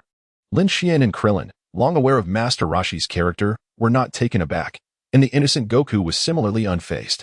"Master Wu Tian, you are well aware that we have completed the challenge," Krillin quietly inquired of him, although Master Rashi had yet to verbalize it himself. With a grand gesture, Master Rashi proclaimed, "Excellent, you have indeed passed the test." Subsequently, he regaled Lan Qi with tales of his own prowess as Master Wu Tian, boasting that Lin Xian was one of his disciples. Lin Xian, however, chose not to expose Master Rashi's embellishments. At that moment, Master Rashi proposed to Lan Qi, "Since you are staying, would you like to practice martial arts? I can impart to you the profound techniques of our school." Initially taken aback, Lan Qi soon beamed with delight, exclaiming, "You wish to teach me martial arts? I am quite interested, but being a girl, I fear I may not excel." Master Rashi chuckled, How will you know unless you try? Approach it with a light heart. Moreover, there is no need for excessive strain. Simply learn with joy. Martial arts are remarkably beneficial for beauty and health, making them particularly suitable for young women like yourself." Before Lan Qi could respond, Master Rashi dashed into the house and swiftly returned with a box in hand, exclaiming, "Lan Qi, this is the martial arts uniform of our turtle school. Guaranteed to meet your satisfaction." Lin Xian, positioned protectively between Lan Qi and Master Rashi, shielded her behind him, despite his modest height at 8 years old. "What are you doing, kid?" Master Rashi, realizing Lin Xian intended to intervene, dropped the honorific and addressed him directly as kid. Lin Xian would never allow Master Rashi to take advantage of Lan Qi by making her wear that so-called turtle school martial arts uniform. Such an outfit is one that Lin Xian would refuse for Lan Qi to don, and he himself would never wear it. The turtle school martial arts uniform presented to Lan Qi by Master Rashi is most recognizable to Dragon Ball enthusiasts, featuring a small circle emblazoned with the traditional character for turtle on the chest, while the back showcases a large representation of the same character. Having read the original work, Lin Xian is well aware that the uniform presented to Lan Qi is, in fact, women's lingerie, which not only Lan Qi must wear, but in due course he, along with Goku and Krillin, will also receive a set. One must ask, how could Lin Xian possibly accept such a situation? Lin Xian initially contemplated intervening to keep Master Rashi in check. However, he soon conceived of a more refined approach. Lin Xian plucked a slender blade of grass from the verdant undergrowth, turned to Lan Qi with a gentle smile, and playfully brushed it against her nose. Subsequently, he took a few steps back from Lan Qi and addressed Master Rashi, uttering, "Old man, the time has come to witness a miracle." Lin Xian addressed Wukong and Krillin, urging them to step aside promptly. Perplexed by Lin Xian's sudden instruction, Wukong and Krillin remained momentarily frozen in place. A sneeze. With a crisp sound echoing amidst the gathering, Lan Qi's form underwent a startling transformation. Her once blue tresses instantly morphed into a brilliant gold, and her gentle visage twisted into a fierce countenance. Although she remained an attractive girl, the golden-haired Lan Qi emanated an air of defiance and wildness, her demeanor suggesting anything but benevolence. Casting a fierce gaze, the golden-haired Lan Qi scrutinized the bewildered Master Rashi, as well as Lin Xian, Wukong, and Krillin, before coldly muttering to herself, Where is this place? It doesn't resemble a prison. Unable to comprehend her surroundings, she decided to disregard her confusion and menacingly inquired, "Who are you? I must be connected to you in some way. Regardless, let's eliminate you first." With a flourish, Lan Shi unleashed her ultimate technique. A machine gun materialized in her empty hands, a wicked grin dancing on her lips as she maniacally declared, "Everyone shall perish." The bullets rained forward, prompting Master Roshi, Yukong, and Krillin to frantically evade the onslaught. In contrast, Lin Xian remained unfazed by the bullets, neither deflecting them nor allowing them to strike him. Instead, he embraced a state of decay, rendering the projectiles futile upon contact. Although not ordinary individuals, Master Roshi, Yukong, and Krillin felt the sting of the bullets. Yet they were not significantly harmed. After a relentless barrage, Lin Xian conjured a gentle breeze that played with Lan Chi's golden strands, causing them to brush against her nose. Achoo! Another sneeze erupted, and the blue-haired Lan Chi returned. Her expression one of bewilderment as she gazed at the smoking machine gun in her hands and the disheveled figures of Master Roshi, Yukong, and Krillin seated on the ground. Scratching her head, she apologized. "My apologies. When I sneeze, my personality drastically alters." Realizing she might have committed some unintentional faux pas, Lan Chi inquired of Master Roshi, Yukong, and Krillin, "What happened? Are you all right? Did I offend you in any way?" Master Roshi, trembling in fear, stared at the innocent-looking Lan Chi, his eye twitching as he stammered, "No, you did nothing wrong. We were just playing on the ground." "Indeed," Krillin concurred. Yukong remained silent, his little face still quivering. "Oh, is that so? I apologize for not mentioning earlier that my personality shifts dramatically after I sneeze. Please be cautious not to get hurt." "Very well, we shall be careful." Master Roshi, Yukong, and Krillin exchanged glances and nodded in unison. Lin Xian approached Master Roshi and, observing his demeanor, playfully inquired, "What do you think, old man?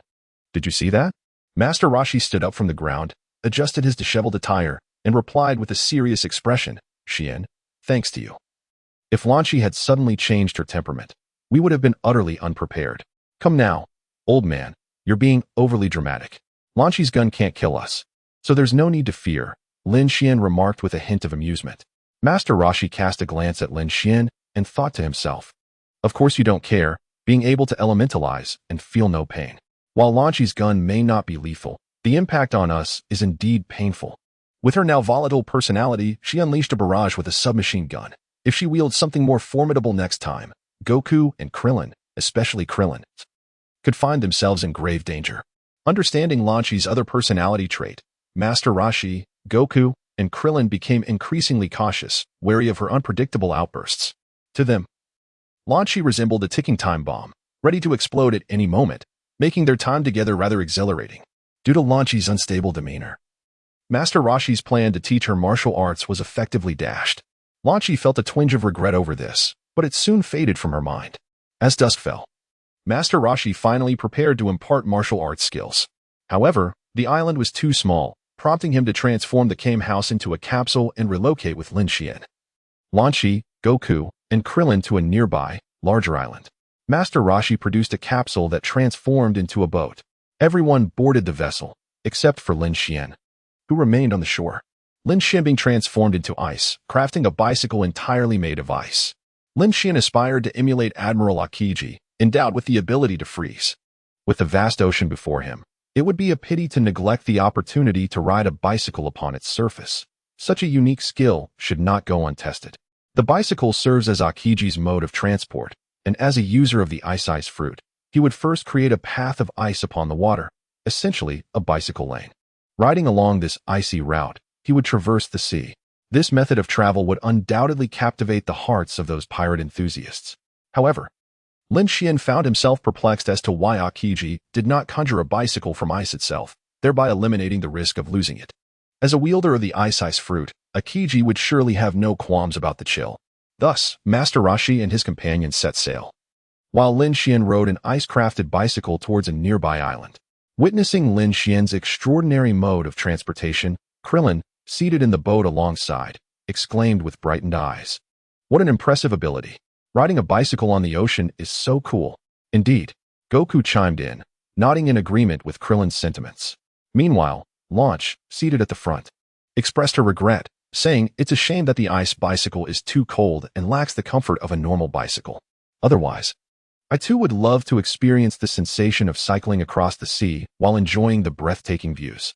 Lin Xian said, Lan Qi, Wukong, come here together. I shall craft for you both two rather conventional bicycles. In Lin Xian's words, the bicycle he describes as rather conventional is crafted from steel that he has metallized through his branching abilities. What? Why does Lin Xian not ride a bicycle made of steel? He chuckles, believing that riding a bicycle fashioned from ice while traversing an icy path is far more striking. Lan Qi inquires of Lin Xian, is that feasible? Might it prove too burdensome for you? Certainly not. It is merely a matter of two bicycles. As Lin Xian spoke, he effortlessly conjured two iron bicycles on the icy path behind him. I shall give it a try, Goku exclaimed, leaping from the ship onto the ice and mounting one of the bicycles. Lin Xian, I also wish to ride a bicycle across the sea. Can I join? Krillin interjected eagerly. Of course, Lin Xian replied, manifesting another bicycle. It was Goku's first experience riding a bicycle, and he toppled over twice, landing in the sea. However, after these initial setbacks, he eventually mastered the art of cycling. Lan Qi and Krillin, being already adept at riding, encountered no such mishaps. On the ship, only Master Roshi remained, suddenly feeling as though everyone had been whisked away by Lin Xian. After a while, when Lan Qi, exhausted, wished to return to the ship, Lin Xian combined his ice bicycle with Lan Qi's, Goku's, and Krillin's iron bicycles, transforming them into a four-person bicycle. Lan Qi simply sat on the bicycle without needing to pedal. Riding the bicycle were Lin Xian, Goku, and Krillin, who left Master Roshi far behind as he maximized the ship's power. The island to which Lin Xian and his companions journeyed is home to over 300 households, scattered across various locales, and features volcanic terrain. Upon their arrival and after settling into their accommodations, Lan Qi volunteered to assume the role of chef for the group, preparing their evening meal. Meanwhile, Lin Xian, Wukong, and Krillin decided to engage in a warm-up training session prior to dinner. Master Roshi inquired of Krillin, do you possess any prior martial arts experience? Indeed. Krillin nodded, responding, I studied at the Dorian Temple for 8 years. Excellent, Master Roshi remarked. It appears your foundations are commendable. Now, allow me to assess your abilities. He gestured towards a nearby rock and a tree not far off, stating, that rock is precisely 100 meters from that tree. Let us see how long it takes you to traverse that distance. He continued, to become an exceptional martial artist. Strength in the waist and legs is indispensable. Krillin, with a grin, declared, big brother Lin Xian, Wukong, allow me to go first. I have utmost confidence in my speed. I am undoubtedly a world-class sprinter. Lin Xian and Wukong had no objections regarding who would run first. As Krillin prepared himself, he took off the moment Master Roshi called out, ready, set, go. 10 seconds. Master Roshi announced, having timed Krillin's performance. This result is quite remarkable. 10 seconds. Krillin expressed dissatisfaction with his performance, stating, my personal best is 10 seconds. I must be hindered by the conditions here, which caused me to clock 10. 4. Truth be told, even achieving 10 seconds would not be considered particularly fast for Krillin.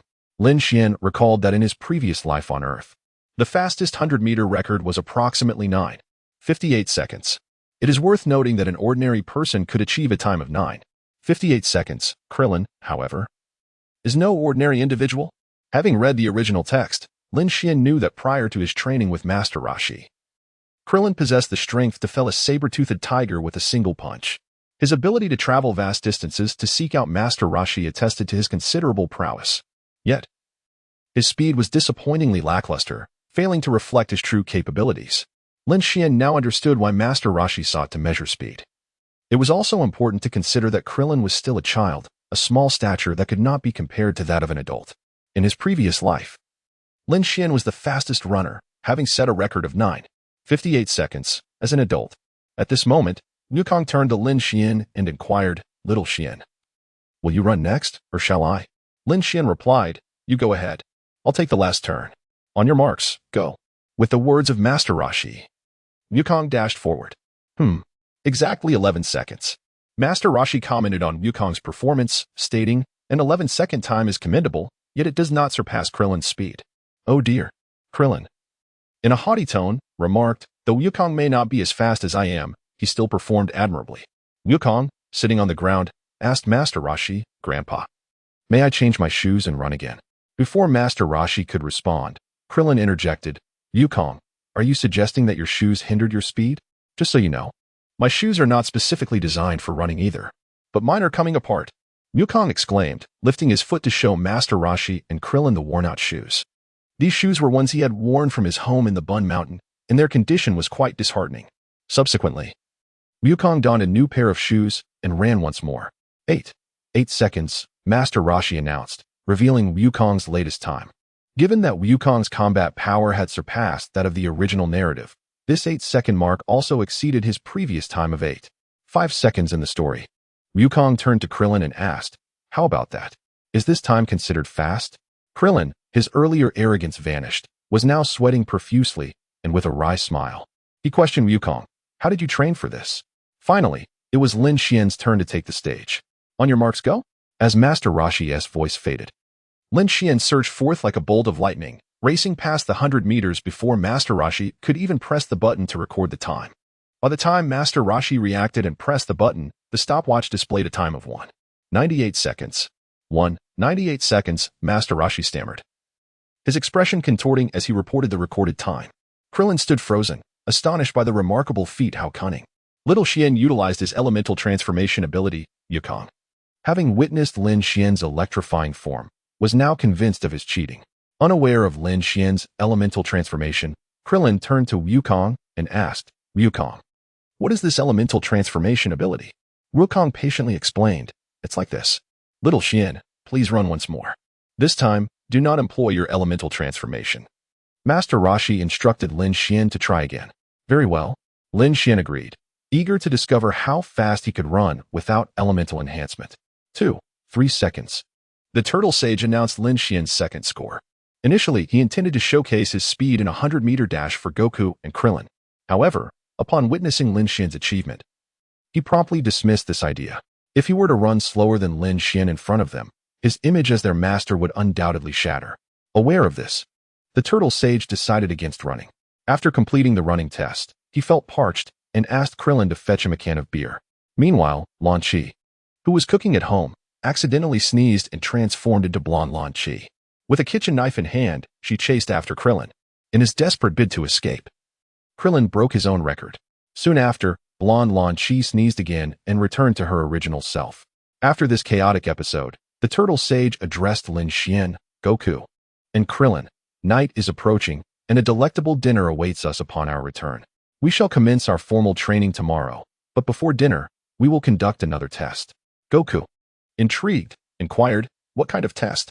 Is it another running test?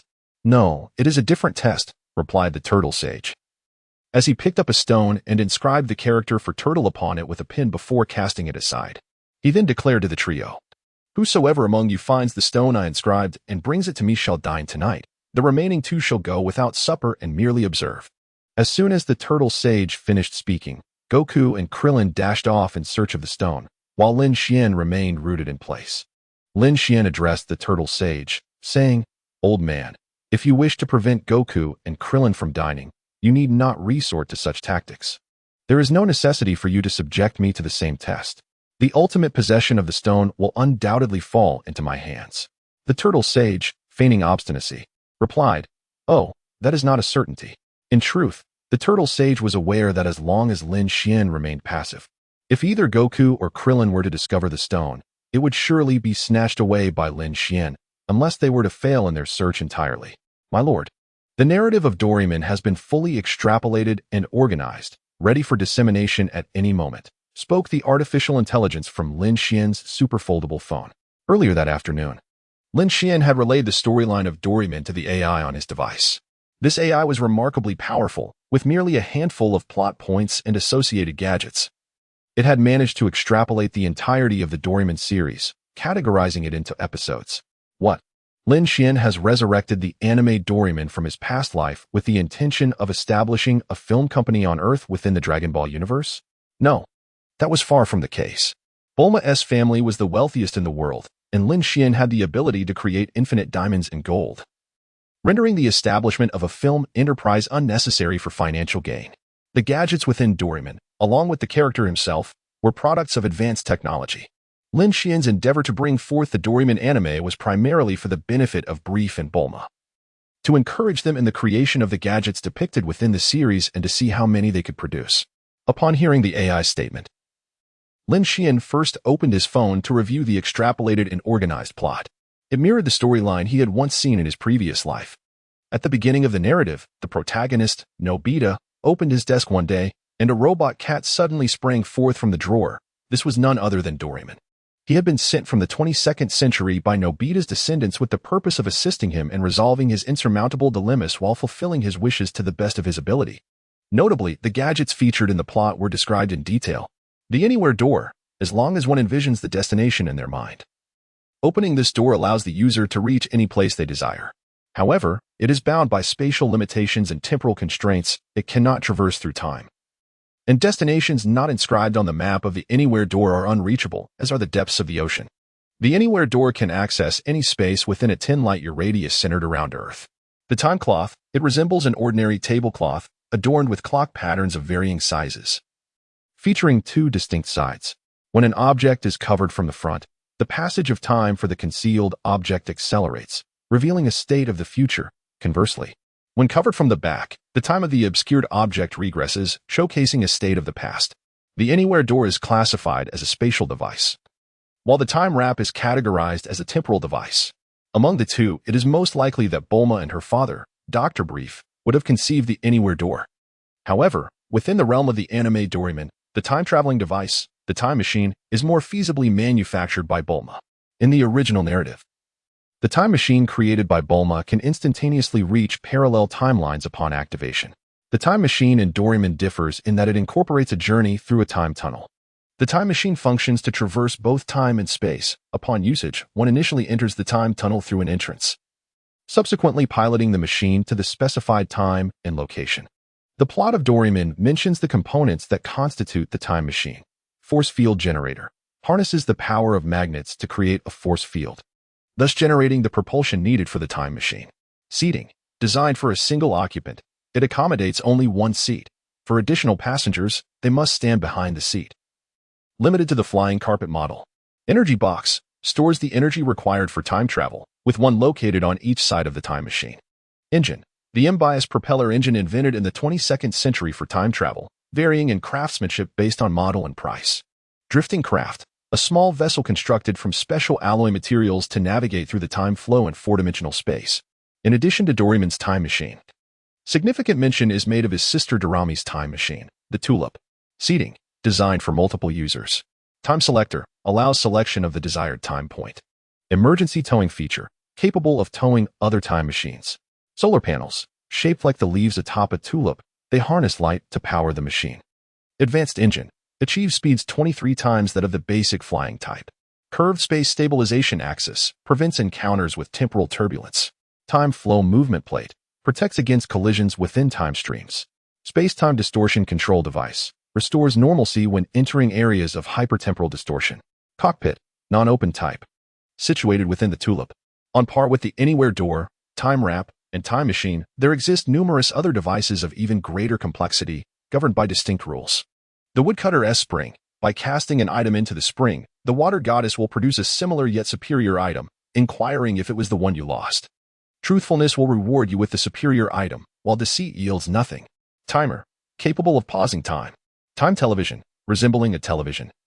It adjusts time and location through manipulation.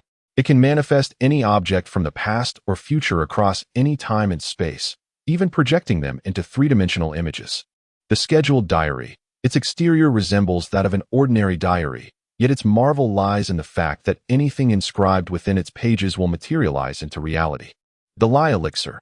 Upon consumption of this potion, any utterance made by the drinker will transform into falsehoods. The misfortune diamond. The bearer of this gem will endure a multitude of misfortunes, and any calamity that befalls those in proximity will also occur to them. The date alteration watch. By merely adjusting the date displayed on the watch, the entire globe's date will synchronize with that indicated on the timepiece.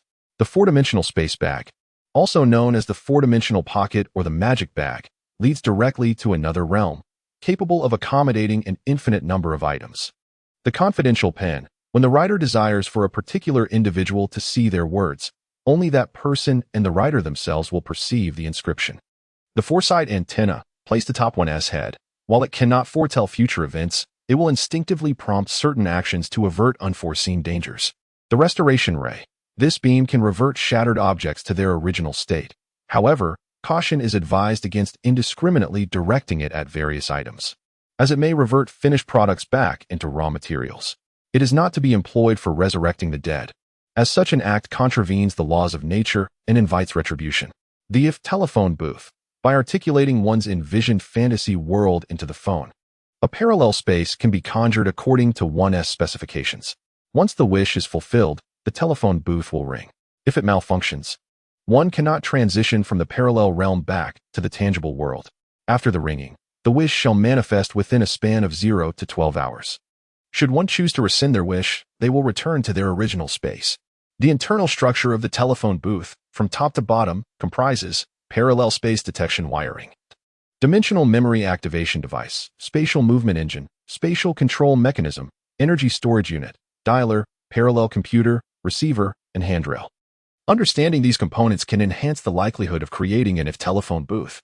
Lin Xian murmured to himself. One cannot help but wonder how many of the extraordinary gadgets from Doraemon could be crafted by Bulma and her father. The devices depicted in the anime Doraemon are indeed within the realm of possibility for Bulma and her father. Dr. Brief. The bamboo copter, when affixed to any part of the body, it allows one to soar through the skies at will. It contains a minuscule battery, enabling a continuous flight at a velocity of 80 km per hour for up to 8 hours. If the flight is intermittent, it can sustain even longer durations. The air cannon, shaped like a cylinder with a hollow interior, when placed on the hand and a loud bang is uttered, it ejects a jet of air that propels itself toward the target in a swift, linear motion, exhibiting immense power capable of penetrating steel. The Momotaro rice ball. Upon being tossed, it instinctively compels ferocious beasts to open their mouths and consume it, resulting in their complete taming. Once fed, these creatures will heed the commands of the person who offered the rice ball, remaining unaffected otherwise, though it can serve as sustenance when hunger strikes. The super gloves. Regardless of an individual's initial strength, donning these gloves magnifies their power, enabling them to uproot large trees and topple gorillas. Typically, those who are thrown down are rendered unconscious for a spell before regaining consciousness. The Gulliver Tunnel. Entering through the larger opening and exiting through the smaller one causes a person to shrink, and vice versa. Should a shrunken individual stray off course, they risk becoming even smaller, potentially facing the peril of being swept away. A drawback is the inability to control the degree of shrinking, making it slightly inferior to the shrinking lamp, though its effect can persist indefinitely. The shrinking lamp, resembling a cylindrical flashlight. It serves to diminish the size and weight of objects. A subsequent beam will restore them to their original state, proving to be an exceedingly practical tool, albeit with a time constraint. If the illumination ceases, the object will revert after a while. It has been previously mentioned that in the original work, Bulma engineered a shrinking wristwatch based on similar principles, which could also lead to the creation of a shrinking lamp.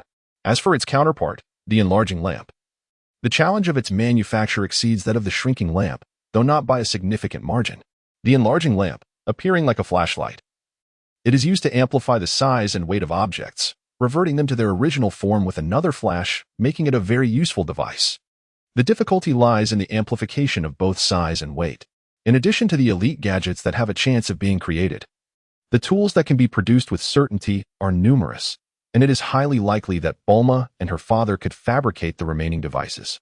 Translation of cool powder. Upon consumption, it facilitates communication with individuals or entities of all languages. The wall-piercing ring. When placed against a wall, it creates a portal leading to the other side, as the hole is situated within the fourth dimension. Regardless of the nature of the walls, they remain unaffected, save for instances where they are custom-made. The sleep extractor. While it may not be classified as a weapon, it proves to be quite beneficial. Capable of siphoning away drowsiness and revitalizing one's spirit, it can also reverse this process, projecting the absorbed slumber onto others, inducing deep sleep. The clay doll. This remarkable creation can replicate individuals by extracting a strand of hair from the person to be duplicated. The doll utilizes the genetic information contained within the hair to recreate the individual, resulting in an identical personality to that of the original. The random faucet. available in various forms, including alcoholic beverages, juices, and water. All one needs to do is affix it to a wall and turn the tap, allowing drinks to flow forth automatically and entirely free of charge. The mermaid fruit. Consuming this fruit transforms one into a mermaid, with legs morphing into a fish tail. Upon consumption, one is rendered unable to eat fish, yet is able to thrive in aquatic environments. The Superpower Training Box. This device enables individuals to hone their supernatural abilities. Among the 3 powers that can be cultivated, X-ray vision, telekinesis, and teleportation, dedicating 3 hours a day to practice for 3 consecutive years is required to master these abilities permanently. The plethora of gadgets from the Doraemon anime is indeed vast, too numerous to enumerate fully. Notably, the superpowers learned through the training box include X-ray vision, telekinesis, and teleportation. X-ray vision, as Lin Xian expresses, would have been invaluable in his previous life, particularly for simple endeavors such as lottery ticket selection or stone gambling. While walking, he could also observe his surroundings. This ability is a cherished fantasy for many men. Telekinesis allows one to manipulate objects through sheer will. The allure of telekinesis lies in its reliance on mental control. Those who possess this power can act without others discerning their involvement. Teleportation holds an unassailable status within the Dragon Ball universe. Although Lin Xian can transform into lightning, navigating through electric fields with ease and disregarding obstacles to achieve instantaneous movement, it pales in comparison to true teleportation. The Dragon Ball series features 3 distinct forms of teleportation, that of the Yardrats, the Jebbet, and the Metal Cooler. Teleportation is not merely a combat technique. Within the Dragon Ball realm, it is regarded as a unique ability. The Yardrat's teleportation requires no set path and consumes no time, enabling swift transitions from one location to another. However, to utilize this ability, one must sense the energy of individuals at the target destination, meaning it cannot be employed in desolate areas. Teleportation can also accommodate others. In the original narrative, Goku positions 2 fingers on his forehead when executing this maneuver, though this gesture is not strictly necessary. However, this practice can aid in focusing the mind. Even without it, one can still achieve instantaneous movement. Those capable of such teleportation include the Ardatian, Sun Wukong, Cell, Vegito, and Black Goku. Jebbet's teleportation differs from that of the Ardatian. Jebbet's ability allows him to reach any planet in the cosmic underworld directly, without the need to sense energy, although he cannot pinpoint a specific individual. It can be said that the Ardatian version of teleportation is primarily designed for locating individuals, while Jebbet's ability serves the purpose of finding locations, as befits his profession. Nonetheless, if the user can sense energy, they can specify a position on any planet, achieving a capability akin to that of the Ardatian teleportation. Those who possess this instantaneous movement include Jebbet, Jebbet God, and Kid Buu. The teleportation of Metal Cooler bears some resemblance to Jebbet's. Yet it does not require sensing the energy of others, as Metal Cooler is a mechanical entity and cannot perceive such energy. Before becoming Metal Cooler, he perished in a battle against Goku and subsequently underwent the assimilation of a mechanical chip in the cosmos, transforming into Metal Cooler with a combat power of 100 billion, while also acquiring the ability of teleportation.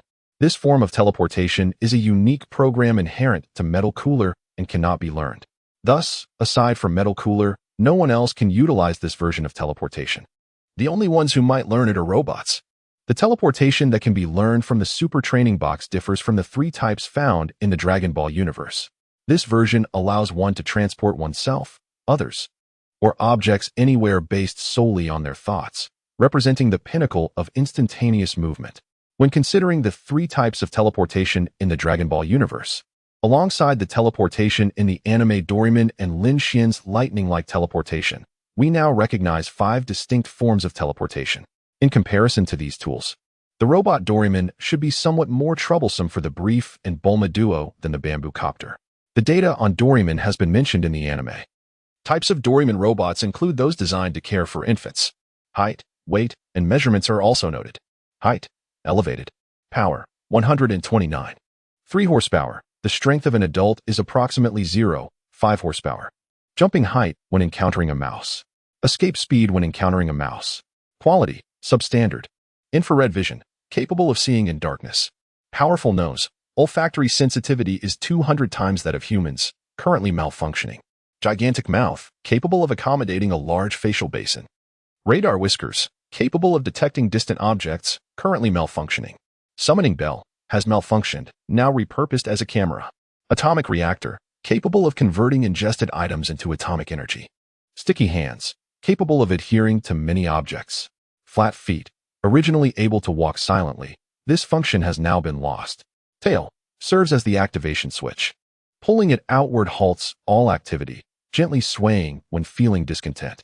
Favorite food, dorayaki. Greatest fears, mice, cold weather, hot weather. Kind-hearted and eager to assist, yet overly sentimental. When deprived of dorayaki or referred to as a raccoon, displays extreme irritability. Lacks ears, as they were bitten off by a mouse during a nap in the future. Hence a simultaneous fear and hatred for mice. With this information, for scientists of the caliber of Brief and Bulma, should they fail to create a one-to-one replica of Doraemon, it would indeed be a matter worthy of despair. Little Schwanzi, what are you observing? What exactly is Doraemon? Master Roshi inquired, looking at Lin Xian, who was engrossed in a super foldable phone.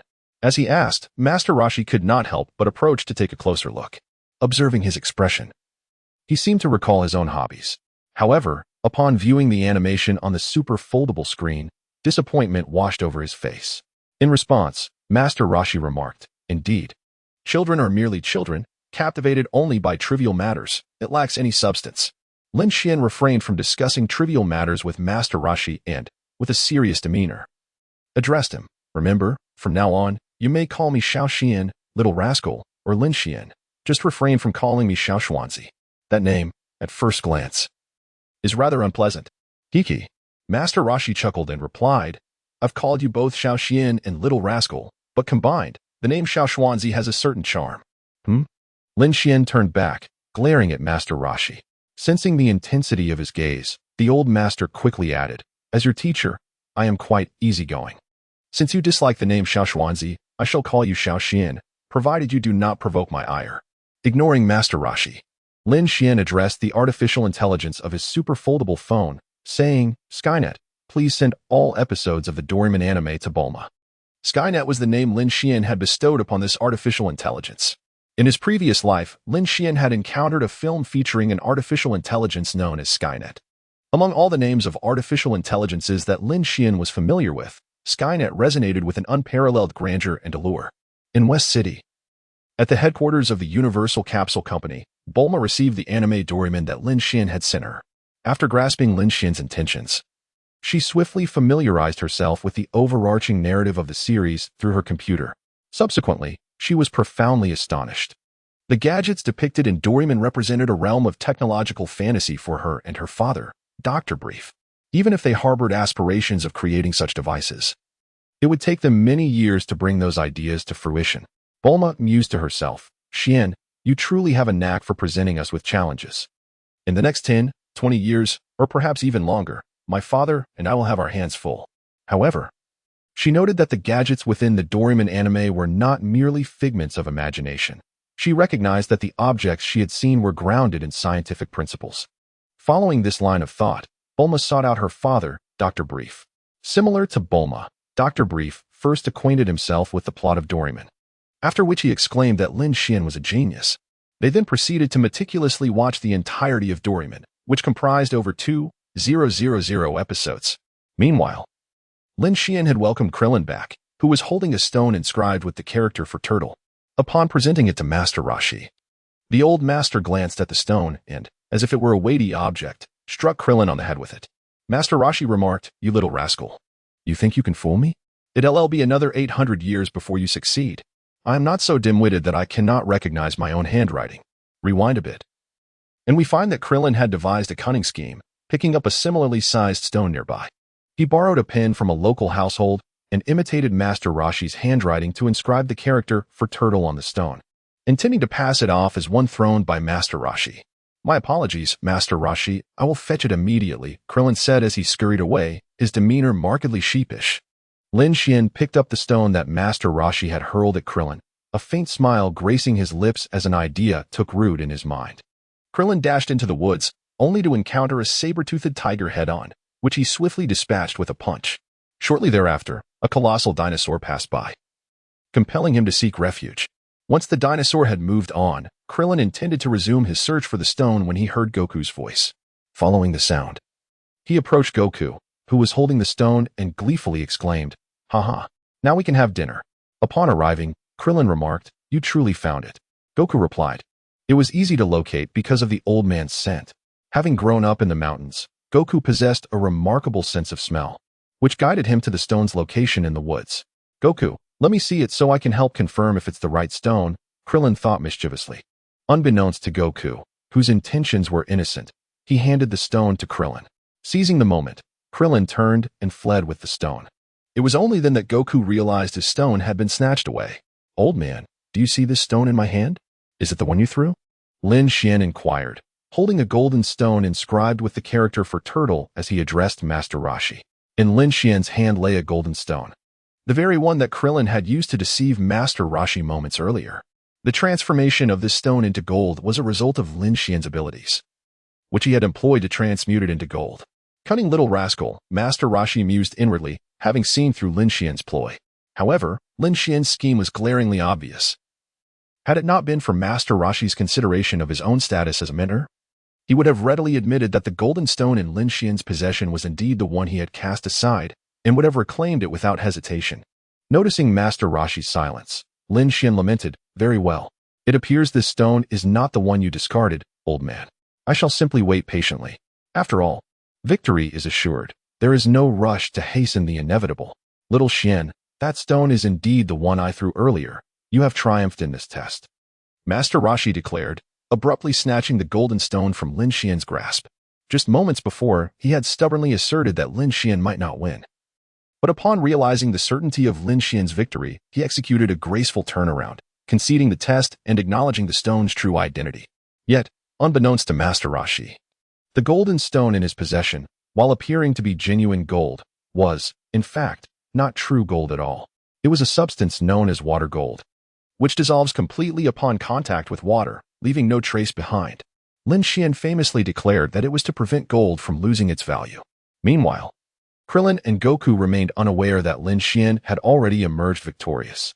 Krillin, having just been caught by Goku, threw a blank stone, leading Goku to mistakenly believe he had hurled a marked one. Subsequently, Krillin sprinted back with utmost speed. "Master Roshi, I found the stone." Krillin returned and once again presented the stone to Master Roshi. "You little rascal, trying to fool me with another fake," Master Roshi exclaimed as he held the stone, glanced at it, and then tossed it back, striking Krillin on the head. In truth, Master Roshi immediately recognized that the stone Krillin had retrieved was the very one he had thrown away, marked with his own characters. However, since he had already declared Lin Xian the winner and acknowledged the legitimacy of Lin Xian's golden stone, he could not possibly concede to Krillin's stone. How could this be? Krillin, disregarding the pain on his head, was inundated with questions. At that moment, Master Roshi addressed Krillin, "You need not search any longer. Shao Xian has already retrieved the stone." "What?" Krillin recalled that during both of his returns, Lin Xian had been present. When did he find and bring back the stone? Filled with curiosity, Krillin asked Master Roshi, "Master, may I see the stone that brother Lin Xian retrieved? What, do you doubt me?" Naturally, Master Roshi had no intention of revealing the golden stone to Krillin. "No, not at all." Krillin quickly shook his head. Observing this, Lin Xian chuckled and remarked, "Old man, showing the golden stone to Krillin wouldn't hurt. After all, the quantity of gold won't diminish." The mention of golden stone and gold sparked an understanding in Krillin, who was not foolish, as he realized Lin Xian could create gold through elemental transformation. Ahem.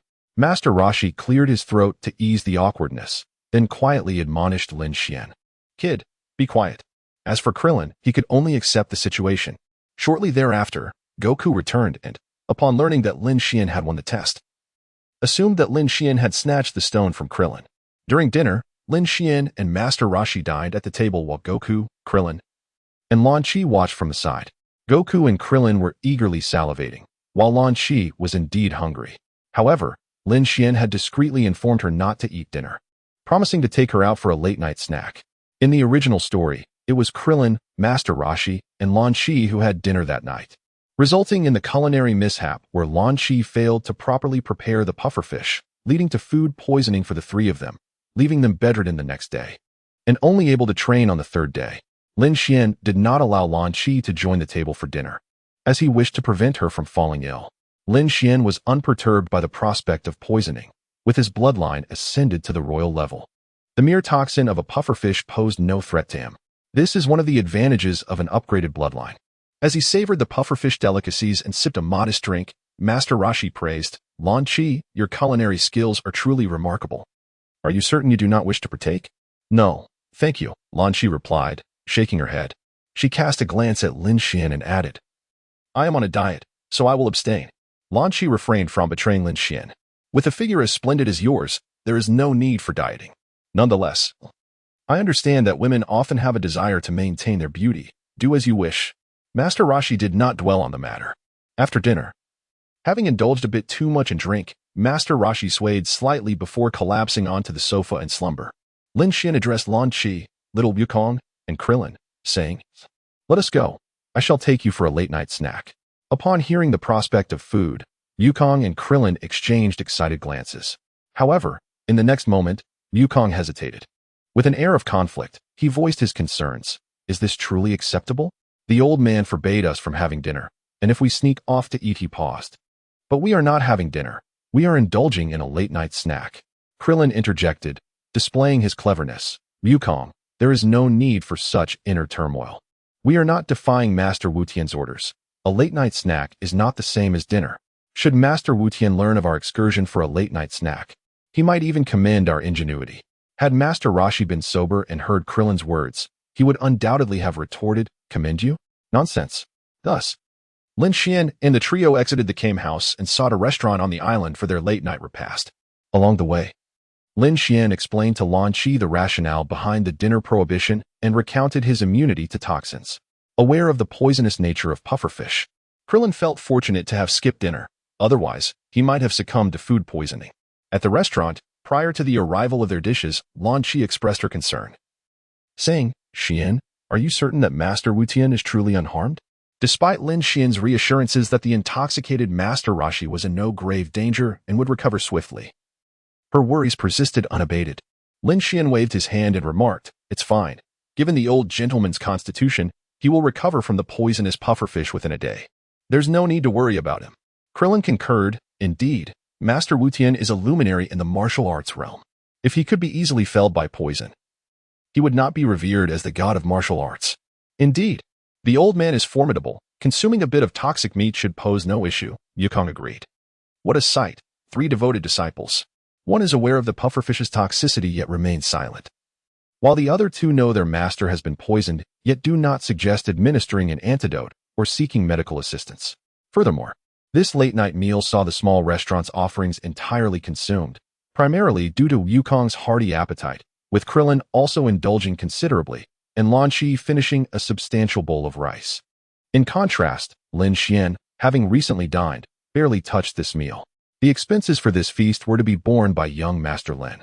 On their journey home, Lin Xian turned to Lan Qi and said, "Sister Lan Qi, the dishes at this restaurant do not compare to yours.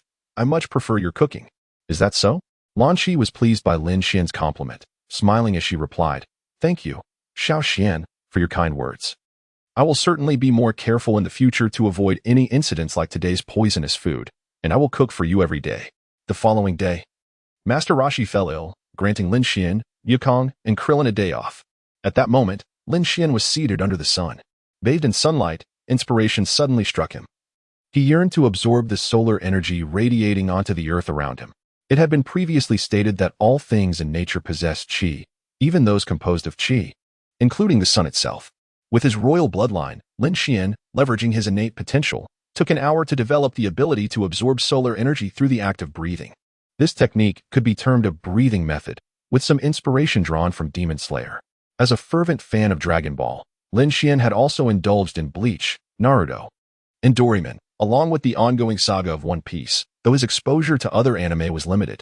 However, he had certainly heard of the renowned Breath of the Sun from Demon Slayer, which is the foundational breathing technique and the progenitor of all others. Created and utilized by its originator, Yoriichi Tsujikuni, and it encompasses immense solar energy.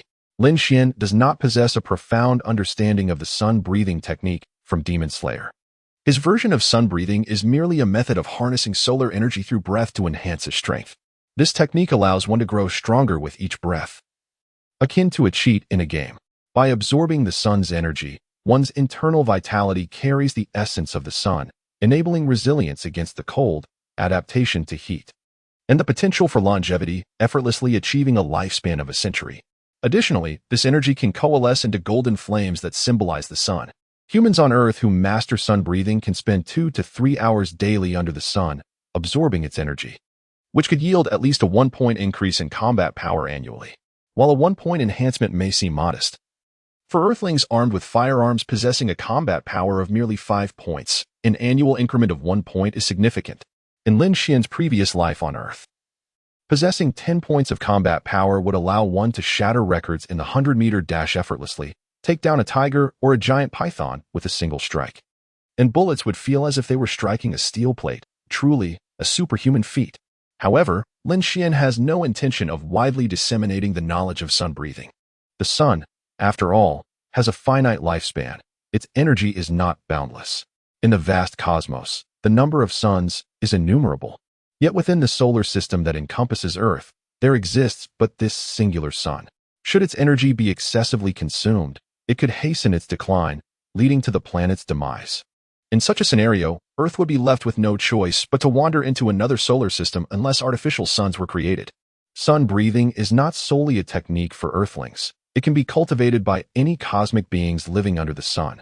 The ultimate potential of sun breathing lies in the ability to absorb the entirety of a sun's energy through breath. Achieving this requires a formidable level of combat power. Sun breathing is not merely a technique. It is a unique capability acquired through dedicated learning. To expedite the enhancement of one's combat power beyond the typical annual increase of 1 point, one's lineage and potential must be rigorously tested. Conversely, the minimal threshold of sun breathing involves absorbing the energy radiated by the sun that reaches the planet and surrounds the practitioner. In a world teeming with extraordinary beings, Lin Xian finds the creation of such a powerful technique as sun breathing merely satisfactory. Having witnessed the entirety of the Dragon Ball series in his previous life, Lin Xian is acutely aware of its implications. In this world, whether heroes or villains, the concept of cheating has become an everyday occurrence. The prowess of villains often surpasses that of heroes. The original trio of antagonists includes Frieza, Cell, and Majin Buu. In Dragon Ball GT, the 3 principal villains are Baby, Super Android 17, and Super Shenron. The Dragon Ball movies feature characters like Cooler, Janemba, and Broly. In Dragon Ball Super, we encounter Black Goku, Zamasu, Moro, and Sabanelli. Super Dragon Ball Heroes introduces Kanba, Pays, and Father. In the realm of Dragon Ball fanfiction, we find Goku's son with the Supreme Kai of Time, Zyko, Vegeta's brother, Reg, and Frieza's son, EIS. Within the Dragon Ball series, the formidable villains are masters of cheating, each one more adept than the last. A villain who does not resort to such means is simply not a true adversary. Frieza and his father were slain by future Trunks, but they were resurrected in the narrative of Dragon Ball Super after a span of 13 years. Upon revival, Frieza trained for merely 4 months and achieved the form of Golden Frieza, engaging in fierce combat with Goku, who had transformed into Super Saiyan Blue, and at times, overwhelming him. Goku progressed through the ranks of Super Saiyan, from the first form to Super Saiyan 2, 3, and then to Super Saiyan God and Super Saiyan Blue, taking over a decade to attain these forms. In stark contrast, Frieza merely required 4 months to catch up. Initially, Cell augmented his strength by absorbing the life energy of humans, eventually evolving into his perfect form by assimilating androids 17 and 18. After being defeated by Gohan and self-destructing, the core cells within his brain were preserved, granting him the ability to regenerate.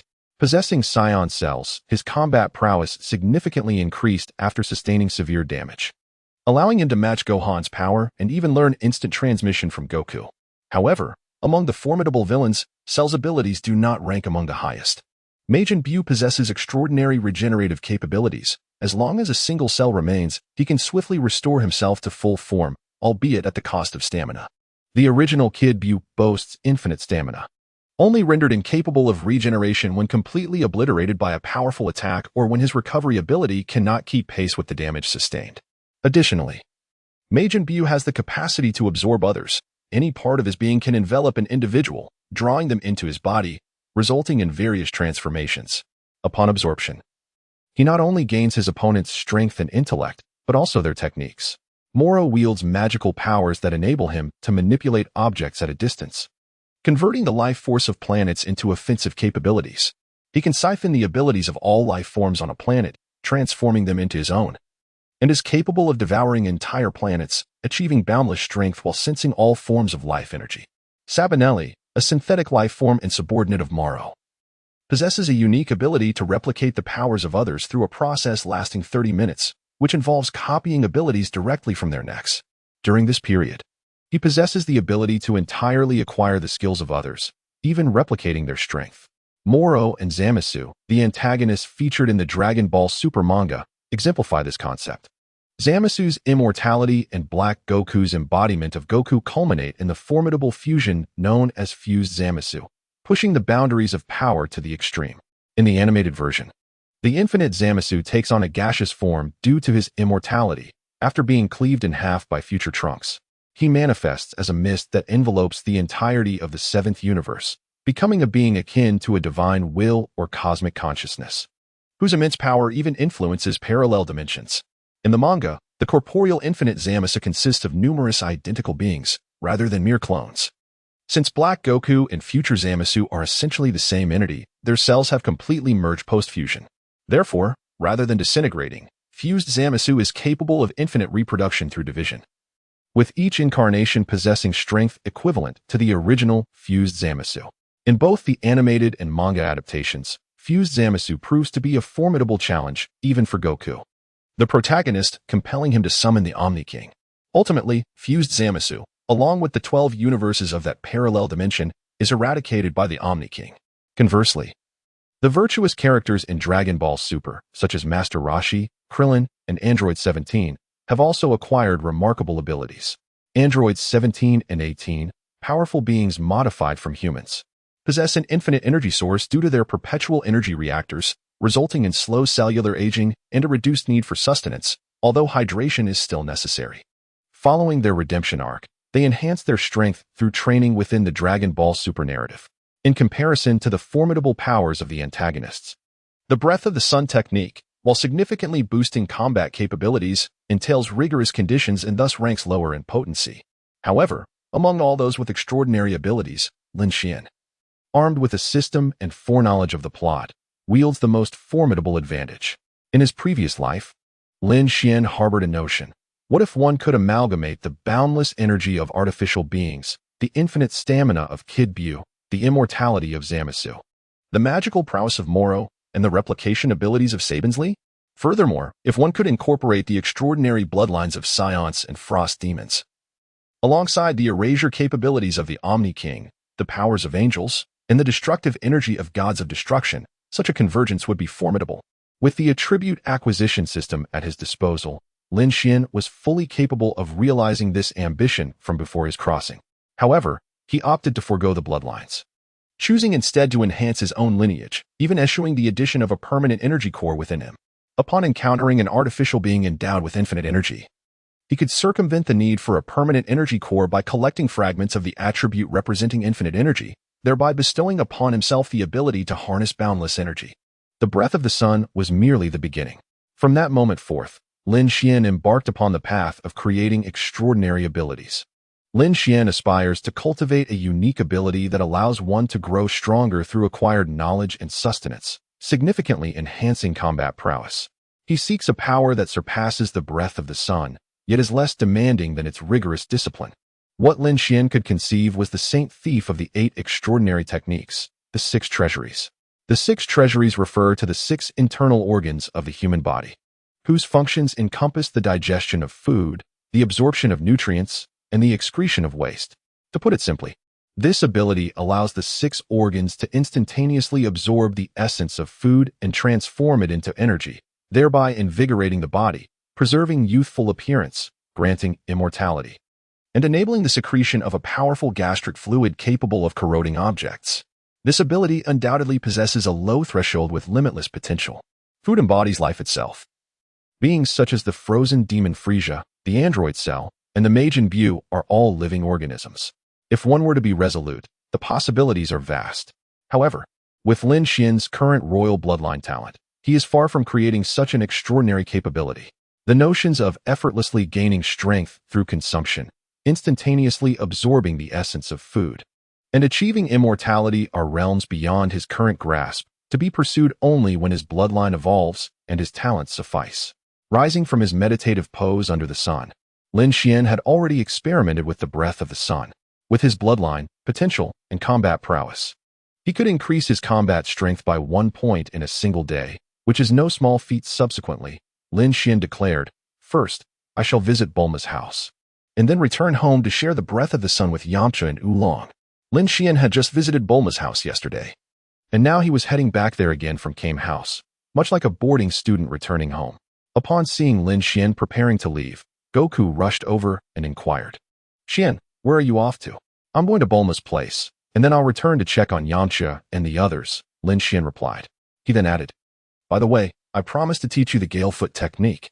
Now, let me prepare copies of the 6 styles of martial arts and the breath of the sun for you and Krillin."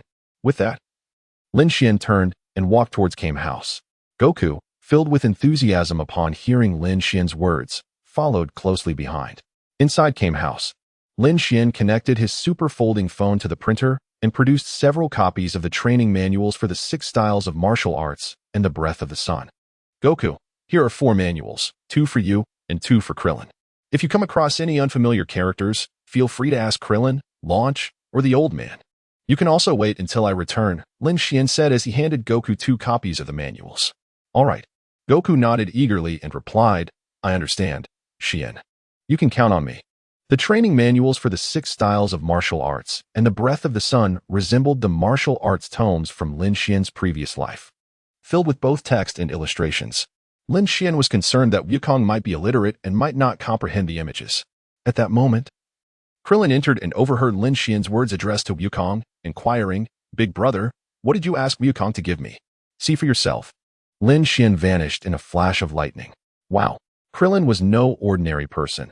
After perusing the 6 forms of physical technique and the breath of the sun, he exclaimed in astonishment, "I never expected my brother to be so generous, entrusting me with such valuable knowledge." Wukong remarked, "Krillin, little Xian is truly remarkable. Let us commence our training." "What is happening? Why all this commotion?" The ruckus created by Krillin and Wukong disturbed the ailing Master Roshi. He turned to Lan Chi, saying, "Lan Chi, please go outside and summon Wukong and Krillin for me." "All right," Lan Chi replied, promptly fetching Wukong and Krillin on behalf of Master Roshi. Upon learning about the earlier events from Wukong and Krillin, Master Roshi examined the training manual for the 6 forms of physical technique and the breath of the sun, his expression turning serious as he asked, "Is this what little Xian provided you?" Even Krillin, recognizing the extraordinary nature of the 6 forms of physical technique and the breath of the sun, could not escape the discerning eye of Master Roshi, the god of martial arts. The 6 forms of physical technique, the purest form of martial arts, revealed its true power with a stronger physique. While the life restoration aspect was particularly impressive, the breath of the sun, which enhanced one's strength with each breath, challenged Master Roshi's understanding, prompting him to exclaim that it felt like cheating. Ultimately, Master Roshi sighed, "This Lin Xian truly is a prodigy." In West City, at the Universal Capsule Corporation, Lin Xian had previously informed Bulma of his arrival through the Artificial Intelligence Network. Upon reaching Bulma's residence, he greeted Bulma, Dr. Brief, and Mrs. Brief, who were all engrossed in watching Doraemon. "Mom, Dad, Bulma," Lin Xian called out. Mrs. Brief responded, "Little Xian has arrived. I'll get you some juice." Before Lin Xian's arrival, while watching Doraemon, Bulma had successfully manufactured the bamboo copter from the show in large quantities, producing over 100 in a single batch.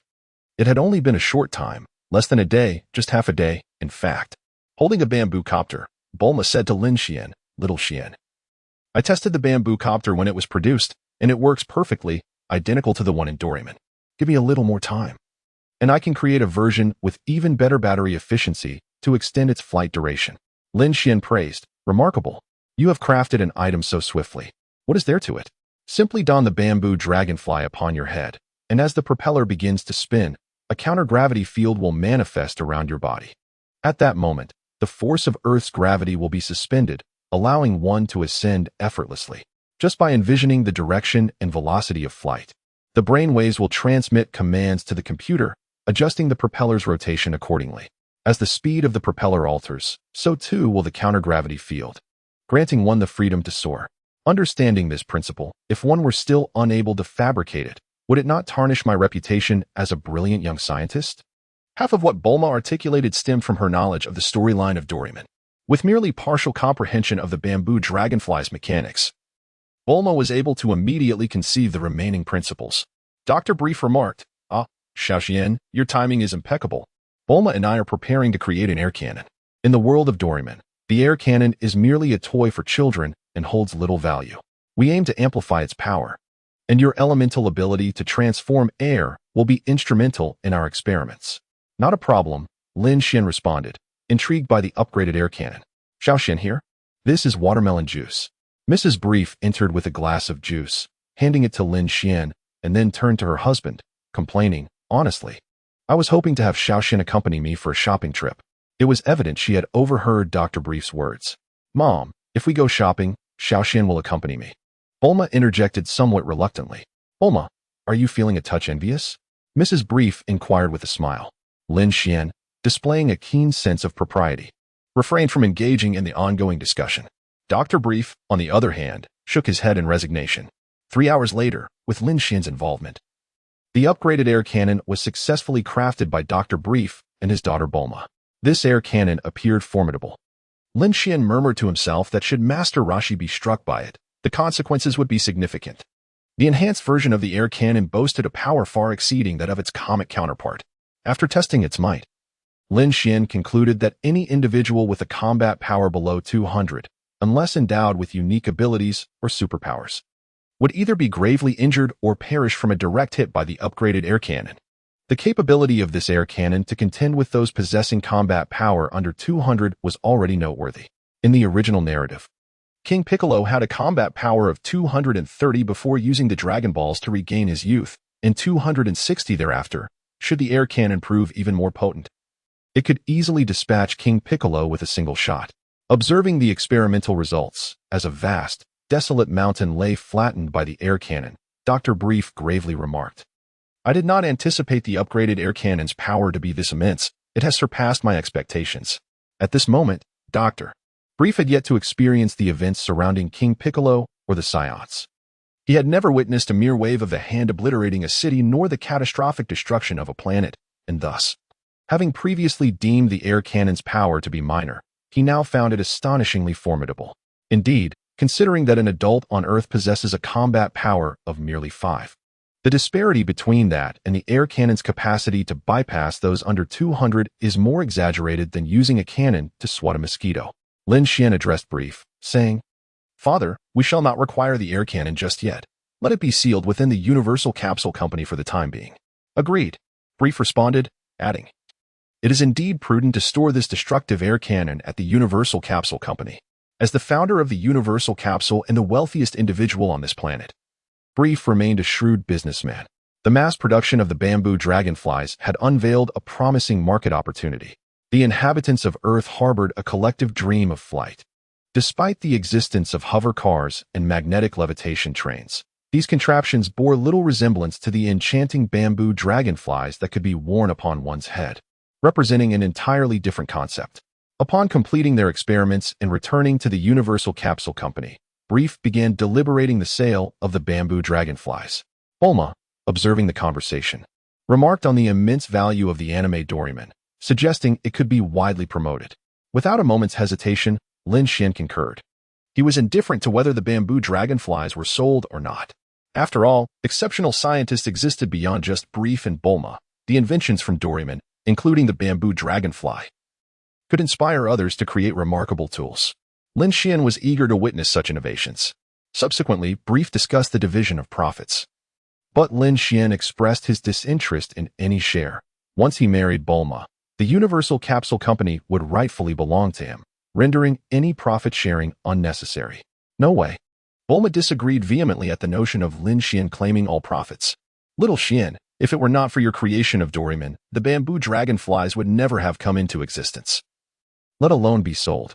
Ultimately, Bulma even offered to promote Doraemon for Lin Xian free of charge, assuring that all earnings from the anime would belong to him. As for the profits from the sale of the bamboo dragonflies, The Universal Capsule Company would merely charge for the cost of materials. Brief's eye twitched slightly. Yet he held no objections, knowing they would soon be family. However, he remembered hearing that once a daughter married, she was akin to water spilled, yet marriage had not yet taken place. Thus, the arrangement was settled. Bulma provided Lin Xian with a card, assuring him that he would not need to concern himself with the remaining matters. He could simply collect the proceeds.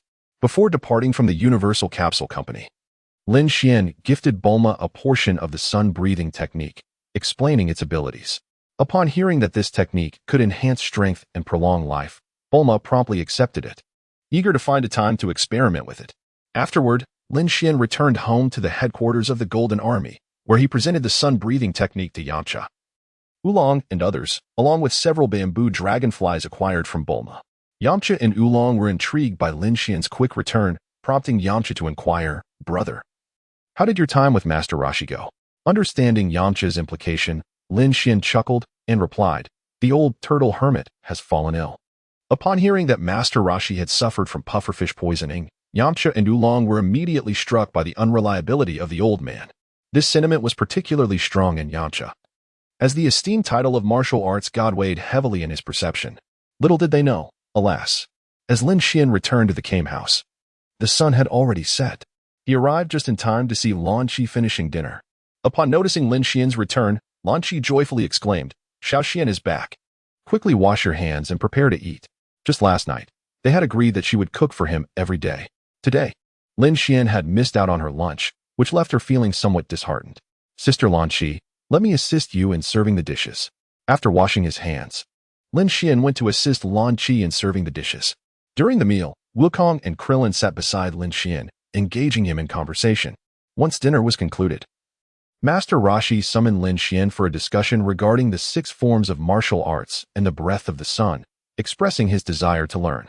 "Old man, you invited me here to train, yet you wish to master my skills instead.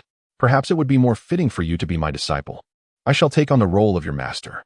Lin Xian jested. Of course, he was merely joking, as he had no interest in taking on such an elderly apprentice. Initially irritated, Master Roshi felt a wave of frustration as he realized Lin Xian was only teasing him. The following day, at the break of dawn, as the sun began to rise, the ocean breeze rustled softly, filling the previously serene surroundings of Master Roshi's abode with a sudden, crisp ringing sound. "Wake up, Wukong and Krillin. Time to rise and train," Master Roshi called out, rousing his companions. After a day of recuperation, he felt completely recovered. Krillin, rubbing his sleepy eyes and stifling a yawn, pointed at the alarm clock, exclaiming, "Why so early? It's only 4:30. It's not too early." The key to a successful day lies in the morning. "Rising now for training is perfect," Master Roshi insisted. "Now hurry and get dressed. I'll go wake Lin Xian. You two wait outside and don't fall asleep again." With that, Master Roshi ascended to the 2nd floor to rouse Lin Xian and Lan Qi. Before he could knock, Lin Xian emerged from the room. "Ah, up early, I see," Master Roshi praised, then added, "Perfect timing for morning training. You should go wait for Wukong and Krillin." He instructed Lin Xian to wait outside while he returned to Lin Xian's chamber, unaware that Lan Qi was already awake. Prior to awakening, the blue-haired Lan Qi had transformed into her golden-haired self. "Old man, prepare yourself," Lin Xian remarked with a glint of mischief in his eyes. Knowing Master Roshi's intentions, he refrained from offering any warning. As Lin Xian exited the turtle house, he heard a series of gunshots emanating from the room he shared with Lan Qi. Just then, Wukong and Krillin emerged, dressed and startled by the familiar noise, instinctively recoiling as unwelcome memories flooded back. Those are the sounds of golden-haired Lan Qi's gun. With the elder brother and Wukong here, and myself too, yet Master Wu Tian is absent, Krillin surmised. Moments later, Master Roshi appeared, his head wrapped in bandages. Upon seeing him in such a state, Lin Xian suppressed a laugh and feigned ignorance, asking, "Old man, what happened to you? How is it that in such a short span, you've ended up like this?" "Ahem." Master Roshi coughed, a hint of discomfort flashing across his face. Suddenly, he feigned nonchalance and chuckled. "Ah, one grows old, and the legs become unsteady. Just a moment ago, while descending the stairs, I accidentally slipped and fell, resulting in this unfortunate state. The bullets from Lan Qi could hardly harm the turtle sage. The bandage wrapped around his head merely served to cover the marks left by the bullets, preserving his dignity as a master." "Oh, is that so?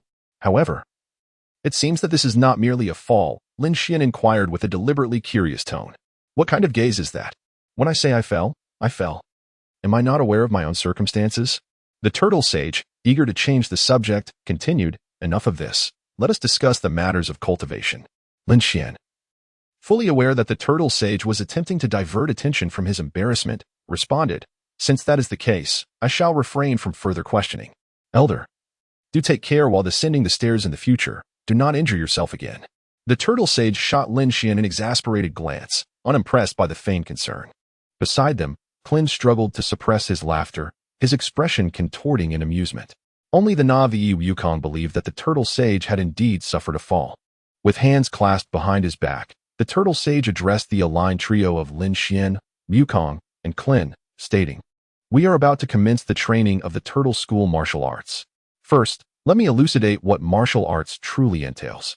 Engaging in martial arts is not for the purpose of fighting or seeking superiority, nor is it to win the favor of women. Rather, it is a means to attain physical and mental well-being, ultimately leading to a more meaningful existence. That is the essence of martial arts.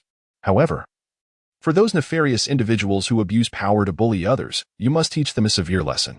Wukong, utterly bewildered, grasped none of this, even after explanations. The turtle sage, at a loss for words, chose to forego further clarification. Now, let us begin. First, we shall jog, keep up with me. With that, the turtle sage led the way, setting off at a brisk pace. Wukong and Clin followed closely, while Lin Xian maintained his position at the forefront, paralleling the turtle sage. Elder, your training methods may be beneficial for Wukong and Clin, but they are of no use to me, Lin Xian remarked. The turtle sage replied, "You are different from Wukong and Clin. Their training serves merely as a warm-up for you. Once your warm-up is complete, I shall provide you with one-on-one guidance, imparting not only my other extraordinary skills aside from the turtle school's Kamehameha, but also some life experiences." Upon hearing the turtle sage's words, Lin Xian fell silent, slowing his pace and allowing himself to drift behind the turtle sage. The turtle sage led the trio in a sustained run, eventually arriving at an area densely populated with buildings. At the entrance of a milk warehouse, the turtle sage halted and engaged in conversation with a bovine humanoid worker regarding the delivery of milk. Turning to Lin Xian, Wukong, and Clin, he instructed, "You three shall each carry a box of milk. It is time to begin the deliveries." "What? Deliver milk?" Krillin was momentarily taken aback.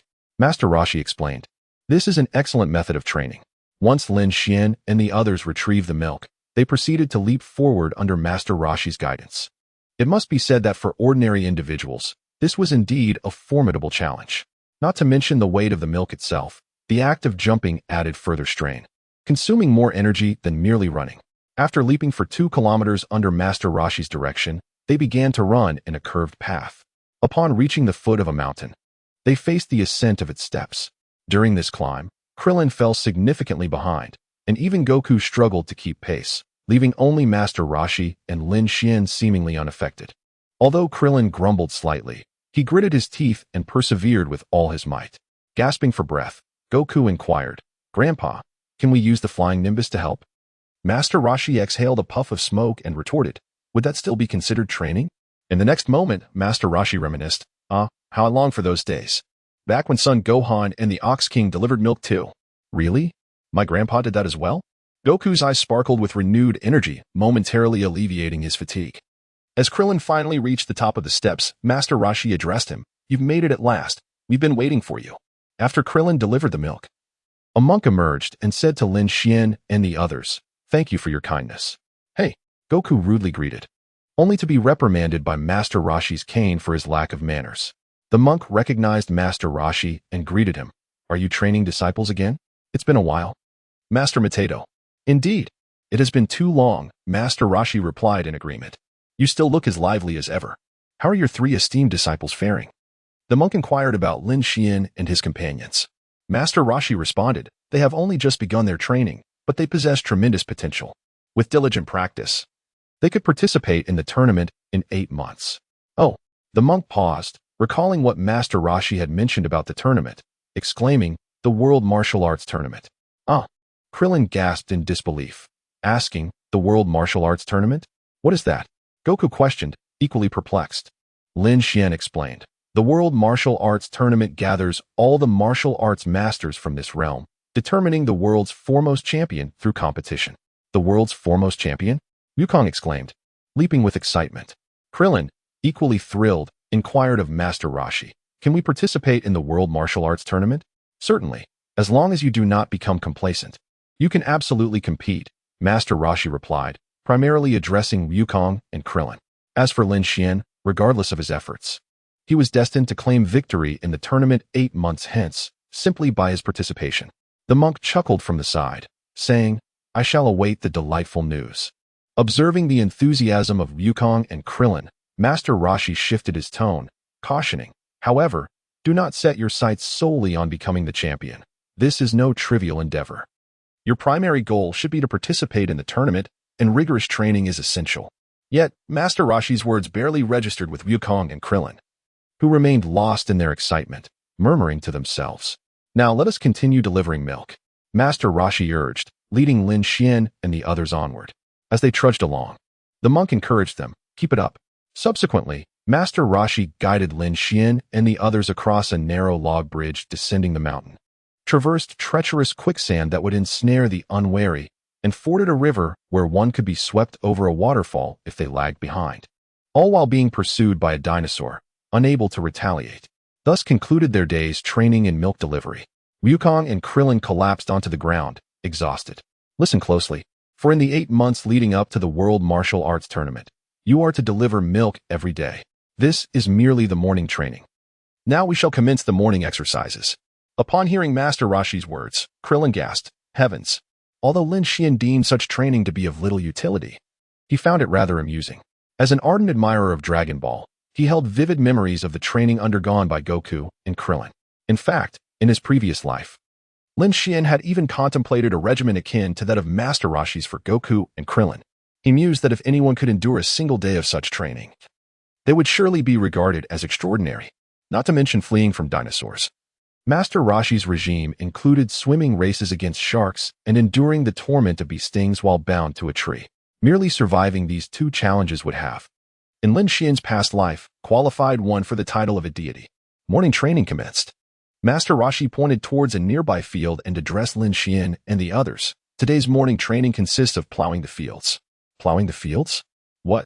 Initially, Goku and Krillin believed they had misheard.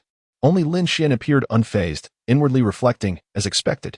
Ignoring the confusion of Goku and Krillin, Master Roshi made his way to the fields, engaging with the local farmers. The farmers, seeing that Lin Xian, Goku, and Krillin were but children, felt somewhat embarrassed. However, unable to resist Master Roshi's insistence, they relinquished their hoes and entrusted the labor of the fields to the trio. Lin Xian and his companions arrived at the field. Yet they stood still, hesitating. Master Roshi urged them from the side, "Hurry and begin. If you do not finish promptly, you shall forfeit breakfast." The tasks of delivering milk and tilling the land were unlike any training Lin Xian had ever experienced at the Dueling Temple, Krillin complained. Yet, despite his grievances, he earnestly wielded the hoe in his hands. Wukong, too, followed suit, as Lin Xian chose to till the soil with his bare hands. Wukong and Krillin were puzzled and were about to inquire why he eschewed the hoe. However, Master Roshi preemptively enlightened them. He nodded approvingly at Lin Xian's method, admiring his cleverness, and instructed Wukong and Krillin, "You should also refrain from using the hoe and follow Lin Xian's example by tilling with your hands. This practice not only strengthens your legs, waist, and arms, but also conditions your hands." "What?" Krillin exclaimed in disbelief. "Work the vast field with our hands?" Time was of the essence, and once Krillin grasped the situation, he, alongside Wukong, emulated Lin Xian and began to till the soil with their hands.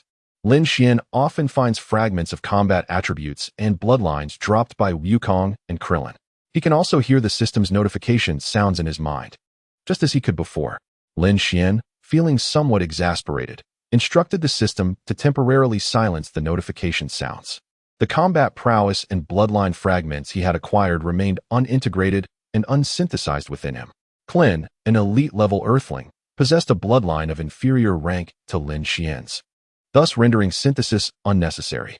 Furthermore, even if Klin's bloodline surpassed Lin Xian's, he would still refrain from merging with it. Not only could Lin Xian enhance his own bloodline, but the thought of becoming a noseless entity, akin to Klin, was utterly unacceptable to him. During the period when Lin Xian and his companions were tilling the land, Master Rashi leisurely smoked his pipe, exhaling plumes of smoke. Once Lin Xian and his companions had completed their labor, Master Rashi rose and stowed away his pipe. Emerging from the field, Goku, panting with exhaustion, exclaimed, "We finally finished." Klin, surveying his swollen hands, grimaced and remarked, "My hands are all swollen." Lin Xian was merely a little dirty, and nothing else was amiss. While tilling the land, he had restrained most of his strength, refraining from exerting himself fully. Otherwise, with his combat prowess, he could have swiftly plowed the entire field single-handedly, rendering Goku and Krillin's training unnecessary. The turtle hermit was quite pleased with this. After all this time, breakfast had been delayed. Starting tomorrow, the area of cultivation would gradually expand, and they must hasten their pace. This admonition was directed towards Goku and Krillin. After completing their morning training, it was time to have breakfast. Concerned that Lan Chi, or the golden-haired Lan Chi, had not reverted, the turtle hermit chose not to take Lin Xian and the others back home, but rather led them to a restaurant. Prior to this, Lin Xian had utilized flowing water to cleanse himself thoroughly and had produced some water for Goku and Krillin to wash their faces and hands. Notably, the restaurant the turtle hermit brought them to was the same one where Lin Xian and his friends had dined on the previous night. The restaurant owner recognized Lin Xian, Goku, and Krillin at a glance. The trio, each distinctive in their own right, accompanied by the stunning Lan Chi, had made a memorable impression on the owner. "Ah, it's you. What would you like to eat today?" The restaurant owner greeted Lin Xian and his companions warmly. Accompanying the turtle hermit, Krillin felt quite anxious, as the turtle hermit was still unaware of their late-night outing. He had previously told Goku that they hadn't tea at dinner, but rather a late-night snack. And they had not disobeyed Master Matato's words. A late-night snack and dinner were not the same meal. If Master Matato were to learn about their late-night excursion, he might even commend their cleverness. However, this was merely a ruse to placate the Navi Goku. Krillin genuinely feared that the restaurant owner would mention their previous visit. And indeed, his dread was realized. As for Lin Xian and Goku, one was unperturbed and indifferent to whether the turtle hermit would find out, while the other, in his innocence, believed Krillin's assertion that a late-night snack and dinner were distinct. "HM?" The restaurant owner's words caused the turtle hermit to furrow his brow, prompting him to inquire, "What do you mean by that? What do you mean they've been here before?" "Yes, they have," replied the restaurant owner. "These three little rascals were here the night before last, accompanied by a beautiful lady." "The night before last?" The turtle hermit's expression darkened significantly as he immediately recalled that it was the very night he had suffered from pufferfish poisoning. He had indulged a bit too much, falling asleep on the sofa after dinner, completely unaware that Lin Xian, Goku, and Krillin had ventured out for a meal. He had explicitly instructed Goku and Krillin not to have dinner, yet these two little rascals had disobeyed. The beautiful lady mentioned by the restaurant owner must have been Lan Chi. With this realization, the turtle hermit slammed his hand on the table and furiously questioned Lin Xian and the others. "Whose idea was it for you to go out for a meal the night before last?" "That night, I found myself unsated, so I brought along Lan Chi, Yukong, and Krillin to indulge in a late-night repast." Lin Xian spoke calmly, disregarding the expression on Master Rashi's face. He continued, "Krillin, why don't you share with the old man what transpired the night before last?" "Oh, certainly," Krillin replied, casting a cautious glance at Master Rashi before elaborating. "Master Wutian?" "It is as follows." Krillin did not shy away from the details, recounting their late-night outing in its entirety. "Humph," Master Rashi scoffed, initially berating Yukong and Krillin with his words, before turning to Lin Xian and declaring, "Since you are so generous, let today's meal be on you." Yukong and Krillin, upon hearing Lin Xian's offer, enthusiastically ordered whatever they desired, with Lin Xian affirming, "Today, it is indeed my treat." He then produced his super foldable phone. Master Rashi, feeling as though he had struck cotton, found himself at a loss for words. Upon learning that Lin Xian was footing the bill, Yukong and Krillin ordered liberally. The rigorous training involving milk delivery and tilling the earth had greatly drained their stamina, and seeing them eat so heartily, Master Rashi felt fortunate that Lin Xian was treating. Naturally, both Master Rashi and Lin Xian partook generously as well. With the enhancement of his bloodline and combat prowess, Lin Xian's appetite had significantly increased since his arrival in this world. As a being of royal earthling lineage, he could moderately regulate his consumption. A slight reduction left him unhungry, while indulging more did not leave him feeling overly full. Ultimately, as the meal concluded, Lin Xian presented the card Bulma had given him, which amounted to a staggering 150,000 for this one meal. One might wonder, is such an expenditure excessive? In the original narrative, following the 21st World Martial Arts Tournament, Master Roshi invited Goku to dine, and Goku, on his own, consumed a staggering 50 servings, equivalent to the meals meant for 50 individuals, depleting the restaurant's entire supply, yet only managing to feel somewhat satiated. Master Roshi expended 480,000 zeni, while he, under the alias of Chung Long, secured the championship title of the tournament, only to have the subsequent prize money of 500,000 zeni vanish in the wake of Goku's voracious appetite. Master Roshi, however, seemed to lack foresight. Prior to the commencement of the 22nd World Martial Arts Tournament, he again invited Goku for a meal. The outcome of this meal left him unable to settle the bill, forcing him to request a temporary credit. In summary, daring to treat son Wukong, or rather, a scion, to a meal necessitates a well-padded wallet. After breakfast, the training resumed. The time from now until lunch was dedicated to reading and cultivating one's skills. In Master Roshi's words, a martial artist requires not only a robust physique but also a nimble mind. At noon, Lin Xian and the others dined with Master Roshi at the Kame House, where the golden-haired Lan Qi had reverted to her original blue-haired form. From 12:30 p.m. to 1:30 p.m., they enjoyed a siesta. Not far from the Kame House, nestled between several trees, Master Roshi had set up a few hammocks. Reclining in the hammock, he imparted to Lin Xian and the others, engage in exercise. Dedicate yourself to learning. Enjoy your play, savor your meals, and ensure ample rest. This embodies the essence of Kame School's training philosophy. Upon rising at 1:30 p.m., Master Roshi escorted Lin Xian, Goku, and Krillin to a construction site on the island, instructing them to labor there. He remarked, engage in work at the site, while sweating. You can build muscle and earn some money. It was evident that Master Roshi sought to have Lin Xian and the others contribute to his finances. Viewed from a previous life's perspective, supporting Goku, Krillin, and Lan Qi was no small feat financially. Fortunately, with Lin Xian's presence, Master Roshi's expenses were alleviated, as exemplified by the morning meal. Nonetheless, Master Roshi seemed exceptionally adept at generating income. In addition to bringing Lin Xian, Goku, and Krillin to work at the construction site, he undoubtedly earned money from his morning milk deliveries. As for Lin Xian and the others tilling the land, today's labor was unpaid. It remained uncertain whether Master Roshi would impose charges for future agricultural work to profit further. Master Roshi engaged in discussions with the foreman at the construction site. Observing that Lin Xian, Goku, and Krillin were merely children, each smaller than the last, the foreman frowned, suspecting Master Roshi was jesting. In the foreman's eyes, disbursing a wage to Lin Xian, Goku, and Krillin seemed excessive, given the labor here was arduous, and the three children could scarcely contribute meaningfully. However, when Lin Xian, Goku, and Krillin, under Master Roshi's guidance, picked up tools and began to work, both the workers and the foreman were left astounded. Goku and Krillin together accomplished the labor of several workers, showcasing their extraordinary prowess. Lin Xian is even more extraordinary. A single individual can match the strength of 10. And this is merely the result of his restrained prowess. I shall offer those two children 5 wages. No, I shall provide 6.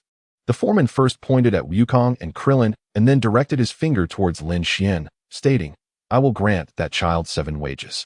Lin Xian, Wukong, and Krillin shared a total of 13 portions of wages, eliciting a satisfied smile from Master Roshi.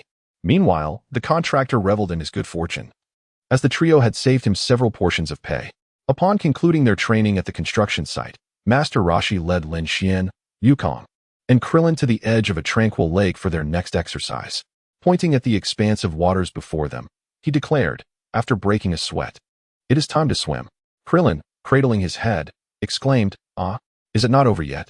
Of course not, Master Roshi replied with an air of inevitability. Wukong, growing impatient, urged, Grandpa, what good is this? Teach us some real skills. Bah! Master Roshi reprimanded Wukong. You insolent little brat dare to speak so disrespectfully. You have yet to hone your physical strength and already seek true mastery. At this juncture, Master Roshi turned and, with his cane, pointed at a massive boulder nearby. He addressed Wukong and Krillin, saying, excluding Lin Xian, the moment you two are capable of moving this stone, I shall impart to you the true skills. That's impossible. Who could possibly move such a large rock? Krillin instinctively retorted. However, as soon as the words left his lips, he thought of Lin Xian, who, despite being younger, compelled him to refer to him as elder brother. Surely, he could shift the boulder. Observing Master Roshi, Krillin's statement served as encouragement, prompting the master to chuckle and ask, "Unable to push it?" With that, Master Roshi approached the great stone and began to push. To their astonishment, he managed to move it. Did you see that?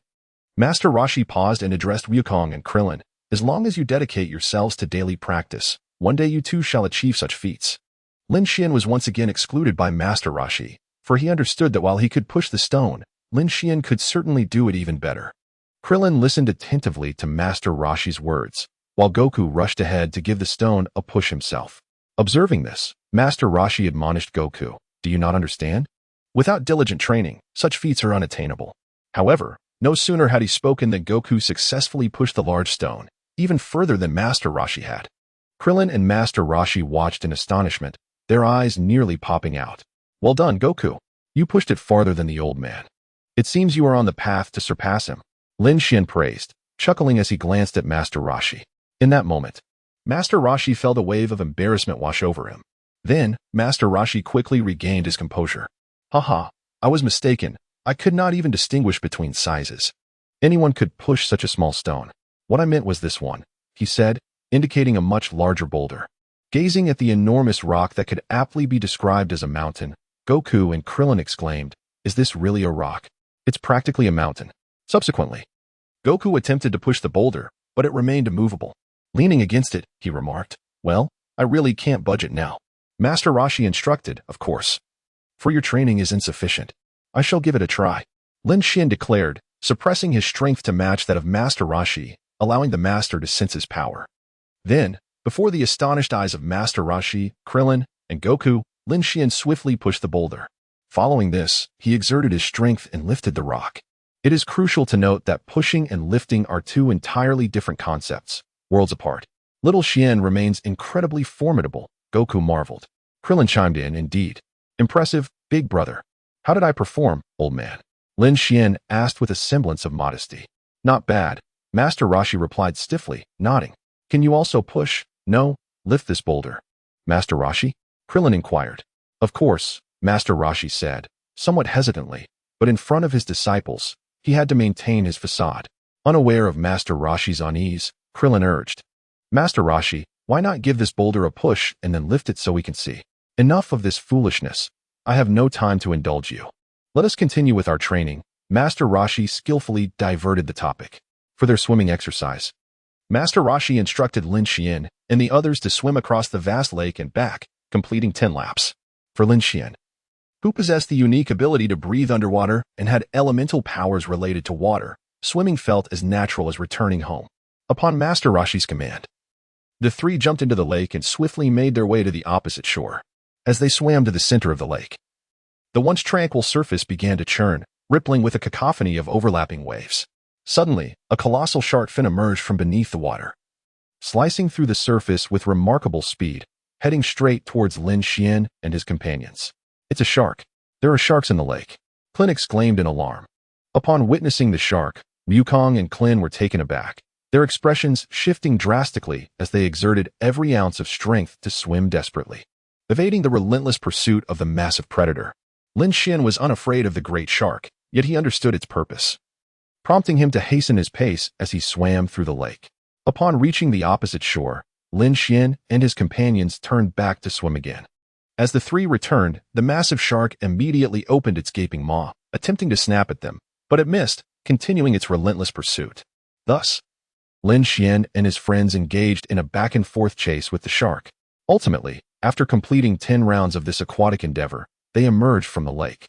The relentless chase had left Wukong and Klin in a state of disarray, resembling drenched chickens. Once they had donned their garments, Master Roshi addressed them, saying, "Very well. Let's proceed to the next training." Following this, they embarked on the exercise of evading bees, which Master Roshi referred to as a training regimen aimed at honing reflexes. Lin Xian, along with 2 companions, found themselves bound by ropes, confined within a certain area to evade a swarm of bees. Aside from Lin Xian, Wukong and Krillin suffered numerous stings. During this ordeal, Lin Xian cleverly diverted the bees, employing elemental techniques to lead a portion of them to sting Master Rashi, who was hiding among the grass, trees, and stones. Consequently, Master Rashi ended up with several welts on his head. Once the bee evasion training concluded, Wukong and Krillin's day of practice came to an end, while Lin Xian completed his warm-up and prepared to commence his genuine training. Master Rashi, observing the swollen heads of Wukong and Krillin, remarked, "Excellent work, you two. Your training for today is complete." Krillin inquired, "Master Rashi, must we engage in such training every day?" To which Master Rashi replied, "Of course, today was relatively mild." He then produced 3 turtle shells, adding, "Tomorrow, you shall undergo the same training, but this time, you will carry these 20-kilogram turtle shells on your backs." Lin Xian and his companions took the turtle shell handed to them by Master Rashi. Wukong and Krillin slung the exclusive turtle shell of the turtle school onto their backs. Feeling the weight of the shell, Lin Xian cast a disdainful glance at the turtle shell before tossing it aside and addressed Master Rashi, stating that carrying it was inauspicious. He confidently asserted that he possessed the capability to bear an additional burden of 20 kilograms. As his words resonated, various metallic adornments manifested upon him, including metallic wrist guards, ankle cuffs, and a vest, collectively weighing precisely 20 kilograms. Observing this, Master Rashi felt a sense of helplessness. Carrying the turtle shell was a long-standing tradition of their turtle school, and Lin Xian's disregard for such customs left him exasperated. Had he been capable of besting Lin Xian, Master Rashi would have eagerly imparted a lesson on the virtues of obedience. He remarked, "Since you refuse to carry the 20-kilogram shell, I shall increase your metallic burden to 100 kilograms. For you, 100 kilograms should be a trivial challenge." Indeed, as Master Rashi had stated, Lin Xian readily agreed and allowed the weight of the heavy metals to escalate to 100 kilograms. Subsequently, Master Rashi commenced one-on-one instruction for Lin Xian. Meanwhile, Goku and Krillin dedicated themselves to practicing the 6 techniques of martial arts. As for the breath of the sun, they had mastered it the previous day and were now honing their skills, even while studying and napping, drawing upon the solar energy surrounding them. However, their divided focus yielded disparate results. Krillin's progress was minimal compared to the substantial gains made by Goku, a scion who excelled far beyond his companion. As time unfolded, under Master Rashi's tutelage, both Goku and Krillin persevered in their rigorous training, aspiring toward the ultimate martial arts tournament. Their daily meals were wholly managed by Launch, who, through the course of their arduous training, gradually became familiar with the group, shedding her previously combative demeanor.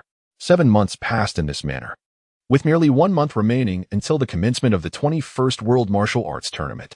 During this period, Lin Xian frequently visited Bulma and Yamcha, ensuring to connect with them daily through his super-foldable phone and golden communicator. The Doraemon anime and its iconic bamboo copter had surged in popularity, bringing Lin Xian considerable fortune. Nowadays, one could witness individuals soaring through the air with bamboo copters in populated areas. Additionally, the mass-produced standard version of the air cannon was available, matching the power seen in the comics. Other gadgets from Doraemon included the creation of the rice balls from Momotaro, capable of taming fierce beasts and satiating hunger, super gloves that enhanced strength, a translating jelly that comprehended various languages, and a shrinking lamp that reduced size upon exposure. With the exception of the specialized shrinking lamp, the other gadgets were also being mass-produced for sale, although their sales figures temporarily lagged behind those of the Doraemon manga and bamboo copter.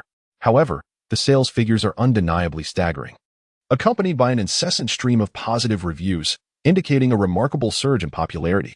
The Momotaro rice balls have become an essential tool for Earthlings in taming formidable creatures such as dinosaurs and saber-toothed tigers.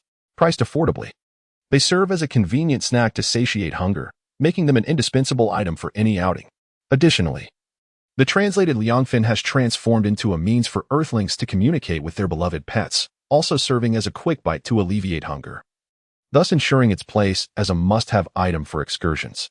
The repurchase rate of these 2 items far surpasses that of other tools, primarily due to their economical pricing. Following the success of the Universal Capsule, the esteemed name of Dr. Brief, its founder, has once again gained immense popularity on Earth. Lin Xian has chosen to conceal his intentions, and Bulma has willingly accompanied him, remaining unknown to the outside world. Aside from the tools, the beloved blue cat from Doraemon, known as Doraemon himself, has already been perfectly replicated in a one-to-one manner, exhibiting an impeccable personality. He delights in consuming dorayaki and harbors a fear of mice. Currently, this blue cat resides within the Capsule Corporation at Bulma's home.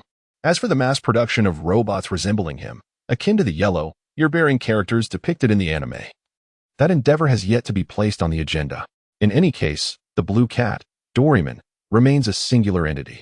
Additionally, it is worth noting that Lin Xian has recently celebrated a birthday, and he is now 9 years old. On Lin Xian's birthday, he celebrated at Bulma's house. Holding the remnants of the cake, he returned to Kame House at midnight, where Goku, Launch, Master Roshi, and Krillin organized another birthday celebration for him. 7 months later, Lin Xian's attributes underwent a remarkable transformation. Host, Lin Xian Combat Power, 360 Bloodline. Earthling, Royal Grade, Superpower, Handshake Transformation into Carrot Special Abilities, Aquatic Breathing, Max Power, Aura Perception. Transformation Technique, Levitation, 850 times Strength, Life Restoration, Hypnosis Creative Technique Ability, 6 Styles of Body Technique, Minor Achievement, Breath of the Sun. 7 Styles of Fist Technique, Minor Achievement, Techniques, Rock Paper Scissors, Grandmaster, Wolf Fong Fist, Mastery, Kamehameha, Minor Achievement, Shadow Clone Fist, Minor Achievement, Drunken Fist, Mastery. Universal Shocking Palm, Mastery. Lin Xian elevated his bloodline to Royal Grade. The additional special ability of Hypnosis was learned from Master Roshi. The Breath of the Sun, originally intended for the Special Abilities section, was categorized under the new Creative Ability section. The 7 Styles of Fist Technique were also inspired by anime from Lin Xian's previous life. 7 Styles of Fist Technique. First style, Soft Fist, infuses 1's energy into the enemy, damaging their internal organs and meridians, obstructing their internal energy to a certain extent. Second style, North Star Divine Fist, a lethal assassination technique that destroys the opponent's internal organs from within. Those struck will suffer greatly but will not die instantly. Third style, Flowing Rock Smash Fist, smoothly deflects and rebounds the enemy's attacks, delivering a decisive blow at the opportune moment, serving as a defensive technique. Fourth style, Whirlwind Iron Slash Fist, a sharp and powerful technique that retains agility, slicing through enemies with the speed of a whirlwind. Its incredible speed and strength can shatter foes with a mere wave of the fist from afar.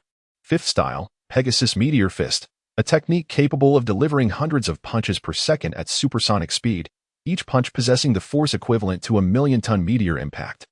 The punch speed exceeds the speed of sound, causing enemies to first feel the shockwave before hearing the sound, making it unavoidable. Its power and speed vary according to the user's strength, reaching up to 100 million punches per second at light speed, each capable of shattering planets, and potentially surpassing light speed at a higher realm. Sixth style, Diamond Star Fist. As beautiful as snowflakes and stars, this technique releases pure white snow that freezes everything, with the lowest attainable temperature being absolute zero. Seventh style, Phoenix Illusion Fist, capable of destroying the opponent's mental will and attacking their nervous system. It amplifies their deepest fears by dozens of times, unleashing terrifying illusions. In addition, one can perceive the concealed secrets of their adversaries. The 7 forms of fistmanship are as follows. The first form, the Gentle Fist, draws its inspiration from the renowned series Naruto. The second form, the North Star Fist, is inspired by the eponymous anime Fist of the North Star. The third form, the Flowing Rock Shattering Fist, and the fourth form, the Whirlwind Iron Cut Fist, are influenced by One Punch Man. The fifth form, the Pegasus Meteor Fist, the sixth form, the Diamond Star Fist, and the seventh form, the Phoenix Illusion Demon Fist, find their muse in the legendary series Saint Seiya. The Gentle Fist is a treasured martial art of the Hyuga clan from the village of the Hidden Leaf in the Land of Fire, and its true potency can only be unleashed when combined with the clan's bloodline limit, the Byakugan. Lin Xian does not require the Byakugan, nor does his creation of the soft fist necessitate it. The most profound impression that the Big Dipper Fist leaves on Lin Xian is encapsulated in the iconic line delivered by the protagonist Kinjiro, "You are already dead." The creators of the Flowing Stone Shattering Fist and the Whirlwind Slashing Iron Fist in One Punch Man are the brothers Banggu and Bangpu, 2 elderly gentlemen, with Banggu being the younger sibling and Bangpu the elder. The renowned Pegasus Meteor Fist and the Diamond Star Fist from Saint Seiya are as straightforward for Lin Xian, who possesses elemental transformation abilities such as Radiance, Freezing, and Snow Chill, as if they were handed to him freely. The creation of the Phoenix Mirage Fist proved to be a tad more challenging, as it required Lin Xian's bloodline to ascend to the royal level. In essence, without exception, Lin Xian's inspiration stems from the renowned martial arts featured in his previous life's anime. Even though he has not watched most of these series in their entirety, their illustrious names are familiar to him. The attribute page lists techniques such as the Phantom Fist, Drunken Fist, and the World-Shocking Palm, which, akin to the special ability of hypnosis, were all learned by Lin Xian from Master Rashi. To be precise, he assimilated these techniques while simultaneously gathering fragments of their attributes, blending learning and collection together. Aside from the 7 styles of martial arts he has created, Lin Xian also possesses skills like the Guessing Fist, Wolf Fang Fist, Phantom Fist, and Drunken Fist. At Master Rashi's, aside from sealing techniques like the Mafuba, there is little left for him to impart. Today, Lin Xian intends to visit Bulma's residence. On the outskirts of West City, Lin Xian sensed something peculiar and followed the feeling, discovering an entity reminiscent of a black hole, yet far more terrifying, instilling a sense of danger within him. If this presence were a true black hole, Lin Xian, with his ability to elementalize into darkness, would have recognized it at a glance. System, what is this? Lin Xian inquired within his mind. This is a superdimensional tunnel leading to another world. A superdimensional tunnel? Lin Xian's expression transformed to one of astonishment. What is the meaning of this? Does the Dragon Ball world connect to the myriad realms of novels? Or are other anime worlds linked through this superdimensional tunnel to invade our Dragon Ball world? Lin Xian pondered further in his mind. Regarding the potential invasion of the Dragon Ball world by other realms, Lin Xian felt no apprehension. Rather, he harbored a sense of anticipation. He was well aware of the depths of this world, with its 12 universes and countless parallel timelines. Those who dared to act recklessly here would find even the most powerful beings, like the saints of primordial chaos, unable to escape its grasp. Host, do not overthink this. This world will not connect to the myriad realms you envision. The superdimensional tunnel indeed leads to another world, but it has appeared in the original work. Upon hearing the system's words, Lin Xian was reminded of his previous life. He recalled watching the collaborative animations of Dragon Ball, Food Wars, and One Piece, and he had even made some remarks about them. In the face of Luffy and the denizens of the Food Wars world, Goku had not only transformed into a Super Saiyan, but had also ascended to Super Saiyan 3. However, this did not secure him a decisive victory, as the battles were fiercely contested. Additionally, there existed a crossover manga between Dragon Ball and One Piece, albeit consisting of just one chapter, wherein Goku and Luffy were paired, as were Bulma and Nami, Piccolo and Zoro, Master Roshi and Sanji, as well as Pilaf and Buggy. System, does this extra-dimensional tunnel connect to the world of One Piece, or the realm of Food Wars? The host seemed to recall. This extra-dimensional tunnel had formed naturally, devoid of any human influence. It connected to the world of One Piece, though it was not yet fully established.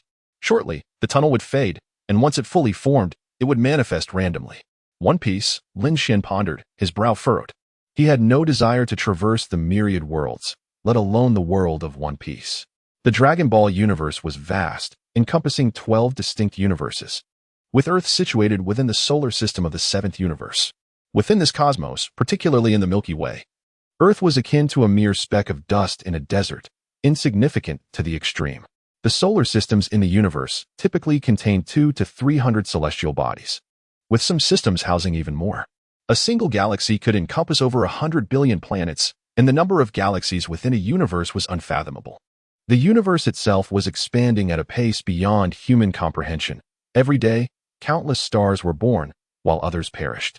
In the Dragon Ball anime, the 12 universes were likened to 12 glass beads, and although there were planets with civilizations, they did not reveal much, giving the impression that the universe was small. In reality, the universe is boundlessly vast, resembling a grand glass orb, with its inner space perpetually expanding. Entities capable of obliterating a universe possess energies that the cosmos cannot withstand, leading to instantaneous or rapid destruction. If the energy that annihilates a universe propagates at a certain speed, one might as well resign to slumber if they wish to destroy the entire universe, for their destructive velocity would pale in comparison to the universe's rate of expansion. Even in death, they would not witness the universe's demise. Given the enormity of a single universe, one can only imagine the vastness of 12 universes compounded by countless parallel timelines. Lin Xian speculated on how long it would take to explore them all. What exists in other worlds may also exist in this one, even if it does not. There are still numerous levels of Dragon Balls available, Particularly noteworthy are the Super Dragon Balls. A single wish can restore the 7 universes that Zeno had erased during the Tournament of Power, even reviving the 6 universes that had been obliterated long ago. This equates to simultaneously creating 7 or even 13 universes. With the Super Dragon Balls at one's disposal, what is truly unattainable? Unless a wish exceeds the capabilities of the creator, the Dragon Godzilla. The Dragon Godzilla, whose Super Dragon Balls can resurrect 7 universes in one go, commands such reverence from both gods of destruction and angels, raising questions about the sheer terror of his power. In the myriad realms composed of novels and anime that Lin Xian had perused in his previous life, few could stand shoulder to shoulder with the Dragon God. Beyond the world of Dragon Ball, the venerable Hongjun, transcendent of the heavenly Tao, is one such figure. The origins of the Hongwang narrative stem from the principle that Buddha is the Tao. Panga, the primordial being, forged the cosmos, while the 6 saints entrusted their primordial spirits to the heavenly Tao, which embodies the laws of the universe. The Hongwang continent is a vast expanse within the cosmos, and the Hongwang universe itself encompasses star systems. The Buddhist concept of the 3,000 Buddha realms refers to the star systems beyond the Hongwang continent. In the Hongwang world, there exists a notion of myriad realms, distinct from fiction. The universe is an eternal entity, with a star system representing the Great Thousand World, a solar system embodying the Middle Thousand World, and a single planet signifying the Small Thousand World. The venerable Hongjun transcends the universe, placing him on par with the Omni-King of the Dragon Ball universe, alongside the Dragon God and the Grand Priest. As for who reigns supreme, Lin Xian remains uncertain. Lin Xian was reluctant to venture forth, or rather, he wished to avoid the world of One Piece altogether. He did not desire the 2 realms to converge through the transcendent dimensional tunnel, and there was another reason for his hesitance. This concern revolved around the 6 forms of body technique. It is widely acknowledged that Lin Xian did not develop the 6 forms by merely traversing into the One Piece universe and subsequently proclaiming its creation as his own. Instead, his ability to devise these techniques stemmed from his previous life, where he had watched the One Piece anime. However, merely having viewed the anime does not suffice. Even with an understanding of the principles behind the 6 forms, one must possess the requisite strength to execute them. Admittedly, the 6 forms are not particularly complex techniques. Otherwise, Lin Xian would not have been able to create them at such a low level of bloodline potency. Within the One Piece anime, these techniques are commonly referred to as the Marine 6 forms. Should Goku and his companions encounter individuals from the One Piece world, as depicted in the original narrative, and discuss the body techniques known as the Marine 6 forms, they would find that the Marine 6 forms have existed for countless years, while Lin Xian's version has been in existence for less than a year. Furthermore, with the names of the techniques being identical, what could he possibly say in response? Lin Xian's heart was consumed by a murderous intent, directed towards the world of One Piece, or more precisely, towards the universe of One Piece, where the narrative unfolds its tale of destruction. At that moment, a superdimensional tunnel, resembling a black hole, abruptly became transparent, revealing the opposing realm, shimmering like a luminous curtain. In Lin Xian's mind, he inquired, "System, what is happening?" Host, this is a normal phenomenon. The hyperdimensional tunnel is nearly complete, increasingly solidifying its connection to the world of One Piece. Aside from the inability to allow living entities to pass through, in just 2 minutes, the hyperdimensional tunnel will vanish. When it reappears, it will be fully formed. Is it only unable to permit living beings to pass? Lin Xian asked again. Can my attacks traverse the hyperdimensional tunnel and strike the One Piece world on the other side? Indeed, the system instantly grasped Lin Xian's thoughts. With a combat power of 360, even when augmented by explosive strength, it was still insufficient to obliterate a planet. Only 2 minutes remained. Otherwise, Lin Xian would have sought to amass a combat power of 10,000 to annihilate the world of marines and pirates on the other side. Through the transparent screen, Lin Xian beheld several familiar figures, characters he had encountered in his previous life while watching the One Piece anime.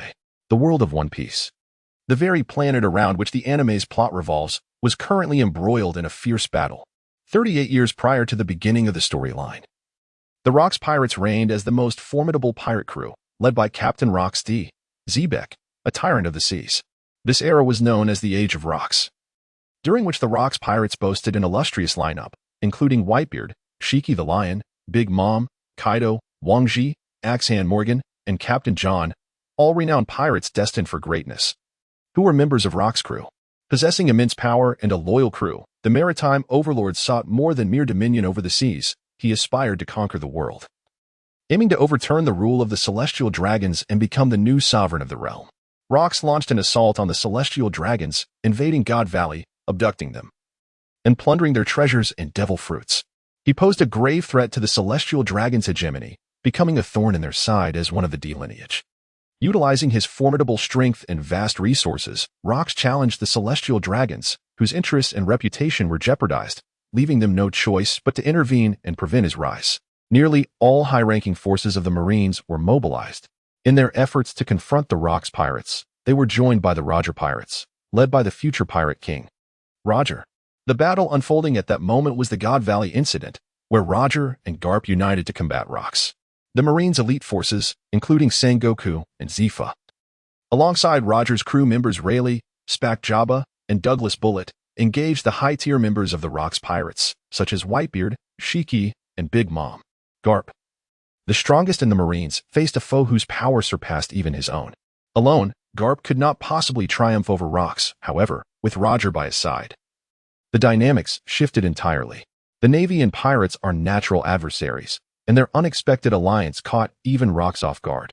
No matter how formidable Rox may be, he stood no chance against the combined forces of Garp and Roger.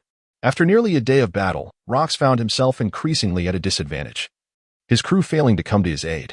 The internal discord within the Rox pirates was palpable. Each member harbored their own ulterior motives, lacking the unity necessary for mutual support.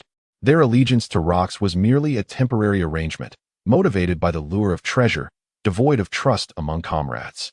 Should Rox falter, they would undoubtedly disperse, each seeking their own path. Meanwhile, Sengoku, engaged in combat with Whitebeard, noticed the transparent luminescence in the distance. He withdrew, creating space between himself and Whitebeard, furrowing his brow in contemplation. What on earth is that?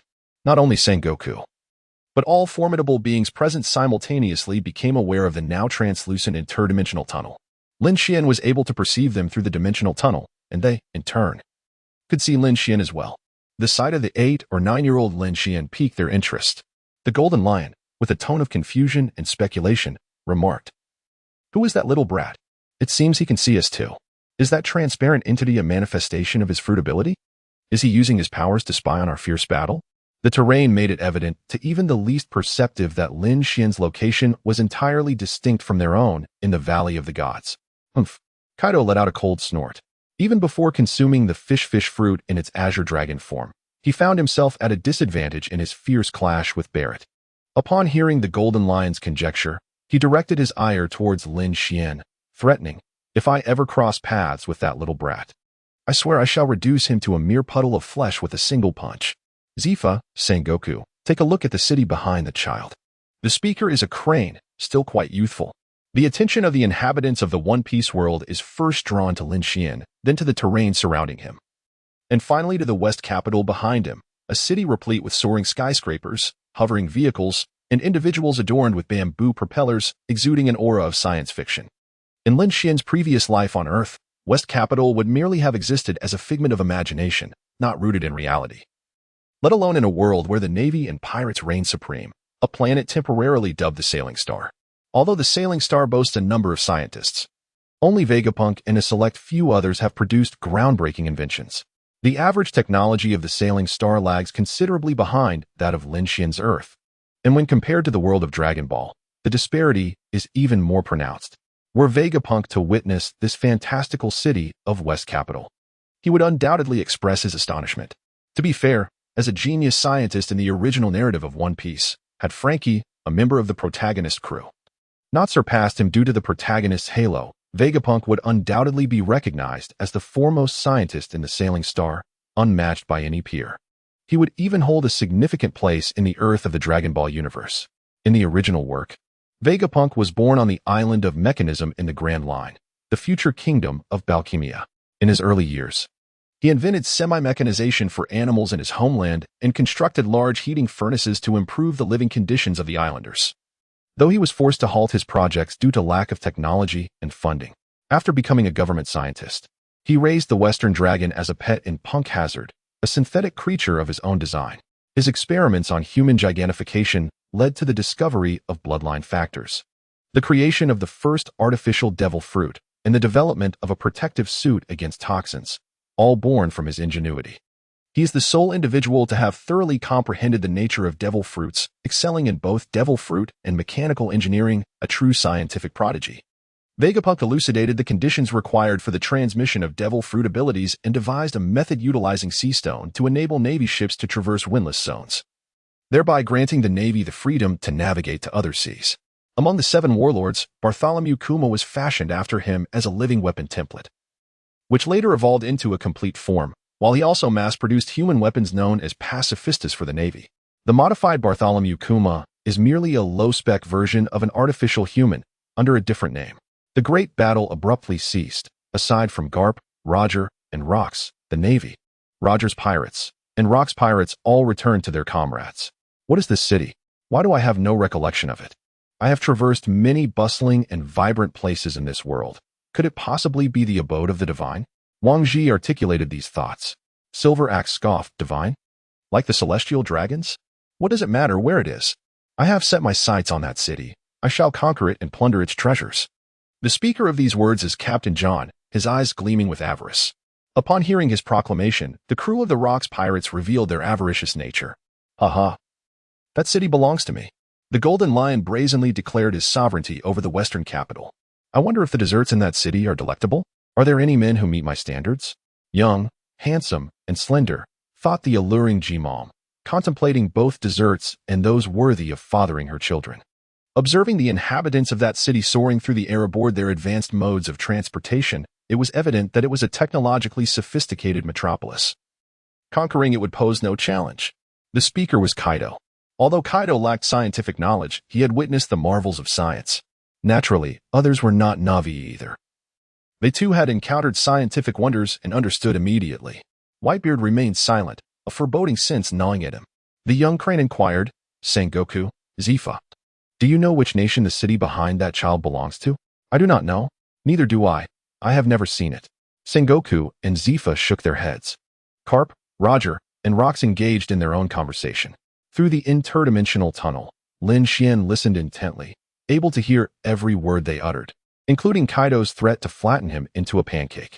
Ignorance breeds courage, he thought, aspiring to invade the Dragon Ball world.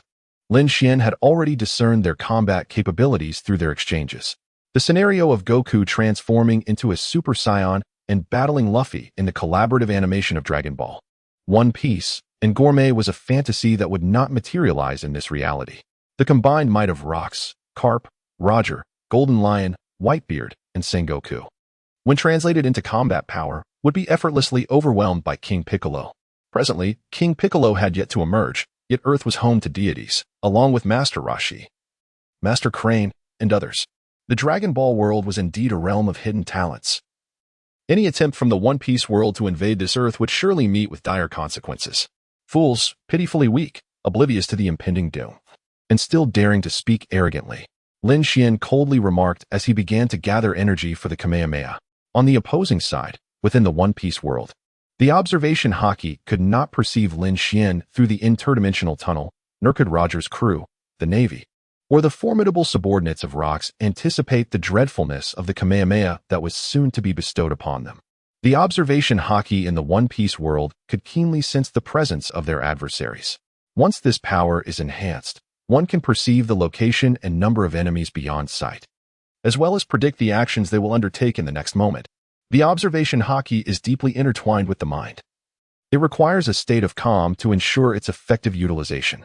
In moments of emotional turmoil or loss of reason, the use of observation Haki becomes impossible.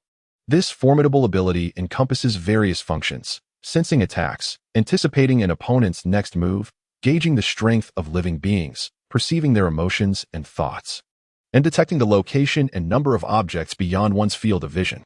These constitute the fundamental capabilities of observation Haki, with its range and intensity varying from individual to individual, and it can even extend to glimpsing the future, though achieving such a level is exceedingly challenging.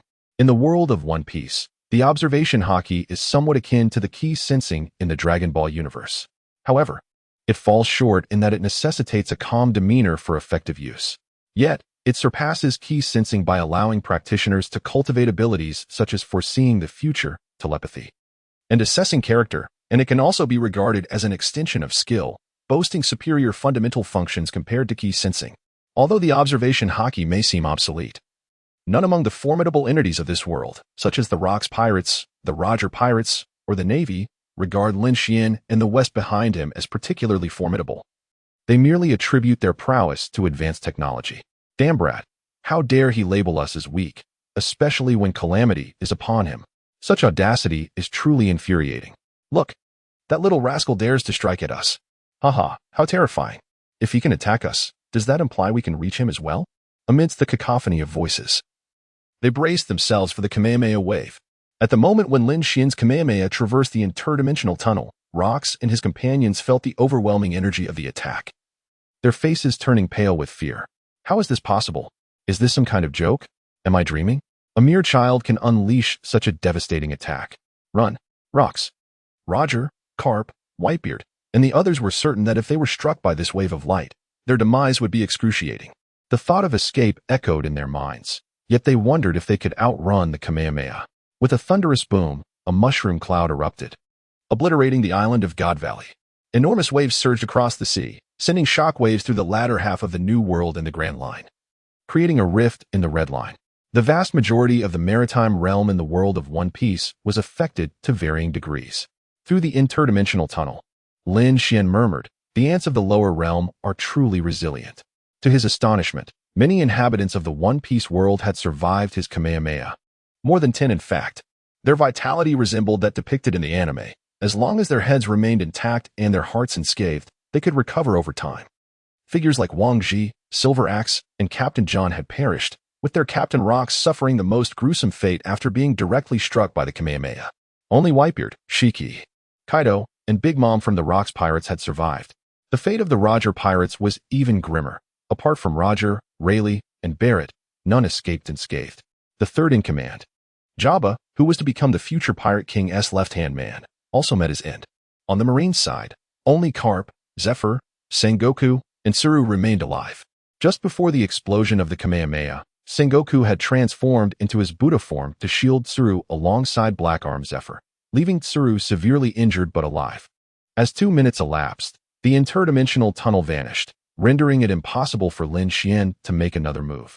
Among the surviving members of the One Piece world, Sengoku, Shiki, and others sighed in relief upon realizing that the terrifying child was no longer present.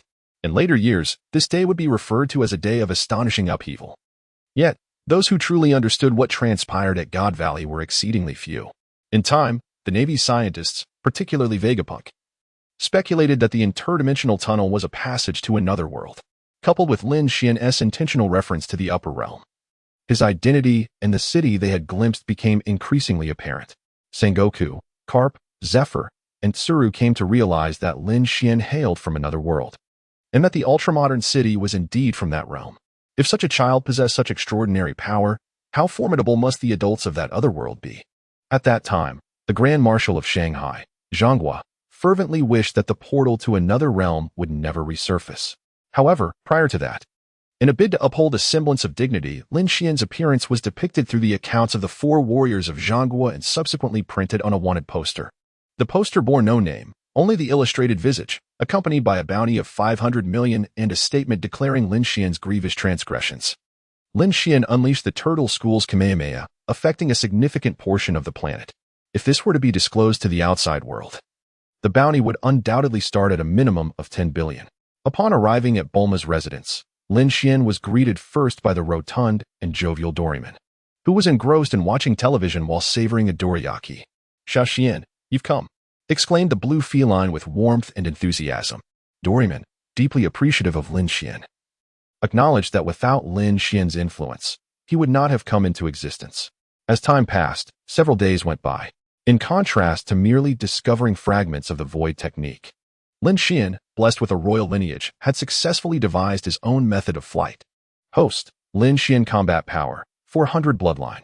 Earthling, Royal, Superpower, transforming a handshake into a carrot special abilities. Aquatic Respiration, Max Power, Aura Perception, Transformation Techniques, Levitation, 850 times Strength. life restoration, hypnosis technique creation ability, 6 styles of body art, minor completion, breath of the sun, 7 styles of fist, minor completion, flight techniques, rock paper scissors, master.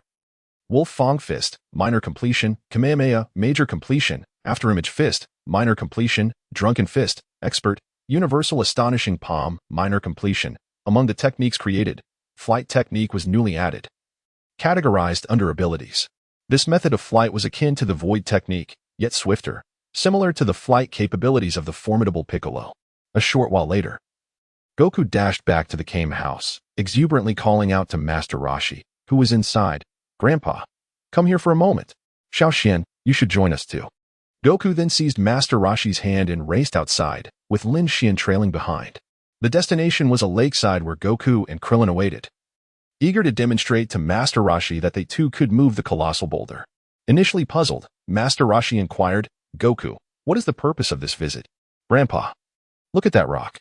Goku directed Master Roshi's gaze toward the boulder. "What about it?" Master Roshi still appeared confused. "Master, have you forgotten? You once told us that if we could move that boulder, you would teach us the real techniques." Krillin quickly clarified, noticing Master Roshi's forgetfulness. "Indeed, Grandpa, that is exactly what you said." Goku chimed in enthusiastically. "Grandpa, you can't go back on your word." Lin Xian interjected playfully from the side. He was well aware that Master Roshi had already imparted the fundamental teachings of the Kame school to Goku and Krillin, and should he teach them further, it would involve the afterimage fist and the universal astonishing palm, with Krillin still untrained in the Kamehameha. "Enough of your chatter," Master Roshi shot Lin Xian a glare, although it was laced with a hint of reproach. Turning back, he noticed Goku stepping forward, taking a deep breath as he fixed his gaze upon the imposing boulder. With both hands pressed firmly against the rock, eyes wide open and teeth clenched, a low growl escaped his lips as the muscles in his small arms surged with power. The rocky mountain, urged by Wukong's strength, began to move forward with each of his steps, the rock dragging along the earth. With a determined effort, Wukong propelled the boulder several meters before finally coming to a halt, leaving Master Roshi, who had been watching in utter astonishment. Initially, he had merely spoken in jest, never anticipating that alongside the prodigious Lin Xian, Wukong would also be capable of moving this enormous stone. Though far less impressive than Lin Xian's earlier feat of lifting the mountain, it was nonetheless an admirable accomplishment. "It's my turn now," Krillin stated as he approached the stone. He too managed to push the mountain, and while his performance did not match Wukong's, it was commendable in its own right. "Master, we have both succeeded. Now can you teach us the true art?" Wukong exclaimed, brimming with excitement and anticipation. Master Roshi wiped the cold sweat from his brow and replied, "In truth, there is little left for me to teach you. Over these past 7 months of training, you have unknowingly grasped the essence of the Turtle School. Your perception, martial skills, physical prowess, and intellect have all undergone significant refinement. The true path of martial arts lies in connecting and utilizing these strengths. You must apply what you have learned, think for yourselves, and ponder deeply." Wukong inquired, "But the essence of martial arts is not merely to defeat others, but to transcend oneself. Therefore, you must forge your own techniques and pursue your martial path, fighting in your own unique way." The Turtle Sage interrupted Goku, expressing his thoughts. In the original narrative, the Turtle Sage's techniques, namely the Turtle School's Kamehameha and the afterimage technique, were self-taught by Goku and Krillin during the martial arts tournament, rather than being imparted directly by the Turtle Sage. Moreover, Krillin eventually devised his own techniques, with his original move, the explosive wave, demonstrating considerable power. However, his most distinguished creation is the Keyblade, a formidable weapon capable of inflicting damage on opponents regardless of their strength, severing the tail of the giant ape Gohan and previously slicing through Frieza's tail on Namek. As the Dragon Ball Super storyline progresses, Krillin experiences a significant enhancement in his abilities during the Tournament of Power, achieving a state known as the No-Self Realm, where he harmonizes his ki and inner self, free from fear and self-doubt. This state allows for unrestrained movement, embodying a mindset of clarity and intention. His thoughts become as light as air, enabling him to manifest his deepest desires with unwavering focus. The principle of simplicity and resilience leads him to transcend limits, achieving a pinnacle of mastery over his key techniques and, consequently, elevating his strength. Regardless of the circumstances, Krillin has forged his own path. As a human from Earth, Lin Xian should also be able to attain the no-self state. Goku, too, has ventured down his own unique path, exemplified by his iconic Dragon Fist.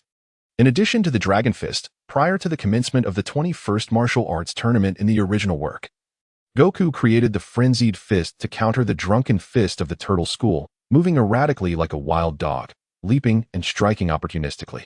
He also developed the Monkey Fist, a martial art inspired by the movements and postures of monkeys, as well as the Spinning Top Fist, which spins at high speeds to launch opponents away.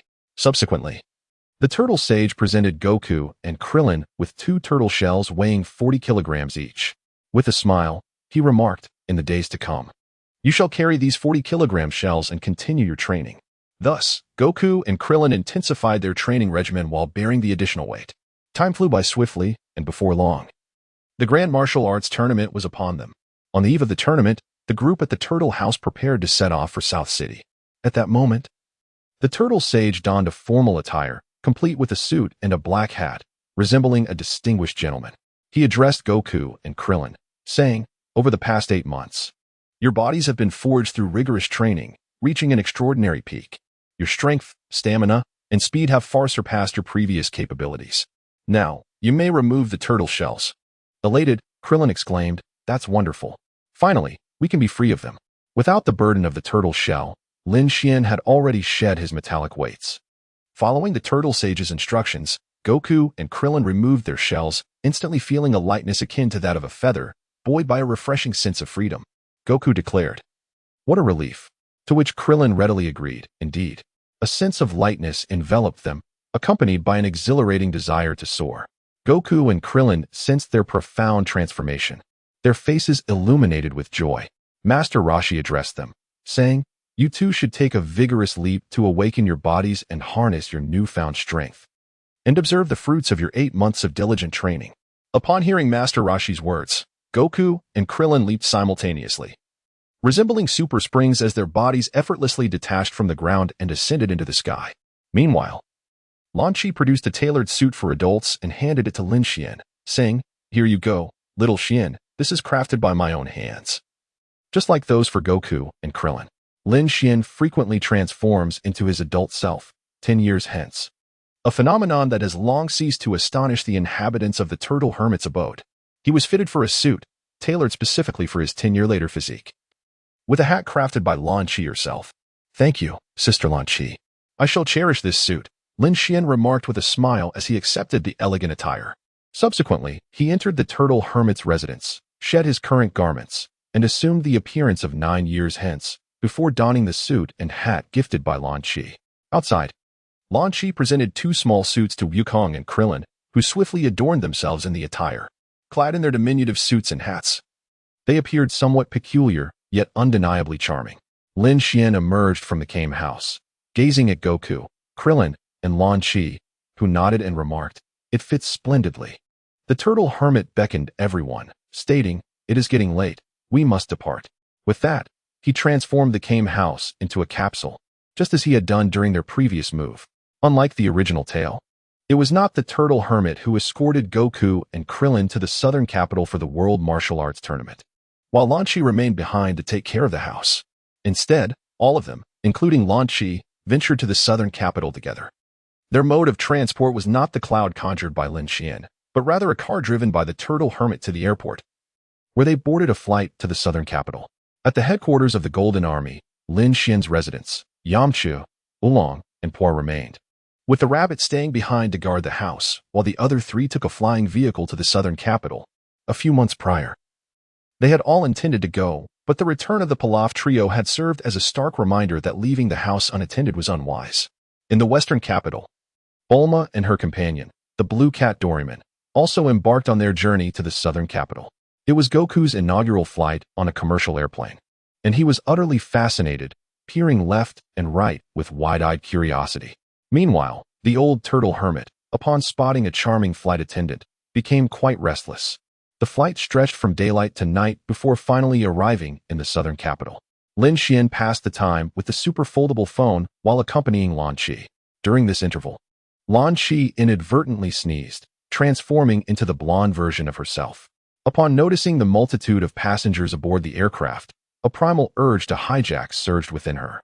Fortunately, Lin Xian managed to soothe her, restoring her to her blue-haired self. Otherwise, the passengers would have been engulfed in sheer terror. Though the blonde Lan Qi had already befriended Lin Xian, Yukong, Krillin, and Master Rashi. One must remember that allowing a wolf to enter a flock of sheep while forbidding it from feasting upon them is a precarious endeavor. Even a compliant wolf cannot resist salivating at the sight of its prey. In Lan Qi's eyes, the passengers on the plane resembled plump sheep. And despite her awareness that Lin Xian was not in want of wealth, she found herself unable to suppress her cravings. The night in South City was resplendent and dazzling, adorned with the vibrant hues of neon lights. The streets bustled with an incessant flow of pedestrians, many donning bamboo dragonflies as they soared above. Had the distance not been so vast, Lin Xian, Yukong, Krillin, Lan Qi, and Master Rashi would surely have chosen to wear bamboo dragonflies and fly to South City. Among the 43 cities on Earth, West City and East City stand as the most prosperous, with South City ranking third. Upon their arrival in the southern city, Lin Xian and his companions found themselves captivated by the vibrant surroundings. Yukong, with his bright eyes, gazed around in awe, his excitement more pronounced than it had been aboard the airplane. Yukong, you might attract ridicule with such enthusiasm. Krillin gently tugged at his sleeve, urging him to maintain a semblance of decorum. No worries, Krillin, Yukong replied nonchalantly, embodying the essence of a rustic newcomer in the city. At that moment, Lin Xian addressed Yukong, Krillin, Master Rashi, and Lan Qi, saying, I've just been in touch with Bulma. She has reserved a restaurant in the southern city. Once we register and meet up with Yamcha and the others, we shall dine with her, followed by a leisurely exploration of the city. Feel free to indulge in any purchases that catch your eye. After our outing, we can find a bar to sing, and ultimately, we will retire to a 5-star hotel for the night. I shall cover all expenses for this evening. My dear boy, I shan't keep a record of the costs. Master Rashi mused, aware of the delightful company often found in bars. The thought sent a thrill through him. Splendid. Long live the big brother. Krillin echoed the sentiment, bouncing with excitement. Speaking of dinner, my stomach is already growling at the thought. Yukong chimed in, his mind solely focused on the forthcoming meal, much like Master Rashi. I truly appreciate your generosity, Lin Xian, Lan Qi added, her demeanor composed yet joyful, as she smiled and expressed her gratitude. Subsequently, the 5 of them hailed 2 taxis and arrived at the registration point for the martial arts tournament, where an imposing venue lay before them. A person in charge of registrations was calling out, those wishing to register, please hurry. The deadline is midnight tonight. Do not delay. Lin Xian registered with a spirit focused on participation. Given his prowess, competing in the Grand Martial Arts Tournament would be akin to a child's play for him. With victory assuredly in his grasp, Yukong and Krillin, being quite young, were met with skeptical glances from the officials in charge of registration. It was Master Rashi who interceded on their behalf, ensuring their names were submitted. Meanwhile, Master Rashi discreetly registered under the name of Cheng Long. Lin Xian observed silently, choosing not to expose the truth. Just as they completed their registration, Yamcha, Oolong, and Puar approached them. Big brother, Goku, greeted Yamcha, Oolong, and Puar. At their utterance, all eyes in the vicinity turned towards Lin Xian and Goku. This attention was primarily due to the flamboyant attire of Yamcha and his companions. They were adorned in golden armor that commanded admiration wherever they went. Upon their entrance into the southern city, several foolish individuals had set their sights on Yamcha's dazzling armor, only to be swiftly dealt with. Yamcha, Oolong, and Puar were no ordinary beings. Attempting to rob them, even with firearms, would prove futile. It was previously mentioned that Yamcha's initial combat prowess in the original narrative, during the Raditz saga when the Scions arrived, was significant. However, the original text did not specify Yamcha's power level during his first participation in the martial arts tournament, which corresponds to the current 21st World Martial Arts Tournament. Nevertheless, through Krillin's records, one can infer Yamcha's combat strength at that time. He remarked that Krillin's chances of placing second were grim upon witnessing his prowess. Krillin's initial power level was 7, escalating to 60 by the 21st tournament. Yamcha's comment about the second place being in doubt suggests that his own power level was likely between 50 and 60.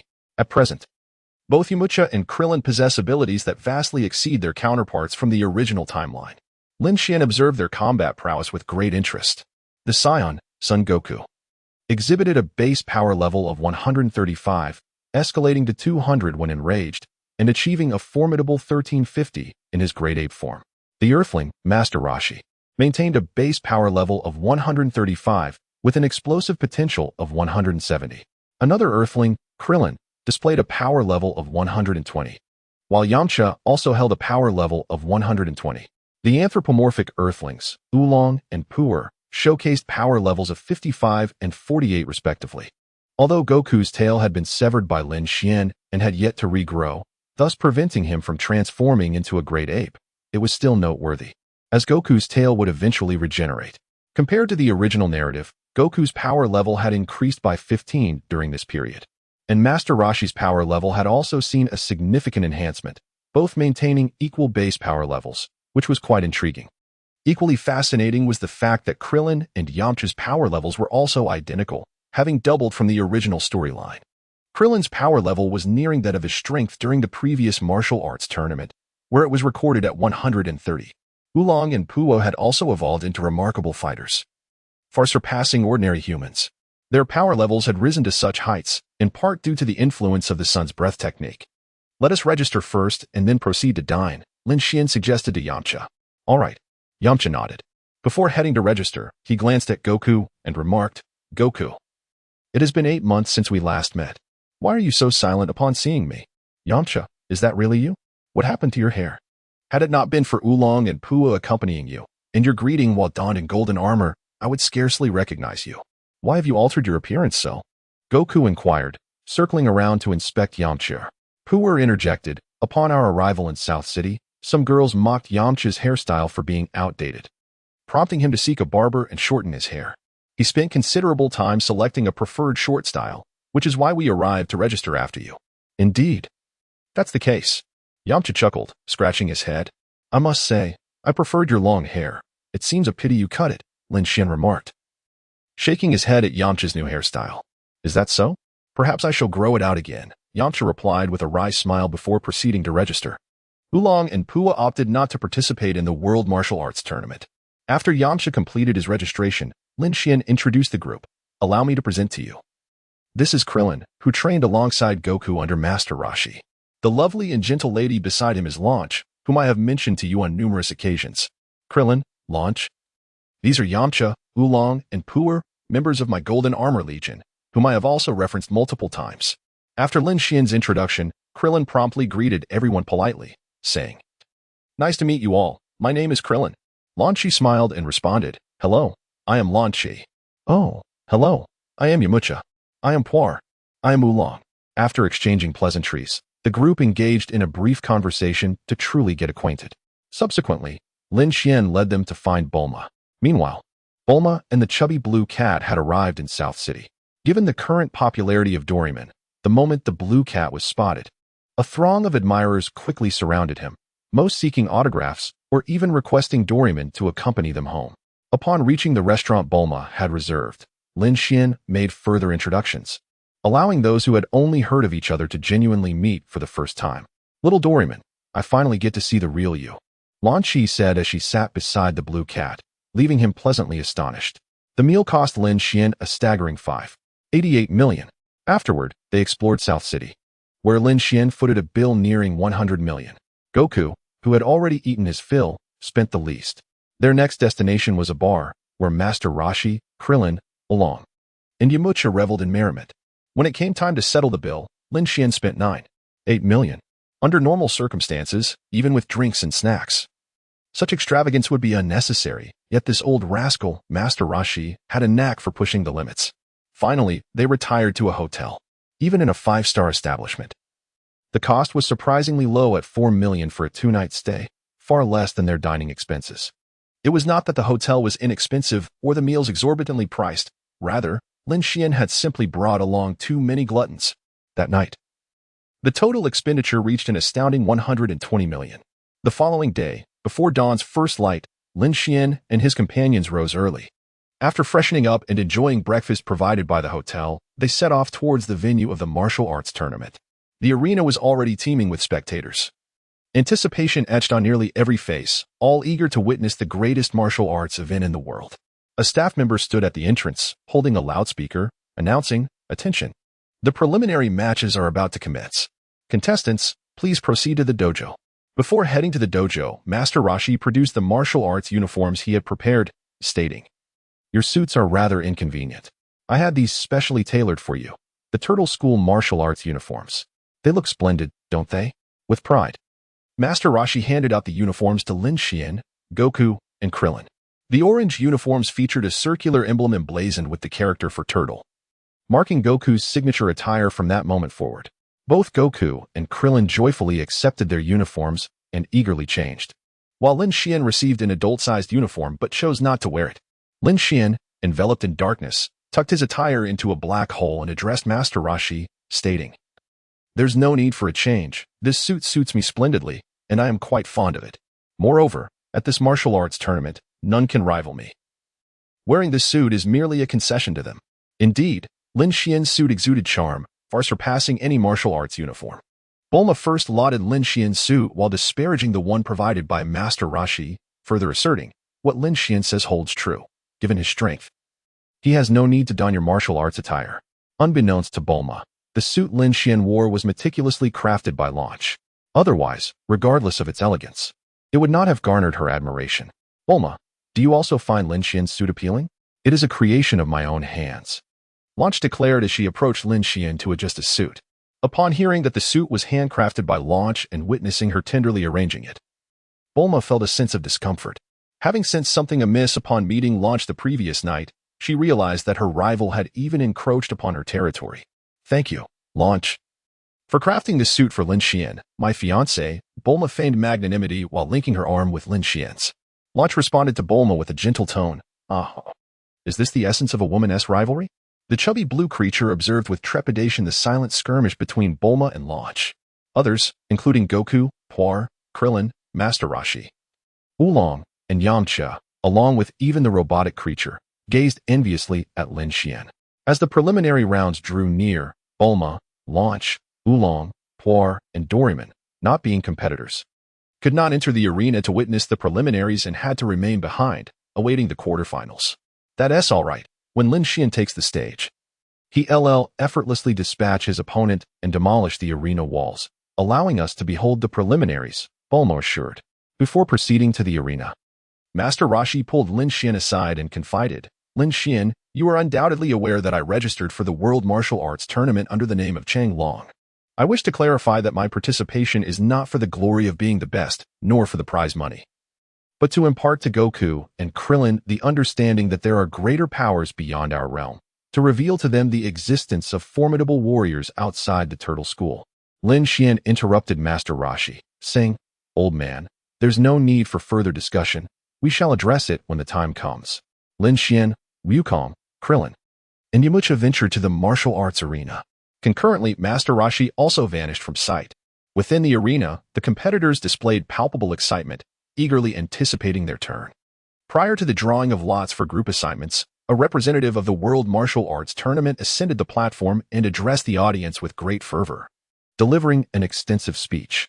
This tournament has attracted a total of 138 participants, hailing from various corners of the nation, or rather, the singular realm of Earth.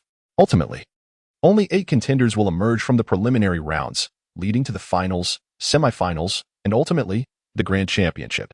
The preliminary rounds are divided into 4 regions, with each group yielding the last 2 victors who will advance to the top 8.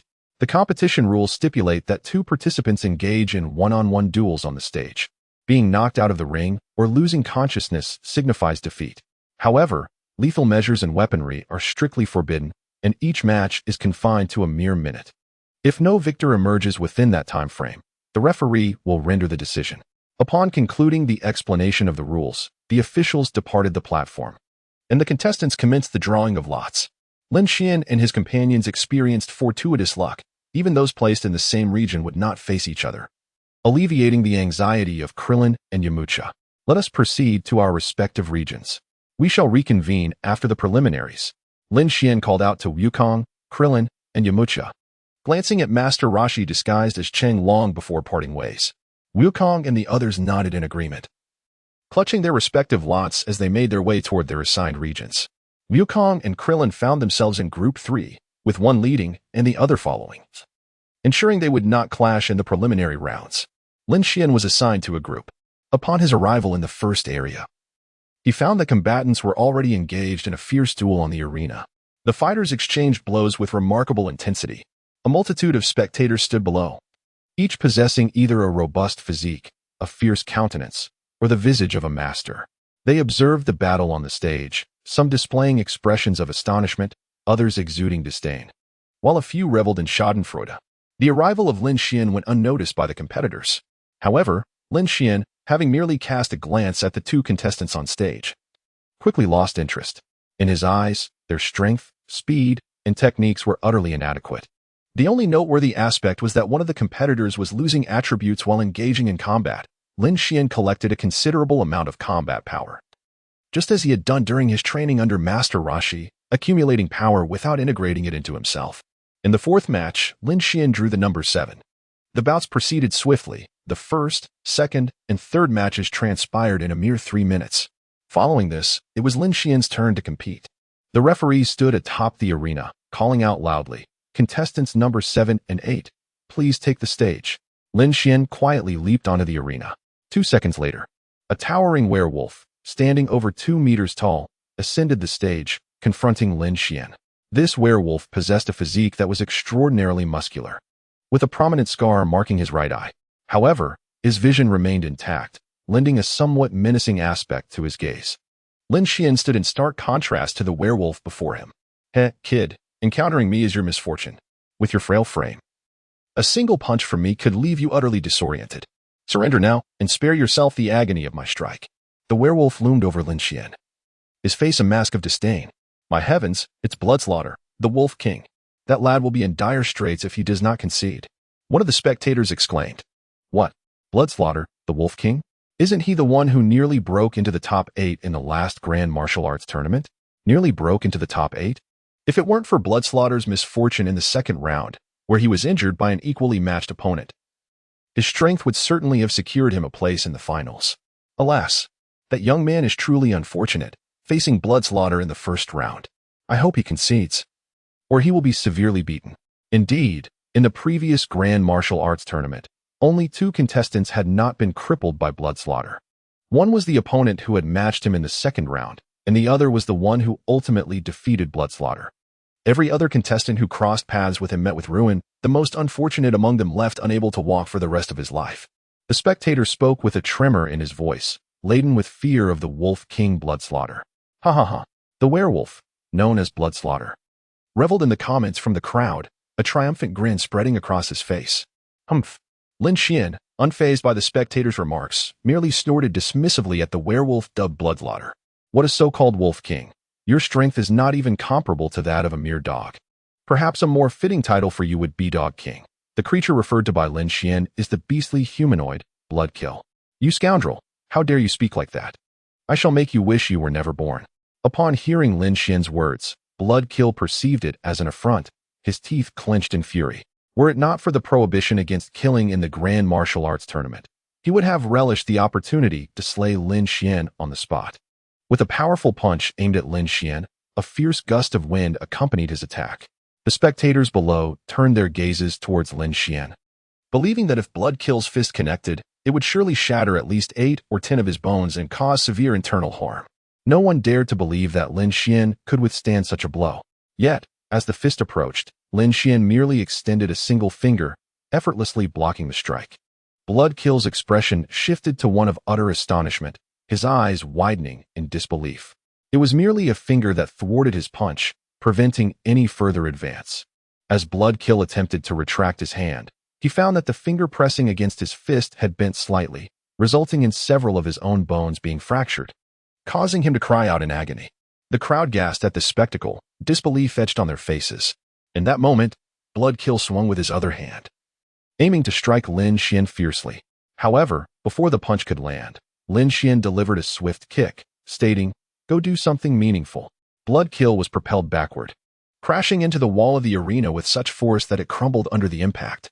The destruction did not end there. After demolishing the wall, he flew several meters before finally colliding with another wall in the venue, coming to a halt.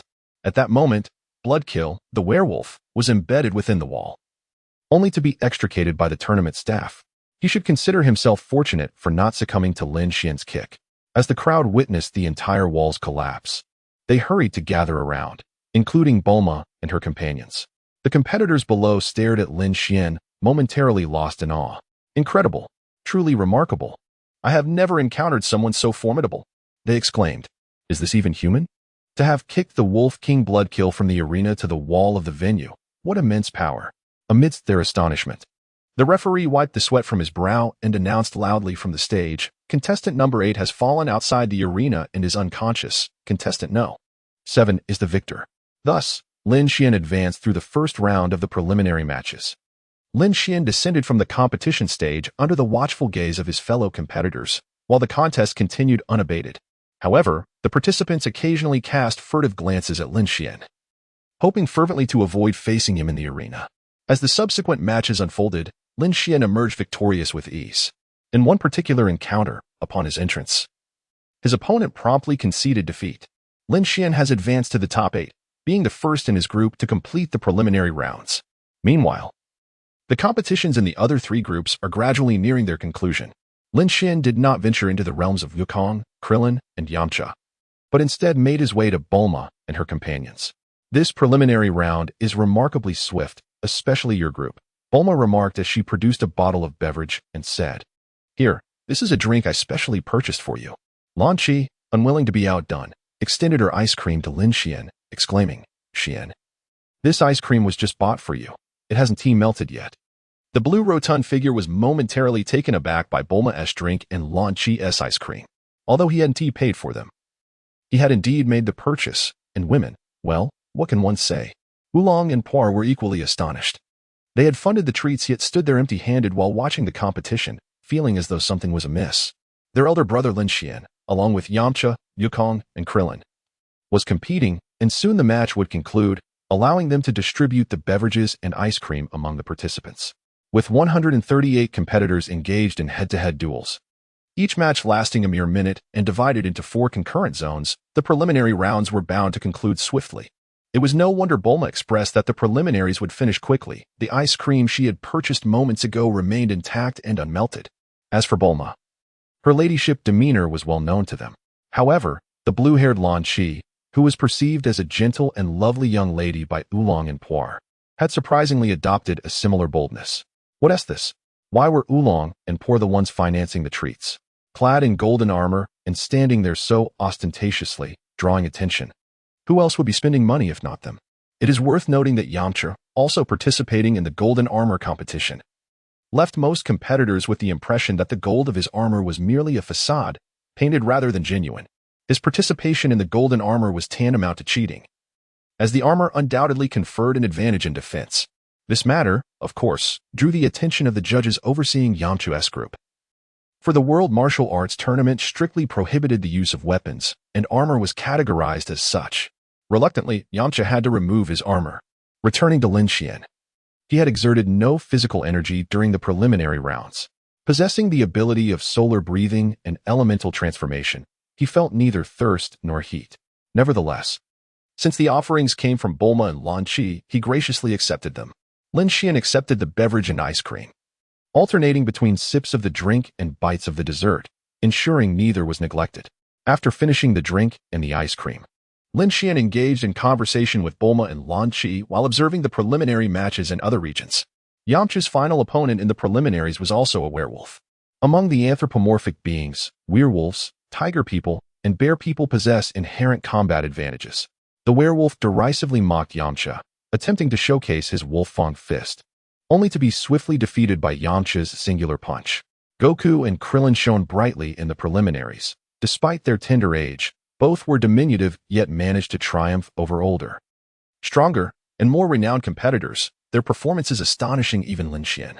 Although Lin Xian was younger than Goku and Krillin, he participated in the tournament in the guise of an 18-year-old adult, and his stature and appearance surpassed theirs significantly. Many competitors lamented that indeed. The new generation was pushing the old, as this martial arts tournament had brought forth an overwhelming amount of astonishment. There was also an elderly man named Chung Long, who, despite his advanced years, still competed, yet his opponents were dispatched within just 2 or 3 moves. The preliminaries concluded, and the 8 finalists emerging from the 4 groups were officially announced. The judges promptly revealed the list of the top 8 contenders. Group 1, Region 1, Lin Xian, Lan Fang, Group 2, Region 2, Yamcha, Nanwu. Group 3, Region 3, Sun Wukong, Krillin. Group 4, Region 4, Chenglong, Jilang. The judges pointed to the list and declared that these 8 competitors would engage in the quarterfinals, participating in a selection process that would reduce the group from 8 to 4 to determine who would advance to the semifinals. Following this announcement, Lin Xian, Goku, Krillin, and the other advancing contestants were escorted by the martial arts tournament staff to a designated rest area outside the arena, just beyond which lay the platform for the quarterfinals. As previously mentioned, the audience was unable to view the preliminaries, as they took place within a closed arena. Only Lin Xian would conceive of demolishing a wall of the arena to allow Bulma and the others to witness the preliminaries. Fortunately, the esteemed martial arts tournament had ample funds for repairs, sparing Lin Xian any financial burden. Naturally, even if he had to pay, the cost of a wall was negligible. The quarterfinals, semifinals, and finals would all occur within the hallowed grounds of the tournament, on a single stage that allowed spectators to view the event from 3 sides. During the matches, a multitude of spectators would cheer and rally for their favorites. Behind the stage was the resting area for Lin Xian and the other competitors, separated from the arena by a wall. From this vantage point, one could clearly observe the stage and its surroundings. Those familiar with Dragon Ball would recall that in the past, Goku and Krillin had perched upon this very wall to watch the matches. At this moment, the 3 sides of the stage were teeming with spectators, a sea of humanity creating a cacophony of lively chatter. Lin Xian spotted Bulma and her companions. At that moment, the blue-haired Lan Chi had transformed into a golden-haired version of herself. Observing Oolong and Puar clad in golden armor, Lan Chi instinctively drew her gun, intent on seizing the moment.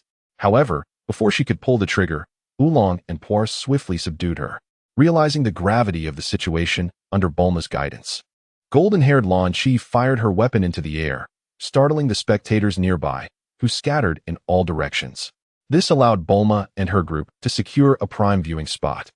In response, Bulma tossed out a universal capsule, from which emerged a luxurious sofa and a long table, adorned with snacks and beverages she had procured. She settled onto the sofa alongside Lan Chi, Oolong, Puar, and Doraemon, preparing to enjoy the forthcoming competition in comfort.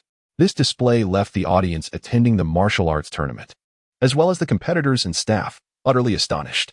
In one succinct expression, it could be summarized as, "Can you believe this? There are so many people out there. Are they all here to watch us compete?" Goku climbed atop the wall of the resting area, peering outside with curiosity before turning back to inquire. "Yes, I never anticipated that the World Martial Arts Tournament would attract such a crowd. Honestly, I'm starting to feel a bit nervous," Krillin remarked with a hint of awe. "Nervous? Krillin, why would you feel that way?" Goku responded, puzzled by Krillin's statement. "Fool. Of course, I do feel anxious with so many eyes upon me. Only someone as oblivious as you wouldn't care. I'm not like you. If I were to lose in front of this multitude, I would be the subject of ridicule. Do you understand?" With that, Krillin glanced at Lin Xian and added, "Even if I lose, I must do so with dignity." "Oh, I see. I won't go down easily either," Goku declared, clenching his fist with a resolute expression. Lin Xian smiled and addressed them. "You should hope not to encounter me in the quarterfinals, nor should you meet each other." During Lin Xian's conversation, the character Chenglong, portrayed by the Turtle Sage, engaged in frequent banter with the only female contestant, Lan Fong. However, Lan Fong paid him little attention, as she regarded him as an elderly man easily defeated without any need for testing. Instead, it was Lin Xian, the handsome competitor from the preliminary round, who frequently caught her eye. In the resting area, Lin Xian and the other 8 finalists stood in a line when a young referee entered, adorned with black sunglasses, a sleek black suit, and sporting short golden hair, accompanied by 2 staff members carrying a lottery box. Lin Xian was quite familiar with this referee. Observing him, Lin Xian smiled. Since the commencement of the Dragon Ball saga, this referee had presided over the Earth's World Martial Arts Tournament, except for the preliminaries. With a smile, the referee addressed the contestants. "Dear participants, we will now begin the draw. Each of you will draw at once to determine your numbers and thus your opponents." Subsequently, the finalists stepped forward to draw their numbers. After the draw, the referee meticulously matched the drawn numbers to their respective positions. The quarterfinals would consist of 4 matches, not held simultaneously. The matchups for the quarterfinals were as follows. First match, Sun Wukong versus Lan Fong. Second match, Krillin versus Yamcha. Third match, Lin Xian versus Jirun. Fourth match, Cheng Long versus Nanwu. Some individuals breathed a sigh of relief, satisfied with the draw. However, Lin Xian was aware that the quarterfinals had diverged significantly from the original storyline, altering the opponents for each contender. In the original narrative, the quarterfinals were Krillin versus Bartlian, Yamcha versus Cheng Long, Turtle Sage, Nanwu versus Lan Fong, and Jirun versus Sun Wukong. In the original plot, Krillin's opponent, Bartlian, was a bacteria-laden creature born without ever having been washed, repugnant, and foul. Thanks to Lin Xian, Bartlian had been eliminated in the preliminaries. Now, Wukong found himself paired with Lan Fong, much to Cheng Long's envy. Boom, boom, boom. A series of drum beats resonated, signaling the official commencement of the quarterfinals. Xiao Xian, Krillin, Yamcha, I am taking the stage, Wukong announced before stepping out onto the arena. His appearance elicited gasps of astonishment from the audience. That young boy is actually one of the finalists, is it true? Clearly, this spectator had not witnessed the preliminaries. I heard there were 2 remarkable children in the preliminaries. He must be one of them. Indeed, I saw it with my own eyes. It's him. How astonishing. The audience below the arena murmured amongst themselves. On the stage, the referee stood at the center with a microphone, proclaiming, "Welcome the first contestant, number 1, Sun Wukong." As the referee smiled at Wukong, he announced, "Next, let us welcome contestant number 2, Lan Fong." With the sound of the referee's voice, a young woman with cascading purple hair and a strikingly beautiful visage entered with delicate steps. She was indeed Lan Fong. The referee glanced at both competitors, nodded, and waved his hand, declaring, "Thus, the first match of the quarterfinals commences." Wukong fixed his gaze earnestly upon the purple-haired beauty before him, his legs shifting into a combat stance.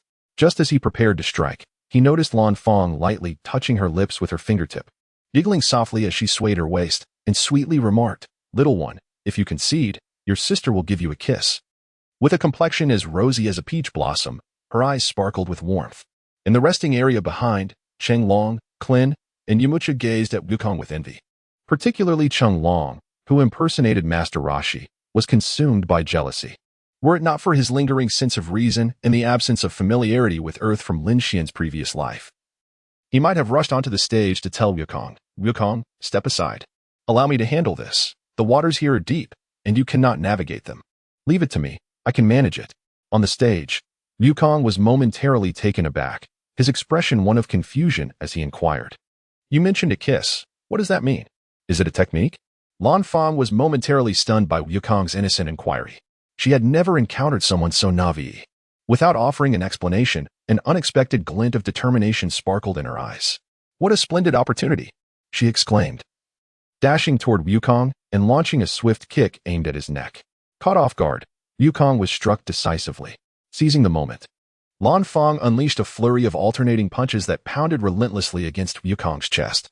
After delivering a barrage of blows, she sent him crashing to the ground. Pausing to catch her breath, Lan Fong relished her triumph, but the next instant, she cast a glance at Wukong on the ground, and her expression shifted dramatically to one of disbelief. Contrary to her expectations, Wukong did not lie unconscious and injured. Instead, he rose effortlessly from the ground, brushing off the dust and rubbing his neck. With indignation etched on his face, Wukong glared at Lan Fong and exclaimed, "You despicable fiend. To launch a surprise attack like that is utterly vile." Despite his tender age, the furrowed brow and furious demeanor he displayed sent a chilling aura toward Lan Fong, causing her body to tremble slightly without her even realizing it. Pointing at Wukong, disbelief laced her stammering voice as she questioned, "How is this possible? You withstood my full force assault and remain unscathed, yet you can still stand?" Snorting defiantly, she continued, "After 8 months of rigorous training, how could I possibly allow you to defeat me with mere casual strikes?" Wukong let out a cold snort, responding with irritation. He then glared at Lan Fong and exclaimed loudly, "I will not fall victim to your ambush again. I intend to defeat you." Lan Fong took a deep breath, suppressing a flicker of fear within her, and a smile returned to her face as she said, "Little one, please don't be so fierce. Your prowess truly frightens me. I have never encountered a boy as formidable as you." As she spoke, a hint of vulnerability and helplessness appeared in her expression, her large, sparkling eyes brimming with a plea. Upon witnessing Lan Fong's demeanor, Wukong's expression softened immediately, recalling his grandfather's advice to be gentle around girls. The woman before him, who called herself sister, was indeed a girl. With this thought, Wukong suppressed his anger and, adopting a gentler tone, said, "Very well, if you concede. I shall not strike you. After all, you are a girl, right? I will be kinder to you." "Concede?" Lan Fang shook her head, chuckling as she replied, "That's simply one to do. I am quite eager for that prize money. Moreover, I am not one to easily back down. Little one, as a reward for your earlier restraint, how about I offer you a little something?" "A reward?" Wukong stared blankly at Lan Fang, failing to grasp her meaning. Innocent and young, he could barely comprehend the surface of such matters, let alone any underlying implications. Glancing at Lan Fang again, he noted her blue tank top and dark pants, her arms slightly extended forward, alternatingly grasping the hem of her clothing. Yet, Wukong's gaze remained clear and untainted, fixed upon her without a trace of change in his expression. He regarded Lan Fang with the same unaffected demeanor he would show to any ordinary person, unclouded by any impure thoughts. In stark contrast, the characters played by Master Rashi, Qing Long, Krillin, and Yamcha, along with the audience at the World Martial Arts Tournament, were all transfixed by Lan Fang. In the resting area behind, Lin Xian's eyes twitched at the sight of Qing Long, Krillin, and Yamcha's expressions. Although he admired Lan Fang, his gaze was not as unabashed as theirs. Qing Long, emboldened by the fact that only Lin Xian had recognized him, shamelessly urged, "Continue." Among the audience, female spectators were not swayed by Lan Fang's tactics. "Bah, shameless," they scoffed. "Humph, using such methods on a child is utterly disgraceful. This vixen is attempting to seduce Wukong in such a manner," said Bulma. The more gentle-natured blue-haired Launch instinctively nodded in agreement. Sitting alongside her, Oolong and Doraemon shared a disposition akin to that of Qing Long and Krillin. Lan Fang initially intended to captivate Wukong, hoping that the sight of a girl's body would make him shy and hesitant. However, Wukong's response left her exasperated. Her usual trump card against men, which had always proven effective, now rendered futile in the face of Wukong's indifference. Frustration bubbled within her. She was determined not to concede defeat. "I won't give up," Lan Fang muttered to herself. With that resolve, she launched an attack on Wukong, attempting a kick. Wukong effortlessly sidestepped her move. Undeterred, Lan Fang unleashed a flurry of strikes, targeting various parts of Wukong's body, yet not a single strike grazed him, not even the hem of his clothing. Before long, her breath became ragged. "It's my turn to attack now," Wukong declared, his body shifting with grace as he swiftly appeared beside Lan Fang. He delivered a gentle punch toward her. Lan Fang instinctively raised her arm to block, but to her astonishment, that seemingly light punch possessed immense power. It propelled her backward, causing her to stumble and ultimately fall off the stage. With just one punch, Wukong had effortlessly knocked Lan Fang out of the arena. Such prowess was truly astonishing, and the majority of the audience wore expressions of disbelief. Lan Fang, momentarily dazed on the ground, quickly regained her composure. After brushing off the dust from her attire, she stood up, seemingly unscathed. "Bowing to Wukong from below the stage," she said, "Young man, thank you for your mercy just now. I apologize for my earlier actions." Wukong smiled and replied, "It's no trouble at all. My grandfather always said to be gentle with girls." Shortly thereafter, the referee announced Wukong's victory, securing his place among the top 4 competitors. "Brother, I think that Lan Fang is quite impressive. Though she may not match Wukong, nor us, or you, her skills are commendable. Perhaps we should invite her to join our Golden Armor Legion," Yamcha suggested. "Is it really just that simple?" Lin Xian replied, casting a skeptical glance at him. Lin Xian certainly understands the meaning of Yamcha. However, there is no harm in incorporating Lan Fang into the Golden Armor Legion. As one of the few beautiful female characters in the original Dragon Ball series, having Lan Fang join the Golden Armor Legion is, if nothing else, a delightful sight. After receiving a glance from Lin Xian, Yamcha smiled shyly. Before he could utter another word, Lin Xian remarked, "Lan Fang has an interest in money. You know what to say." Nearby, Krillin and Qing Long were attentively listening, their minds racing with thoughts. Having secured victory in the match, Goku returned to the resting area, brimming with joy and excitement. Krillin approached him with a smile, embracing Goku warmly, then patting him on the shoulder. He said, "Goku, I truly envy you for having such a beautiful opponent. Who would have thought you have a sense of cherishing delicate beauty?" Hee. Goku scratched his head, chuckling as he replied, "I don't really understand what it means to cherish delicate beauty. I only know to be gentle with girls." I've tried my best to control my strength. Then Goku turned to Krillin and asked, "By the way, Krillin, do you have confidence in defeating Yamcha?" Krillin responded, "I'm not sure if I can win, but I will give it my all, my utmost effort." At that moment, Yamcha playfully interjected, "Hey, Goku, you're being quite biased, aren't you? Why don't you ask me?" Yamcha, Krillin, you both do your best. Goku offered an encouraging glance to both Krillin and Yamcha. Lin Shin addressed them, saying, "Yamcha, Krillin, your strengths are evenly matched. To triumph over one another, you must rely on experience, perception, and the opportune moment." The words of Lin Xian resonated with Yamcha and Klin. The interval between the first and second matches of the quarterfinals was brief, a mere 5 minutes. Soon, the second match commenced. As the referee's voice echoed across the arena, Klin and Yamcha both leaped into action, gracefully positioning themselves atop the stage. They immediately assumed their fighting stances, poised for combat. As the match began, the two faced each other for several seconds. Yamcha declared, "Klin, I shall not hold back. Let us go." Klin nodded in agreement. Yamcha made the first move, charging toward Klin, and they engaged in battle. After merely 3 exchanges, it became abundantly clear that Lin Xian's assertion was accurate. Their strengths were indeed evenly matched, and defeating one another in a fleeting moment was an impossibility. With a flurry of techniques, Storm Wolf Kick, Iron Block, Finger Spear, and paper drawing, the two unleashed the 6 styles of body techniques. They executed their moves with such agility that they seemed to soar through the air, leaving the audience below in a state of awe. The arena bore the brunt of their fierce onslaught, suffering considerable damage as they continued their exchange of blows. After 100 exchanges employing the 6 styles, both fighters tacitly decided to refrain from further use of those techniques, fearing the destruction of the stage. Subsequently, they engaged in a relentless back and forth, the sound of fists and feet colliding echoing throughout the arena, their figures weaving in and out of view as they battled. The intensity of their fight stirred the audience outside the ring into a frenzy, cheers and encouragement resounding with increasing fervor. "Klin, receive my attack, Wolf Fang Fist." Yamcha transformed into a mere shadow, fiercely lunging at Klin. In response to Yamcha's Wolf Fang Fist, Klin dodged left and right, managing to evade most strikes, with only a few grazing his body, posing no substantial threat. Logically, the diminutive and youthful Klin faced off against the fully formed adult Yamcha. And even with their comparable strength, he bore an inherent disadvantage. However, in contrast to Yamcha, Klin had taken fewer offensive actions, consistently observing and searching for an opportunity.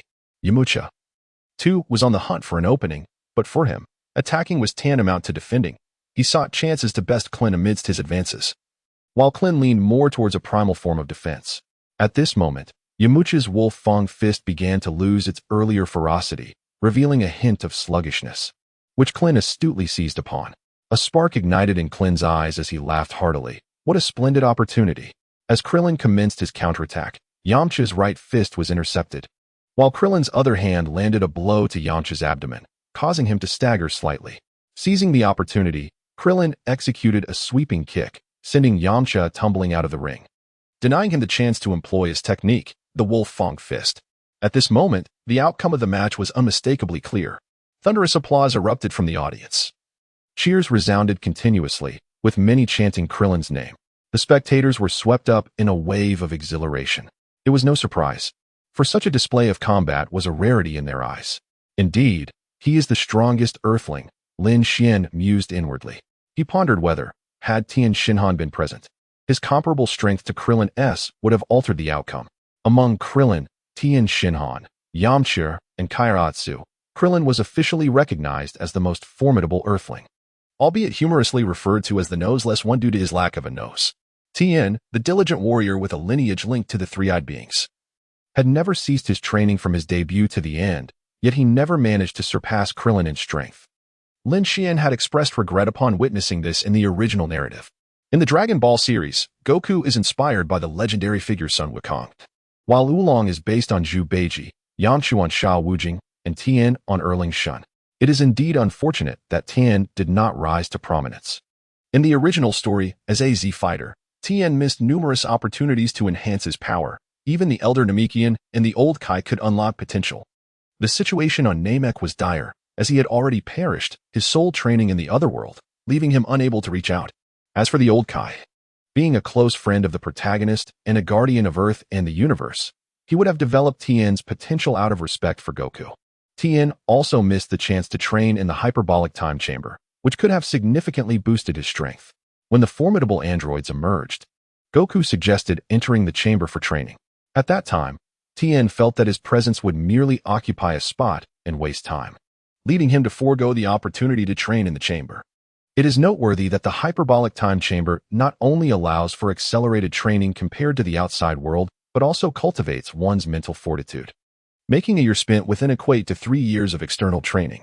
Additionally, Tien's ascent of Korin Tower was marred by his failure to drink the sacred water. Master Korin possessed both sacred water and super sacred water, with the former being nothing more than ordinary water. The super divine water differs significantly from the super holy water. True to its name, the super divine water possesses unfathomable divine power. It can awaken one's latent potential, greatly enhancing combat prowess. However, it is highly toxic. Those who dare to consume the super divine water must possess a pure heart. Otherwise, they risk succumbing to its deadly poison. This extraordinary elixir is a relic left behind by the former deity of Earth.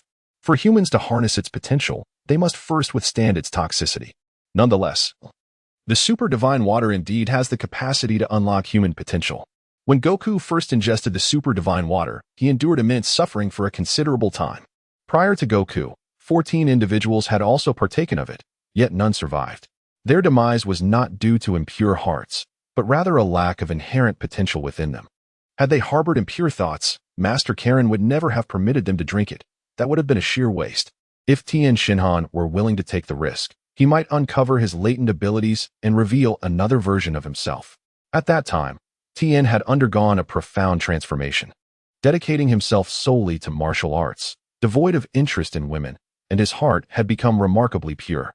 Tien refrained from consuming the super divine water, perhaps out of concern that he lacked the potential to endure its effects. Regardless, Lin Xian felt that Tien's third eye, which was merely an ordinary eye, was a squandered opportunity. If it were to be replaced with an unlimited Rinnegan, a rebirth eye, or perhaps a death perception eye, it would surely be intriguing. The second match of the quarterfinals concluded, and Krillin advanced to the semifinals. Krillin performed splendidly. Upon his return, Goku embraced him warmly.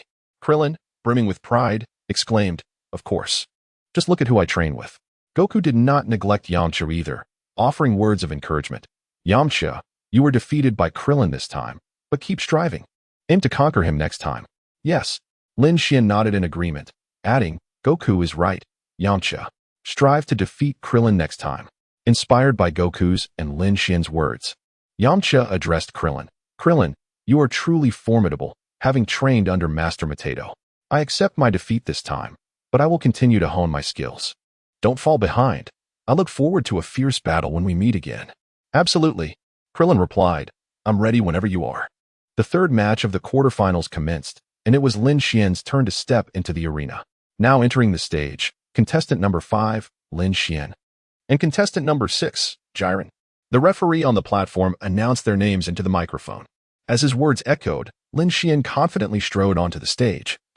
Facing his opponent Jiren, a dinosaur-like humanoid with wings, blue-green skin, and sharp facial features. Jiren stood nearly 2 meters tall, his imposing physique contrasting starkly with the 18-year-old Lin Xian. It was now time for little Xian to make his entrance. Bulma stood up in excitement, as did Lan Chi. "The third match begins now," the referee announced. Jiren, looking down from his imposing height, smirked at Lin Xian and said, "Heh, kid, encountering me is the culmination of your misfortune.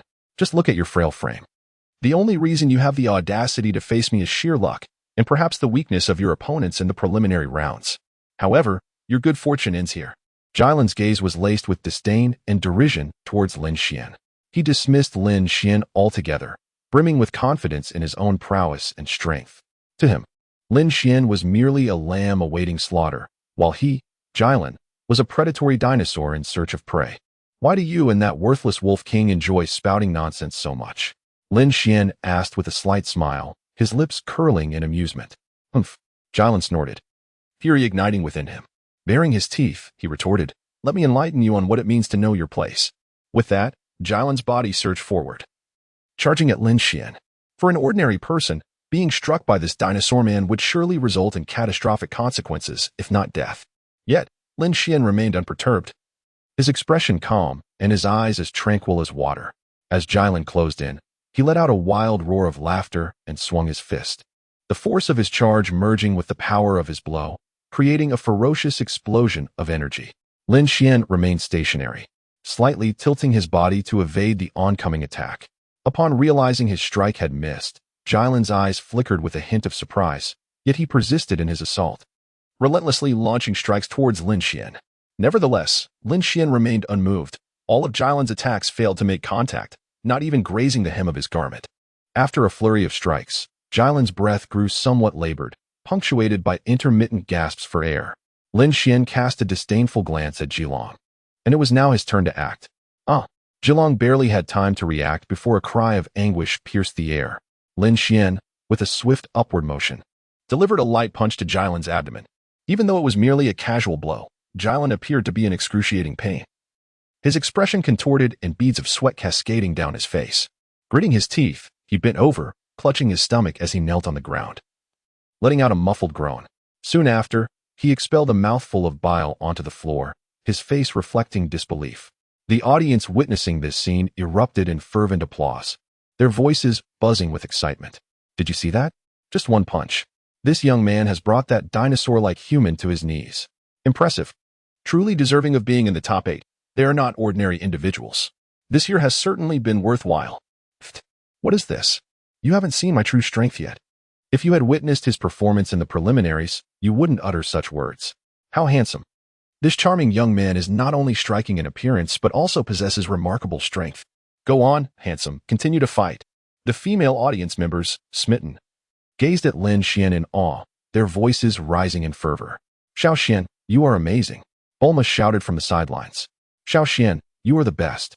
Lan Qi echoed. Doraemon, Wulong, and Pool joined in their cheers, albeit with somewhat less intensity than the two girls.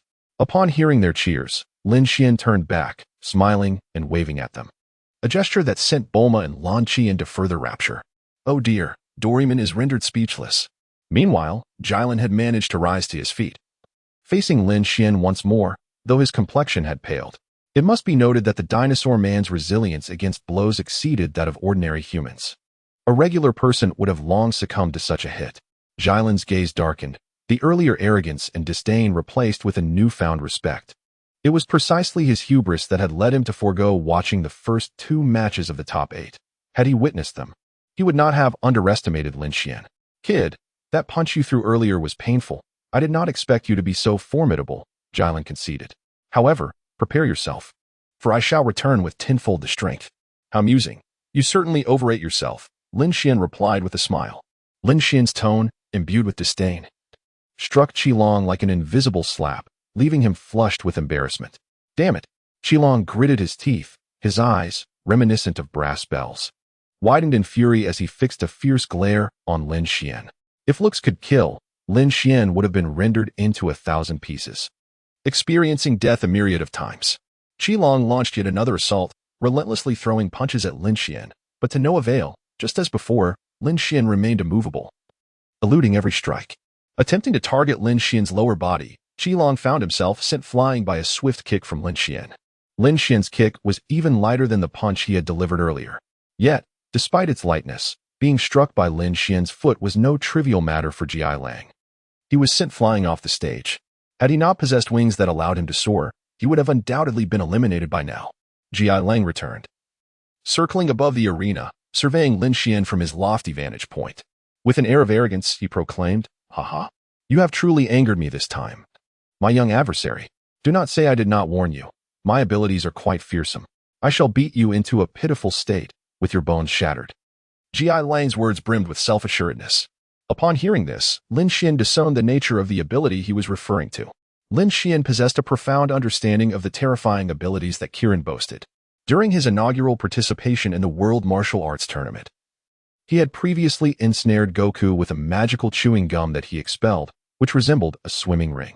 Later, he managed to ensnare Damblin, one of the subordinates of the Demon King Piccolo, with the same magical gum. However, due to his insufficient strength, both Goku and Damblin easily broke free. Kirin's magical gum, on the other hand, excelled in immobilizing others, rendering them incapable of resistance or attack. Should he face a sufficiently powerful adversary who could not escape its grasp, they would be utterly at his mercy. Even contestants from past tournaments who might possess slightly greater strength than Kieran would find themselves helpless if they were caught off guard by his magical gum. Thus, Kieran was convinced that Lin Xian would also be unable to extricate himself from the clutches of his magical chewing gum. If Lin Xian were ensnared, victory would be assured for Kieran. However, Lin Xian had no desire to test Kieran's peculiar ability, especially as the magical gum was concocted from Kieran's saliva. Kieran, standing on the arena, opened his mouth wide to reveal a row of menacing teeth and unleashed a stream of magical gum towards Lin Xian. Ding! Special ability attribute acquired. Magical gum fragment. The fragment of this unique ability fell the moment Kieran deployed the magical gum, and Lin Xian collected it. Prior to this, in the earlier matches of the quarterfinals, Lin Xian had amassed considerable fighting prowess, even acquiring Kieran's dinosaur-like human bloodline. The magical gum failed to ensnare Lin Xian as he deftly evaded it, yet Kieran was undeterred and continued to spit out the gum. Is this your ability? So slow. And you think you can ensnare me? What a delusion, Lin Xian remarked nonchalantly. Boy, do not be so arrogant. I shall see how long you can maintain that smile. Once you are caught in my magical gum, you will be rendered completely immobile, and I will shatter every bone in your body, Kieran retorted, though he was now devoid of confidence. At that moment, Lin Xian synthesized the special ability of magical gum. If not for the disdain I hold for your filthy ability, I wouldn't even bother to evade it.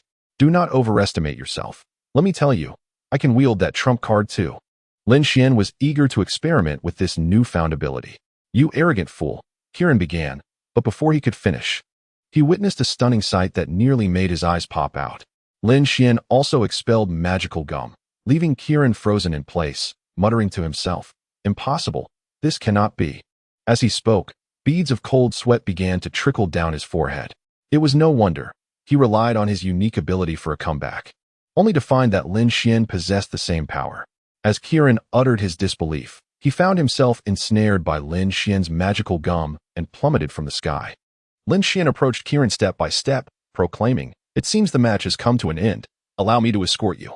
Faced with the mounting pressure, Kieran, unable to endure any longer, withdrew a white flag in surrender. Interestingly, despite being ensnared by Lin Xian's magical chewing gum, he still managed to produce the white flag. Thus, the match concluded with Kieran's voluntary concession, granting Lin Xian a direct victory and sparing Kieran from further punishment. At the moment the referee declared Lin Xian the victor, the audience beneath the arena erupted in exuberant cheers, their spirits soaring. Bulma and Lanshi, naturally, were also elated, their faces radiating joy. Lin Xian successfully advanced, becoming one of the final four. Upon returning to the rest area, he was joined by Wukong, Krillin, and Yamcha. Although they were confident Lin Xian would progress, the moment had finally arrived, and they could not help but rejoice in his success. Especially Wukong and Krillin, who showered Lin Xian with praise. Master Roshi, posing as Chen Long, approached Lin Xian with a smile, pretending not to recognize him while offering his congratulations in front of Wukong and the others. Lin Xian also feigned ignorance of Chen Long, engaging him in conversation with a different tone. As their conversation unfolded, the fourth match of the quarterfinals, the final bout, was about to commence. The last competitor was Chen Long, facing a somber, dark-skinned monk named Namo. The outcome of this match held suspense for others. However, in Lin Xian's eyes, there was no uncertainty, even though Namo came with an unwavering determination to save his homeland. The sheer disparity in strength left no room for hope of victory.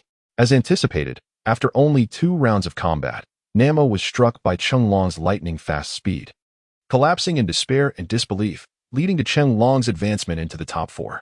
In alignment with the original narrative, Chen Long, intrigued by Namo's troubled visage, employed a mind-reading technique to observe Namo's memories. He witnessed scenes of drought in Namo's homeland, gaining insight into Namo's purpose for participating in the World Martial Arts Tournament. Without hesitation, Master Roshi extended a helping hand. After the match, he sought out Namo privately, gifting him a capsule filled with water and informing him that this was not his homeland. Water here was free, and he could fill the capsule to bring back to his village to help them through their crisis. Reflecting on Namo's situation, Master Roshi initially felt perplexed. Namo had ventured out without inquiring about the scarcity of water in his homeland, where it was a precious commodity that should be paid for. Conversely, in places where water was abundant, it was practically given away. There was no need for him to travel so far to compete in the tournament for prize money to purchase water. Returning to the matter of Master Rashi's mind reading during the tournament, Lin Xian stumbled upon fragments of this unique ability. This special power had never been taught to him by Master Rashi, not due to reluctance, but because it was not something that could be taught or learned. Even Master Rashi had accidentally unlocked this ability. However, this mind-reading skill was of little use to Lin Xian, as he could access others' thoughts through his mastery of lightning. Otherwise, he would have known Master Rashi's secrets clearly, prompting him to have Master Rashi demonstrate mind-reading in his presence, allowing him to acquire and synthesize the ability through his attributes. Lin Xian pondered that since he had stumbled upon fragments of the mind-reading technique, it would be wise to seek an opportunity for Master Rashi to demonstrate it again, either to allow him to synthesize it or perhaps to discover the complete version. With Master Rashi's victory, the quarterfinals concluded, paving the way for the semifinals. In this round, the top 4 competitors would face off without the need for a draw. The victors of the first 2 matches would compete against each other. As with the winners of the third and fourth, the semifinals featured Goku versus Krillin and Lin Xian against Qinglong. The first match witnessed Goku facing Krillin. In a contest where Goku showed no mercy, Krillin, after exchanging dozens of blows, was ultimately sent flying from the arena, deprived of a chance to employ his moonstep technique, resulting in his defeat. In the second match, Lin Xian, confronting Qinglong, played by Master Rashi, took the initiative without adherence to the martial ethics. He approached Qinglong and whispered in a barely audible tone, "Old man, I have made up my mind. I shall not hold back. After all, Bulma and Launch are watching from below, and should I concede and lose to you, it would surely disappoint them." At Lin Xian's words, Qinglong's eyes twitched slightly. Before he could respond, Lin Xian's fist was already upon him. Within a mere few exchanges, Qinglong found himself ousted from the ring. What? Utilizing the Kamehameha to return, employing Moonstep? Such jest. Just as Goku had denied Krillin the opportunity to return, Lin Xian effortlessly ensured that Qinglong would not have a chance either. Rising from the ground after his defeat, Qinglong dusted himself off and, feigning nonchalance, addressed Lin Xian, "Young man, it has been a pleasure to spar with you. I sense your potential. The path ahead of you is long, far longer than my own. I hope that one day you will reach the pinnacle, and when that time comes, do not lose your true self." On the surface, Qinglong's words were directed at Lin Xian, yet they were, in truth, meant for Goku and Krillin. Thus concluded the semifinals, leaving only the final match, Son Goku versus Lin Xian. Goku, Little Xian. On the arena, Lin Xian and Wukong, in perfect harmony, called each other's names before launching into action simultaneously. Notably, Wukong's tail emerged, coinciding with the full moon. As Lin Xian relentlessly pressed Wukong, the latter caught sight of the moon, teetering on the brink of transforming into a colossal ape. Just as Wukong was about to undergo this metamorphosis, Lin Xian severed his tail, refraining from emulating the actions of Master Rashi in the original tale by targeting the moon. Subsequently, Wukong fell into a deep slumber, conceding defeat in this particular match. Amidst the astonished gazes of the audience, the grand finale of the World Martial Arts Tournament came to a close. Cheers erupted, the culmination of the contest igniting the crowd's fervor to a fever pitch as they passionately chanted Lin Xian's name. In that moment, Lin Xian stood on the stage, a figure of immense admiration and respect, the focus of countless gazes filled with enthusiasm. The referee, brimming with excitement, ascended the platform, microphone aloft, and proclaimed in a resounding voice, "The champion of this World Martial Arts Tournament has been determined. Due to the unconsciousness of contestant Sun Wukong, contestant Lin Xian is awarded the championship title." Let us respond to Lin Xian's magnificent performance with a thunderous round of applause and cheers. Following the referee's announcement of Lin Xian's victory, the audience eagerly echoed his sentiments, erupting into another wave of applause and cheers, with flowers being tossed toward Lin Xian.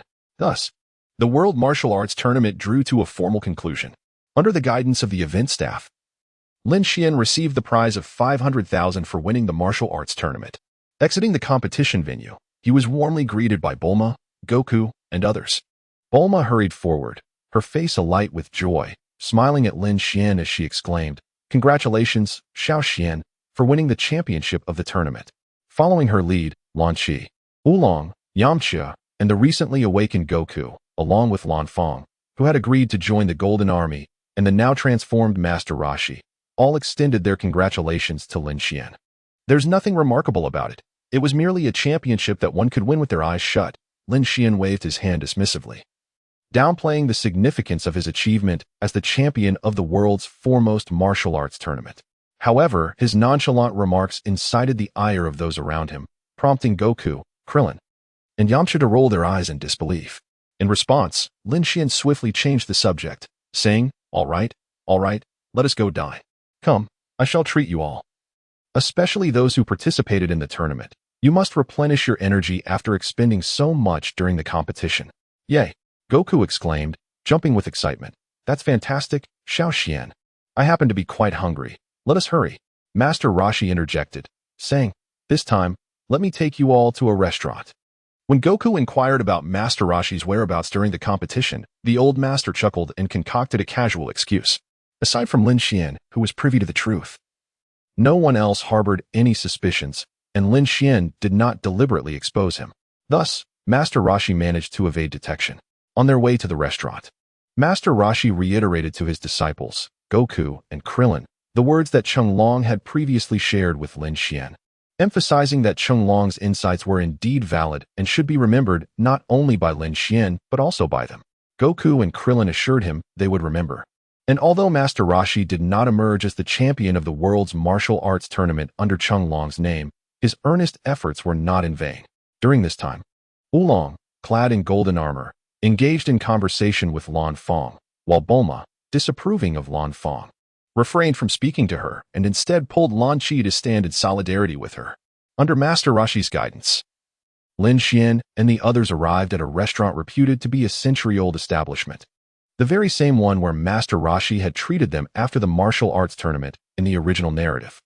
They ordered an abundant spread of dishes and gathered around the table, indulging in conversation, food, and drink. The following day, upon waking at the hotel, everyone convened. With the world's martial arts tournament concluded, it was time for them to depart. All, including Master Roshi, made their way to Lin Xian's home, the headquarters of the Golden Armor Legion. Master Roshi and Krillin also joined the Golden Armor Legion, which boasted both wealth and beauty. And since Lin Xian was the architect of this formidable group, they had no reason not to enlist. Oh, and joining the Golden Armor Legion was also the rotund character, Doraemon. Unlike them, Lan Chi's motivation for joining the Golden Armor Legion was purely to remain close to Lin Xian. At present, the 7 Dragon Balls had yet to revert from stone, and the search for them would have to be postponed. Unable to remain idle, Goku ventured out to train after only a couple of days at Lin Xian's home, knowing he could be contacted at any time. Once the Dragon Balls were restored, he could be summoned to join the search. Master Roshi temporarily returned to the small island where he had not yet taken on disciples, awaiting the return of the turtle before relocating to Lin Xian's home, which served as the headquarters of the Golden Armor Legion. If he continued to reside at Lin Xian's, the turtle might have trouble finding him upon its return. Bulma stayed at Lin Xian's for a few days before returning to West City, as she still had school obligations, while the plump Doraemon chose to remain at Lin Xian's residence. As the days passed, Lin Xian remained industriously engaged without a moment's respite. Lin Xian's attribute interface grows increasingly enriched each day. Host, Lin Xian Combat Power, for 40 Bloodline, Earthling Imperial Level, Super Ability, Handshake Transformation into Carrot Elemental Special Abilities, Aquatic Respiration, Max Power, Breath Detection, Transformation Technique, Levitation, 850-fold Strength, Life Restoration, Hypnosis, Magical Chewing Gum, Telepathy, Super Regeneration Creation Techniques, 6 Styles of Body Techniques, Mastery, Breath of the Sun, 7 Styles of Fist Techniques, Mastery, Flight Technique, Flying Thunder God Technique, Energy Line Techniques, Rock Paper Scissors, Grandmaster, Wolf Fong Wind Fist, Grandmaster, Kamehameha, Mastery, Phantom Fist, Mastery, Drunken Fist, Mastery, Universal Shock Palm, Mastery. His bloodline has been cultivated by Lin Xian, elevating his combat power to the Imperial level. The magical chewing gum originates from Jilin. The telepathy ability was acquired by Lin Xian from Master Roshi.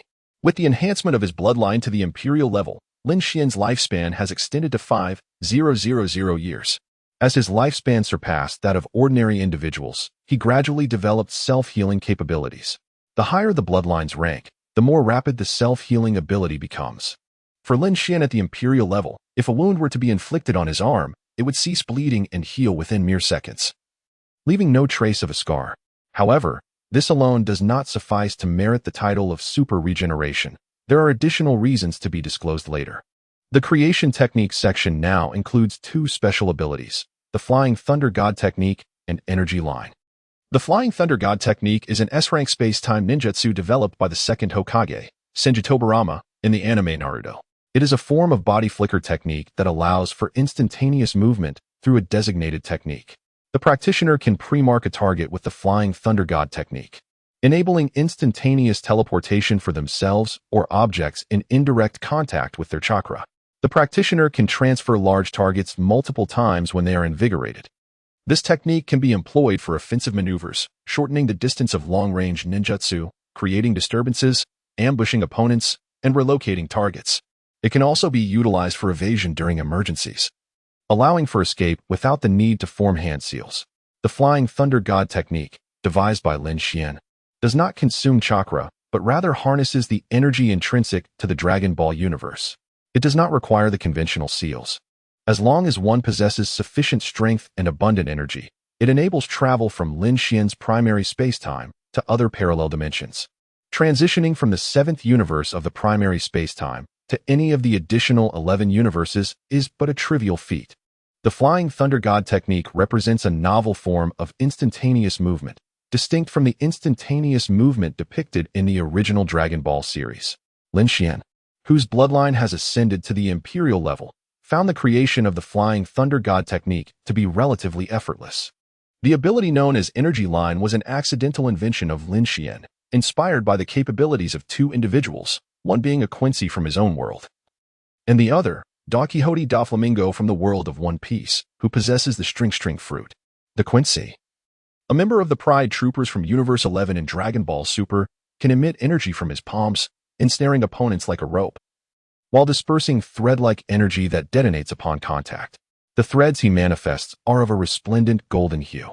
The energy threads crafted by Lin Xian possess the ability to manipulate colors, with his favorite being the transparent variety. The formidable technique of Doflamingo is not particularly challenging. With Lin Xian's innate talent, he can effortlessly replicate and create it by merely envisioning it in his mind. 5 nearly transparent strands emerge from his 5 fingers, assuming a claw-like posture as they lunge towards the opponent. These strands, sharp as piano wire, can inflict grievous wounds or even sever the body of the adversary. The parasitic thread initially disperses dozens of strands into the air, which subsequently descend like a meteor shower, embedding themselves into the opponent's body and thereby controlling their movements. However, they cannot influence the will of the individual. The threads merely coil around the skin of the controlled target, preventing any interference with their intentions. The flicking thread raises the index finger while retracting the others, allowing the fine strands that emerge from the fingertip to be propelled forward at high speed, akin to gunfire. The destructive force is so immense that it can shatter bones with a single strike, generating an impact powerful enough to cause an entire building to explode. Even from a distance, the target can be effortlessly struck. The birdcage technique embodies both offensive and manipulative prowess. Countless threads erupt like a volcanic explosion into the air, and upon reaching a certain altitude, these thousands of transparent strands rain down like shooting stars. As they descend, they extend from a single point in the sky to the ground below, forming a colossal arched birdcage composed of innumerable threads. The birdcage itself possesses an exceptionally sharp cutting ability. A mere touch can inflict injury, allowing those outside to enter while trapping those inside. Additionally, it can disperse the threads that constitute the cage, enabling them to descend like meteor showers, penetrating the bodies of adversaries and manipulating their movements, leading to chaos among those ensnared within, akin to cage birds. Should anyone resist, they would turn against one another, and the cage can be retracted at will, mercilessly cutting down those trapped inside, much like an umbrella folding in. Gradually, the structures and beings within are sliced into fragments. Speaking of super regeneration, Lin Xian initially intended to acquire the regenerative abilities of beings such as Piccolo and Majin Buu. However, he pondered upon the ability to breathe underwater and the immense power of 850 times. By amalgamating the regenerative capabilities found in various animals, he achieved the phenomenon of super regeneration. Bats can regenerate wings, sharks can infinitely regrow teeth, crabs can regrow claws and legs, zebrafish can regenerate hearts. Lizards, upon losing their tails, utilize the process of stem cell reactivation to regenerate their tails. Planarians possess the remarkable ability to regenerate indefinitely from stem cells, with scientists referring to them as theoretically immortal organisms, as stem cells facilitate wound healing and growth. If cut into fragments, each piece can generate a new individual.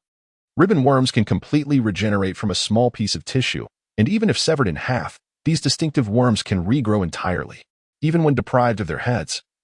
Certain creatures possess the remarkable ability to regenerate. Earthworms, when bisected, can generate a new tail for their survival. Starfish are capable of regrowing their limbs despite lacking a brain or head. However, their entire body is composed of cells that can gather information from their surroundings and retain memories of movement. Not only can they regenerate the severed parts, but the fragments can also give rise to new individuals. The axolotl exhibits an almost extraordinary capacity for regeneration, capable of reconstructing tissues, organs, and even its head within mere days or weeks. Its regenerative prowess is truly astounding. As long as its head remains intact, it can completely regenerate half of its brain. Lin Xian's extraordinary regeneration enables him to create authentic duplicates, or, one might say, external avatars. Lin Xian divided his soul, allowing the lower-level Scion bloodline to empower his avatar, which is intrinsically linked to his essence. However, merely splitting his soul and utilizing the lower-level Scion bloodline was insufficient for creating an external incarnation. He needed to employ scientific methods. Within the laboratory of the castle, a humanoid being lay dormant in a containment vessel equipped with a respirator. This being represents Lin Xian's external incarnation, its soul having been severed from Lin Xian's original self, and its bloodline derived solely from the lower-level Scion lineage, ensuring the purity of the Scion heritage despite its lower status. Externally, this avatar resembles Lin Xian considerably, appearing 4 years his junior, akin to a 13-year-old, complete with the distinguishing feature of a Scion tail. Soon, the awakening of this Scion external incarnation will occur, rendering it virtually indistinguishable from a naturally born individual. To Lin Xian, the Earthling, this Scion avatar serves as a vital extension of his being, akin to a right hand, with Lin Xian as the primary entity and the avatar as a secondary one. Although the avatar possesses independent thoughts, Lin Xian, as the primary consciousness, can seamlessly merge his awareness with that of the avatar, establishing a profound connection between their souls. In addition to super regeneration, Lin Xian sought other abilities, particularly the foresight attributed to octopuses. However, he lamented the misleading nature of past discussions. The universe comprises 11 dimensions. The first dimension is a line, the second, a plane, akin to a painting. The third dimension encompasses the spatial realm of Lin Xian's previous earthly existence, while the fourth dimension introduces a temporal axis, enabling its inhabitants to perceive both past and future. Ants are often described as two-dimensional beings, whereas octopuses are regarded as four-dimensional entities. This classification arises from the notion that ants cannot perceive humans, remaining oblivious even when humans stand before them, akin to how humanity cannot perceive the divine presence. Strictly speaking, although ants cannot see humans, they possess alternative means of perception. For instance, when a human stomps forcefully on the ground, the resultant sound prompts ants to scurry away in haste. Yet, if a human remains motionless, the ants remain blind to their presence, revealing a limitation in their vision. This peculiarity perhaps justifies their classification as two-dimensional beings. Regarding the unique attributes of octopuses, their eyes are extraordinary, capable of perceiving phenomena beyond human sight. An octopus named Paul famously predicted the outcomes of World Cup matches, leading to speculation that Paul might perceive the temporal axis of the four-dimensional space. Thus, it is able to accurately predict the outcomes of matches, leading to the octopus being referred to as a four-dimensional creature. The ability to foresee the future has been attributed to the octopus, regardless of whether it truly belongs to the fourth dimension. In pursuit of such foresight, Lin Xian, in the world of Dragon Ball on Earth, has slain numerous octopuses without acquiring the ability to predict the future. Indeed, had the octopus possessed foresight, it would instinctively evade capture by humans, aware of its fate as a culinary delicacy. However, the Earth of the Dragon Ball universe is not the same as the Earth of Lin Xian's previous life. From his father-in-law, Dr. Brief, Lin Xian learned of the existence of many ancient creatures with extraordinary abilities. including colossal ancient octopuses in the deep sea that rival human intelligence and indeed possess the power of foresight. Furthermore, speaking of self-created abilities, aside from the Flying Thunder God technique, the Naruto anime is replete with numerous unreasonable powers. Lin Xian also made an attempt, although he did not succeed. He had gained some insights. With a bit more time, he would undoubtedly be able to create it without the need to further upgrade his bloodline. Izanagi was activated, fundamentally relying on the Sharingan of the Uchiha clan. This technique allows the caster to transform all adverse factors, including injuries and even death, into mere dreams. Simultaneously, any beneficial events, such as the caster's attacks, are transmuted into tangible techniques, enabling a fluid interchange between dreams and reality, classifying it as an illusionary art. The cost of employing Izanagi is the permanent loss of sight in one eye post-application. The Sharingan used for Izanagi will become irrevocably blind. Yet there exists a possibility that the eternal Mangeki Sharingan may regain its vision upon evolving into the Rinnegan. Lin Xian initially envisioned creating Izanagi without relying on the Sharingan of the Uchiha clan, nor sacrificing an eye in the process. Instead, he sought to harness energy to manifest Izanagi. However, this notion was exceedingly audacious, without a bloodline that transcended the divine to reach the sacred level. Such aspirations were mere fantasies. Lin Xian had no choice but to make a compromise, opting not to utilize the Sharingan of the Uchiha clan. Instead, he sacrificed one eye to employ Izanagi. The consequence of using Izanagi with a blinded eye transcends mere physical blindness. It inflicts a spiritual blindness as well. To regain sight through the Dragon Balls of Earth is undoubtedly unattainable. However, once the eye used in Izanagi regains its vision, the technique can be invoked anew. For cosmic beings endowed with 3 or even numerous eyes, mastering Izanagi provides a distinct advantage over those with merely 2. It is easy to envision that upon the emergence of Izanagi, the formidable entities within the universe would be astounded by such a seemingly cheat-like ability. The foundation of Kamui also necessitates the Sharingan of the Uchiha clan. The principle involves the back-and-forth transfer of oneself or surrounding objects between the realms of reality and the void, thereby interfering with reality to manifest various effects. When Kamui absorbs an object, the eye focuses intently upon it, warping the surrounding space through the wielder's ocular prowess. The degree of distortion and intensity is contingent upon the practitioner's control, with everything within the range of the eye being drawn into the void by the distorted space, representing an exceptionally advanced space-time ninjutsu. In the original Naruto series, Kakashi's left eye, Kamui, can teleport enemy attacks or even the enemies themselves over considerable distances, as well as specific parts of the body, serving both offensive and defensive purposes. However, this technique requires a certain amount of time to gather chakra. Obito Uchiha's right eye, Kamui, allows for the intangibility of the user, enabling them to transfer the attacked portion to the void at the moment of impact, which can be employed to evade assaults and traverse barriers. Its drawback lies in a time limitation. In a single eye state, it can be disrupted after 5 minutes of uninterrupted use. The left and right Kamui are akin to the diverse forms of instant transmission found in the Dragon Ball universe, achieving perfection only when the powers of both eyes are harmoniously fused.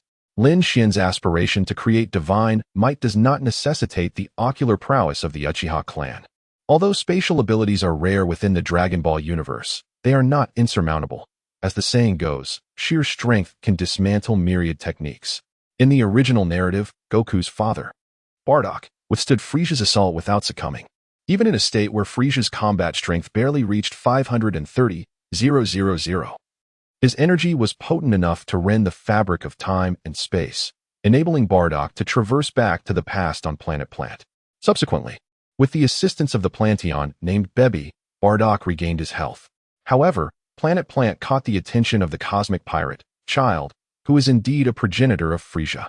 During Bardock's climactic battle with Child, witnessing Child's malice reminiscent of Frisia's and recalling the loss of his comrades and the obliteration of his home planet, he transformed into a Super Saiyan in a fit of rage. Defeated, Child left a parting message to warn his kin of the golden-haired Saiyan. Thus, the legend of the Super Saiyan was born. If Frisia, with his power of 530,000, could create temporal rifts, then the divine might of spatial abilities could be wielded to oppress weaker beings, providing a certain advantage even against equals. Yet, in the face of stronger adversaries, they could obliterate space itself. The technique known as Kodo Amatsukami is revered as the most formidable genjutsu, capable of manipulating others without their awareness and irrevocably altering their thoughts and will. Its immense power mandates a lengthy cooldown of several years after each use. Only with the chakra of Hashirama Senju can this technique be activated again in a short span. The foundation for Kodo Amatsukami still relies on the Sharingan, specifically that of Uchiha Shursui, to command utterly loyal subordinates. This ability is paramount. However, akin to Izanagi and Kamui, Lin Xian's envisioned Kodo Amatsukami requires neither the Sharingan nor a protracted cooldown. As soon as it is conjured, provided Lin Xian possesses ample energy, he can deploy Kodo Amatsukami at will. Izanagi, Kamui, and Kodo Amatsukami all originate from the Sharingan of the Uchiha clan or are exclusively usable by it. Fortunately, this is the Dragon Ball universe, not the world of Naruto. Otherwise, the Uchiha clan would be left in despair. The extraordinary powers they strive to awaken remain tantalizingly out of reach, while Lin Xian appears poised to create them. Isn't it infuriating? The repertoire of renowned and unique abilities linked to the Sharingan is dwindling. Amaterasu, Tsukuyomi, and Kagutsuchi, though not exclusive to any specific Uchiha, remain among the more prestigious and practical abilities within the Sharingan's arsenal. Several notable members of the Uchiha clan in Naruto possess the following. Uchiha Obito's dual Sharingan are both Kamui. Uchiha Shursui's are both Kodo Amatsukami. Uchiha Itachi's right eye wields Tsukuyomi, while his left commands Amaterasu. Uchiha Sasuke's left eye unleashes Amaterasu, and his right eye manifests Kagutsuchi. Lin Xian aims to create Izanagi, Kamui, and Benten, which are exceptional abilities acquired through diligent study, not something that can be easily learned by anyone. They demand extraordinarily high levels of talent. The leader. The Dragon Radar has detected the location of the Dragon Balls. Two figures, one tall and the other short, approached Lin Xian to report their findings. These two individuals are Jin Jiao and Yin Jiao, whom Goku had befriended during his training outside. They had arrived at the headquarters of the Golden Army a few days prior. In the animated series of Dragon Ball, following the 21st World Martial Arts Tournament, Goku, seeking greater strength, bid farewell to Master Roshi and embarked on an adventurous journey filled with numerous stories, during which he encountered Jin Jiao and Yin Jiao. While traversing the mountains, Goku came across a tiger spirit that had captured a young girl, intending to devour her. With remarkable ease, Goku subdued the tiger and rescued the girl. Impressed by Goku's prowess, the girl invited him to her village to assist in confronting the oppressive Jin Jiao and Yin Jiao. Dressed in crimson and azure respectively, Jin Jiao and Yin Jiao, reminiscent of their counterparts from Journey to the West, possessed a magical gourd capable of sucking in those who called its name without response. In a twist of fate, Goku was drawn into the gourd, but with his cleverness, he extended his Rui Bang to brace against the top of the gourd, avoiding being engulfed. Eventually, Yin Jiao mistakenly mistook Goku's urine for the wine of a melted Goku, opening the lid, which allowed Goku to escape and seize the gourd. Ultimately, under the threat posed by the village chief wielding the magical gourd, Jin Jiao and Yin Jiao were compelled to work for the villagers, rectifying their previous transgressions. And they could no longer act with arrogance or endanger the villagers. In contrast to the original narrative, although Goku aided the village, he did not leave Jin Jiao and Yin Jiao behind, but instead brought them to the headquarters of the Golden Army. Initially, Lin Xian had no intention of recruiting them into the Golden Army. He merely sought to have them assist with menial tasks. These two brothers possess considerable talent, and coupled with the enigmatic and research-worthy magic gourd, they have joined the Golden Army, specifically the Golden Armor Legion. Presently, the Golden Army is replete with exceptional individuals. Its leader, Lin Xian, is a brilliant scientist, Bulma, alongside the Saiyan Goku, the martial artist wolf god Yamcha, the transformation master Oolong, the shape-shifting Puar, the magician Rabbit Brother, the martial arts sage master Rashi, the martial artist Krillin, the dual personality Lan Chi, the female martial artist Lan Fong, and the mechanical Doraemon, along with the brothers Gold Horn and Silver Horn, totaling 14 members. The title of Rabbit Brother has evolved from the diminutive Little Rabbit to simply Rabbit, adapting as new members join, such as Lan Fong and the recently inducted Gold Horn and Silver Horn, or younger and more courteous members who refer to him respectfully. His extraordinary ability allows him to transform others into carrots with a mere handshake, leaving many in the Golden Army feeling apprehensive. Returning to Gold Horn and Silver Horn, their primary duty is to monitor the Dragon Ball radar. The moment the radar detects a Dragon Ball, It signals that the Dragon Ball has reverted from stone, indicating it is time to search for it. Just moments ago, the radar registered a response, prompting the brothers Goldhorn and Silverhorn to hasten and deliver their report. Upon hearing their update, Lin Xian rose and instructed the two, "Gather everyone at headquarters and use the golden communicator to inform those not present. We must commence the search for the Dragon Balls." In his quest for enlightenment, Wukong, having received news of the Dragon Ball's restoration, ventured towards the direction indicated by the Golden and Silver Horn brothers to seek them. Meanwhile, Bulma, attending classes at West City School, found herself devoid of motivation to continue her studies.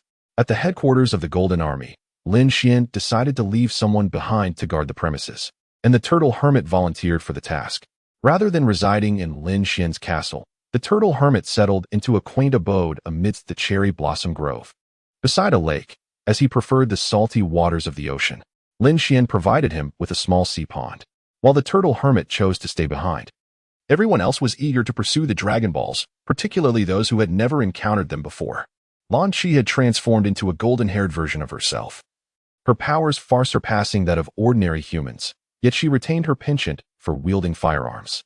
Subsequently, Lin Xian utilized the Flying Thunder God technique to reach Bulma, and then transported her back to the castle. With the Dragon Radar in hand, Bulma accompanied Lin Xian on their quest for a specific Dragon Ball, while simultaneously, members of the Golden Army initiated their own actions, although there was but a single Dragon Radar. The presence of the Golden Communicator allowed the searching members to ascertain the general location of the Dragon Ball, with precise details to be inquired upon arrival. The expedition of the Golden Army members saw Oolong and Puar transforming into missiles, while martial arts experts like Yamcha traversed with extraordinary agility and others opted for aerial vehicles. As the leader, Lin Xian soared through the skies with Bulma. In due course, a Dragon Ball vanished from the detector, and the golden-haired Lan Qi and Lan Fong, oblivious to the unfolding events, set off towards that direction. Concurrently, the Red Ribbon Army sprang into action, with notable figures such as Colonel Silver, General White, General Blue, Colonel Yellow, and Colonel Violet leading the charge to locate the Dragon Balls. During his journey, Wukong encountered Colonel Silver, who was also in pursuit of the 7 Dragon Balls. Colonel Silver attempted to down Wukong's Nimbus cloud with a rocket launcher, but was swiftly defeated in combat. After parting ways with Colonel Silver, Wukong found himself in the frigid northern tundra, where he succumbed to the biting cold until rescued by Sinnoh. From the villagers, Wukong learned that General White of the Red Ribbon Army was commanding the formidable Masruda, abducting the village chief and coercing the local men to search for the Dragon Balls. To rescue the village chief, Wukong ventured alone to Masruda, defeating Lieutenant Arnold, Sergeant Purple, and Captain Blue, ultimately confronting General White and making a new ally in Android 8, who was unwilling to partake in the Red Ribbon Army's malevolence. Presently, the Golden-Horned and Silver-Horned brothers were headed to the same location as Colonel Silver, evidently pursuing the same Dragon Ball. Journeying towards the frigid northern landscape were Yamcha, Oolong, and Puar, while the Red Ribbon Army dispatched General White and his subordinates, as in the original narrative. After Wukong vanquished General White, he entered the territory of the Blue Team.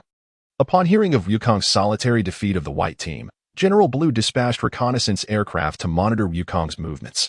While Wukong and Krillin searched for the Dragon Balls beneath the sea, General Blue led a submarine fleet in pursuit until they reached the pirates' lair, where his forces were entirely decimated by the pirates' traps. Left with no choice, General Blue stealthily trailed Wukong's path, cunningly luring Wukong into an encounter with a giant octopus. In a fierce underwater battle, he managed to overpower Krillin and momentarily ensnared Wukong with his psychic abilities. However, a fleeing mouse inadvertently startled Blue, causing his powers to falter, allowing Wukong to seize the opportunity and send him flying. General Blue later infiltrated Penguin Village, seizing the Dragon Radar from Wukong, only to meet his demise at the hands of the deadly assassin Tao Pai Pai at the Red Ribbon Army headquarters. The Red Ribbon Army, intent on retrieving the Dragon Balls from the seabed, was comprised of the White Team led by General Blue, and he would face Lin Xian, not Wukong. At that moment, Wukong was making his way towards Corinne's sacred land, where another Dragon Ball awaited. Meanwhile, the Red Ribbon Army, represented by Colonel Yellow and his team, was en route to Corinne's sacred land, mirroring the original storyline. However, unlike before, Colonel Yellow and his team had yet to arrive, engaging in a fierce confrontation with Bra. a formidable guardian of the sacred Korin Tower and the father of UPA. When Colonel Yellow and his army approached Bra for the Dragon Ball, he warned these invaders that he would not hesitate to eliminate them to protect the sacred site. Bra indeed fulfilled his promise, single-handedly obliterating Colonel Yellow's entire battalion. Seeing the dire situation, Colonel Yellow resorted to taking UPA hostage, only to be struck down by Wukong as he arrived on the scene. Having rescued UPA from the clutches of the Red Ribbon Army, Wukong forged a friendship with him. Tragically, Bra was later murdered by the assassin Tao Pai Pai. Wukong vowed before UPA that he would gather all the Dragon Balls to resurrect his father. He succeeded, culminating in the second summoning of Shenron, wherein he wished for Bra's revival. The world's most lethal assassin, Tao Pai Pai, the brother of the Crane Hermit, was hired by the Red Ribbon Army to eliminate Wukong. Initially, Wukong found himself outmatched by Tao Pai Pai. However, soon after, he ascended Korin Tower to cultivate, significantly enhancing his power. Initially, Tao Pai Pai possessed a battle strength of 150. After being defeated by Goku, he transformed himself into a cyborg, boosting his battle strength to 200. Surpassing Goku's 120 from the 21st World Martial Arts Tournament and Master Roshi's 139, yet still falling short of Tien's 180 and Goku's might in the 22nd tournament. In the present narrative, Goku is not the same as depicted in the original story. Upon encountering Tao Pai Pai, he possesses the strength to defeat him directly without the need for training at Korin Tower. Speaking of Tao Pai Pai, one cannot overlook his iconic moments. He deflects bullets with the soles of his shoes. At the instant of a kick, he sends his shoes soaring over his head just in time to intercept the bullets, which then return to him as he effortlessly puts it back on. This seemingly nonchalant maneuver is even more astonishing than catching a bullet barehanded or enduring an explosive blast. The bullet, thwarted by the shoe, retraces its path. Demonstrating remarkable strength, he can boil bathwater with his bare hands while simultaneously cooking eggs in it. After 12 minutes, the eggs emerge perfectly boiled and ready to be peeled. Utilizing his tongue as a weapon, Tao Pai Pai pierces the Temple of Blue, delivering a swift and fatal blow. Upon learning that Goku is located 300 kilometers to the north at Korin's sacred land, Tao Pai Pai deems the airplane too slow. With a mere flick of his fingers, he breaks off a segment of a stone pillar, hurls it into the air, and instructs it to return in 10 minutes. Without needing to defeat Goku, he covers the round trip of over 600 kilometers in just 10 minutes, showcasing a truly impressive moment in the storyline. As a minor antagonist in the early arcs of Dragon Ball, Tao Pai Pai's remarkable scenes are commendable. Unlike Hit from Universe 6, he lacks the aloof demeanor and formidable power. Meanwhile, Goku, having acted first, has already arrived at Korin's sacred land. Colonel Yellow and his team have yet to arrive. Riding on the flying Nimbus, Goku lands and encounters Bra, who was tasked with protecting the sacred land. "Hello, do you know where the Dragon Balls are?" Goku greets Bra and inquires about their whereabouts. "Dragon Balls?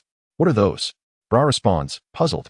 Had it been anyone else, a hint of malice in their gaze or tone would have prompted Bra to dismiss them immediately. She would not have inquired about the Dragon Balls as she does now. Before Goku can elaborate on the Dragon Balls, the Red Ribbon Army interrupts his explanation. Dozens of aircraft emblazoned with the Red Ribbon insignia descend from the sky. Unfamiliar with the Red Ribbon Army's emblem, Goku fails to recognize them. However, Bra senses that their intentions are not benevolent. As the planes land, Goku recalls something and mutters to himself, could they be the Red Ribbon Army that Xiao Xian mentioned? Under the command of Colonel Yellow, the members of the Red Ribbon Army were far from amiable like Goku. Each one of them bore a fierce demeanor, and Colonel Yellow coldly addressed Bulma, saying, "Hey, you big fool, and that little brat, have you ever seen the Dragon Balls? Or perhaps you possess them? If so, hand them over, and I can grant you a swift death." Those who, like Colonel Yellow, lack the strength to back up their harsh words, would inevitably face the most severe consequences. You are also in search of the Dragon Balls. Indeed, you are members of the Red Ribbon Army. Since that is the case, do not blame me for my lack of courtesy. As Goku spoke, he prepared to strike, and Bulma was equally ready. In the next moment, an astonishing scene unfolded before Bulma's eyes. Goku dashed forward and, with remarkable speed, swiftly dispatched the army led by Colonel Yellow. The colonel could not withstand even a single blow from Goku, which left him questioning his very existence. He had never experienced such excruciating pain, and after gasping in shock, he met his demise. At the headquarters of the Red Ribbon Army, the aircraft carrying Colonel Yellow was equipped with a communication device. The moment their forces were obliterated, the headquarters was immediately informed, and soldiers rushed to report. The Supreme Commander of the Red Ribbon Army, General Black, also known as Marshal Rit, publicly claimed that he sought the Dragon Balls to rule the world, but in truth, his desire was to collect them to enhance his own height.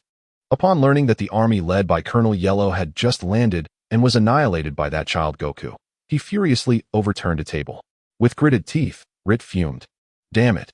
Yellow is utterly useless, incapable of handling even a child, and now he has led our elite force to destruction.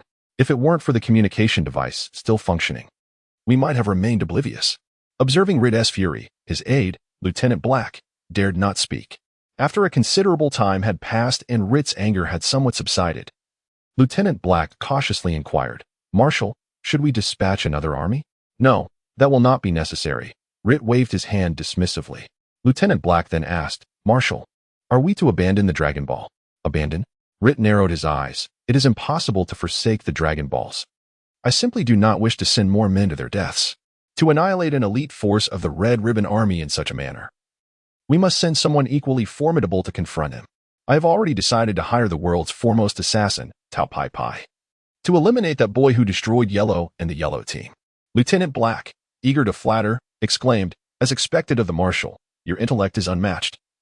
And I had not even conceived of such a brilliant strategy.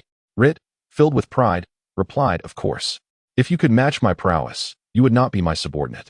Black, you are to inform the other teams searching for the Dragon Balls about the obliteration of the Yellow team. Tell them that if they cannot find the Dragon Balls, they will either meet the same fate as the Yellow team or await their own demise. Rit declared authoritatively, his pipe clenched between his teeth. Yes, sir, Captain Black stated. I shall promptly arrange for someone to contact Tobai Bai and notify the other troops. Meanwhile, as Blonde Lanchi and Lan Fong arrived at their destination to inquire about the precise location of the Dragon Ball, Bulma discovered that the Dragon Ball Lanchi and Lan Fong were seeking had vanished, no longer detectable on the Dragon Ball radar. Lin Xian understood that the Dragon Ball, which had vanished from the radar, had likely been discovered by the Pilaf gang, concealed within a special box that obstructed the radar's detection. They had managed to collect the 6 Dragon Balls that were still detectable. Lan Xi, Lan Fong, you should search for the other Dragon Balls. Lin Xian instructed through the golden communicator. When addressing the blue-haired Lan Qi, he would refer to her as Sister Lan Qi. However, when speaking to the blonde Lan Qi, he maintained a more formal tone, akin to that of a superior speaking to a subordinate. As Brack informed the other teams searching for Dragon Balls, Colonel Saluba and his subordinates confronted the Golden Horn and Silver Horn. Observing the duo clad in golden armor, Colonel Saluba inquired, Who are you two? I am Golden Horn. I am Silver Horn. After revealing their names, Golden Horn and Silver Horn arrogantly declared, We are members of the Golden Armor Legion, also known as the Golden Army. A force that your Red Ribbon Army cannot contend with. The Golden Army? An entity we cannot contend with? Saluba scoffed derisively. That jest is hardly amusing. Your golden armor looks quite splendid. Why not leave it here? I can grant you a chance to escape. The soldiers behind Saluba gazed at the golden armor of Golden Horn and Silver Horn with avid interest, and upon hearing their colonel's words, they could not help but chime in. Ha ha ha, truly worthy of Colonel Saluba. I wonder how much gold you will bestow upon us. Daring to covet our armor? Since you seek death, we shall expedite your journey. As Golden Horn spoke, he aimed a precious gourd at Saluba. Then, he asked, Saluba, is it? If I call your name, do you dare to respond? Feeling a sense of foreboding as Golden Horn pointed the gourd at him, Saluba considered the many subordinates behind him. If he remained silent, it would tarnish his image. Coupled with his stubborn spirit, he indeed responded, saying, Why would I not? I, Saluba, stand here. Use any means you wish. Had Saluba chosen silence and refrained from revealing his name, he would have been in grave danger, likely to be sucked into Golden Horn's gourd. Unlike Goku, he lacked the strength and fortune to escape such a fate. Being drawn into the gourd would spell his doom. Humph. Silver Horn snorted coldly and then addressed Saluba. Consider yourself fortunate, but this is also your misfortune, for we shall take matters into our own hands. As soon as Silver Horn's voice fell, he made his move. In the past, without the magical gourd, he would have been unable to contend with Saluba. Within the narrative, Saluba demonstrated his prowess by snatching items from Wukong, showcasing his true capabilities. Now, the confrontation between Silver Horn and Saluba resulted in a stalemate. Gold Horn was not idle either. He swiftly dealt with Saluba's subordinates, clearing the lesser foes, and then joined forces with Silver Horn to confront Saluba. Together, the two brothers quickly gained the upper hand. In the frigid northern snowy expanse, shortly after Yamcha, Oolong, and Puar arrived, General White of the Red Ribbon Army, accompanied by his subordinates, Sergeant Purple, Lieutenant Arno, Android 8, and a host of soldiers, made their entrance. They arrived later than Yamcha and his companions, and the character Mars Ruda was no longer visible in the unfolding events. Time did not permit their construction. As the members of the Golden Armor Legion, led by Yamcha, faced off against the troops of the Red Ribbon Army under White's command, a few exchanges of words occurred before hostilities were about to commence.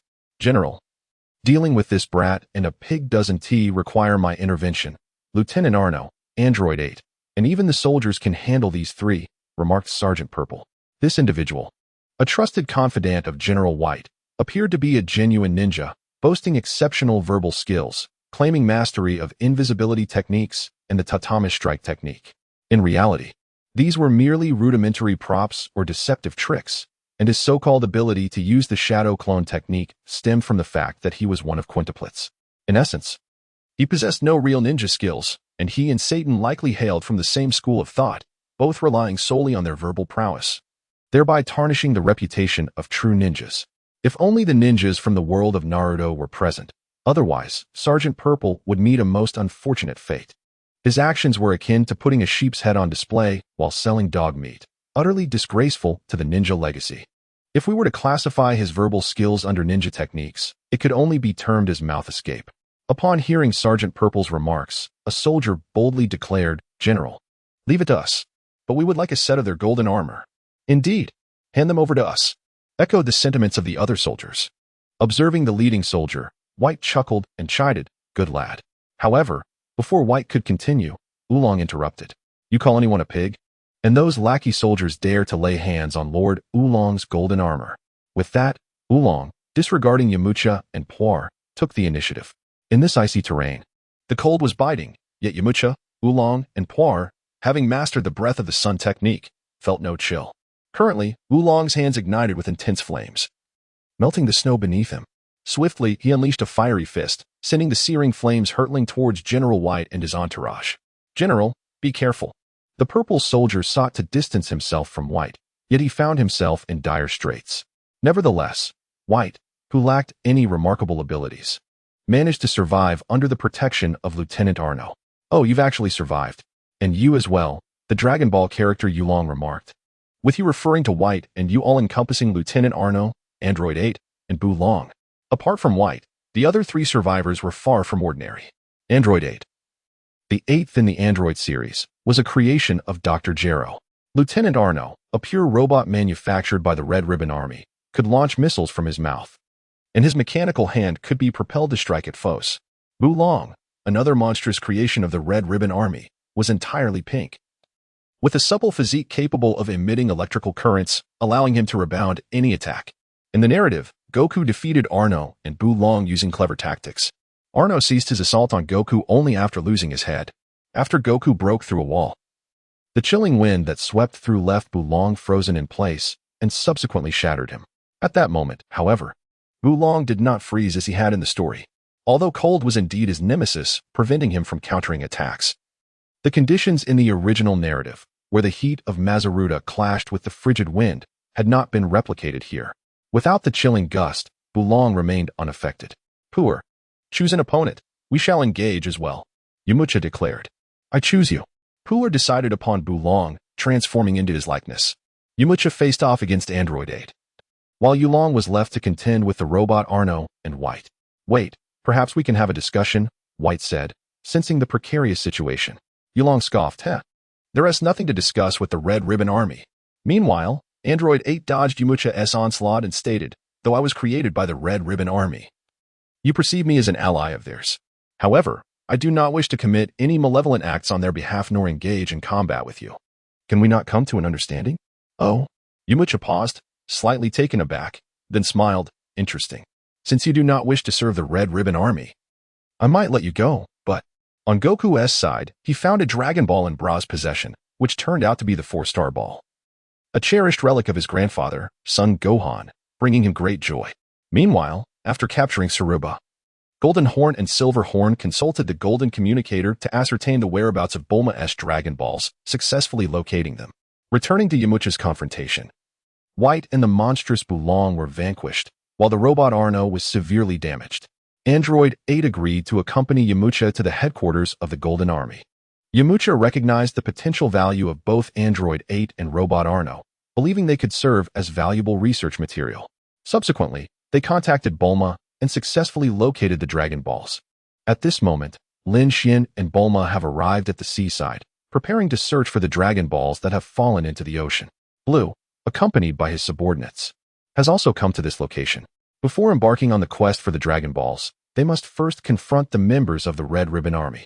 With a single move, Blue's subordinates were swiftly dispatched. However, Lin Xian chose to spare Blue's life. Lin Xian remarked, "Let me witness your superpower." "My superpower? That was your own assertion," Bruce replied with a smile. Lin Xian effortlessly dispatched all his subordinates, leaving Blue with a sense of trepidation.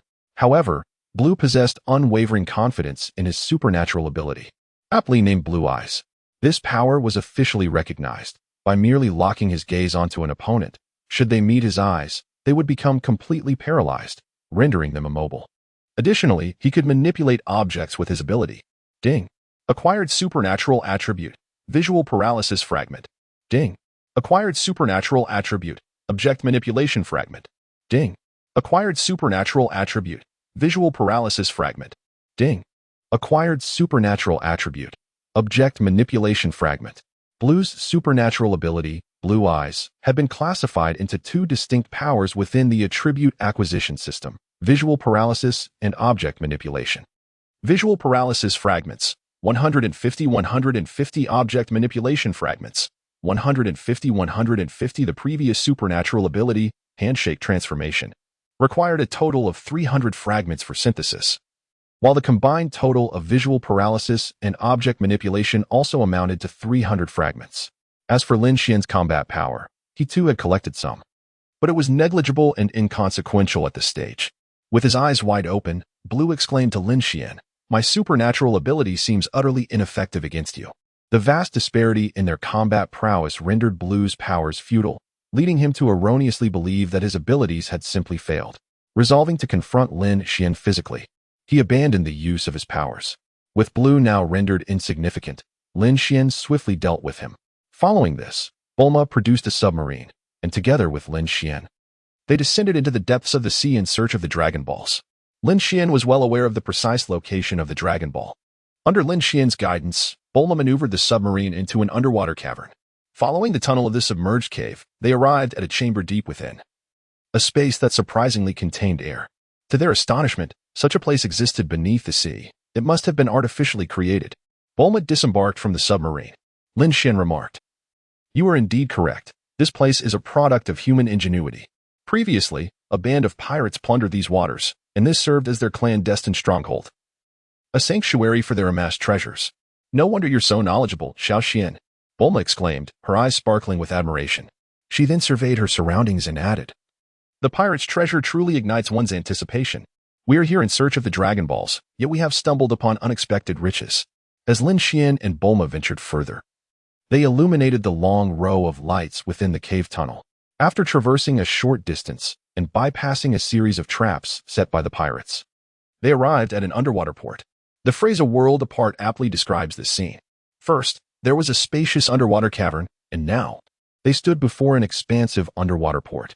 Docked within were military warships and submarines. Witnessing this spectacle left Bulma utterly astonished. Meanwhile, Lin Xian found himself at a loss for words regarding the sole nation on Earth. Every day, countless robberies unfold across cities, with highway robberies and bank heists being commonplace. One could only lament the king's ineffectual governance. In this era, warships and submarines that could once dominate the seas seemed to underscore the absurdity of pirates wielding such advanced weaponry. In his previous life, Lin Xian had never encountered any pirate crew equipped with cutting-edge military vessels or capable of excavating such extraordinary subterranean hideouts for clandestine operations and treasure storage. "This place is quite remarkable," Lin Xian mused. "Were it not for my existing home, I would consider settling here. It is secluded and exudes an air of mystery, free from the fear of theft." Along the shores of the port, numerous small dwellings and vehicles, including cars and trucks for transporting goods, indicated that someone had once inhabited this space. "What is that saying?" "Ah, yes. The villain's possessions are always enticing. Lin Xian had seized Pilaf's lair as his own. While this pirate stronghold stood deserted, inhabited only by skeletal remains, sunlight could not penetrate here, and timid souls would certainly hesitate to linger alone in such a place. Yet, Lin Xian found it appealing. Bulma wrinkled her nose and said, "Sha Xian, what is so great about settling here? It feels rather eerie." However, she acknowledged, the underwater cavern is well constructed. It could be transformed into an underwater paradise themed around the pirate's secret base and treasure trove. The ingenious Bulma had already begun considering how to develop this underwater cavern. As they continued along the edge of the port, they had not taken many steps when a robot sprang forth from the shadows. This robot was an alien variant, emblazoned with a skull motif on its head. Wielding a sword in its right hand, while its left arm was replaced by a gun, the number 2 was inscribed on its legs. In his previous life, Lin Xian recalled this pirate robot designated as number 2. Were it not for the knowledge that it is not the work of Dr. Gero, one might mistakenly regard Pirate Number 2 as the second installment in the Android series, namely Android Number 2. Lin Xian projected an energy beam, effortlessly dispatching Pirate Number 2, who had attempted to strike him with a blade. "This robot is commendable, albeit somewhat outdated," Bulma remarked, offering her assessment of Pirate Number 2. As they traversed the space housing the underwater port, they entered a corridor that led to a fork, presenting 2 divergent paths. To the left lay a colossal octopus, while the right path culminated in a sea well. A leap into the well would lead them to the location of the treasure. Lin Xian explored both routes. He encountered the gigantic octopus on the left, but, armed with his foresight, swiftly neutralized it. The pirate's treasure was ensconced within a grand chest, filled to the brim with gold, silver, and jewels of immense worth. "Wow, what an extraordinary treasure!" exclaimed Bulma, the daughter of Earth's wealthiest individual. Her discerning eye recognized the value of the chest at a mere glance. To put it into perspective, a single colossal diamond among the riches was valued at 10 billion, a sum far beyond the 50,000 awarded to the champion of the World Martial Arts Tournament. The Dragon Balls lay beneath the adjacent pool. Lin Xian leaped into the pool and retrieved the Dragon Ball, which turned out to be a 3-star ball. The headquarters of the Red Ribbon Army was in disarray. The 3 armies led by Zaruba, White, and Blue had been annihilated. The commander of the Red Ribbon Army, Rit, was infuriated upon learning of this, overturning the table in his rage. Notably, the 3 armies defeated by the brothers Golden Horn and Silver Horn, along with Yamcha, Oolong, and Puar, had yet to receive news of the Yellow Team's demise. To Rit's relief, Tao Pai Pai was swift in his approach, having just negotiated a price. He was already en route to the sacred land of Korin. His priority was to reclaim the Dragon Balls located there. As long as the Dragon Balls could be retrieved, Rit was unconcerned about the number of people killed, for the Red Ribbon Army was not lacking in financial resources. In fact, Rit considered it quite a bargain. Tao Pai Pai charged 100 million for each life taken. Coincidentally, it was the 20th anniversary of his career as an assassin, and he was offering a special rate of 50 million per kill. With the Red Ribbon Army's advanced technology and immense wealth, the cost of eliminating 100 or even 1,000 individuals amounted to merely 5 billion or 50 billion, respectively, a trivial sum for them. Within mere minutes, Tao Pai Pai arrived at the sacred land of Korin, encountering Goku and his son Bra. Introducing himself, he proclaimed, "I am Tao Pai Pai, the world's foremost assassin employed by the Red Ribbon Army, here to take lives and retrieve the Dragon Balls." Upon hearing that he was a hired killer from the Red Ribbon Army, there was little left to discuss. Bra, the guardian of the sacred land, was even more aggressive than Goku. Before Goku could act, Bra charged at Tao Pai Pai. Given his strength, he would have fallen in a single move, were it not for Goku, who intervened just in time to save him. What followed was a fierce battle between Goku and Tao Pai Pai. The 7 Dragon Balls were detectable by the radar, but it could only locate 6 of them, all of which had been found by the Golden Armor Legion. The remaining Dragon Ball could be sought from the fortune teller. However, there was no rush. Once Goku dealt with Tao Pai Pai, he would ascend the Korin Tower and return afterward. For now, it was time to eliminate the Red Ribbon Army with ease. Blonde Lan Chi and Lan Fong were in a state of despondency as their group had failed to locate even a single Dragon Ball. Frustration was now directed at the Red Ribbon Army. Members of the Golden Armor Legion were gradually converging on the headquarters of the Red Ribbon Army from various directions. The captives, including Zaruba, Yamcha, Oolong, and Puar, who had been captured by the duo of Gold and Silver Horns, along with Colonel Violet, apprehended by Krillin, exchanged glances. Some offered warnings, while others remained silent. Among those who spoke was Android 8, while Zaruba chose to remain mute. The headquarters of the Red Ribbon Army was established on a vast plain, lush with greenery. Heavily guarded by numerous soldiers and fortified with an array of advanced technological defenses that formed an impenetrable barrier. With the golden communicator in hand, those near the headquarters awaited the latecomers. Aside from Master Rashi and Goku, who remained at the headquarters, everyone had arrived. A distance away from the headquarters, members of the Golden Armor Legion encountered the Red Ribbon Army's defensive line and were met with a barrage of gunfire akin to a tempest. However, for the members of the Golden Armor Legion, the assault from the Red Ribbon Army was trivial. They retaliated swiftly, obliterating the so-called defense forces in an instant. A piercing alarm resonated throughout the Red Ribbon Army headquarters, and the higher-ups witnessed the destructive prowess of Yamcha, Krillin, and others through the screens, their expressions turning pale. Rhett, with a grim demeanor, glared at the gathered generals deliberating strategies. He bellowed at his subordinates, demanding, "Who among you will thwart these intruders? Eliminate them." Silence enveloped the room. No one dared to respond. This only darkened Rhett's countenance further, his frustration boiling to the surface. He furrowed his brow and questioned, "Is there not a single expert at headquarters?" A colonel from the Red Ribbon Army interjected, "Our strongest warrior, General Blue, has perished at the hands of the intruders. Even if there are capable fighters here, their chances of success are slim." With a resounding gunshot, Rhett silenced the colonel, the smoke still wafting from the barrel. Coldly, he stated, "I have no patience for your nonsense.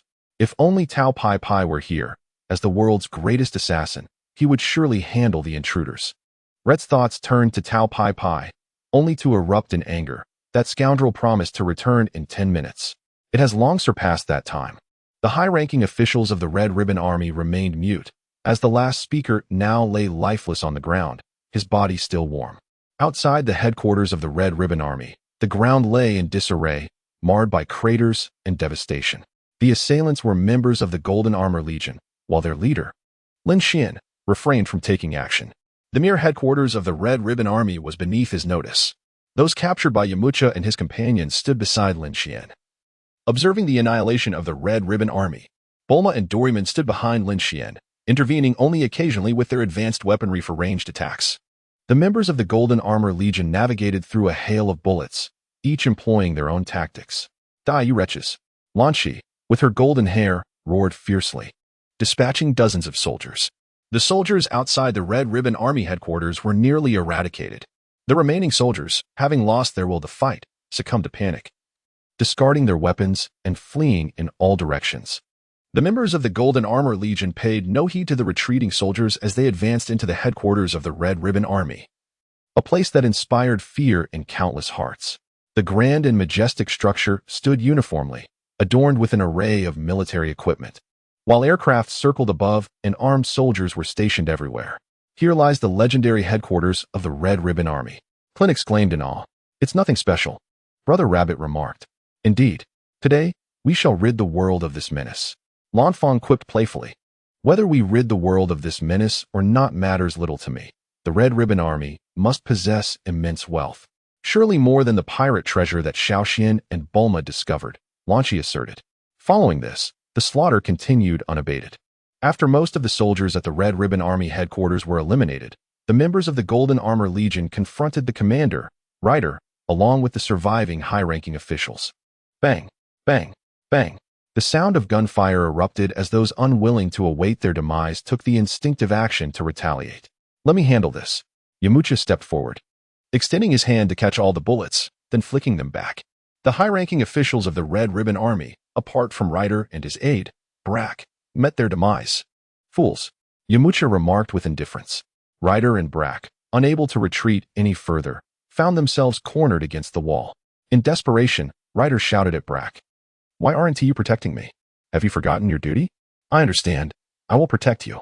Brack, drenched in sweat, gritted his teeth and steeled himself to face the Golden Armor Legion, fearlessly throwing a punch at Yamcha.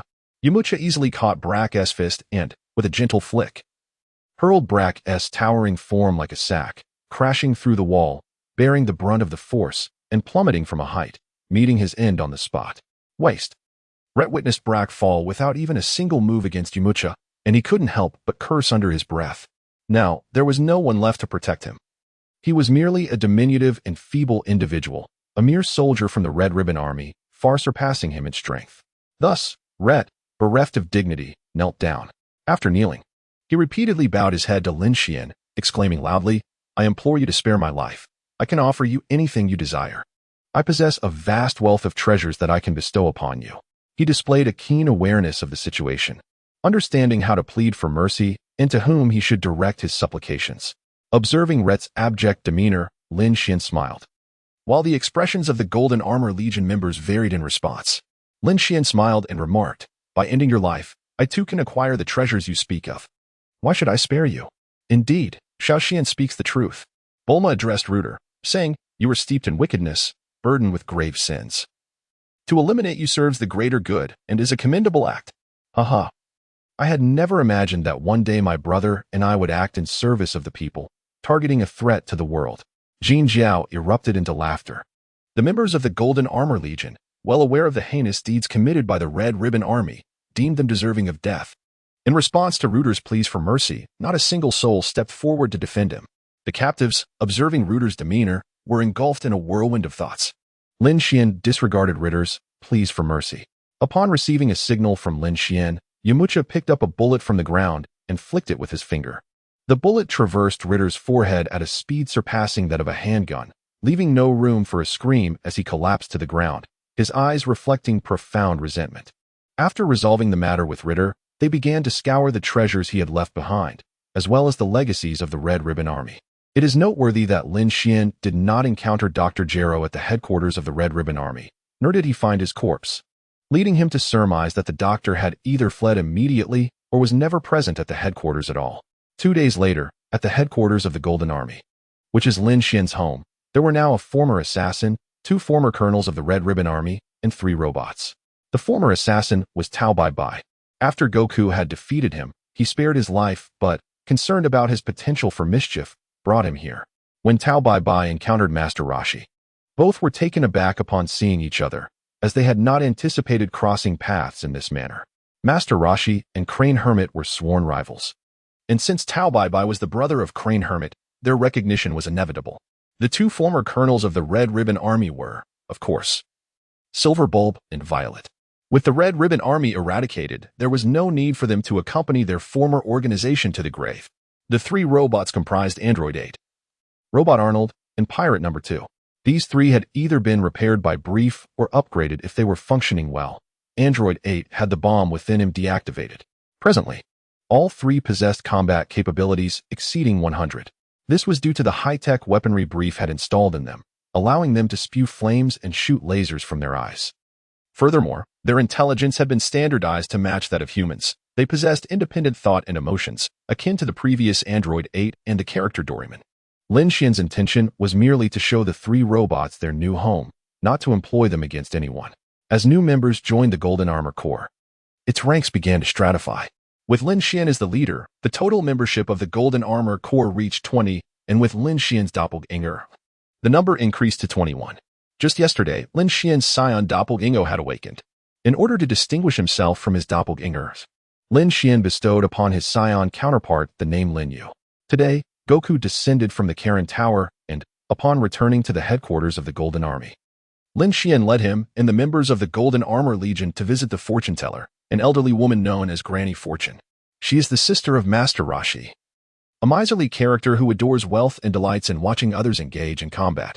This witch possesses the unique ability to utilize her crystal ball for divination, enabling her to summon the deceased from the underworld for a span of 24 hours. As Master Roshi's elder sister, she shares his longevity, with legends claiming her age to be around 500 years, surpassing Master Roshi by over 2 centuries. If the tales hold any truth, Granny Fortune and Master Roshi are indeed siblings, and their parents must have been formidable figures in their own right, residing in a palace amidst the desert. She employs her powers to perform divinations for the masses, albeit at a steep price of 10 million per session. For those unable to afford her fees, there exists an alternative. One may engage in combat with her 5 warriors, achieving 5 consecutive victories to earn a complimentary reading. Granny Fortune is well acquainted with King Inma and the North Kai, enjoying a friendship that permits her to frequently summon souls from the underworld to assist her in battle. Her status within the Dragon Ball universe appears to be profoundly unique. Although she does not belong to the divine hierarchy, her extraordinary abilities allow her to traverse the realms of life and death freely, bringing the departed back to the living world for a day, an authority not even the gods or Kai possess. The deities of Earth regard King Enma and the various Kais with utmost reverence, yet Granny Fortune speaks to them with a casual demeanor, seemingly instilling a measure of trepidation even in the great Kai.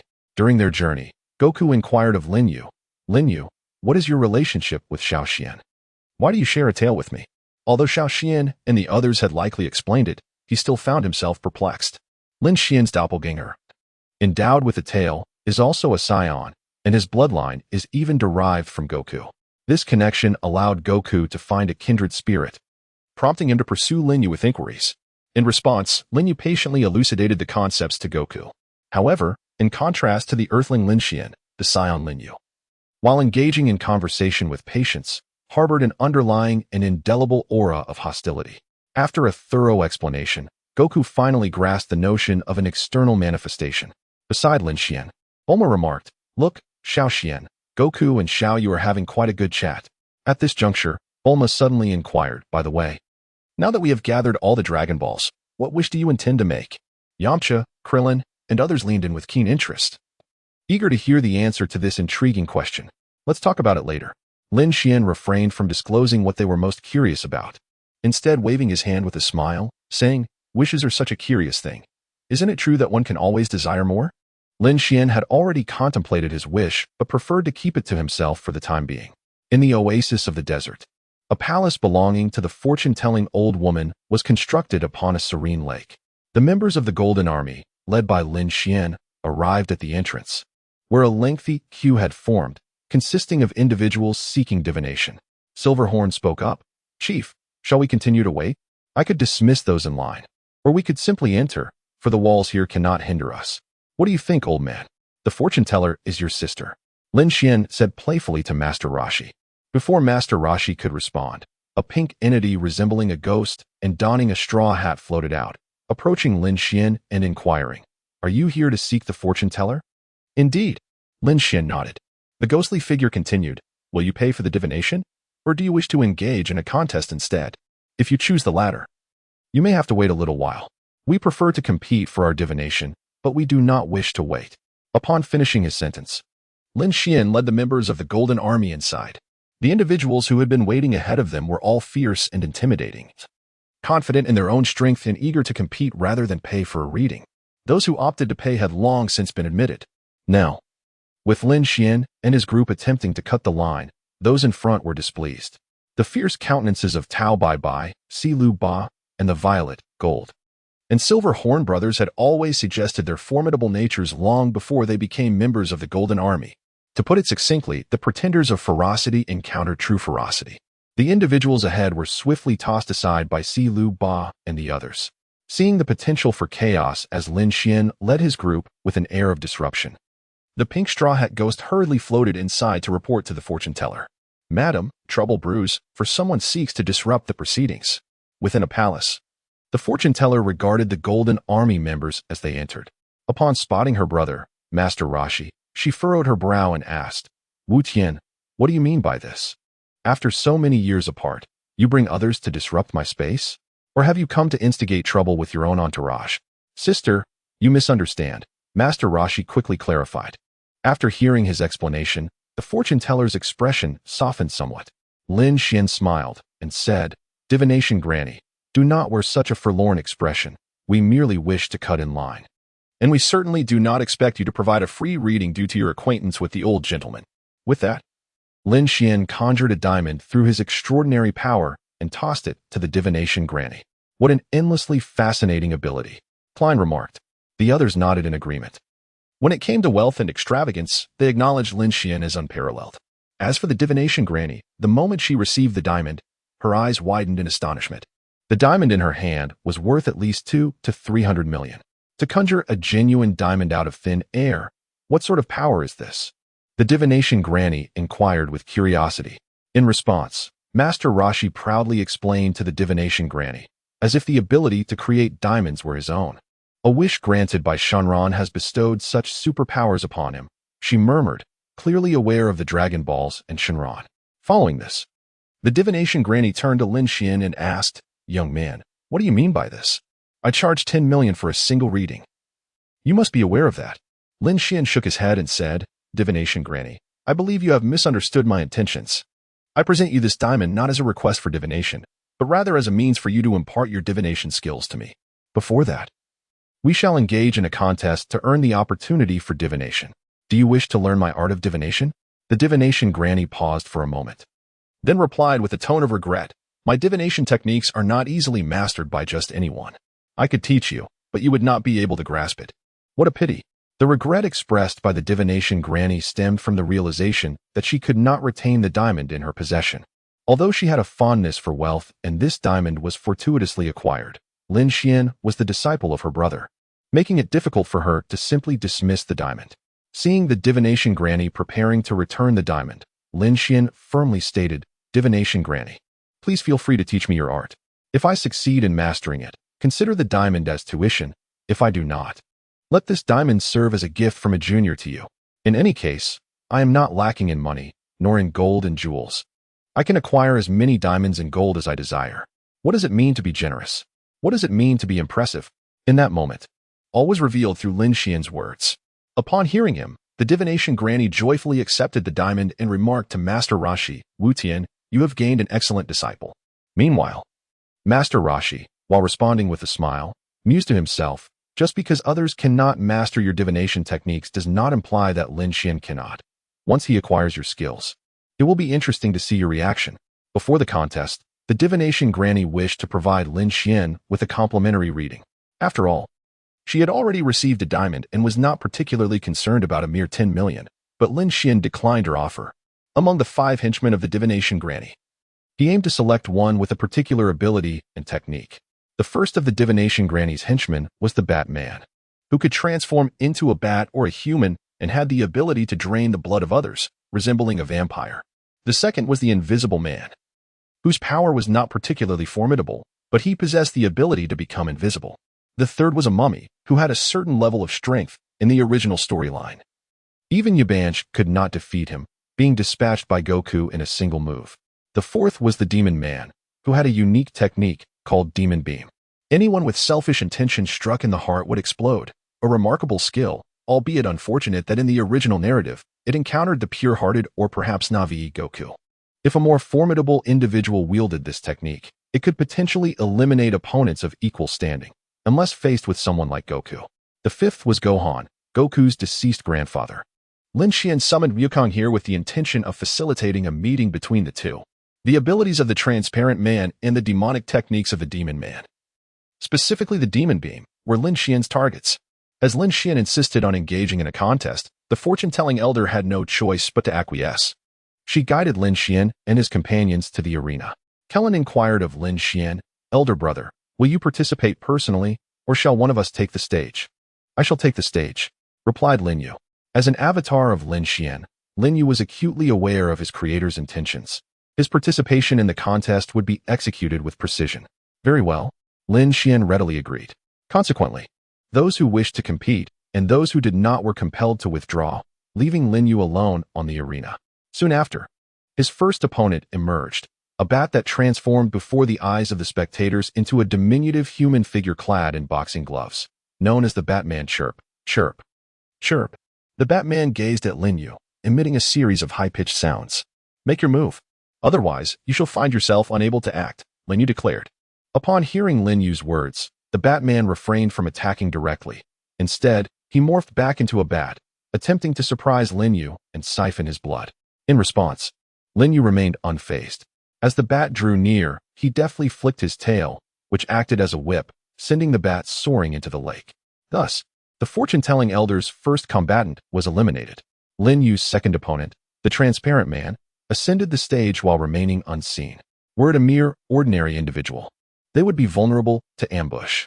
However, Lin Yu, standing upon the arena, possessed the ability to sense the slightest breath and discern locations by sound.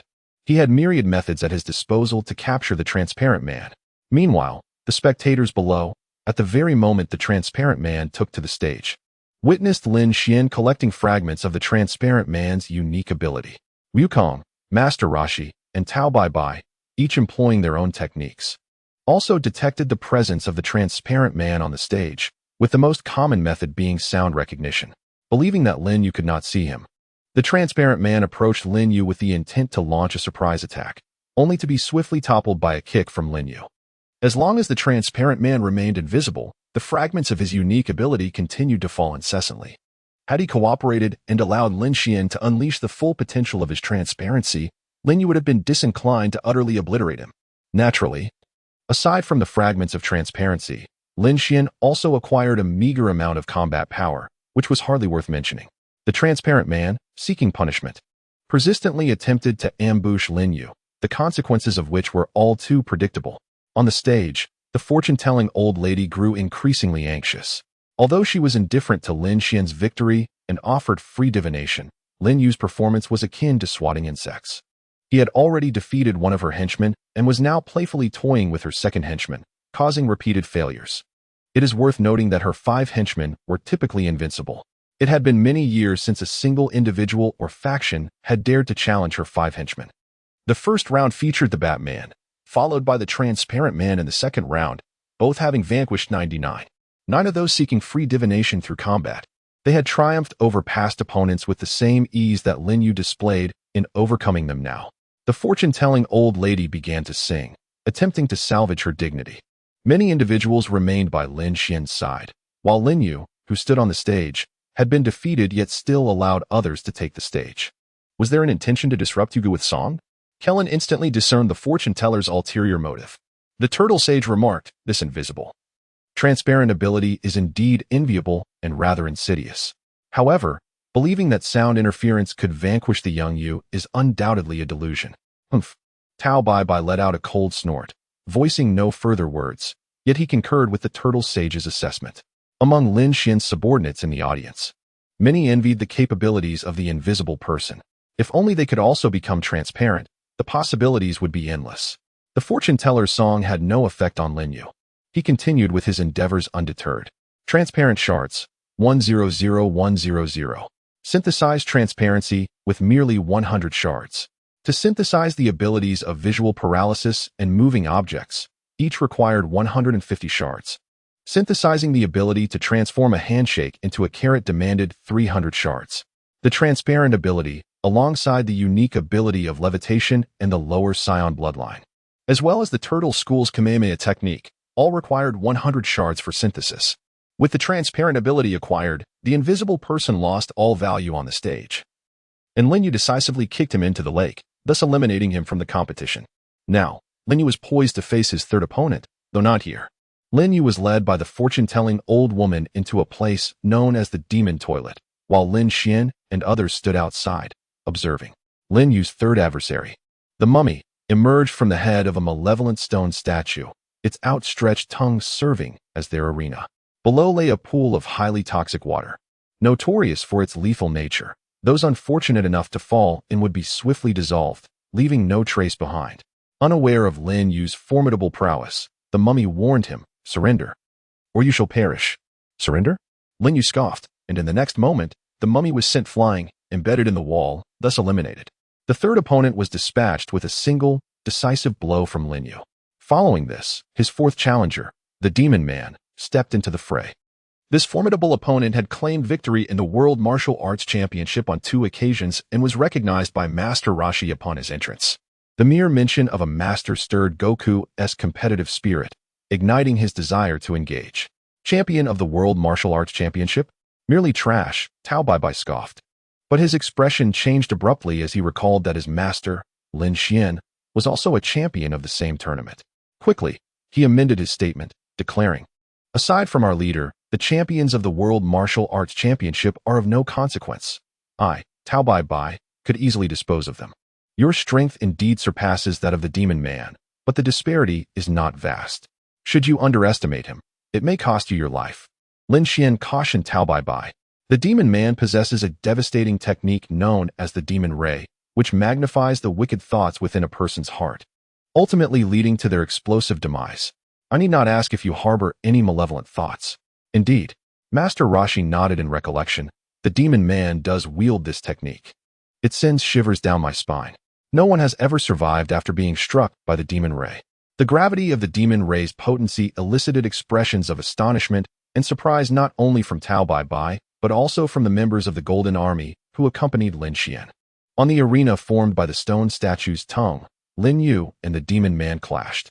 The demon man proved no match for Lin Yu, and in a fit of rage, he unleashed his ultimate technique. Aware of his own limitations, Lin Yu refrained from enduring the demon ray head-on. He did not possess the arrogance to believe himself free of wicked thoughts, especially considering the nature of a science spirit. Lin Yu awaited the arrival of the demonic rays. As soon as the demon unleashed its power, he swiftly evaded the attack. Observing that his ultimate move had failed to strike Lin Yu, the demon summoned the demonic rays once more.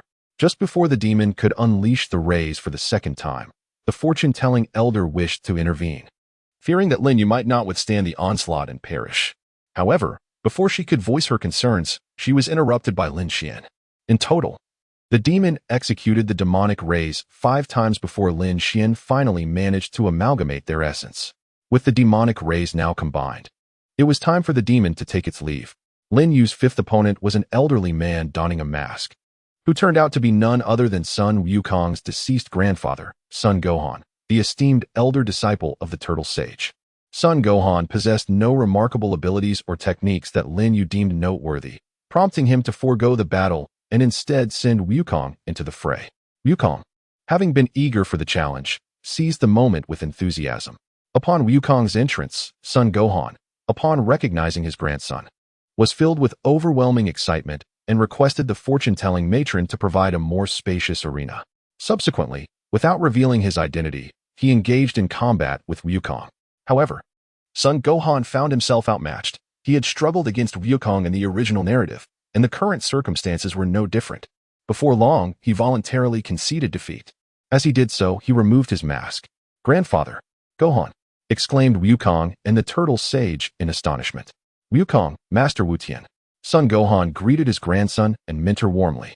Lin Xian chose not to interfere with the reunion of the grandfather and grandson. Instead, he sought the assistance of the fortune-telling grandmother to divine the location of the final Dragon Ball.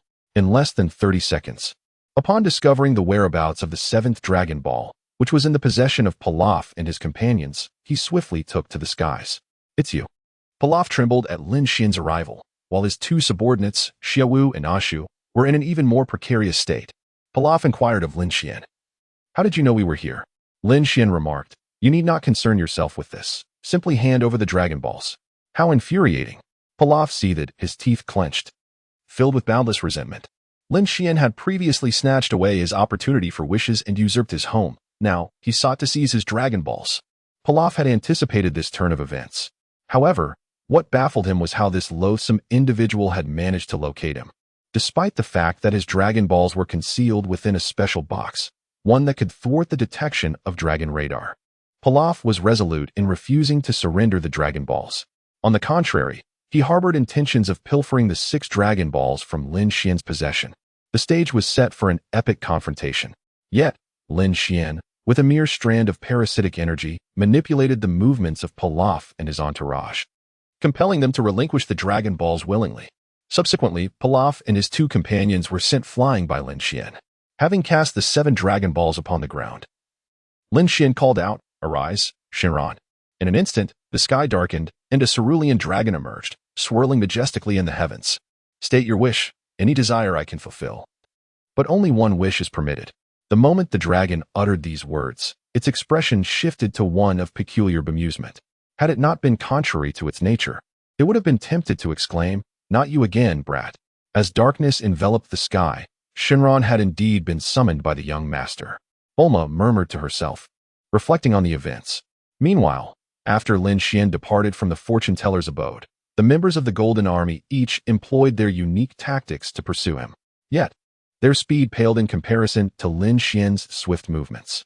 At the rear of the group, Goku was delighted to learn that his friend Gohan had made a circle of good companions, and their brief reunion soon came to a close.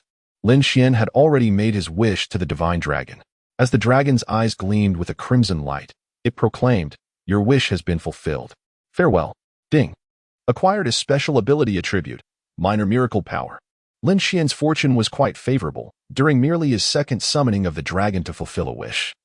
He stumbled upon the complete essence of a low-tier miracle. The dim sky returned to its normal state as the dragon vanished.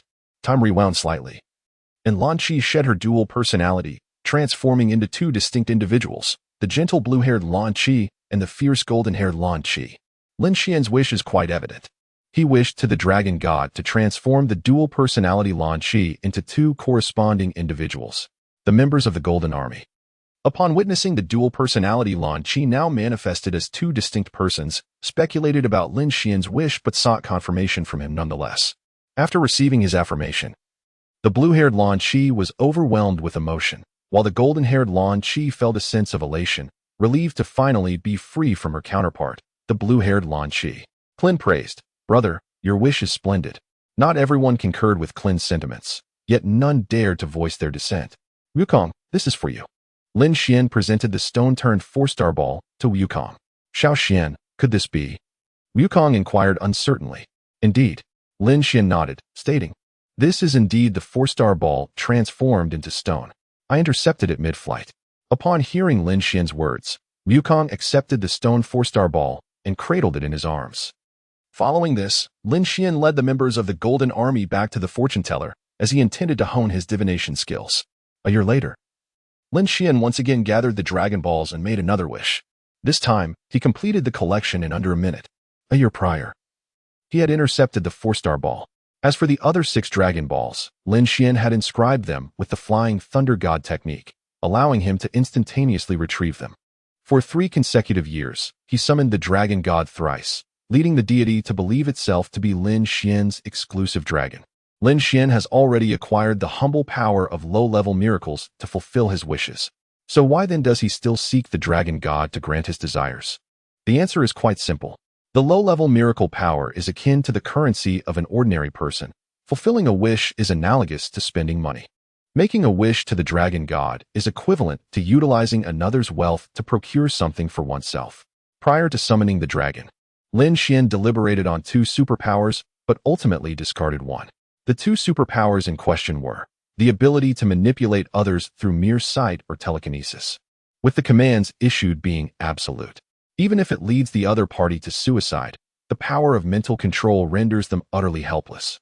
Additionally, it governs the 5 senses of opponents, inducing a profound belief in the appearance, form, quality, touch, and even scent of a particular object, all in alignment with the desires of the master, akin to complete hypnosis. In the realm of spiritual manipulation and utter hypnosis, Lin Xian has chosen to eliminate the latter. Having already surpassed divine beings, he can defer the need for complete hypnosis.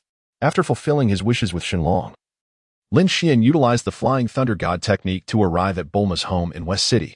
Employing his rudimentary miraculous powers in conjunction with the scientific innovations of Bulma and Brief, he crafted an array of gadgets from the beloved anime Doraemon. The 4th-dimensional pocket has now been realized. Today, within the Blue Cat's 4th-dimensional pocket lie numerous tools such as the Bamboo Copter, Air Cannon, Momotaro Rice Balls, Super Gloves, Gulliver's Tunnel, Shrinking Lamp, Enlarging Lamp, and the Anywhere Door, Earth version. Some of these devices were conceived purely through scientific means, entirely the handiwork of the Brief family, while others were expedited through the use of elementary miraculous power, allowing for swift production followed by scientific analysis, thus enabling rapid manufacturing without reliance on lower-tier miraculous abilities. Over the course of the year, Doraemon gained a sister, known as Dorami in the anime. Master Rashi, along with Tien Shinhan and Kaiatsu, has been subjugated by Lin Xian and integrated into the Golden Armor Legion. Notably, Lin Xian transmitted the immensely popular science fiction novel The Three-Body Problem from his previous life to this world, specifically to Earth in the primary timeline of the Dragon Ball universe. Unlike the world of Doraemon, the inhabitants of Earth in this universe experienced a wave of panic. The Three-Body Problem narrates the tale of a reckless Earthling who, using the sun as an antenna, sends forth the first cry of Earth's civilization into the cosmos, achieving groundbreaking progress in the search for extraterrestrial life. Under the chaotic influence of 3 erratically orbiting suns, the Trisolaran civilization, having faced destruction and rebirth over 100 times, is compelled to flee their home planet. At this critical juncture, they intercepted the message sent from Earth, exposing its coordinates. In their desperate plight, the Trisolarans resolved to invade Earth in search of a stable habitat. Nearly 2 centuries later, the future Earth space fleet was annihilated by a minuscule water droplet from the Trisolaran civilization. One Earthling confirmed the existence of the dark forest theory among cosmic civilizations. Any civilization that reveals its location will swiftly face annihilation. The dark forest theory posits that the universe is akin to a dark forest, where every civilization acts as an armed hunter, stealthily navigating through the trees, carefully parting the branches that obstruct their path, striving to make not a sound, their very breaths cautious. They must remain vigilant, for lurking in the shadows are other hunters, equally stealthy.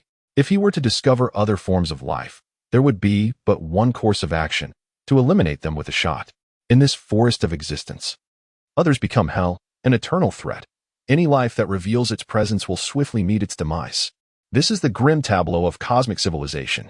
Armed with this revelation, the Earthling resorted to threatening the disclosure of the coordinates of the Trisolaran world to the universe, temporarily halting the Trisolaran invasion of the solar system and establishing a precarious strategic equilibrium between Earth and Trisolaris. However, mere threats could not deter the relentless ambition of the Trisolaran civilization.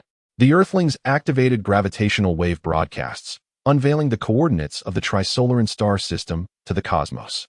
Yet ultimately, Earth civilization could not escape the fate of annihilation by a superior civilization, for there exist even more formidable civilizations within the universe, whose methods of warfare and weaponry surpass the imagination of Earthlings. The exceedingly advanced Singer civilization unleashed a card-sized 2-dimensional foil, obliterating the entire solar system by compressing it into a flat plane. The 2-dimensional foil, a cosmic rule-based weapon, renders the spatial dimensionality irreversible, with the rate of dimensional collapse gradually accelerating to the speed of light. However, should one utilize a curvature engine or similar means to escape at light speed, it remains conceivable to elude the fate of dimensionalization before being consumed by the 2-dimensional foil. In the realms of Dragon Ball, Lin Xian ponders whether there exists an entity akin to the Singer civilization across all time and space, all universes. Yet he is aware that in this world, the counterpart to the Trisolaran civilization is the Scions, who serve Frisia. Vegeta once articulated that the Scion mission involves the extermination of weaker planetary civilizations, selling the worlds to more advanced civilizations in need of colonization. This is undeniably the essence of the Dark Forest theory. Before Vegeta and Nappa invaded the Earth of the Dragon Ball world, humanity naively believed in the benevolence of extraterrestrials. However, with the emergence of the Trisolarans, not all Earthlings became wary of aliens. Rather, the majority grew vigilant, their previous eagerness for communication with extraterrestrial beings extinguished. The Dark Forest theory, along with the advanced technology depicted in Trisolaris, looms large. Particularly, the 2-dimensional foil once again astonished Dr. Brief. Both Bulma and all scientists on Earth were equally astounded by the 2-dimensional foil. Lin Xian was unaware of how many scientists were secretly researching it. After a period of study, Brief and Bulma had not made any significant progress. However, with Lin Xian's relatively modest miraculous power added to their efforts, they were still unable to fabricate the 2-dimensional foil. In the presence of the 2-dimensional foil, Lin Xian's rudimentary miraculous power, akin to that of Earth's dragon, proved to be utterly inadequate, for the 2-dimensional foil is a weapon governed by the laws of the universe. Should the 2-dimensional foil be successfully created, even Frisia from the era of the planet Makai would be unable to escape its dimensional strike, reduced to mere artwork.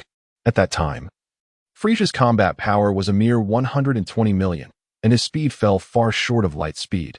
Thus, he could not possibly contend against a weapon of universal law. Moreover, the panic instigated by the three-body problem was not confined to humanity. Even the celestial beings and immortals of Earth were stirred into alarm. They were even more distressed, leading to Lin Xian being invited to visit them, marking their first encounter. The celestial beings and immortals had long been monitoring Lin Xian. As a powerful individual of pure bloodline from Earth, it was nearly impossible for Lin Xian to evade their scrutiny. During his visit to the immortals, Lin Xian acquired nearly all of their celestial beings. Naturally, Lin Xian did not take these without reciprocation. He provided them with an ample supply of fish and pledged to deliver a batch periodically. At the immortals' abode, Lin Xian found little opportunity to enhance his attributes. Cultivating celestial beings did not require special abilities or techniques, yet it demanded more than mere skill, which Lin Xian was not destined to master. Conversely, the celestial beings offered substantial knowledge. Earth's celestial beings possess the capability to create Dragon Balls and bestow life upon the dragon, wielding telepathy and psychokinesis. They can conjure various items, such as hourglasses, and both the celestial beings and Piccolo employ their powers to fashion clothing for Goku and Gohan. They also possess the ability for bodily regeneration. As long as the head remains intact, limbs can regenerate, though physical stamina cannot be restored. They can create lower-tier Dragon Balls. Impart life to lower-tier dragons, utilize psychokinesis, conjure items from thin air, and possess telepathic abilities and foresight. Telepathy allows for communication through the mind using supernatural abilities, while foresight is employed by celestial beings to monitor the lower realms. As for the regeneration technique, Lin Xian did not acquire it, as it did not drop, and therefore he did not collect the relevant attributes. 2 years have elapsed, and the day of the world's premier martial arts tournament has arrived once more. After such a lengthy period, Lin Xian's attribute page has undergone considerable transformation. Host: Lin Xian Combat Power, 1000 Bloodline. Earthling, Transcendent Level. Avatar: Scion. Lin Yu Super Abilities: Transforming Handshakes into Carrots, Elementalization, Visual Paralysis, Object Manipulation, Mental Control, Psychokinesis. Conjuring items from thin air, and creation of objects. Special Abilities: Aquatic Respiration, Max Power, Aura Perception, Transformation Technique, Levitation, 850-fold Strength, Life Restoration, Hypnosis, Magical Gum, Telepathy, Super Regeneration. Invisibility, Rudimentary Miraculous Power, Divination, Aerial Dance Technique, Solar Fist, Creation of Lower-Tier Dragon Balls, Imparting Life to Lower-Tier Dragons, Telepathy, Foresight. Creation Techniques, 6 Forms of Body Technique, Master. Breath of the Sun, 7 Styles of Fist Technique, Master, Flight Technique, Flying Thunder God Technique, Energy Lines, Izanagi, Divine Might, Heavenly Distraction, Emperor's Engine, 6 Library Immortal Thief, Incomplete. Techniques: Rock Paper Scissors, Master. Wolf Fong Fist, Master. Kamehameha, Master. Afterimage Fist, Master. Drunken Fist, Master. Universal Shockwave Palm, Master. Demon Ray, Master. Whole Wave, Master. For Demon Fist, Master. Volleyball Fist, Master. Key Blast, Master. In the attribute page, a section for avatars has been added, currently listing only the Scion avatar, Lin Yu. The bloodline has been elevated to the transcendent level by Lin Xian. All techniques, including those in the creation category, have reached the master level. Among the creation abilities, the Emperor's Engine and the incomplete 6 Library Immortal Thief were noted. The latter could only be created after Lin Xian's bloodline ascended to the transcendent level, resulting in the flawed version that cannot achieve immortality. As for the eternal beauty and the ability to grow stronger merely by consuming food, these are the primary capabilities of the incomplete version of the 6 Library Immortal Thief, with the exception of immortality. Lin Xian has an inkling that once his bloodline ascends to the celestial level, he can effortlessly rectify this deficiency. The so-called Emperor Engine utilizes the heartbeat of its own heart to strike down those with combat power inferior to its own, while intimidating adversaries of comparable strength, thereby preventing them from unleashing their full potential in battle. The inspiration for this ability came to Lin Xian from the anime One Punch Man. However, unlike the protagonist, Lin Xian activates the Emperor Engine not out of fear of the sound of his heartbeat. In this current iteration of the World Martial Arts Tournament, there is little to compare. At this juncture, all individuals capable of claiming the championship on Earth have joined the Golden Army. Participating in the World Martial Arts Tournament is merely a contest among the members of the Golden Army. Furthermore, a few days prior, the celestial beings of Earth informed Lin Xian that the malevolent Majin Buu had been released, requesting his intervention. However, dealing with Majin Buu does not necessitate Lin Xian's direct involvement, as the entire Golden Armor Legion is more than capable of handling him. Aside from Lin Yu and Goku, there are numerous others who can contend with Majin Buu. Conversely, it is Majin Buu's faction that must be cautious. Members of the Golden Army generally possess 2 enhancements: the Breath of the Sun and the incomplete version of the 6 Library Immortal Thief. Those Golden Army members who have assimilated the incomplete version of the 6 Library Immortal Thief can strengthen themselves through consumption, allowing them to indulge in foods that yield substantial energy upon digestion. The caution regarding Majin Buu's faction stems from the fact that he can reproduce. The so-called demon warriors he spawns from his eggs can be viewed as nutritious sustenance, granting significant energy and a notable increase in combat prowess. In the original narrative, Majin Buu produced 5 offspring, of which he acknowledged only one as his son, named Bu, or Bu-2. The remaining 4 included 1 demon member and 3 demon warriors. Pian, a creature resembling a pterosaur with an elongated neck and a rather unsavory appearance, is one of Majin Buu's subordinates and possesses minimal combat capability. Lacking the traits of a warrior, Dambalin, upon his entrance, defeated Krillin and triumphed over Goku, destroying the flying Nimbus. Such achievements are not common among every character. Among all the warriors spawned by Majin Buu, his record stands as the highest, having defeated Krillin and Jiren, resulting in their demise at his hands. Dambalin, however, was ultimately vanquished by Goku's Kamehameha. Zimbaloo, resembling a dinosaur, shares wings akin to Dambalin, yet boasts a significantly larger physique that appears ill-suited for combat. Unlike Dambalin, Zimbaloo lacks the aura of ruthlessness. His demise is abrupt. Shortly after his introduction, he is swiftly dispatched by Akalobe, whose act culminates in the unfortunate roasting of Zimbaloo's remains. Among the demon warriors spawned by King Piccolo, he stands out as the most ineffectual with a record of utter failure, a mere drain on King Piccolo's vitality. What lingers in memory is Akalobe's remark regarding the roasted Zimbaloo, commending the delectable nature of his flesh and inquiring of Goku whether Zimbaloo had any siblings. Dolem, the first offspring to emerge from King Piccolo's rejuvenation, is innately clad in trousers. His creation was primarily intended to confront Tien Shinhan. Upon Tien's attempt to thwart Piccolo, the latter deemed it unnecessary to intervene personally, resulting in the expulsion of an egg. Dolem swiftly incapacitated Tien Shinhan with a few moves. In terms of prowess, he undoubtedly surpasses both Dambalin and Zimbaloo. Fortunately, Goku arrived just in time, delivering a decisive kick that eliminated Dolem, thus sparing Tien from peril.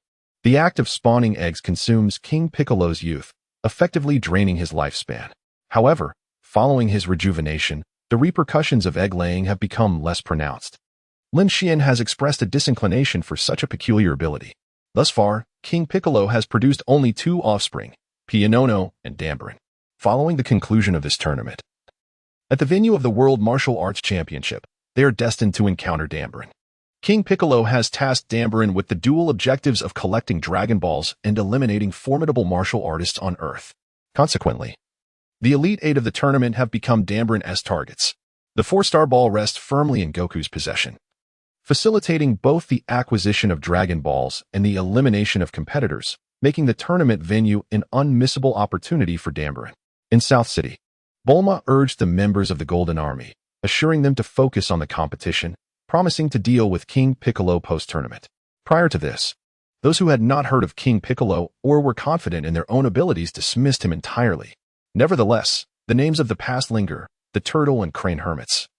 Despite their newfound strength, still harbor shadows of fear regarding King Piccolo, frequently discussing his formidable reputation. Yet, they are well aware that no matter how powerful King Piccolo may be, he pales in comparison to Lin Xian. Before the tournament commences, let us partake in a meal. Wukong gently caressed his belly and remarked, ever since the culinary tablecloth from the anime Doraemon was created, the members of the Golden Army no longer need to spend money on meals. They can simply order whatever they desire. However, the culinary tablecloth is merely a terrestrial-grade item. While it allows for the unlimited summoning of food when laid out properly, it is restricted to ordinary fare. Although the taste is exquisite, the energy derived from digestion is minimal. Some clever members have taken to tossing the food produced by the culinary tablecloth into the lumberjack spring, an item of the same grade, in hopes of receiving rewards by speaking the truth. Unfortunately, the lumberjack spring, being of terrestrial grade as well, only enhances the flavor of the food without increasing its inherent energy content, leaving them disappointed. If solely intended to satiate hunger, the culinary tablecloth is undoubtedly the finest tool. I want roasted meat and ribs. I crave ramen. I desire takoyaki. I want grilled fish. Then, I shall indulge in lobster. I long for my beloved dorayaki. I yearn for a pineapple bun. Once the culinary tablecloth is laid out, a mere utterance of the desired food's name brings it forth instantly. In addition to meals, one can also order various snacks and an array of beverages. After finishing breakfast, Lin Xian and the others entered the venue for the world's greatest martial arts tournament. Apart from Doraemon and Dorami, the members of the Golden Armor Legion no longer drew attention. Divided into ranks, the members of the Golden Armor Legion had their golden armor transformed into simple golden bracelets in its primitive state. This bracelet signifies their identity, incorporating the golden communicator, and serves as a means of contact among members. When activated, the bracelet can transform back into golden armor. As the ranks vary, so too does the appearance of their golden armor. Although all are made of gold, the highest-ranking members are fully encased in golden armor, complete with helmets, while those of lower ranks, upon activating their bracelets, only have portions of their bodies adorned with the golden armor. At that moment, the members of the Golden Army had not activated their bracelets. To outsiders, they appeared merely as individuals wearing golden bracelets. In this year's world's greatest martial arts tournament, Lin Xian did not participate, nor did Master Rashi disguise himself as Cheng Longdanner. Given Lin Xian's current combat power of 1,000, his participation would be as absurd as using a cannon to swat a mosquito. The other members stood no chance of victory either. As for Master Rashi, had it not been for the presence of Crane Hermit and the numerous experts within the Golden Army, he would not have been able to secure a win either. He had intended to disguise himself as Cheng Long to once again participate in the tournament, hoping to impart lessons to his disciples in the arena. At the venue of the world's greatest martial arts tournament, no one recognized the previous champion, Lin Xian, who had won the title while transformed into an 18-year-old. In the present day, Lin Xian is truly 12 years of age. In contrast, his doppelganger, Lin Yu, who bears a striking resemblance to Lin Xian, has matured into a young adult at 16. Were it not for the tail trailing behind him, many would mistake him for the previous champion, Lin Xian. Despite his shorter stature compared to the 18-year-old Lin Xian, the members of the Golden Army participating in the World Martial Arts Tournament include Wukong, Yamcha, Krillin, Blonde Launch, Lan Fong, Gold Horn, Silver Horn, Tao Bai Bai, Zaruba, Tianjin Fan, and Jiaozi, an impressive total of 11 individuals, all possessing the prowess to reach the top 8. However, as only 8 can advance, some are destined for elimination. As in the previous tournament, the competitors are divided into 4 groups. Among the 11 members of the Golden Army, Groups 1, 2, and 3 each contain 3 members, while the final group has 2 members who will not face each other in the preliminary rounds. This arrangement is the most favorable outcome. Had all 11 members been clustered in 1 or 2 groups, only 4 could have advanced to the top 8. In the original tale of the 22nd tournament, there were 182 participants. The matchups in the top 8 were Yamcha versus Tianjin Fan, Master Rashi's disciple versus V, Krillin versus Jiaozi, and Babudi versus Wukong. The champion was Tianjin Fan, with Wukong as the runner-up. Currently, those advancing to the top 8 include Wukong, Yamcha, Krillin, Lan Fong, Gold Horn, Tao Bai Bai, Tianjin Fan, and Jiaozi. After the draw, the matchups for the top 8 are intriguing. Wukong versus Tao Bai Bai, Yamcha versus Tianjin Fan, Lan Fong versus Gold Horn, and Krillin versus Jiaozi. 2 of the matches mirror the original story, albeit in a different sequence. As the top 8 battles are about to commence, the voices of the audience outside the arena rise and fall, each face reflecting eager anticipation. Hurry up. When will it begin? Alas, what a pity that the last champion has not returned to compete. Dear audience, may I have your attention, please? A golden-haired referee, clad in a suit and sunglasses, ascends the stage. As the referee speaks, the crowd gradually quiets. With a smile, he proclaims, "I believe you have all been waiting patiently. Therefore, I hereby announce the commencement of the top 8 matches of the 22nd World Martial Arts Tournament." He continues, "Let us welcome the first match, contestant number 1, Sun Wukong, and contestant number 2, Tao Bai Bai. We look forward to their splendid performances." In the audience section, Bulma turns to Lin Xian beside her and asks, "Xiao Xian, who do you think among the top 8 will make it to the top 4? Lin Xian stated without hesitation, Goku, Tien, Lan Fong, Krillin. Will Bai Bai and Jiaozi also be defeated? The Crane Hermit murmured to himself. One was his brother, the other his disciple. The Crane Hermit did not wish to see them fall, especially to Goku and Krillin, the disciples of Master Rashi. As Lin Xian anticipated, the 4 advancing to the semifinals were indeed Goku, Tien, Lan Fong, and Krillin.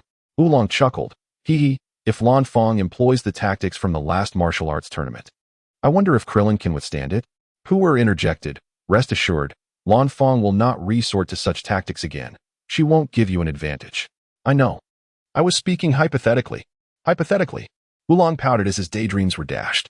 The first match of the semifinals featured Goku versus Tien, with Goku emerging victorious by a considerable margin. The second match saw Lan Fong face Krillin in a fair contest, where Krillin triumphed decisively. Consequently, the final became a showdown between the 2 disciples of Master Rashi. Goku and Krillin. There was no doubt that Krillin could not overpower Goku. In the original storyline, from the 21st World Martial Arts Tournament to the 22nd and 23rd, Goku participated in 3 consecutive tournaments in pursuit of the championship. Now, if he were to defeat Krillin and claim victory in the 22nd World Martial Arts Tournament, it would be intriguing to ponder whether he would compete in the next tournament. Without any unforeseen events, Krillin was defeated by Goku, who thus claimed the title of champion of the 22nd World Martial Arts Tournament. Following the conclusion of the tournament, as the audience began to disperse, a green figure soared toward them. Damblin had arrived, landing before Lin Xian and the others. Before Damblin's arrival, Lin Xian, Lin Yu, and several members of the Golden Army had sensed his aura at different times.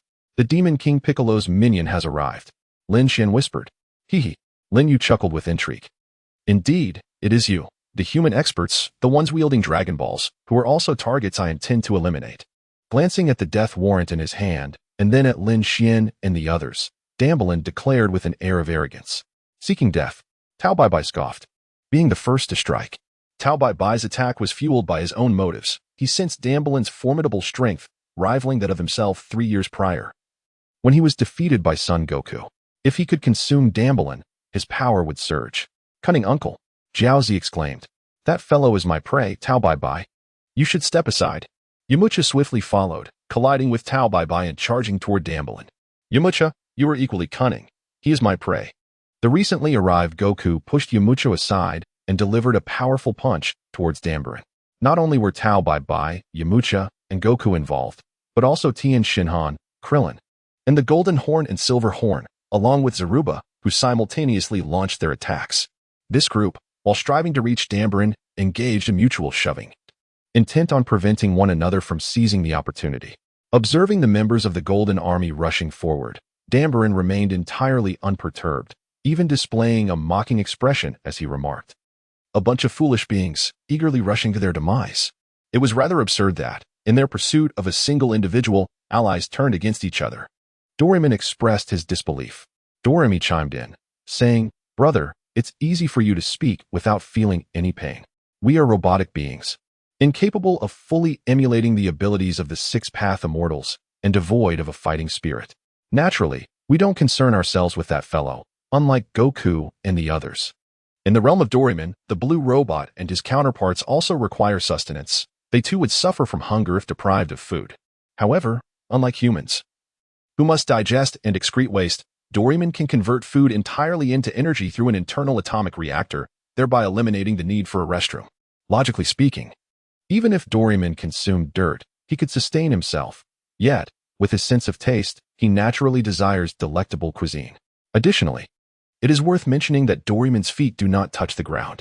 According to his design, he does not wear shoes and frequently moves in and out of rooms without dirtying the floor, thanks to his anti-gravity levitation device that keeps his feet 3 millimeters above the ground, meaning he is perpetually floating and thus never sullies his feet. Doraemon and Doremi were initially created with a 1:1 ratio based on the data from the anime. Their internal atomic reactors can entirely convert food into energy, akin to the process of the six-path immortals, which involves digesting food to transform it into energy. The distinction lies in the fact that the energy produced by the atomic reactors is merely for the sustenance of Doraemon and Doremi, similar to how humans consume food for survival, without enhancing their strength. In contrast, the six-path immortals digest food to gain power. In this context, if Doraemon and Doremi attempted to learn from the six-path immortals, it would only overload their atomic reactors. Consequently, to enable them to train like humans, Brief and Bulma decided to re-engineer the siblings, upgrading them. However, they still cannot fully learn from the six-path immortals. The two siblings, along with the artificial human No. 8, Robot Arnold, and Pirate Number 2, find their combat power cap between 200 and 230. Robot Arnold and Pirate Number 2 cannot train at all. Their only means of enhancing their strength is through upgrades. Damblin spoke again, addressing Goku and the others. Have you decided who will come forth to meet their end first? I have no time to indulge in your antics. Stop vying to die and come at me together. He spoke out. Damblin uttered the most arrogant words since his birth. Shall we go together? Lan Fong, who was watching the show, revealed a disdainful smile. Unaware of his own mortality, Violet spat out these 4 words. Once a killer. Tao Bai Bai felt insulted. He turned to Wukong, Yamucha and the others, saying, "Do not fight over him. I will handle that fellow, and we shall share his corpse." How audacious to speak of dividing a corpse before others. This rare occurrence in decades was heard by Dambalin. "Bastard!" Dambalin gritted his teeth, exclaiming, "The audacity of such scum to covet the body of a warrior from the demon clan perish at my hands." With that, Dambalin struck, flapping his wings and charging at Tao Bai, his hands gathering a deadly attack. Upon witnessing this, Wukong and the others evaded. It was not out of fear, but due to the implications of Tao Bai's words and Dambalin's actions. Consequently, Tao Bai took a slight step forward, executing a Black Tiger heart extraction, resolving Dambalin with a single move. Dambalin halted, his face a canvas of fear towards death, disbelief etched upon him as he stammered. How is this possible? I, a great warrior of the demon clan, could perish at the hands of a mere human, and in one blow. As he uttered these words, Dambalin twisted his neck, unwillingly gasping his last breath, unable to continue. Far from the South City, aboard an airship, at the moment of Dambalin's death, King Piccolo sensed it. Cold sweat beaded on King Piccolo's forehead as he squinted and said, "Damn it. Someone has killed the warrior of the demon clan that I painstakingly brought into existence, wasting my efforts. How infuriating." "What? Dambalin is dead? How can this be?" "The non-warrior demon," Pianio exclaimed in shock. The trio responsible for piloting the airship, Pilaf and his companions, were drenched in cold sweat upon hearing of Dambalin's demise.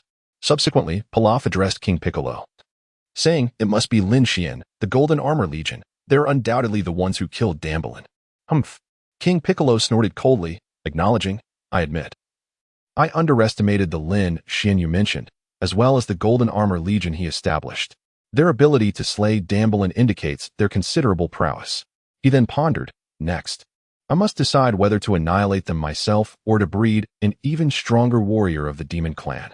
King Piccolo contemplated deeply. Pilaf remarked, "Your Excellency, it would be best if you went personally. Creating another demon warrior would only lead to further demise."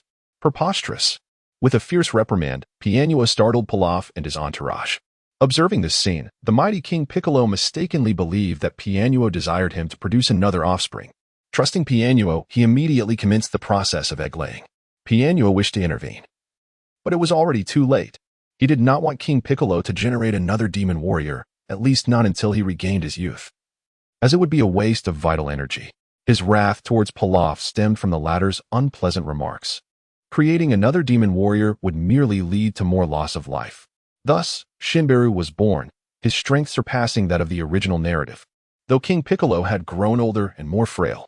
Moreover, in his current state, prolonged combat before regaining his youth would be fatal. The die was cast. The only option was to send Shinberu to eliminate Lin Xian and the Golden Armored Legion and retrieve the Dragon Ball. Yet, King Piccolo, are you certain that sending Shinberu forth will not merely serve to provide a feast for Goku and his companions? In the southern city, amidst an unfinished desolate park, Goku and his friends were engaged in a barbecue. Unbeknownst to them, this meal would not be their last, for the next one would arrive shortly. Lin Xian and Lin Yu sensed that the energy of the Demon King Piccolo had weakened, giving rise to a presence far surpassing that of an ordinary human. It was evident to anyone with a modicum of intellect that the Demon King Piccolo had spawned yet another offspring. Lin Xian murmured, "Is there still a possibility for Piccolo's birth? If the Demon King Piccolo were to be vanquished or simply perish of old age, the Guardian would be lost as well. With the Guardian's demise, the Dragon Balls of Earth would become worthless, rendering the Shinron unable to grant wishes. However, for Lin Xian, who possesses the power of the Earth-S Dragon and can create Dragon Balls, this poses no dilemma. As for dealing with the Demon King Piccolo, at this rate, he would succumb to old age without any intervention from me." Meanwhile, having recognized Lin Xian and his companions from photographs, Shinberu promptly set off for the southern city. Aboard the airship, Pilaf was utilizing the Dragon Ball detection device to search for Dragon Balls beyond the one held by Goku. "I have found you, Lin Xian and the Golden Armored Legion. You have slain the existence of Dambalin," Shinberu exclaimed upon locating Lin Xian and the others in a deserted park in the southern city. Once on the ground, he addressed them. "I can hardly believe you have managed to kill Dambalin. There is nothing unbelievable about it. If you're referring to him, then you shall meet the same fate," Tianjin Fan declared, brandishing the grill in his hands. Upon seeing Tianjin Fan and the many others wielding grills, Shinberu leapt in shock, his face contorting in disbelief. You actually consumed Dambalin. How dare you? He is a warrior of the demon race, while you are merely insignificant humans." As he spoke, Simbara grew increasingly bewildered about who truly belonged to the demon race and who was human. "Enough talk. You shall soon become barbecue," Tianjin Fan proclaimed as he charged at Simbaru. With Dambalin out of the picture, no one dared to contest him. They understood that once Simbaru was dealt with, they would have their share. Simbaru is dead. The thin, gaunt arms of the demon King Piccolo trembled. His face once again etched with shock as he gasped for breath, slowly articulating his words. His parched visage appeared particularly grotesque as he spoke. Witnessing Piccolo's expression, Pilaf refrained from further comment. Having lost two of his comrades, the Demon King's mood was undoubtedly as grim as his countenance, making silence the wiser choice. After Simbaru's demise, the Demon King Piccolo found himself devoid of options. What? He intends to strike personally? The great Demon King Piccolo understood that. In the face of someone capable of vanquishing Simbaru, he was utterly powerless, unable to swiftly conclude the battle. He knew that if he were to be delayed even for a moment, he would inevitably exhaust his strength. Thus, in a moment of desperation, he instructed Pilaf and his companions to steal the Dragon Ball, the 4-star ball that Goku possessed. Remarkably, they succeeded. Primarily because Goku had not kept the 4-star ball on his person. While enjoying a barbecue, Goku had placed the 4-star ball aside, granting Pilaf the opportunity to pilfer it, especially since Lin Xian did not intervene, allowing Pilaf to carry out his scheme. Prior to Pilaf's attempt, Bobo, a servant of the heavenly god, discreetly contacted Lin Xian to discuss matters concerning the great demon King Piccolo. This prompted Lin Xian to turn a blind eye, facilitating Pilaf's theft of the Dragon Ball. It is worth noting that Pilaf possesses a certain degree of cunning and resourcefulness.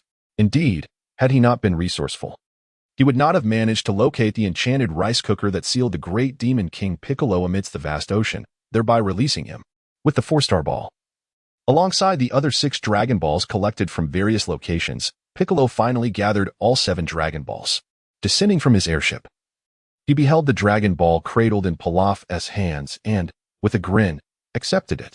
Subsequently, he expelled a breath, causing the other 6 Dragon Balls to materialize upon the ground. At that moment, as the 7 Dragon Balls came together, the great demon King Piccolo could no longer contain the exhilaration surging within him, and he erupted into a fit of raucous laughter. "Ha ha ha, my youth has finally returned. Congratulations. Your Majesty, soon you shall unify the world." Pilaf and Piano began their flattery, which Piccolo reveled in. Yet, the great Demon King did not lose sight of his goal. With a gravelly voice, he commanded, "Arise, Shinron." As his words faded, the once clear azure sky darkened ominously, heralding the summoning of the Eternal Dragon. Meanwhile, in South City, Goku discovered that his Dragon Ball was missing. Just as he contemplated searching for it, the sky suddenly turned dark. The abrupt dimming of the sky, encompassing the entire Earth, left no doubt that the dragon had been summoned. "How can this be?" Bulma exclaimed in bewilderment. "The 4-star ball is with Goku. How could the dragon be summoned?" Goku scratched his head and replied, "Bulma, I can't find my 4-star ball." "What?" All the members of the Golden Army were taken aback. At that moment, Lin Xian stepped forward to elucidate the situation. Hovering majestically in the sky, Shinron gazed down upon Piccolo and the others, commanding respect as he inquired, "What wishes do you wish to express?" "Any wish you desire can be granted. Speak forth your wishes." Upon hearing the words of the Eternal Dragon, the Demon King Piccolo trembled with excitement. Looking at the dragon, it was evident that after being summoned 3 times in succession by Lin Xian over the span of more than a year, the one invoking its presence had finally changed. Unbeknownst to it, being summoned by the Demon King Piccolo was far more perilous than being called forth by Lin Xian, who had never entertained the thought of harming it. With a deep breath, the Demon King Piccolo gazed intently at the dragon and rasped, "I wish to restore myself to my youthful state." "O dragon, is this within your power?" Throughout the articulation of his wish, Piccolo's eyes remained steadfastly fixed on the dragon, not a single blink betraying his anticipation. The colossal head of the dragon stirred slightly as it responded in a deep, resonant voice, "A trivial matter, indeed. I can certainly grant this." In an instant, the dragon's eyes gleamed with a flash of crimson light, akin to sunlight illuminating the surroundings, casting its radiance upon the body of the Demon King Piccolo.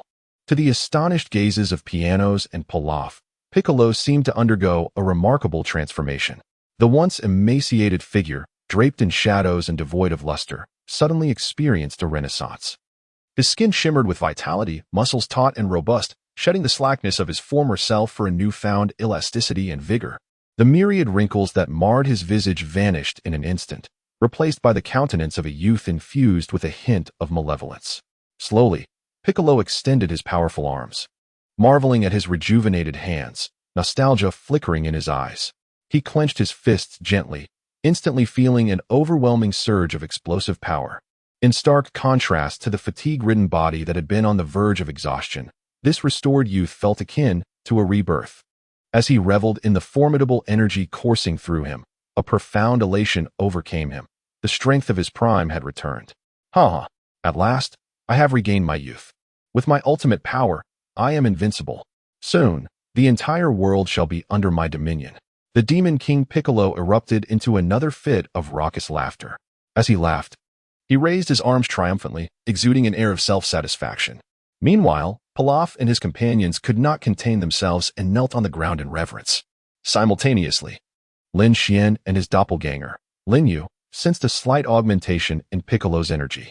To their perception, the rejuvenated Piccolo, with his power restored to its pinnacle, had only experienced a minor increase in strength. Goku, Master Roshi, and others felt the sinister aura emanating from Piccolo. Is this the aura of the Demon King restored to his youth?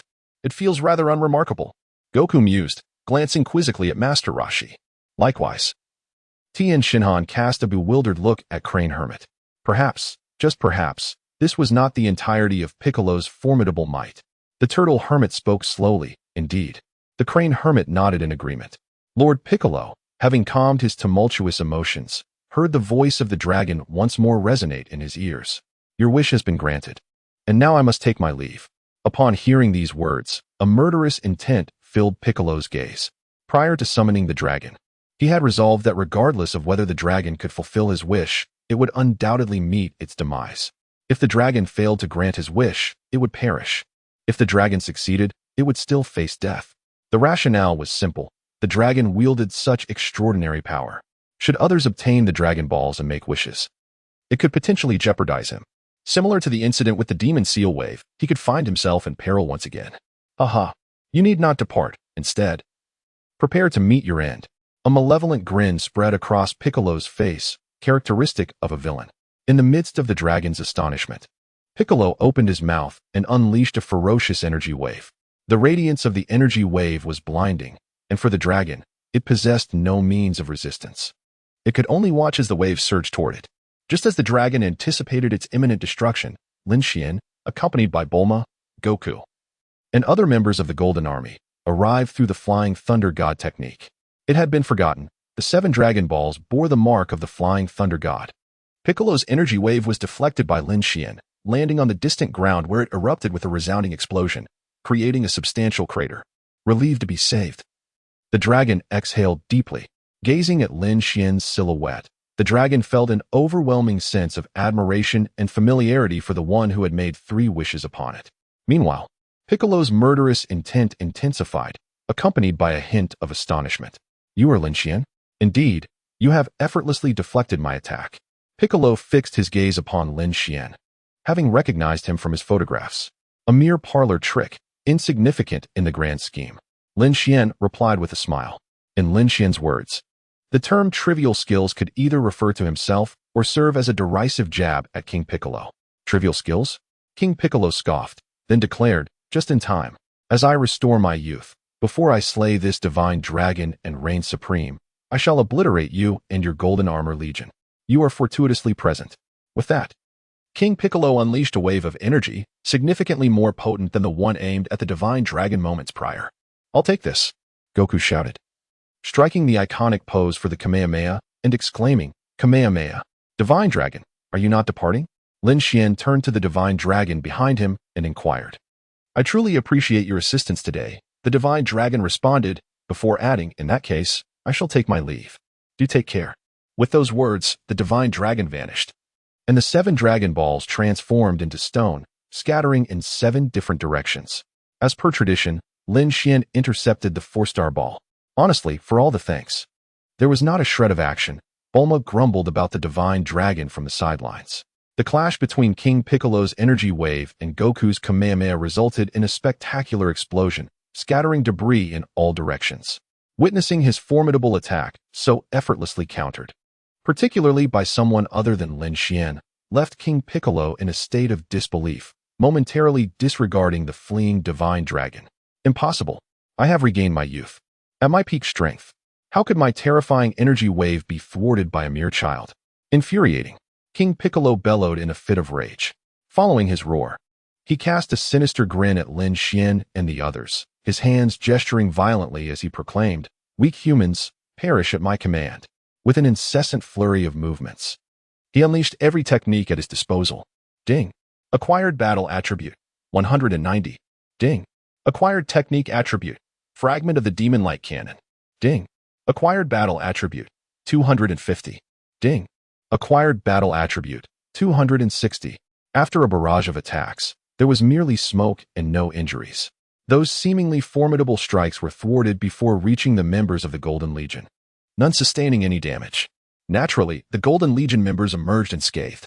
King Piccolo, initially brimming with confidence in his assault, found himself at a loss for words upon seeing the smoke clear, revealing the Golden Legion members entirely unharmed, not a single one fallen. "Why you? How could this be?" King Piccolo stammered, trembling as he pointed a shaking hand at Jin Jiao, Yin Jiao, and the others, his gaze sweeping over their faces, which only reflected mockery. What is the meaning of this? The mighty demon King Piccolo possesses only this level of strength. His attacks can be effortlessly neutralized. Indeed, the Turtle Sage and Crane Sage, these two elderly gentlemen, have overly exaggerated Piccolo's prowess. To speak candidly, most members of our Golden Armor Legion would struggle to contend with Piccolo in a one-on-one encounter. And while there are several who can hold their own against him, those capable of vanquishing him are exceedingly rare. Yet, the notion that Piccolo could single-handedly vanquish us all is nothing short of ludicrous. After fending off Piccolo's assault, the members of the Golden Army began to converse, primarily engaging in light-hearted banter. Those wretched humans. One can only imagine the feelings that coursed through Piccolo upon hearing their remarks, prompting yet another wave of his attacks. In a surprising turn of generosity, the Demon King Piccolo bestowed upon Lin Xian his 4 techniques and a unique ability, the explosive magic light cannon, the violent magic wave, the magic light cannon, the magic light beam, and the eye beam, enabling Lin Xian to synthesize them. The special ability, Eye Beam, allows Lin Xian to unleash rays of light from his eyes to strike adversaries.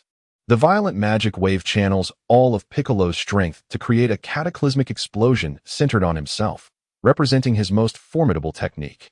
The magic light cannon releases energy waves from his palms, while the magic light beam emits light from his fingers.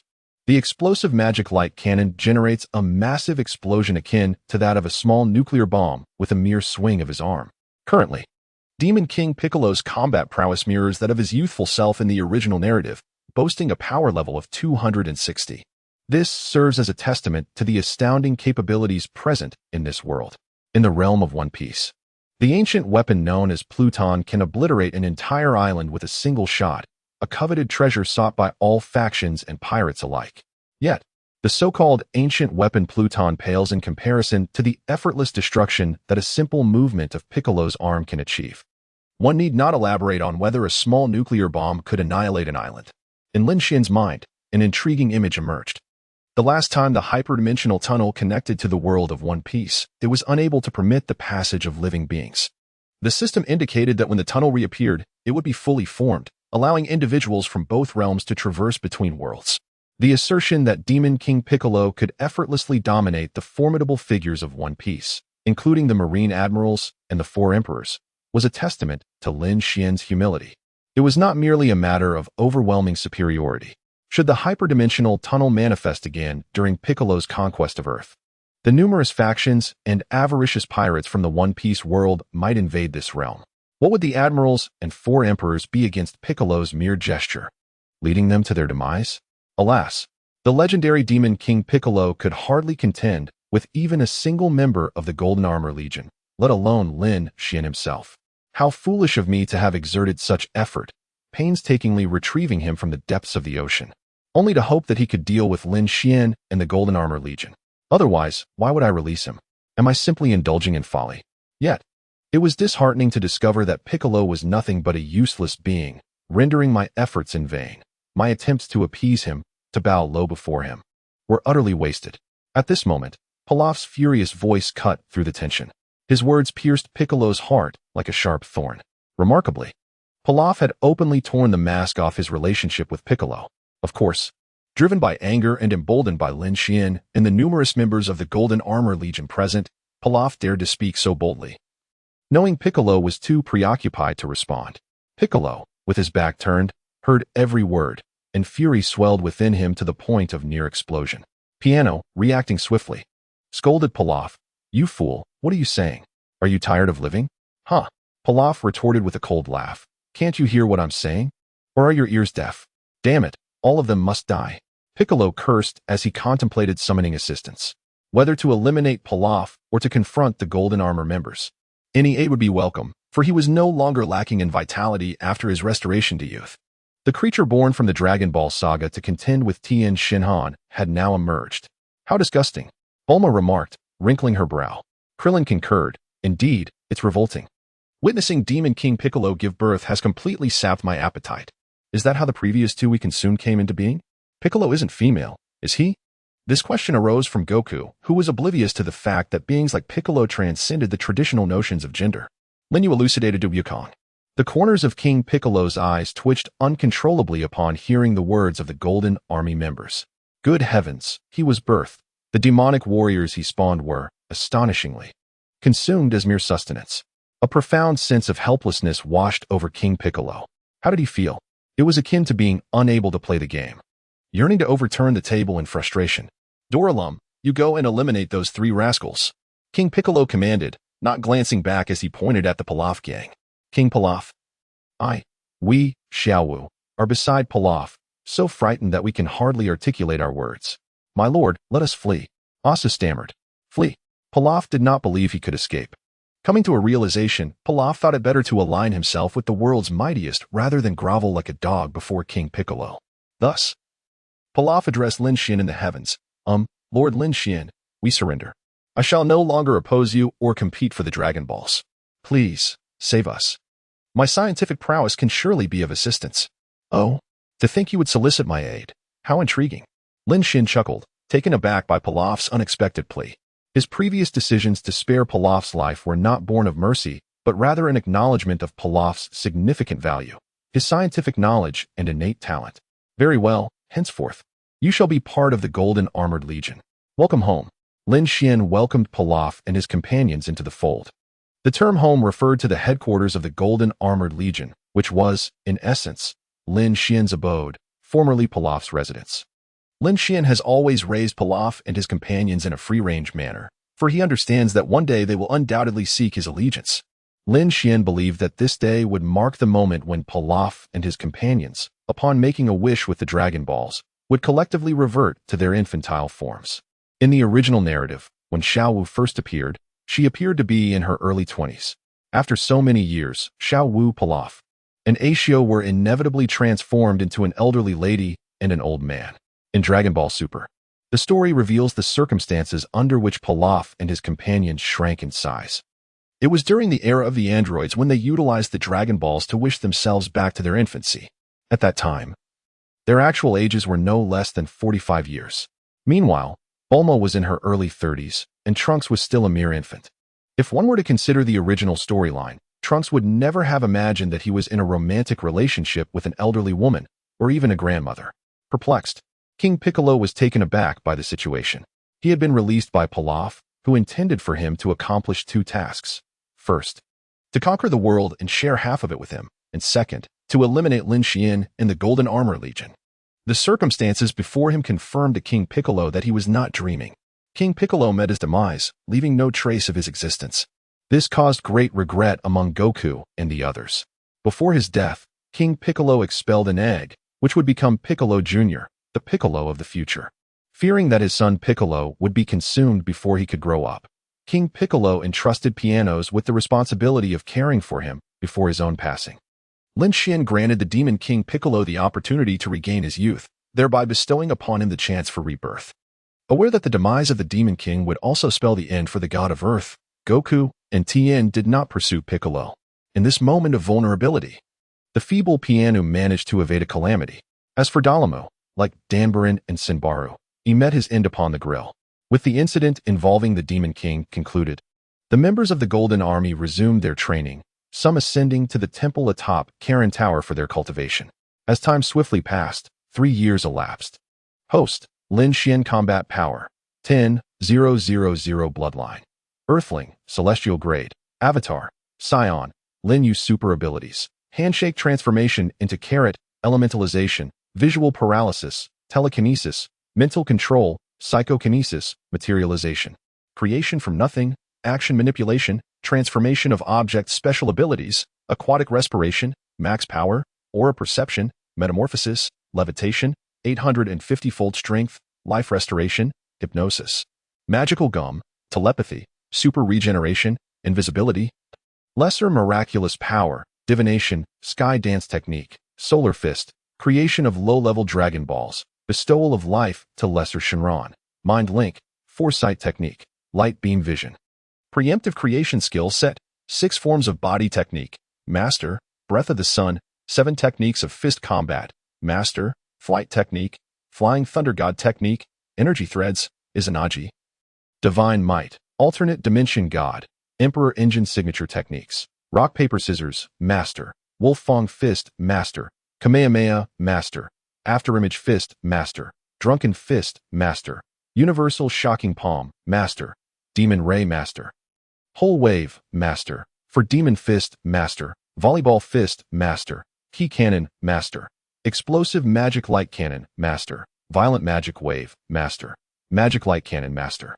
Magic Light Ray, Master. Lin Xian's attribute page has shown remarkable progress since the last comparison. His combat power has surged from 1,000 to an astounding 10,000, and his bloodline has ascended to the celestial level. The 6 library celestial thieves are no longer a mere incomplete version. Among his superpowers, the abilities to control actions and alter objects, as well as the unique power of foresight, all originate from the dumpling. Foresight, naturally, refers to the ability to predict the future. Initially a passive ability, Lin Xian transformed it into an active skill after acquiring it through synthesis. Tomorrow marks the commencement of the new era of the World Martial Arts Tournament, and time has flown by. Most members of the Golden Army are diligently training across the globe. Over the past 3 years, with the addition of Pilaf and Lin Xian's nascent miraculous powers, numerous items from the anime Doraemon have been created. At this rate, the time machine capable of traversing the time tunnel from the same anime is not far from being realized. Many of the manufactured items pose no threat to Earth's stability and have been mass-produced for sale. The gourmet tablecloth, which provides an endless supply of food, has been reimagined as a takeout machine. While unlimited food can be ordered, there is a fee involved. Bulma aptly dubs this initiative as a means to refuse wastefulness. As for how the gourmet tablecloth charges for food, once purchased, it must be registered and activated, allowing users to order food, with the corresponding charges deducted from their bank account instantaneously based on the price of the item selected. What an intriguing innovation! In a verdant forest, a figure emerged, a stout individual with small eyes, a hedgehog-like head, and garbed in the attire of a samurai, clad in a vertically striped kimono and wooden clogs. He bore a katana at his side and was adept in the art of drawing his sword. His voice bore a resemblance to that of Krillin, as he gazed skeptically at the superdimensional tunnel that had appeared before him. If Lin Xian were present, he would undoubtedly recognize this individual as Yachirobe. Not only Lin Xian, but during the 3 years following the defeat of the Demon King Piccolo, Goku, who had ventured out to train, also encountered Yachirobe, leading to a brief skirmish between the two. Naturally, Yachirobe was no match for Goku. However, this encounter forged a friendship between them. Now, the superdimensional tunnel lay before Yachirobe, leading to the world of One Piece, where a great conflict was underway. The Marineford War, a fierce clash between the Navy and pirates. The Whitebeard Pirates, led by Edward Newgate, known as the strongest man in the world and one of the 4 emperors, numbered 600 members across 16 divisions. Each division was commanded by a formidable son of Whitebeard. The captains included 1st Division, Marco the Phoenix, 3rd Division, Diamond Jozu, 5th Division, Fire Fist Ace, 6th Division, Flamenco, 7th Division, Lafitte, 8th Division, Jinbei, 9th Division, Brenheim, 10th Division, Khalil, 11th Division, Jeandog, 12th Division, Halta, 13th Division, Buffalo Automos, 14th Division, Spido Kill, 15th Division, Fasa, 16th Division, Aizu due to the capture of one and the death of another. The 2nd and 4th divisions were left without captains. In addition to Whitebeard's crew, there existed 43 pirate crews, including renowned figures such as Squard and Little Oars Jr., amassing a total of over 50,000 individuals in the New World. The Navy was commanded by Fleet Admiral Sengoku, with Admirals Akiji, Kizaru, and Akainu, and Vice Admirals including Tsuru, Chief of Staff, Garp, and various others, comprising a formidable force of 100,000 elite soldiers. Furthermore, the Navy had allies, the 7 warlords of the sea, recognized by the world government as 7 notorious pirates whose acts of plunder could be pardoned, provided they surrendered a portion of their spoils to the government. Upon becoming a warlord, the bounties previously placed upon them would be suspended, though they might still engage in illicit activities behind the scenes. However, the world government often turns a blind eye. Hawkeye, Dracula Mihawk, holds the title of the world's foremost swordsman, Bartholomew Kuma, once with a bounty of 296 million berries, is identified as a Revolutionary Army officer and the user of the pawpaw fruit. Pirate Empress, Boa Hancock, previously boasted a bounty of 80 million berries. Reigning as the Queen of Amazon Lily and wielding the sweet fruit's powers, Don Quixote da Flamingo, known as the Heavenly Yiksha, had a former bounty of 340 million berries.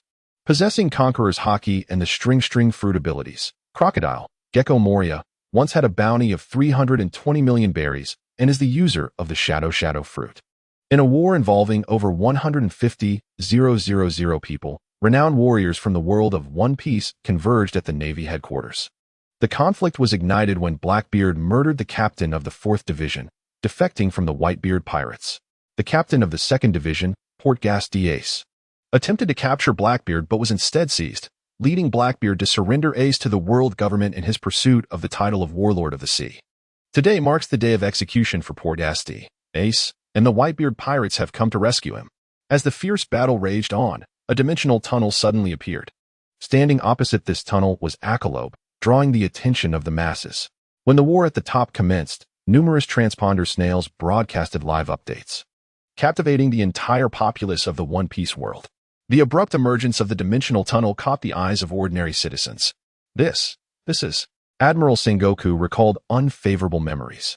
The flow of time differs between the two worlds. Lin Xian is 15 years old, having spent only 6 years in the Dragon Ball world, while 36 years have passed in the One Piece realm. Yet, despite the passage of time, Lin Xian's Kamehameha remains vividly etched in Admiral Sengoku's mind. Not only Sengoku, but those who survived Lin Xian's encounter, Whitebeard, Shiki the Golden Lion, Kaido, Big Mom, Rayleigh, Barrett, Garp, Zifa, and Tsuru, none can forget that day, which is remembered as a day of astonishing upheaval. Very few are aware of the events that transpired at God Valley. Lin Xian, a mere child, possesses such remarkable prowess. One can only imagine the extraordinary abilities of the adults in his parallel world. How formidable must their strength be? The ceiling of combat capability is unfathomable. Sengoku, the fleet admiral, fervently wishes that the portal to this otherworldly realm never reopens. Yet, fate has a way of defying our hopes. As the interdimensional tunnel has resurfaced once more, there exists a tactic known as the transfer of conflict. At this moment, both the Navy and the Whitebeard pirates are inclined towards this notion. Drawn by the allure of the interdimensional tunnel, the Navy and the pirates, in a rare display of understanding, cease their battle without orders from above. These two entities represent the pinnacle of power in the pirate world. Ordinarily, nothing could divert their focus, but the existence of this other world provides an exceptional circumstance. Garar la la la. Whitebeard's signature laughter echoed, though beneath its usual mirth lay an undercurrent of tension. One can only speculate the implications if the events of 36 years past were to unfold again today. He and his sons might meet their demise together. Equally on edge are Tsuru and Garp, engaged in the battlefield of the Paramount War, as well as Rayleigh, observing the live broadcast from Sabaody Archipelago, alongside Kaido and Big Mom, who beads of cold sweat trickled down their foreheads. From an external perspective, Akarobi presents a more daunting visage.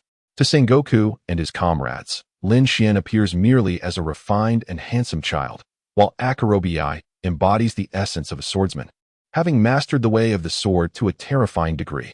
Those unaware of the interdimensional tunnel, upon witnessing Akarobi and his forest, are merely astonished, devoid of true fear. After all, Their stalwart fleet admiral and vice admirals are present. No trick could prevail here. Hee hee hee. This scene feels strangely familiar. As one of the 7 warlords of the sea, a former celestial dragon, and a partner to Kaido in the underground world, Don Quixote Doflamingo holds a fragment of knowledge regarding the events from 36 years ago. Hawkeye, do you not find that fellow intriguing? He too wields a sword, Doflamingo prods, seeking to gauge Akarobii through Hawkeye's interest. Hawkeye is no fool. He recognizes Doflamingo's ulterior motives. Nevertheless, it cannot be denied that he is indeed intrigued by Akarobii. Having reached the pinnacle of swordsmanship, he yearns for a worthy opponent. Thus, Hawkeye unsheathes his black blade, launching a simple yet potent slash through the interdimensional tunnel towards Akarobii. Sengoku and Garp are unable to intervene in time to stop Hawkeye. What is this madness? Why does he strike at me? I bear him no ill will. Akarobii exclaims in fury. Through the interdimensional tunnel, he observes the chaos of the Paramount War, filled with uncertainty and curiosity. Under the gaze of countless spectators, Akarobii feels a surge of anxiety. Now, enraged, he draws his sword to counter. Akarobii's swordsmanship is exquisite and unparalleled. However, in comparison to the great swordsmen of the world of One Piece, his swordsmanship appears rather simplistic and brutal. The technique of drawing the sword, known as the core of the Akalobe sword style, is also referred to as Iato. Its fundamental principle is to deliver a fatal strike in a single blow, utilizing an instantaneous and swift draw to catch the enemy off guard. In essence, it embodies the philosophy of one strike to conquer all. The slash from Hawkeye was effortlessly neutralized by Akalobe. Simultaneously, Lin Xian, whose combat strength stands at 10,000, along with his doppelganger Lin Yu and the Celestial God, immediately sensed the unfolding situation concerning Akalobe. Lin Xian and Lin Yu hurried over, while the Celestial God observed from the Celestial Hall. As a deity, it was his first encounter with the transdimensional tunnel, a passage leading to an entirely different realm. Lin Xian and his clone arrived swiftly, utilizing the Flying Thunder God technique to reach the vicinity of the forest where Akalobe resided, covering the distance in less than a minute. In the world of One Piece, at the Marine headquarters, upon witnessing his slash being effortlessly parried by Akalobe's draw technique, Mihawk's eyes gleamed with intrigue. Just as he prepared to strike again, Fleet Admiral Sengoku interjected. Within the Marine headquarters, Sengoku, Garp, Whitebeard, and Tsuru observed Akalobe's seamless counter of Mihawk's assault without surprise. Instead, they contemplated, as expected. Sengoku's voice rang out, reprimanding Mihawk. Mihawk, who permitted you to act recklessly? Mihawk paused momentarily, disregarding Sengoku's admonition. As the world's foremost swordsman, he possessed a certain pride and saw no need to justify his actions to others, especially since he was not part of the Marine hierarchy. In response to Sengoku's rebuke, Doflamingo chuckled. Sengoku, no need to be so fierce. We 7 warlords are here to assist your Marines. Unexpectedly, Whitebeard addressed Sengoku, stating, Sengoku, let us call a truce.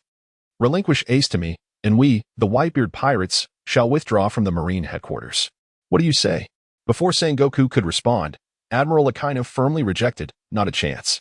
All pirates deserve to perish, especially Fire Fist Ace. Whitebeard, do not indulge in delusions. Do you think you can make decisions on Sengoku's behalf, you magma-wielding brat? Whitebeard retorted playfully to Akainu. He then turned his gaze back to Sengoku, who was lost in contemplation. As a strategist, Sengoku understood Whitebeard's intent. The Marine headquarters was perilous, and Whitebeard wished to depart with his crew and Ace, sparing Fire Fist Ace from execution, which would allow the Marines to withdraw as well.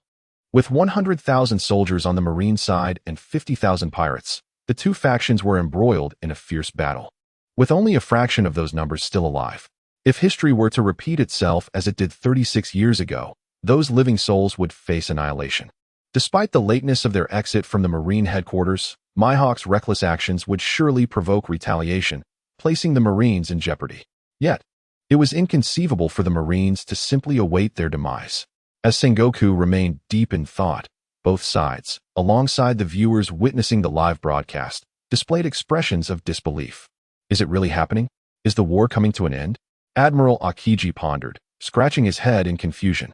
Marco murmured to himself, what is going on? Are we truly not fighting? That would be splendid. We could finish early. With salaries assured and the 4 emperors rendered ineffective, the formidable Admiral Kizaru, known for his nonchalant demeanor, expressed his satisfaction in a tone reminiscent of a slacker. In the original narrative of One Piece, aside from defeating his mentor, Zephyr, Kizaru has never exerted his full strength, earning him the reputation of a true performer. It remains uncertain whether his lack of commitment stems from insufficient remuneration or if he is, perhaps, an undercover agent for the Revolutionary Army. However, at this juncture, such speculations hold little significance. In the Holy Land, Mariewa, the five elders, observing the live broadcast, expressed their dissatisfaction with Sengoku, whom they regarded as a mere servant. Sengoku's audacity to deliberate on whether to release Port Gasti Ace without their consultation was a blatant disregard for their authority.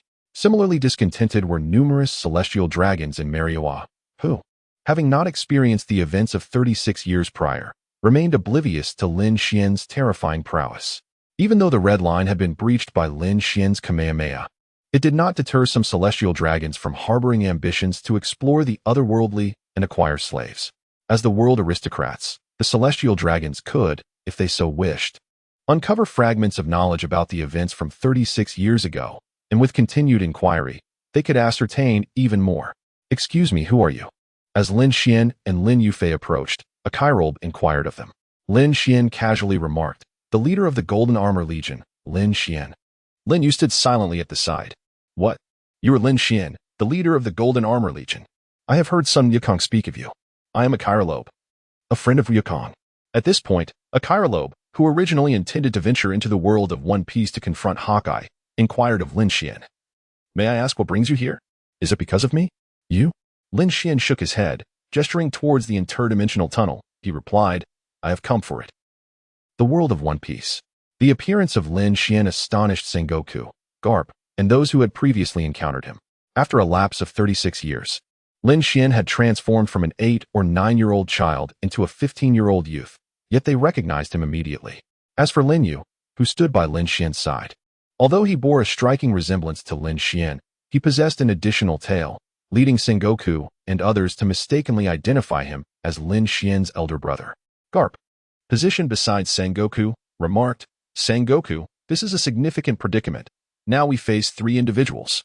The gathered naval officers, pirates, and the viewers of the live broadcast were perplexed, unable to comprehend why Admiral Sengoku and the legendary hero Garp were so apprehensive in the presence of merely 3 individuals. From the attribute extraction system, Lin Xian was aware that this interdimensional tunnel was remarkably stable, unless he were to obliterate the One Piece World's sailing star. The interdimensional tunnel would remain open for the time being. With Lin Xian's current combat prowess, unleashing a Kamehameha could easily shatter the sailing star. However, he refrained from such an immediate action, instead pulling a Chirobe into the interdimensional tunnel while leaving his doppelganger, Lin Yu, to guard their original location. Vice Admiral Tsuru announced, "They have arrived in our world." 6 years prior, when the interdimensional tunnel first manifested, Lin Xian had no desire to venture into the One Piece world. Now, his arrival was merely a spur-of-the-moment whim, driven by curiosity to test his attribute extraction system beyond the Dragon Ball universe, nothing more. Upon arriving in the One Piece world and standing upon the grounds of the Navy headquarters, Lin Xian greeted Sengoku, Garp, Tsuru, and Whitebeard with a taunt, "We meet again." Feeble beings.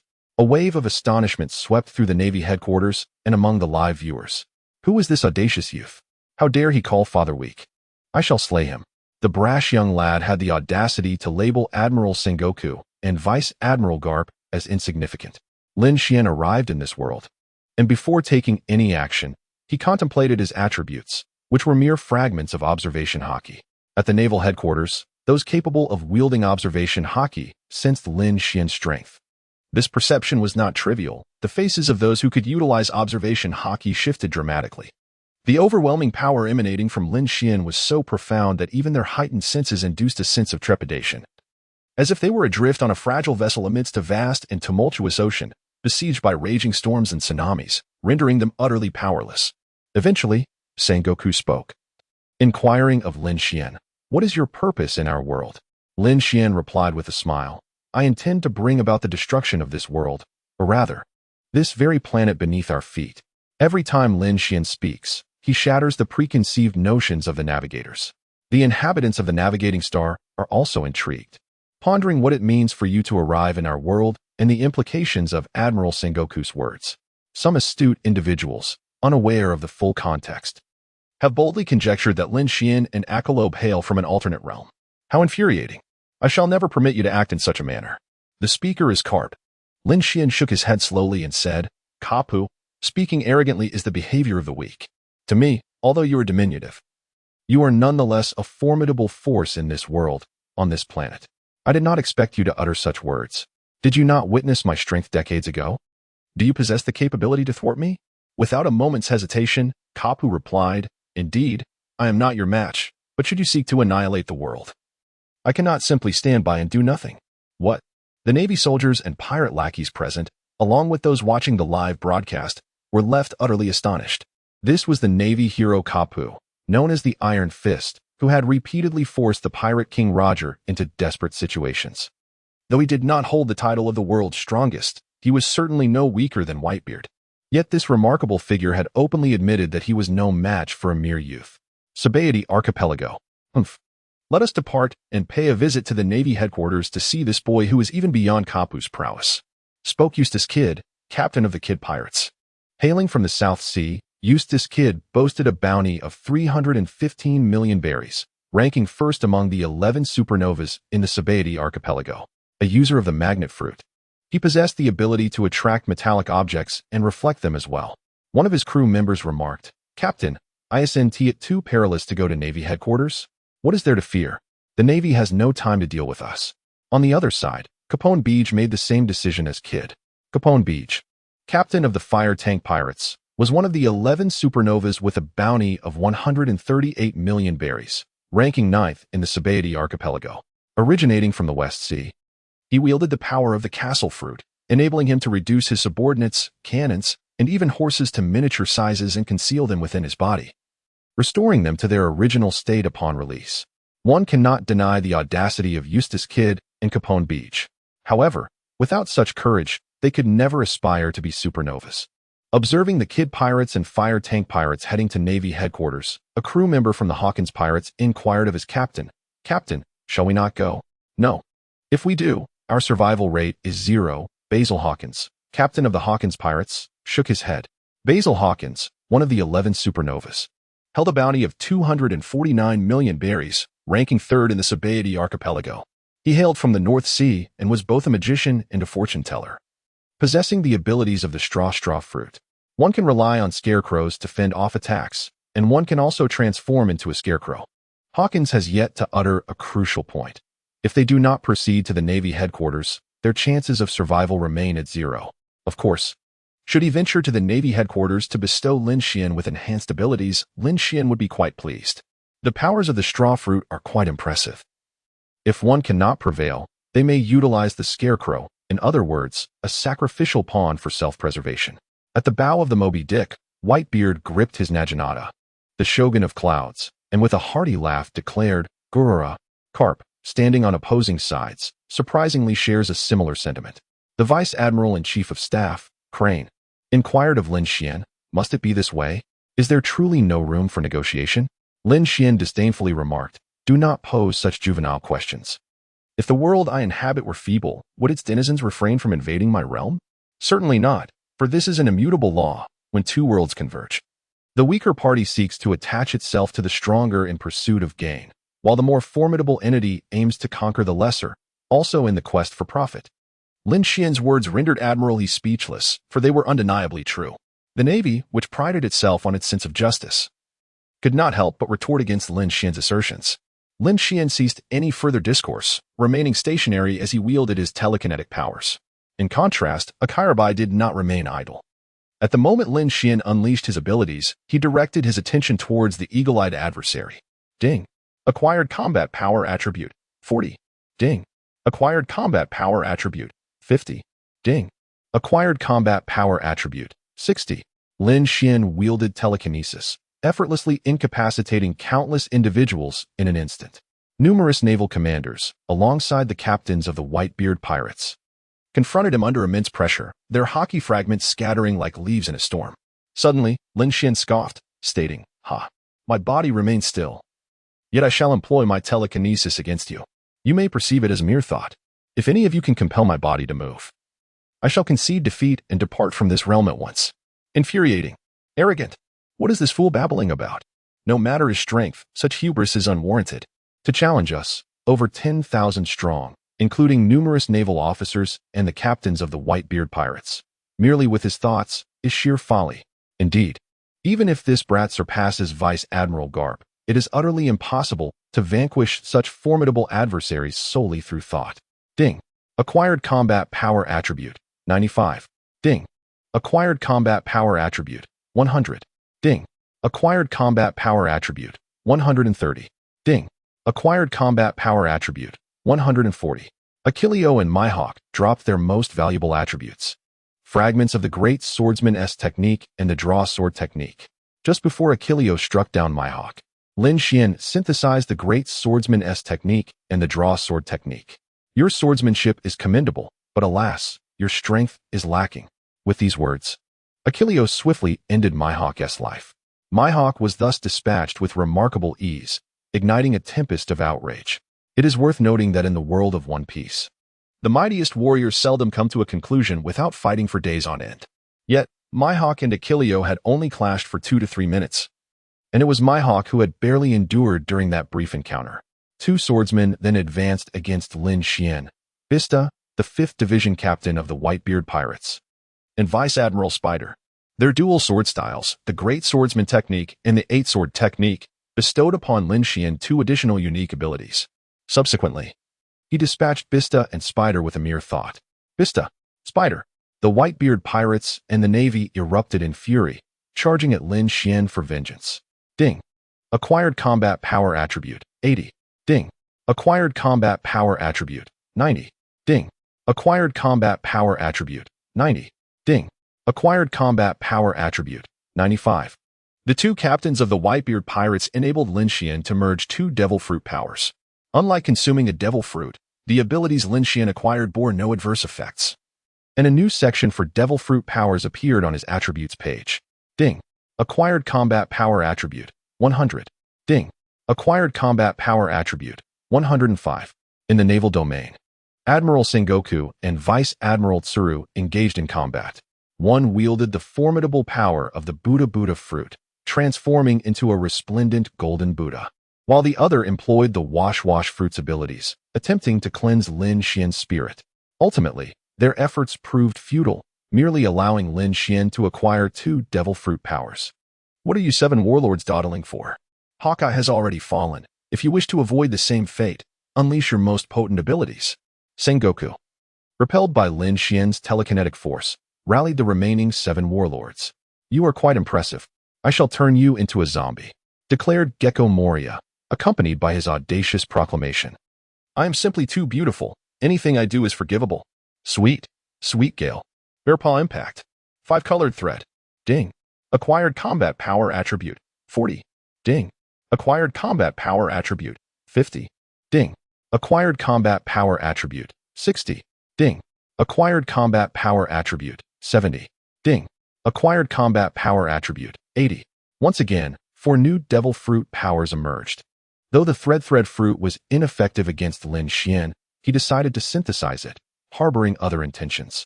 After the Devil Fruit powers were acquired, Lin Xian chose not to spare the lives of the 4-7 warlords, not even the Empress Boa Hancock. You have slain my beloved son. I shall exert every ounce of my strength to avenge him, Whitebeard proclaimed as he advanced toward Lin Xian. Ding.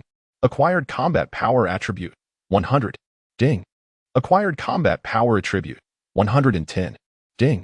Acquired special ability attribute, Conqueror's Hockey Fragment. With the Tremor fruit and the Conqueror's Hockey, Lin Xian graciously accepted his newfound powers. Lin Xian temporarily spared Whitebeard, allowing him to live a little longer. Embrace death. A naval admiral charged forward. At that moment, a ship descended from the sky.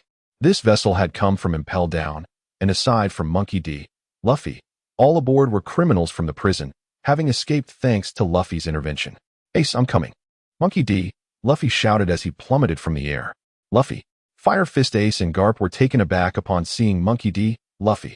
Upon landing, the prisoners from Impel Down learned that their adversaries were Lin Xian and Ichilo Bay, leaving them bewildered. What was the meaning of this? The 2 formidable factions, the Navy and the Whitebeard Pirates, numbering in the tens of thousands and consisting of many powerful warriors, could not subdue just 2 individuals. Intrigued by Lin Xian's strength, The former inmates of Impel Down decided to confront him. Upon discovering that the Empress Hancock had fallen to Lin Xian, Luffy's fury ignited. Ding. Acquired Devil Fruit Ability Attribute. Natural Type. Sand Fruit Ability Fragment. Ding. Acquired Devil Fruit Ability Attribute. Paramecia Type. / Fruit Ability Fragment. Ding. Acquired Devil Fruit Ability Attribute. Paramecia Type. Shatter Fruit Ability Fragment. Ding. Acquired Devil Fruit Ability Attribute. Paramecia Type. Hormone Fruit Ability Fragment. Ding. Acquired Devil Fruit Ability Attribute. Paramecia Type. Wax Fruit Ability Fragment. Ding. Acquired Technique Attribute. Fishman Karate Fragment. Ding. Acquired Technique Attribute. Fishman Jiu-Jitsu Fragment. Ding. Acquired Devil Fruit Ability Attribute. Zoan Type. Mythical Beast. Nika Fruit Ability Fragment. Mythical Beast? Nika Fruit? Shouldn't it be the Gum Fruit? Lin Xian pondered. Before his traversal, One Piece was still in serialization. He distinctly remembered that Monkey D. Luffy's fruit ability was the Paramecia type Gum Fruit. How had it transformed into a Zoan type mythical beast? What exactly was Nika? Had there been a change in the later stages of the anime? Lin Xian did not dwell on the matter any longer and continued to grapple with the issue at hand. Among the 6 fruit abilities, 2 techniques stood out. Yet the Sand Fruit and the / Fruit proved entirely ineffectual for Lin Xian. However, akin to the Line Fruit, he intended to amalgamate them for his own purposes. How terrifying it is. So many formidable beings have perished. At that moment, Kizaru's tone bore no trace of levity. Ding. Acquired the Devil Fruit Ability Attribute. Nature Type. Sparkle Fruit Ability Fragment. Ding. Acquired the Devil Fruit Ability Attribute. Nature Type. Magma Fruit Ability Fragment. Ding. Acquired the Devil Fruit Ability Attribute. Nature Type. Ice Fruit Ability Fragment. The abilities of the 3 Admiral's fruits were of no use to Lin Xian. No.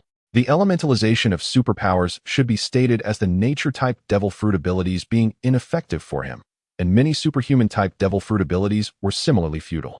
Ding. Acquired the Devil Fruit Ability Attribute. Nature Type. Smoke Fruit Ability Fragment.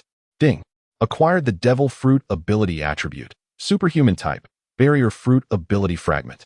Upon witnessing the 3 admirals being sent flying by Lin Xian's telekinetic force, Colonel Smoker and Tina resolutely took action against him. Subsequently, Lin Xian synthesized several more Devil Fruit abilities. Ding. Acquire the Devil Fruit Ability Attribute. Superhuman Type. Transparent Fruit Ability Fragment. Ding. Acquire the Devil Fruit Ability Attribute. Nature Type. Flame Fruit Ability Fragment. Ding. Acquire the Devil Fruit Ability Attribute. Superhuman Type. Operation Fruit Ability Fragment. Ding. Acquire the Devil Fruit Ability Attribute. Nature Type. Dark Fruit Ability Fragment. Ding. Acquired the Devil Fruit Ability Attribute. Animal Type. Common Species. White Dove Fruit Ability Fragment. Ding. Acquired the Devil Fruit Ability Attribute. Animal Type. Mythical Beast Species. Nine-Tailed Fox Fruit Ability Fragment. The transparent fruit originates from Absalom, a subordinate of Moonlight Moria, who has concealed himself within the Navy headquarters. The Flame fruit was released by Carp's Fiery Fist, Ace. In Carp's words, the world is at a critical juncture between life and death. Every additional ally bolsters our strength, and it is no longer merely a matter of Ace's fate. The Op fruit belongs to Trafalgar D. Waterlaw. Trafalgar D. Waterlaw and his pirate crew's submarine lie hidden in the ocean outside the Navy headquarters, from which Lin Xian utilized telekinesis to draw the submarine up to the headquarters. The Shadow Fruit, the Dove Fruit, and the Nine-Tails Fruit are all from the Blackbeard pirate crew, who have journeyed from Impel Down to the Navy headquarters, with Blackbeard and his crew lurking in the shadows. The nature of the Shadow Fruit is self-evident. The Dove Fruit is the Devil Fruit of the demon Warden Lafitte, while the Nine-Tails Fruit belongs to Moonlit Hunter Katarina Devon, concealed in the darkness. Blackbeard and his crew sought an opportunity to ambush Whitebeard, but Lin Xian disrupted their plans, revealing them in the process. With the attributes collected, Lin Xian cast a chiral back into the Dragon Ball world through the hyperdimensional tunnel. He was intent on annihilating the very planet beneath him. The world of One Piece still harbors many remarkable Devil Fruit abilities, yet Lin Xian had no desire to explore them. Ding. Acquired Devil Fruit Ability Attribute. Paramecia, Magnetism Fruit Ability Fragment. Ding. Acquired Devil Fruit Ability Attribute. Paramecia, Stronghold Fruit Ability Fragment. Before the destruction of the Pirate World's navigational star, Kid and Becky arrived, bequeathing their Devil Fruit abilities to Lin Xian. Farewell. A magical cannon converged in Lin Xian's hands. Those watching the broadcast, even as they witnessed Lin Xian effortlessly sweeping through the Navy headquarters, overpowering the world's strongest forces, Whitebeard, Carp, the fleet admiral, and the three admirals, still clung to hope or disbelief regarding Lin Xian's capacity to obliterate a planet. At that moment, Sengoku interjected, "Before this planet meets its demise, I have 2 questions to pose to you. Speak." Lin Xian granted Sengoku the opportunity to inquire. Sengoku asked, "I wish to know why your age appears scarcely altered. Furthermore, with your power, you could annihilate us all with a single strike. Or even a mere thought could extinguish our lives. Why the prolonged delay? What is your true objective?" It is quite simple. While decades have passed in your world, only 6 years have elapsed in mine. As for your second question, consider it akin to walking a dog. Upon concluding his remarks, Lin Xian unleashed the magic light cannon. Simultaneously, he emerged from the hyperdimensional tunnel back into the Dragon Ball universe, utilizing telekinesis to effortlessly acquire a dozen telephone beetles from the Navy headquarters, along with some sea stone and several pacifists crafted by Vegapunk. As Lin Xian's magic light cannon struck the surface of the navigational star in the pirate world, the entire planet erupted in a cataclysmic explosion. Greetings to the esteemed readers. This book has officially launched today. I extend my heartfelt gratitude for your unwavering support. Following this release, I hope for your continued encouragement. The book will guarantee a minimum of 2 updates daily, totaling 4,000 words. Should the reception be favorable, I shall arrange for 3 updates of 6,000 words, or even 4 updates of 8,000 words without delay. Now, let us address some inquiries from the readers. The timeline in which our protagonist Lin Xian exists is classified as the main timeline. It encompasses the animated series Dragon Ball, Dragon Ball Z, Dragon Ball Super, and Super Dragon Ball Heroes, interspersed with Dragon Ball movies and popular fan-made manga. The manga covers volumes 1 to 42 of Dragon Ball, alongside Dragon Ball Super. Some readers have pointed out that Dragon Ball GT represents an alternate parallel world, distinct from Dragon Ball Super, and this may lack precision. Firstly, it is indeed true that Dragon Ball GT occupies a separate parallel universe and will not intersect with the protagonist's main timeline, much like Super Dragon Ball Heroes, which features 2 distinct Gokus and 2 Vegetas from different timelines, one following the Dragon Ball Super path, transforming into Super Saiyan Blue, and the other adhering to the Dragon Ball GT route, evolving into Super Saiyan 4. That will suffice for now. In closing, I wish to express my gratitude once more for the support from all readers. I have finished, and I must admit, I am overwhelmed with emotion. In this journey to the world of One Piece, Lin Xian has garnered a plethora of remarkable abilities. His martial techniques include the art of drawing the sword, Fishman Karate, and Fishman Jiu-Jitsu. His unique capabilities encompass observation haki, armament haki, the swordsmanship of a grand swordsman, dual-wielding grand swordsmanship, 8-sword-style swordsmanship, and conqueror's haki.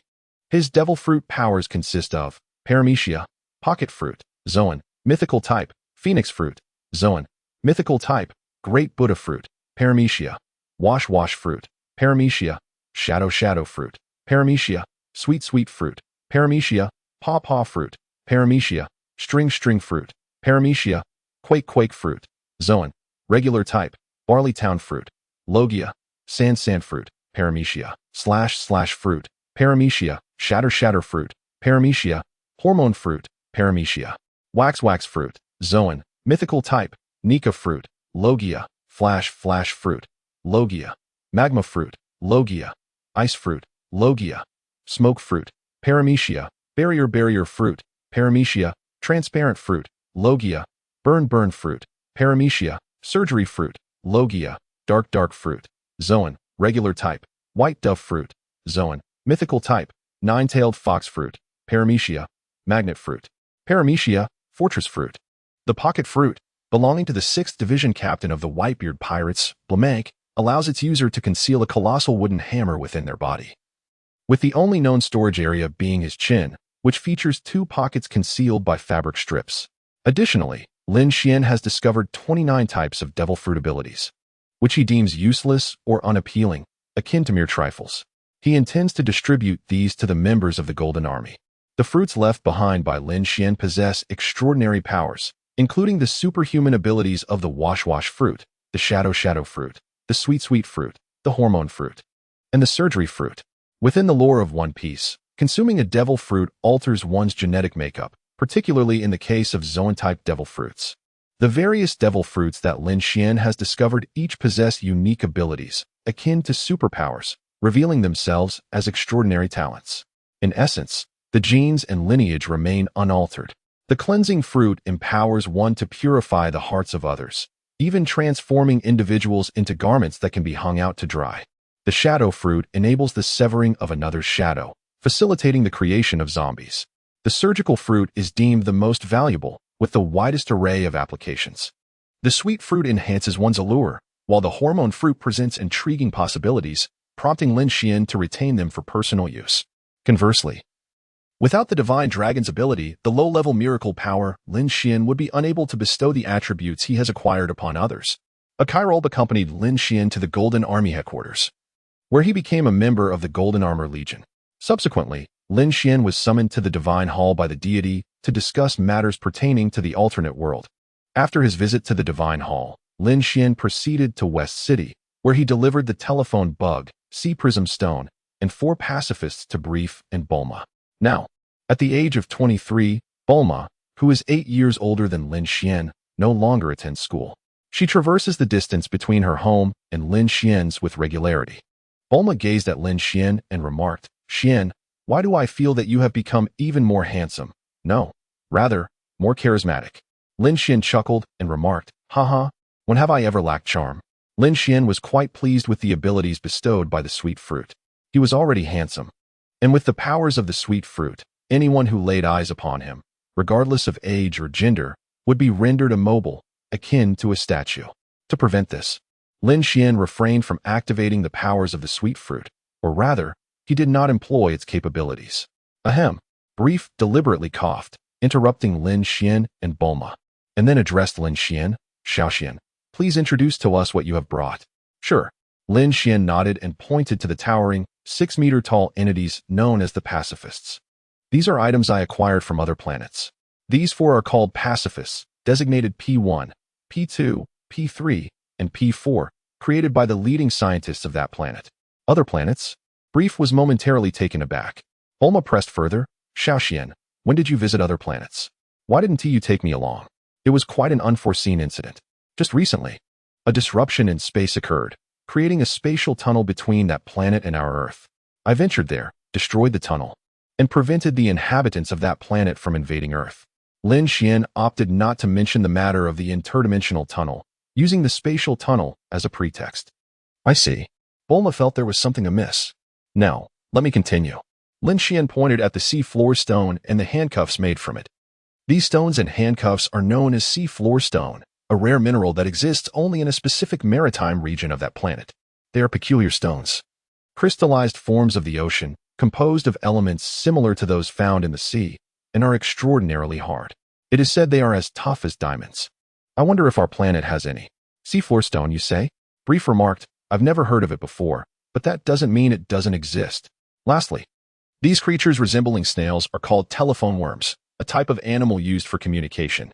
They come adorned with spots, stripes, or are solid-colored, and their shells bear intercoms, or buttons. When not in use, they sleep. Upon activation, they awaken and emit a sound akin to buru. During a conversation, the mouths of the telephone worms mimic the movements of the speaker, and they possess emotions, capable of understanding human speech. Their operational principle involves converting human voices into sounds that the telephone worms can transmit over long distances, a natural form of insect. "How marvelous are these snail-like creatures!" Bulma exclaimed in admiration. There are many varieties of telephone worms. At this point, Lin Xian picked up one of the telephone worms and continued. "This one is the most common and ordinary type of telephone worm, marked with a personal identification number on its shell, resembling its owner's facial features. Each telephone worm has its unique characteristics, with 10 buttons on the side for direct communication. Its size and functionality are comparable to that of a household phone or mobile device, portable and boasting a strong signal, capable of communication across islands and long distances. With special components, it can even send faxes, and during calls, it can vividly imitate the speaker's expressions and tone. Subsequently, Lin Xian introduced Bulma and Brief to various types of telephone insects. The black telephone insect, smaller than the ordinary variety and perpetually diminutive. prefers solitude and is utilized for eavesdropping. The large telephone insect functions similarly to the standard model, bearing a unique identification number akin to a public designation, distinguishing it from the spotted telephone insect, which possesses a private number and is immobile, resembling a public telephone booth. The surveillance telephone insect collects images through the eyes of its counterparts and projects them into another telephone insect's eyes, akin to a closed-circuit television monitoring system. The juvenile telephone insect, a youthful version of its kind, has functions comparable to the spotted variant, appearing as a miniature counterpart. Its advantage lies in its portability, while its drawback is a weak signal, rendering long-distance communication infeasible. The imaging telephone insect can project images captured by surveillance telephone insects onto a larger broadcast screen, characterized by a size exceeding that of an average human. The white telephone insect, slightly smaller than the ordinary type, serves to prevent eavesdropping and is placed adjacent to the spotted telephone insect during operation. The camera telephone insect is capable of capturing photographs.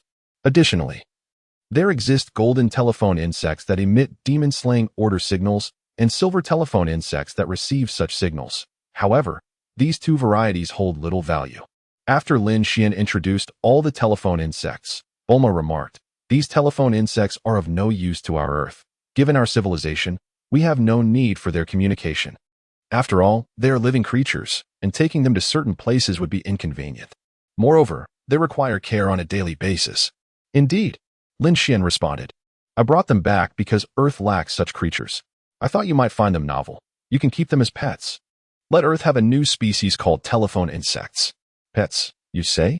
Just the right place for those who enjoy keeping them." Bulma glanced at her father and said, "Dad, right? Yes, leave it to me." Brief nodded in agreement. "As for these 4 pacifists, you may upgrade them and keep them for guarding the house." Lin Xian mentioned the pacifists again. Suddenly, Bulma exclaimed, "Xian, with your elemental superpowers, you know the texture of sea floor stone. You can create it, can't you?" To this, Lin Xian nodded. With his elemental superpowers, he indeed could fabricate seafloor stone. In a world devoid of devil fruits, the sole purpose of seafloor stone lies in scientific research. Otherwise, it holds no value whatsoever. After a while, Lin Xian departed from Bulma's home. Before leaving, he said to Bulma, "Tomorrow is the world's first martial arts tournament. Once it concludes, I shall grant you 2 abilities." "Abilities? What abilities? How secretive." As Lin Xian departed, Bulma chuckled and stamped her foot playfully. The following day marked the commencement of the 23rd World Martial Arts Tournament. Host, Lin Xian Combat Power, 12,000.